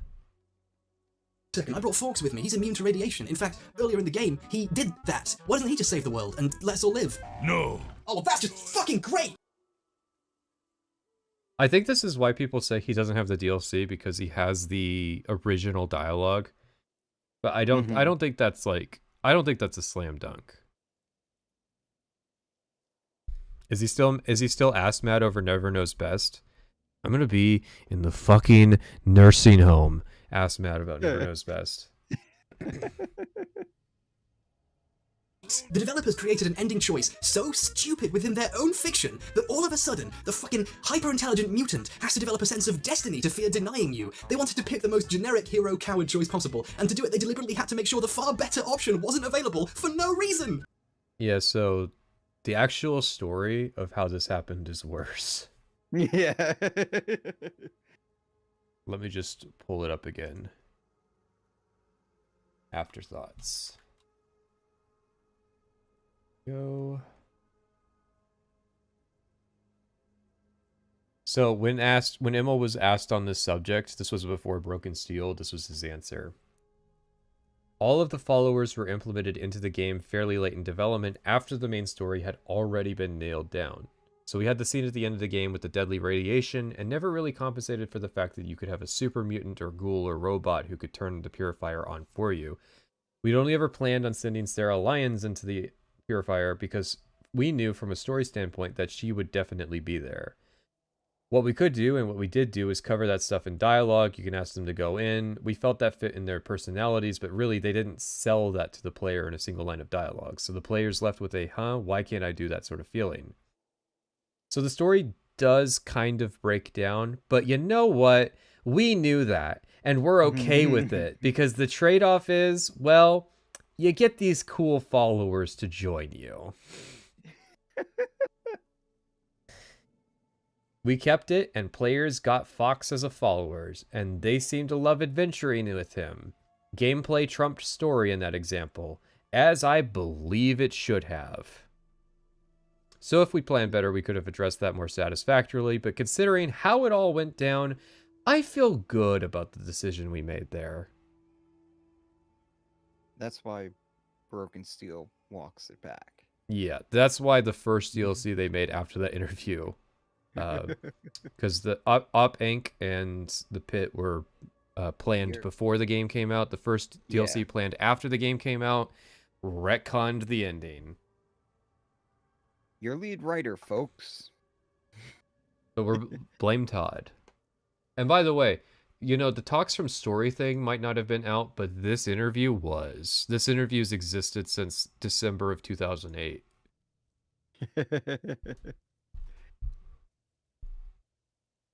Yeah, that's pretty bad. Yeah. Do you want to do this stupid thing, or this stupid but evil thing? What about this clear third option that's actually better than either? No. If you are writing an open-ended RPG about choice and morality, and there is a clear option the player could decide to take, and you put the option there, and you tell them no, you fucked up.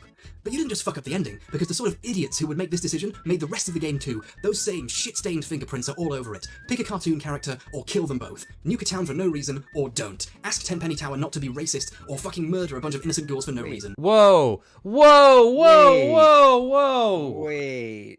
Roy is fucking going to Tenpenny Tower every day and saying, I'm gonna murder you fucks in your sleep if you don't let me move in. And then he does. And then he makes good on his promise. He says multiple times, I will kill these people. Oh. I think someone's having a media literacy moment. You know, we were wondering, and now we know. I mean, he is killing the ghouls, so based. I don't even know what Autumn wanted. He was against Eden's genocide plan. Seemingly all Autumn wanted was for the Purity Project to have an Enclave sticker on it. I mean, listen, the story doesn't emphasize it, but yes, that is the conflict. It's who gets to turn on the water purifier and sell the pure water. Yeah. When it isn't clear what the final boss's plan is, it's time to do a rewrite. No, wait, I didn't mean that. No, no!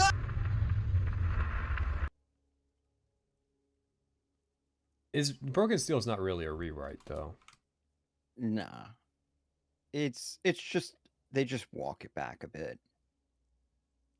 It's like, you know, they went down a road and then just like, let's just turn around and, you know, take the other road instead. Yeah. They got like, you know, 600 feet and then just did a 3-point turn and Broken Steel is a band-aid. I think Broken Steel is paying to make the game worse. Like, no joke. Okay, here's what happens. Number one, because of the scaling, right? Okay, that's part of it. Number one, they made the main quest longer, which means that the player who is already trapped in the main quest is doing it for longer, and the quests are worse. The quests are fucking worse. Number two, they added the new, like, high-end enemies and overused them in the quest. And then, I think it just undermines Fallout 3's story to retcon the ending. And then, I guess the one, like, redeeming factor of Broken Steel is that you get to nuke the Brotherhood if you want to. After spending an entire quest line siding with them. I will say that I do like seeing the the effects of the purifier being turned on. Like, they could have been really fucking lazy with it. Yeah. But they did show, like, they did add some new stuff to the overworld. They kind of took a bit of a Dawn Guard approach with it. It's novel continuing the story in that way. That said, it's like 2 quests. Yeah. It's not much.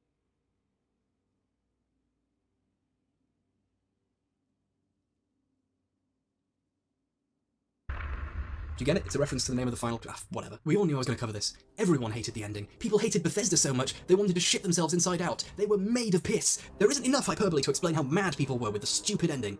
Okay, I was hoping he would clarify. People were mad at the ending. They were not mad at Fallout 3. Yeah. They also retconned the virus ending. Kind of. The end slides and if you use the FEV... Wait. Let's see, I've only seen it with Broken Steel. I could be wrong. I need to see the end slides of the FEV ending if you don't have Broken Steel installed. Because the end slides I've seen show that, like, everybody dies. They could have changed the end slides. Someone in chat tell me if they did. Then Bethesda released the Broken Steel DLC, so now you survive your heroic sacrifice. While being able to carry on is arguably... Listen, you thought you were going to die, and it's the thought that counts.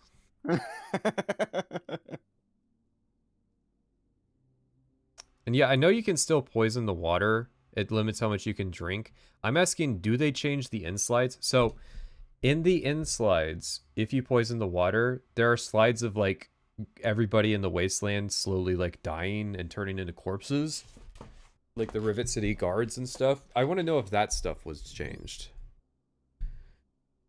because if it wasn't, then like the original ending was that the FEV like eventually the shit killed everybody eventually anyways. But now I'm not sure.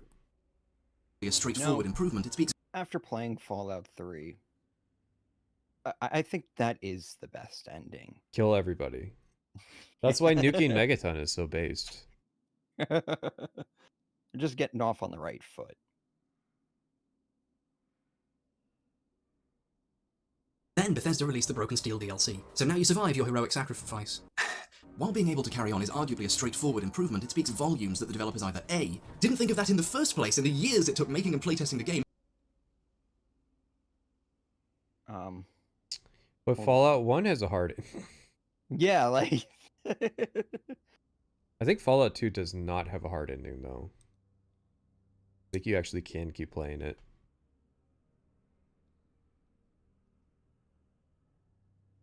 I mean, could it... Is it just okay? Is it just not okay to say, like, it was an artistic choice of theirs to have a hard ending? Yeah, like... Yeah, I mean, the issue is not the hard ending. The issue is the railroading, in my view. Yeah. If it had a hard ending, but... Well, I mean, like, Starfield is an example of my consistency on this. I don't mind the hard ending of Starfield. Because... New Game Plus means that there is a hard ending, right? Like by necessity. So I don't actually mind that because Starfield is a less railroaded main storyline. The thing I was wanting to bring up was, did I mention to you that like they wanted to let the story, they wanted to let there to be a post Hoover Dam New Vegas, like in the base game? Really? Yeah, so this was something that they wanted to do. The issue was that the decision to do it was so late in the game that they weren't sure that they had the time to playtest it. Interesting. But so, like, there's actually stuff in the game that has been restored from when they were planning to do it, like dialogue and scripting to, like, remove certain NPCs based on certain endings and stuff like that. Huh. But yeah, that was a consideration in New Vegas's development. I wonder if they were thinking that because they saw the kerfuffle with Fallout 3's hard I ending. would have to assume so. Oh, well, okay, that's another point. New Vegas has a hard ending, and it's not a bad thing. Because New Vegas isn't as railroaded. I think after you kill Benny, like, I think even the premise of New Vegas, you're not railroaded into chasing down Benny. I don't think so. I wrote a character that was like, who felt so lucky that they survived the encounter that they went to Vegas to gamble. That's one of my New Vegas characters. Like, I think it's very easy to opt out of the main quest. And then, like, after you kill Benny, that's another great opportunity to opt out. It's like, do you want revenge? No, I don't want to go anywhere near that fucking psycho ever again. I barely survived our last encounter, you know? Yeah. Listen, man, I was just a courier. I ain't a court courier no more. Yeah. During which they claim to have played the originals. Maybe we should make a version of Fallout 2 that's missing a key feature and hope the player has a save before the ending started. Great idea, Todd. And while you're at it, let's add more companions who are immune to radiation but refuse to fix the purifier. Hey. Why does Emil's voice sound like that? Why does Emil sound like a minion? Not like the yellow shits, but just like a generic minion. Yeah. But hey, at least like I'm being edged right now. Yeah. People were joking about how I wasn't letting Hbomberguy finish. Bro, he's not letting me finish either.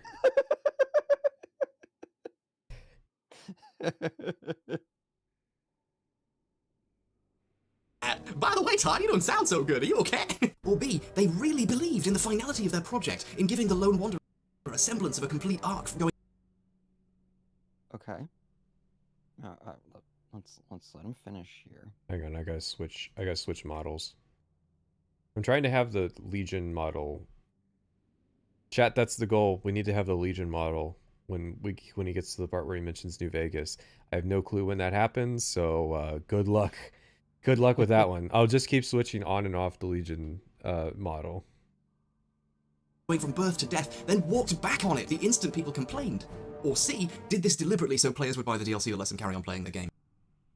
Oh. Oh no. This is like a vintage caption argument.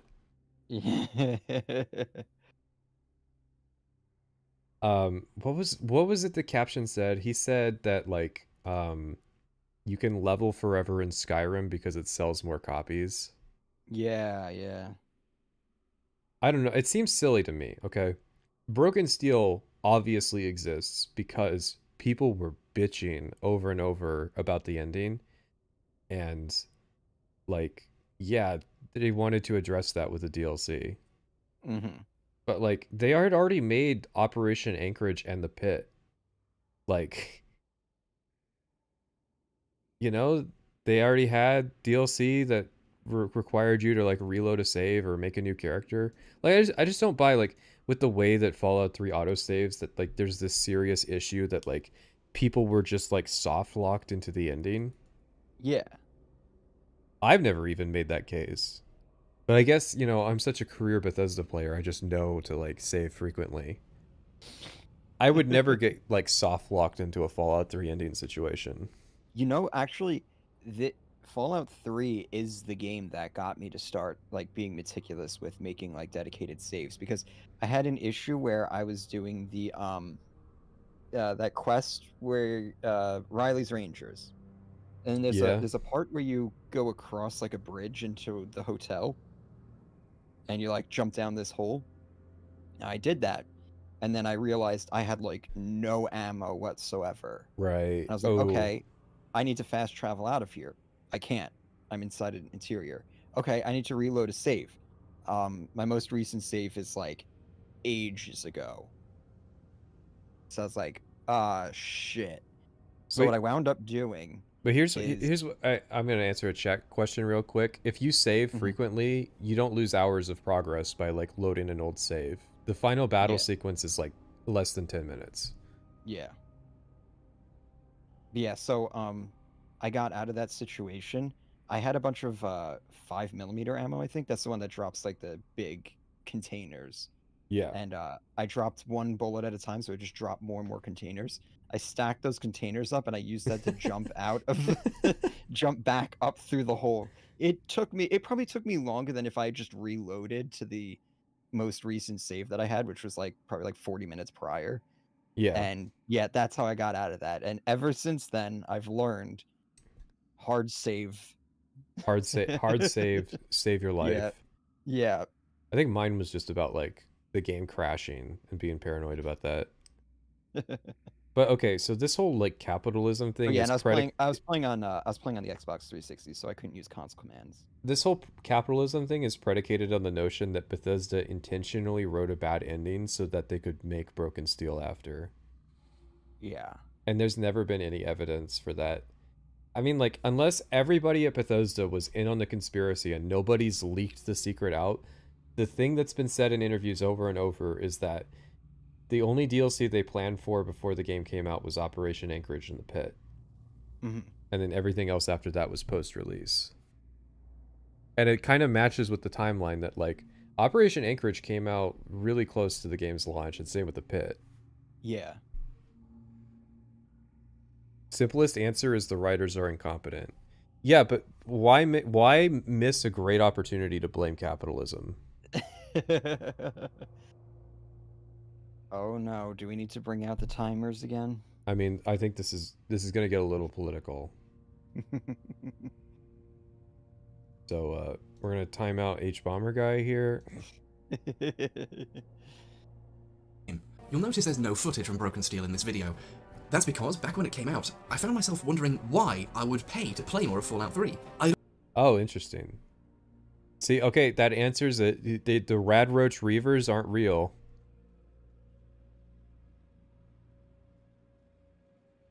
Who was it? It was, oh my god, I'm blanking on his name. But there was a guy that did a Skyrim video where like he refused to buy Dawn Guard. Oh. I don't know. You can probably steal Broken Steel. Like surely, right? Especially if you have a followers of like followership, right? I mean, it's just an ESP file. Yeah. Like surely that's getting passed around somewhere. Nocturnal Rambler. Was it him? No, I want to say the video was older than Rambler. It was like actually a pretty early video. I think it was pre special edition. Yeah, but why would you want to, LOL? I mean, if you're making a Fallout 3 video and you refuse to buy Broken Steel on principle, but you should still cover it. Seeing that C option makes me wish he actually made that Skyrim review just so I can hear his opinions on the Civil War. Yeah, but I feel like it's just going to be boring and like... I don't know. I can't predict what Hbomberguy would say about like Ulfric Stormcloak. Because like, you think it's an easy layup, right? Stormcloak's racist. But then if he's going for Stormcloak's racist, you got to remember that's him siding with the foreign imperialists colonizing indigenous nation. Like that doesn't count though. Because, you got to think about broader optics here. The Nords are they're a European race. That would be him going up to bat like for the Israeli set.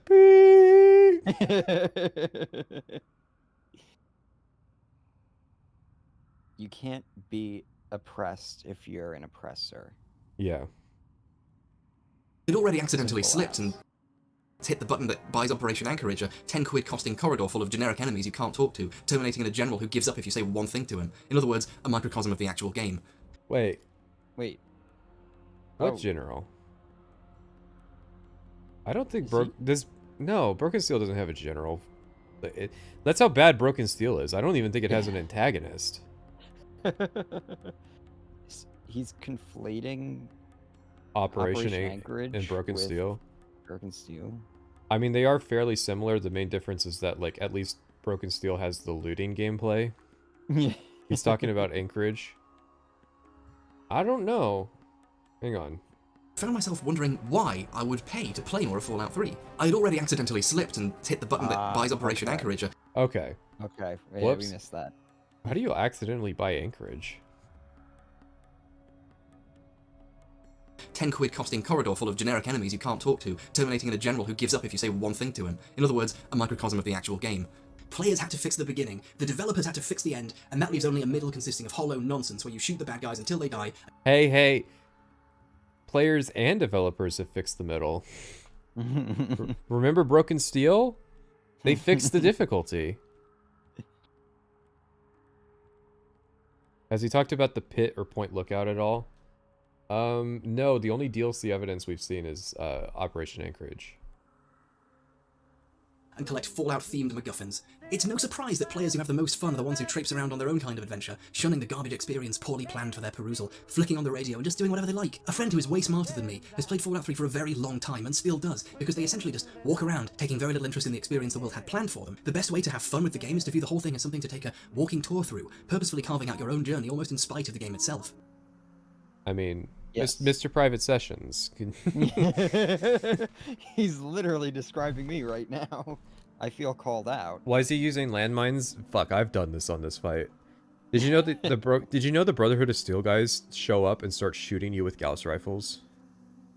If you take too long on this fight. Yeah, like I was having issues with getting killed by the power armor guys. I think I called them Brotherhood guys. Whoops. These people aren't playing the game wrong for not focusing on the story. They're proving how wrong the game is by showing how differently the game has to be approached in order to be enjoyed. It is true. But I mean, like, he hasn't mentioned how railroaded the storyline is. Yeah. It's a story-driven action RPG in which to have fun, you have to avoid the story on purpose. Yeah. Yeah? What's For a long what's time. wrong with it? Is there a problem? Don't tell me how to play my video games. Don't tell me how to Don't tell me what eat to my feel. Big Mac. I will enjoy the slop. I live in the slop. Did you destroy the slop? Did you destroy the Citadel at the end of Broken Steel? I have multiple playthroughs of this fucking game. So yes, I've done both endings of Broken Steel. Like on camera. So in addition to the first time I beat Broken Steel off camera. You poor thing. Listen, I went through Broken Steel knowing that I could blow up the Brotherhood, and like that was like the spark in my chest that kept me going. That was your North Star. Yeah. Your guiding light in the dark. Don't tell me not to build paper airplanes. Like, years. I was pretty sure Fallout 3 wasn't just bad, but it was proof you couldn't make a nuanced 3D game of its scale without it being bad. Oof. I don't know why you would think that, but that's... a little extreme. Yeah.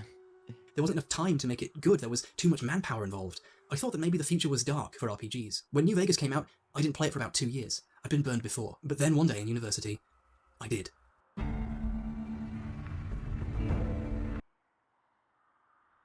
Interesting. New Vegas is the rebirth. Interesting idea. Okay. I mean, that is a take.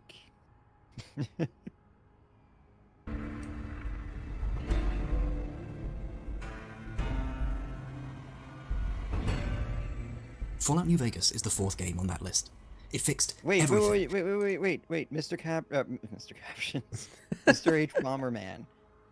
I have a question for you. What was the 3rd place? It was obviously Vault 87.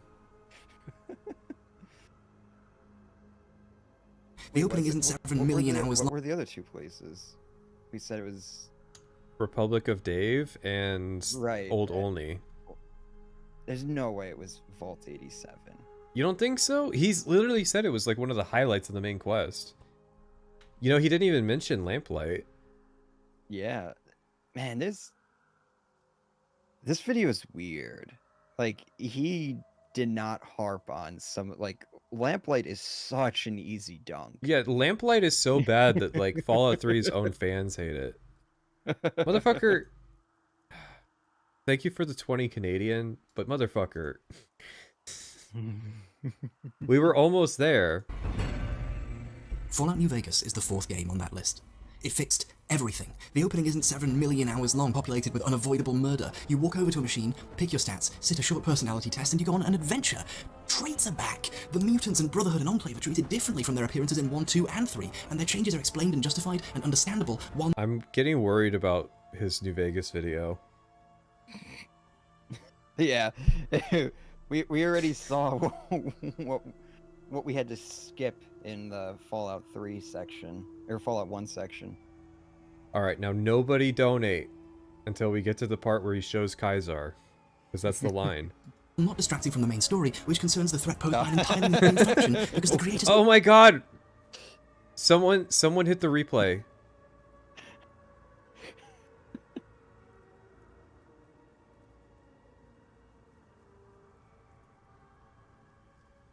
I think in a quantum finish we managed to make it before the guy donated.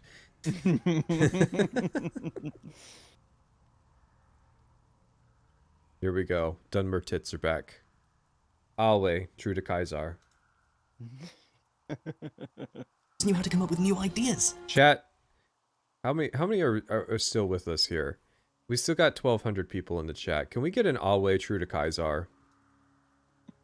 We have made it. And the new faction is a group of seemingly unjustifiably genocidal fascists, but when you sit down with their leader, he gives a meaningful and legitimate criticism of democracy itself, and starts talking about the Hegelian dialectic. You know, this is part of why I gave Hbomberguy credit. Like, he calls Caesar's Legion fascists, but he also acknowledges that, like, they have a rationale that can be engaged with. Mm-hmm.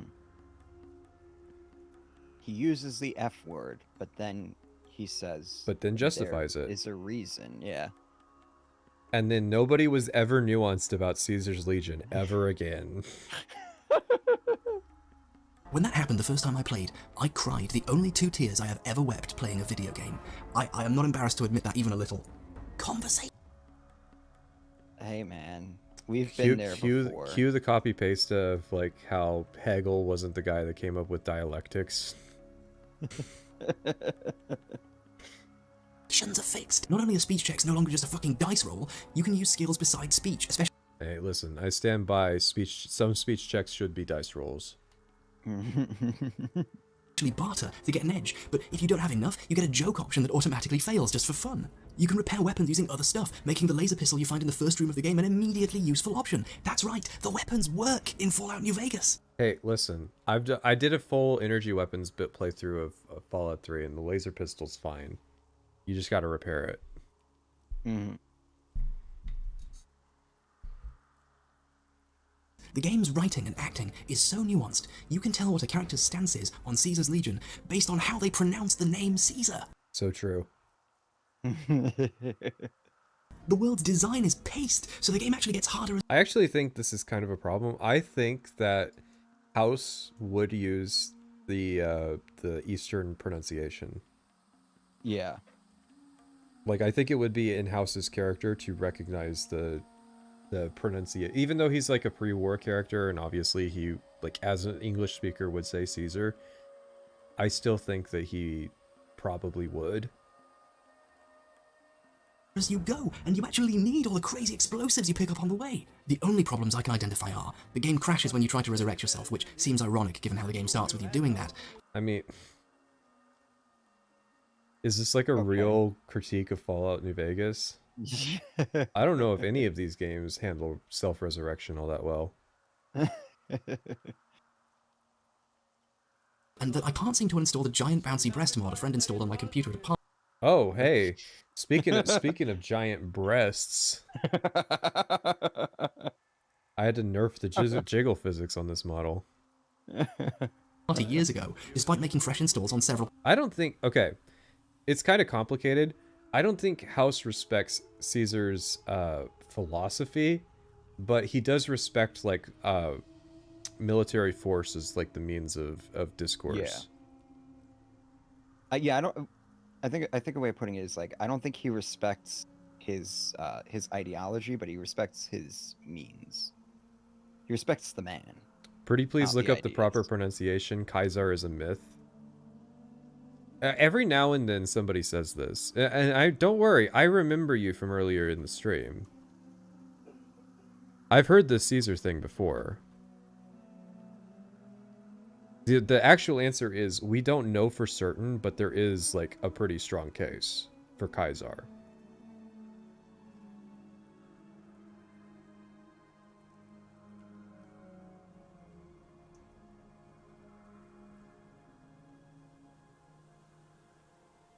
Computers. That is a true story. It is a true story, and I have healthy beliefs about women. And just cut this part out. Really, they're not going to believe. Fallout New Vegas for me is the best game.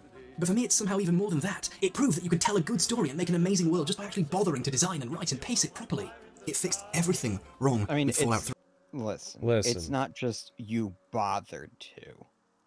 That you don't just make a Fallout New Vegas. You don't set out to make something like that. There's a lot of things that came together for this game to exist. How would we know, LOL?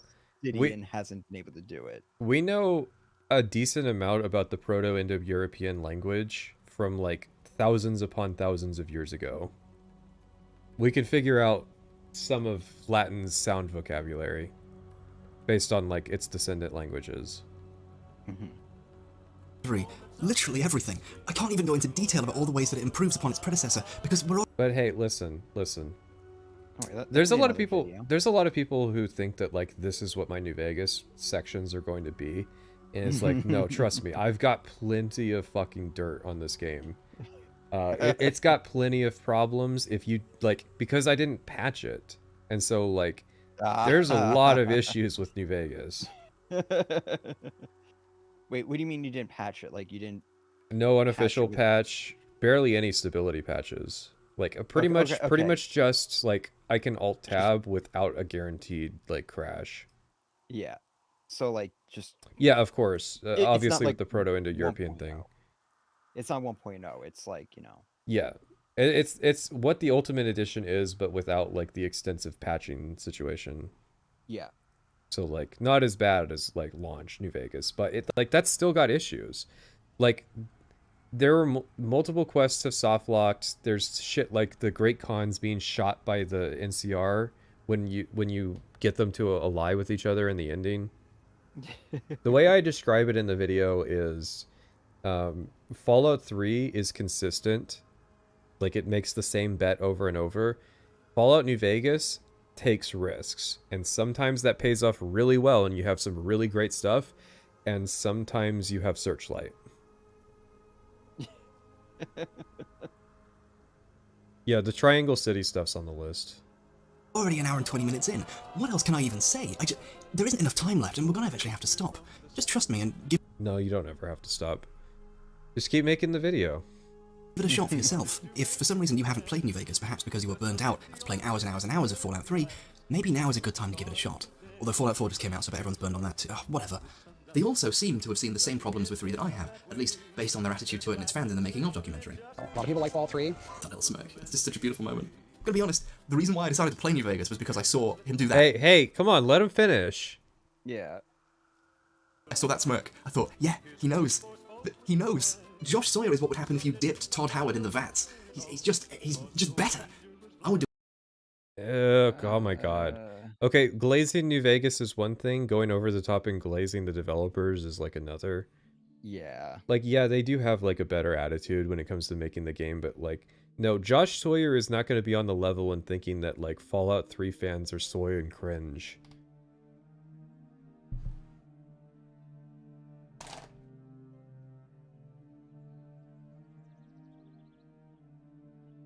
I think it's fair to say Obsidian's own developers probably thought that like Fallout 3 was a fair attempt. Like they would look at Fallout 3 like because they're game developers, they know the context of how this stuff works. Yeah. And they have privileged access to the people who, you know, made the game. So, you know, they could sit there and ask them like, "Oh, why is this the way this is?" And yeah.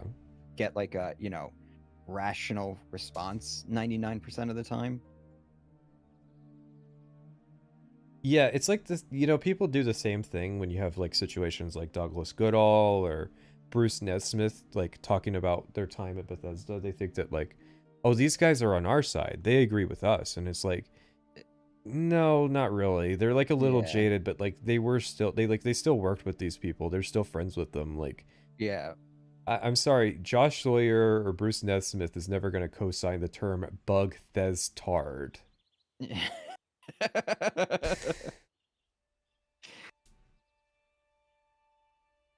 Do a lot of dark shit to try and get a Fallout 4 New Vegas type situation happening, but to be honest... Hey, we got a Fallout 4 New Vegas. We got that. We live in that timeline. Aren't you happy to live in the Fallout 4 New Vegas timeline? Fallout 4 New Vegas? What? Yeah, it's 76. Oh. Reusing the engine of the mainline game to make a side title. We live in that timeline. And hey, it is better than Fallout 4. Yeah. That. I kind of like the idea of Obsidian doing their own thing. Almost. And you know what? Messages. There's the Atlantic City. Yeah. Expansion that they did for 76. They fixed the game after we made our video. Mm-hmm. When are we going to get Starfield New Vegas? So, this is going to sound sad. I very recently had a nightmare that I woke up from, and it was that there was a Star Trek game that was just a reskin of Starfield. Like Bethesda made a Star Trek game that was just Starfield. Listen, Indiana Jones did great. That, by the way, that doesn't come from nowhere. Like, they were Star Trek fans at Bethesda.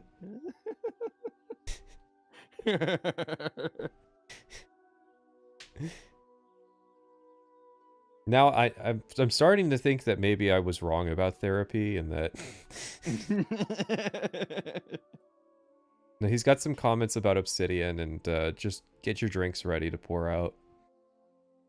Shit to try and get a Fallout 4 New Vegas type situation happening, but to be honest, I kind of like the idea of Obsidian doing their own thing. Almost one of the core messages of New Vegas and what it does with the Fallout myth. Obsidian's off doing their own thing, chat. How did that turn out? Yeah. Yeah. Is show you that it's okay to do things differently, and in a way it's truer to the spirit of that by letting them just make their own thing and not even having a Fallout name on it. In a way, Black Isle getting shot in the head and Obsidian rising from their grave made them truly free to do whatever they want without being attached to any pre-existing property.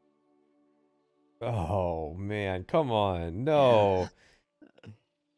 They got to play around in like the shadows of other IPs, and then like as soon as they started making their own thing, it kind of didn't work out, and then we got the Outer Worlds.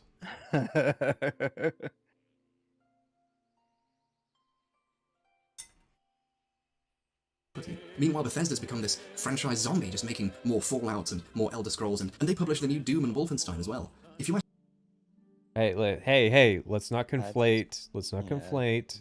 Todd Howard didn't work on Doom 2016. I almost think, did Bethesda get a better ending than Obsidian? Yeah. I kind of have to agree.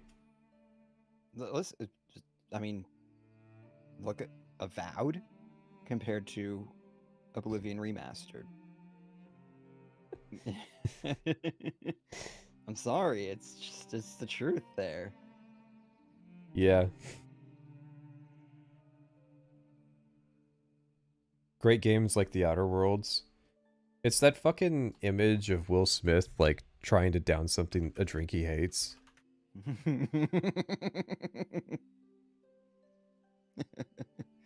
Every fucking time there's somebody that's like one of these bread tubers that are like, you know, they get embroiled into these political situations and they find themselves having to try to defend Outer Worlds. It's just this meme. Just over and over, they're like, yeah, Outer Worlds is pretty good. I don't understand what the chuds don't like about this fucking game. Jesus, this is awful. This is every... Hold on, wait. Why do the bread tubers have to eventually go to bat for the Outer Worlds? Because for political reasons. Yeah, like what's the political reason? Because it's because they think it's anti-capitalist. Oh, right. Yeah. So they find themselves like having to defend and side with this game, but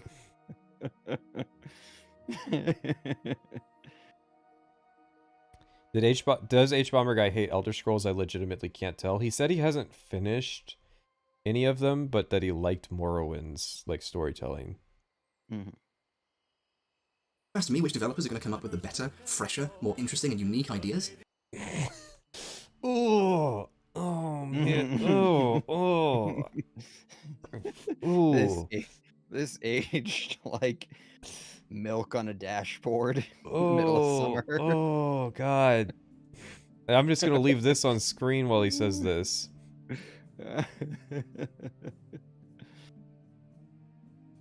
More Elder Scrolls, and they publish the new Doom and Wolfenstein as well. If you asked me which developers are going to come up with the better, fresher, more interesting and unique ideas, well, you don't need to ask me, it's fucking obvious!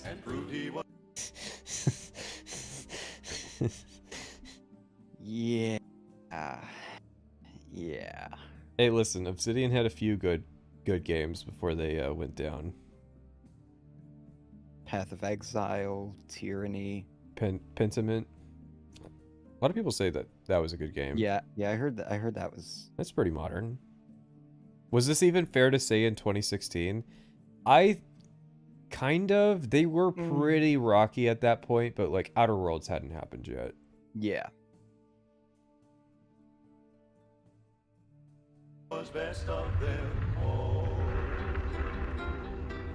Whoa. We can't be flashbanging Elder Scrolls. You can say what you like, but this, for me, is the defining moment of Fallout 3.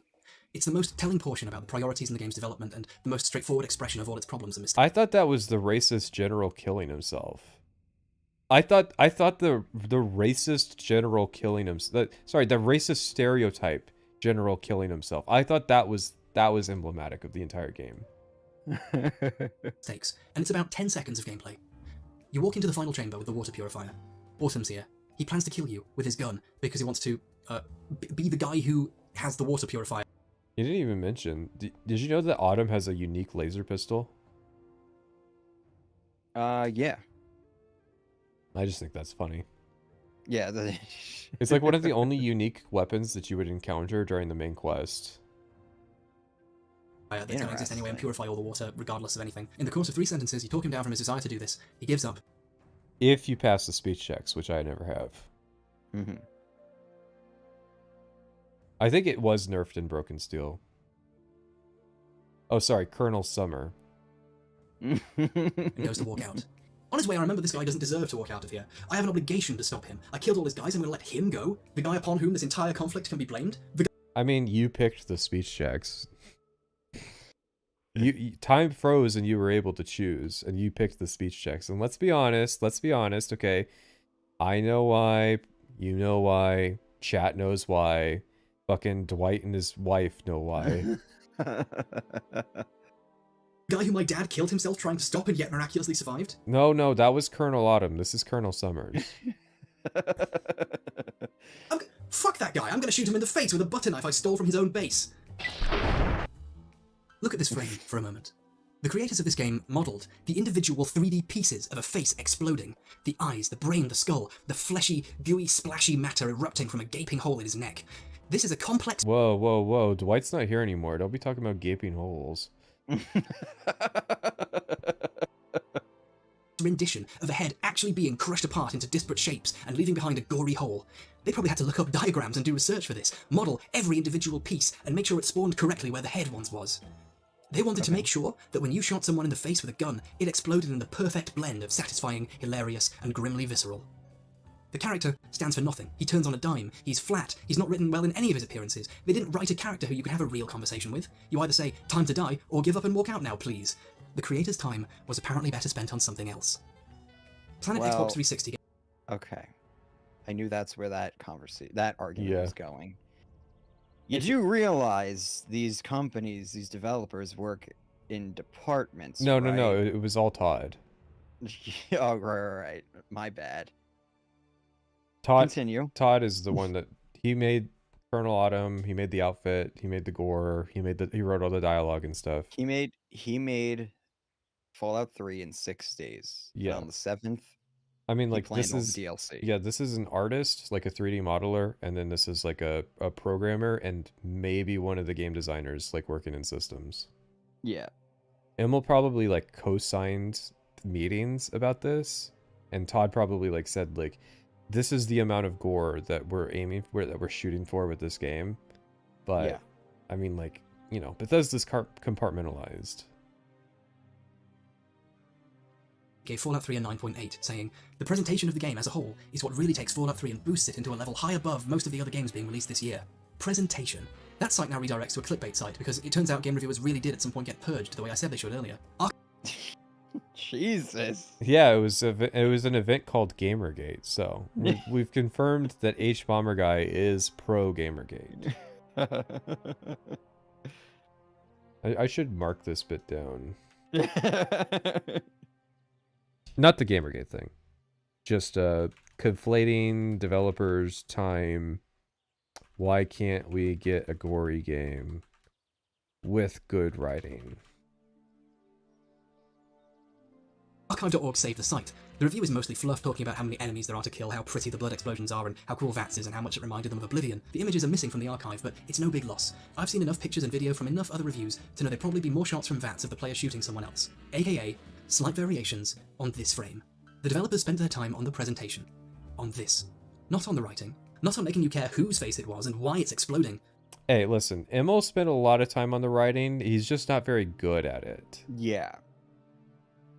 That is kind of like what's being argued here is that, listen, if they just had more time in the oven. If Obsidian had more time, If they had a 7th day.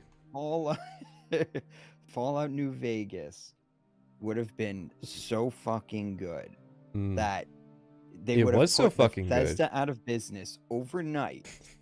Yeah, And true. inherited the IP. So many and people we would have been playing nothing but Fallout. So New many people Vegas. would have been refunding their copies of Fallout 3 that Bethesda would have gone out of business. If only But it doesn't they matter. had 10 months. Now, this unnuanced, barely even written, confusing motived man is very definitely dead.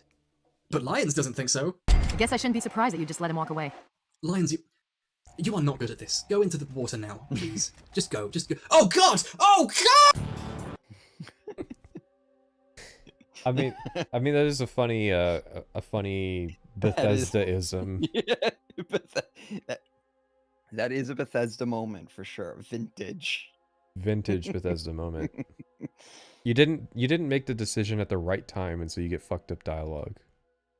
I'll give him credit.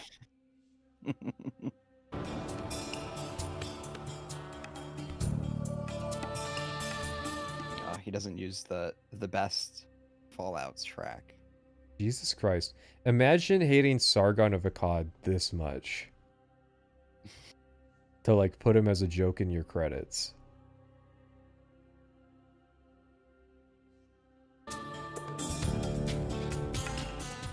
I'd also like to thank Jenny Angel, Cav P, Kevin M. Knippy, MK, Malik Malachi Robinson, Max Scher, Rob Brunt, Simon this AJ, like- and Tom what is Cameron. this? I'd also like to apologise. I split the people I was thanking per video in half because I thought I was going to get the other half thanked in this video, and then I went way over the end of the month. Everyone who backed me last month will get thanked this month, in the 2 videos coming up soon. This one just took a lot longer than I thought, and I'd help with the funeral, it was a whole thing. Next time I do one of these, I kind of want to talk about the philosophy of Dark Souls 2, or why Bloodborne. Yeah, but you hate Sargon of Akkad so much that someone jokingly has the name Sargon of Akkad on Patreon just to like as part of the joke. Is the best designed Souls game in terms of introducing it to new players. Click on... No, I don't have to do those. Just let me know in the comments which you prefer.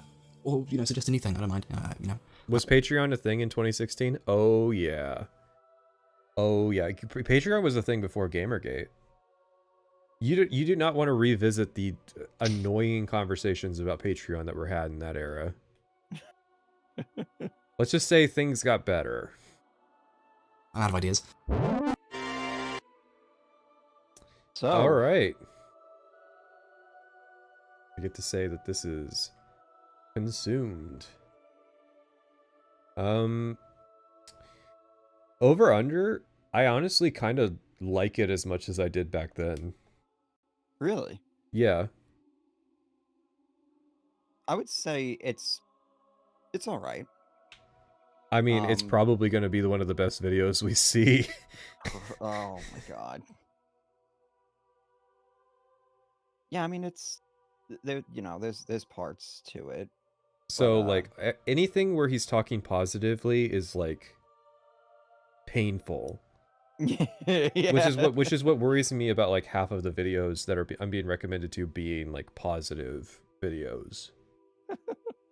Because like if they're anything like what the glazing sections in this video, I wouldn't want to watch that for 90 minutes. Yeah. But I think I think over under, I think he did a good job. Like I agree with the points that he makes.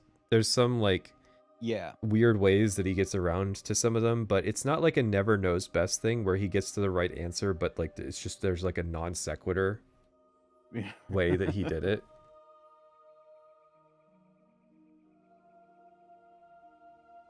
Gonna do Mini a True Nerd. I think Mini a True Nerd is one of the higher viewed videos. Yeah. Let's check it out.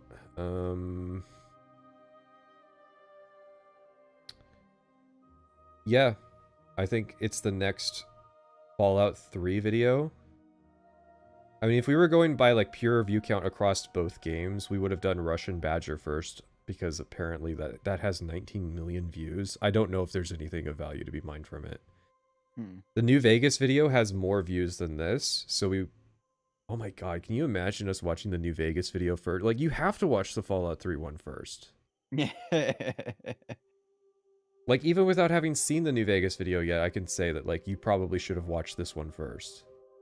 But, like, Miniature Nerd has 9 million. And then there's TKS Mantis. Yes, can you believe that he's punching at this level? It's TKS Mantis's over 3 hours of useless Fallout New Vegas facts. That has 9.8 million views. Jeez. Yeah, he's punching above Hbomberguy's classic Fallout 3 video. Man. By like a couple 100,000. Please no Kretosis. I think Kretosis is on the lower end. Yeah, he's sub 1 million. So we've got quite a bit to do. Yeah. Quite a bit to do and really not a lot of time, so. Yeah, we're not getting to everything that I have marked out, but Fallout 3 is garbage, and here's why. Excellent.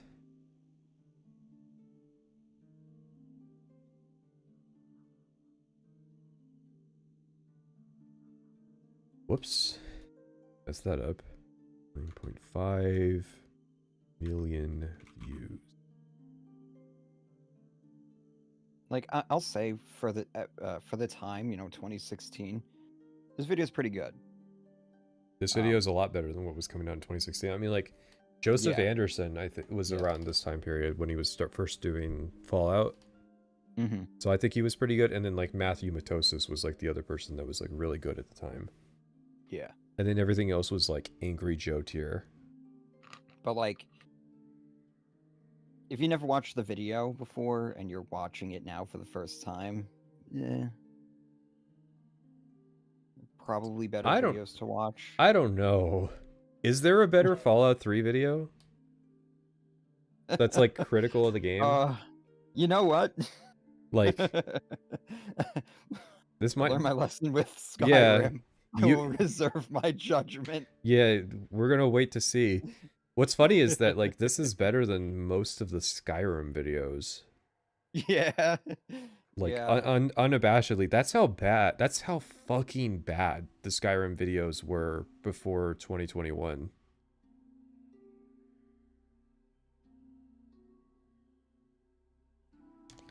But yeah, I'm proud of you, chat. You didn't tangent too much about politics. I didn't have to hear 50,000 things about Medicare or Israel. I think I had to put you in timeout more often than chat. Yeah. Put in timeout.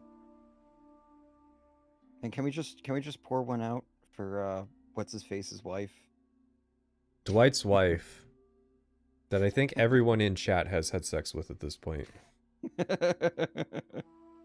I mean, you got to get that 18K, get that bag. He did specify USD, right? Yes. 18,000 USD. You could do a lot with that money. Yeah. That's a really good vacation. And savings.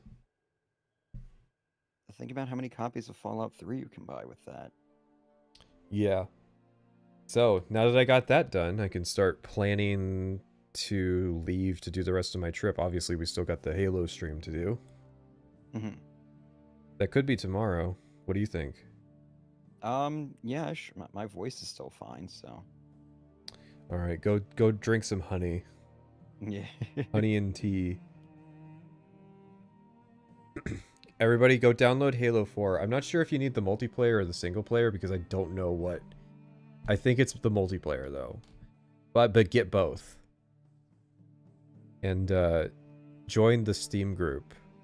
Cuz it's going to be drop-in co-op, so we're going to be inviting people on board. Don't forget to unban the words. I mean, it's just I'm going to leave the address. It's just the do my wife words. I want people to be able to say do my wife. All right, chat, you are unshackled. You can Does the MCC work? Yeah, the MCC I think is the only way to do it. Chat is unshackled. You can now say do my wife.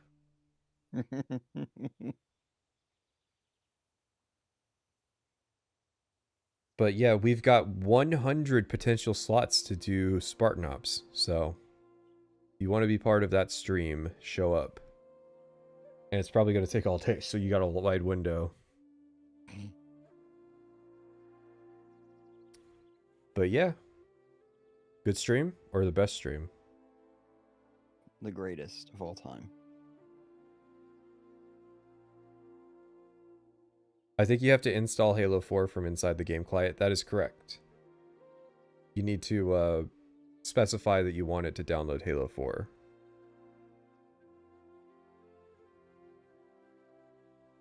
Oh, and don't forget to watch all the cinematics from Spartan Ops. Oh, I was actually going to show those. Oh, yes. Yeah, as part of the stream. So the stream will be watching. See, okay, this is how big the breasts are, and then when I nerfed them, you see they kind of don't jiggle as much.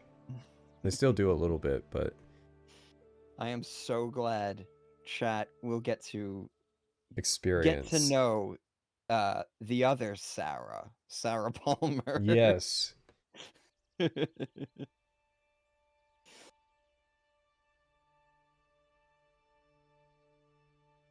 Do you like it when your boobs jiggle? I like it when the avatar's boobs jiggle because I can watch them, but they're not my boobs. Turn sideways, please. I'm so close. You see, like, they're nerfed. This character got a mastectomy. Like, hang on. Oh, wait, it won't preserve the rotation. But you can see, like, when she pops in. But, like, look at these fucking things. I use VC face. Look at these fucking things. They had to be nerfed. They were ridiculous, chat.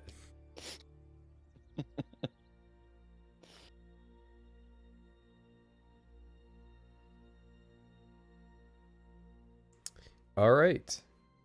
Well, you know, I think it's an accomplishment to not walk away from this stream hating the video. Mm-hmm. All right, I'm going to get out of here. See ya, chat.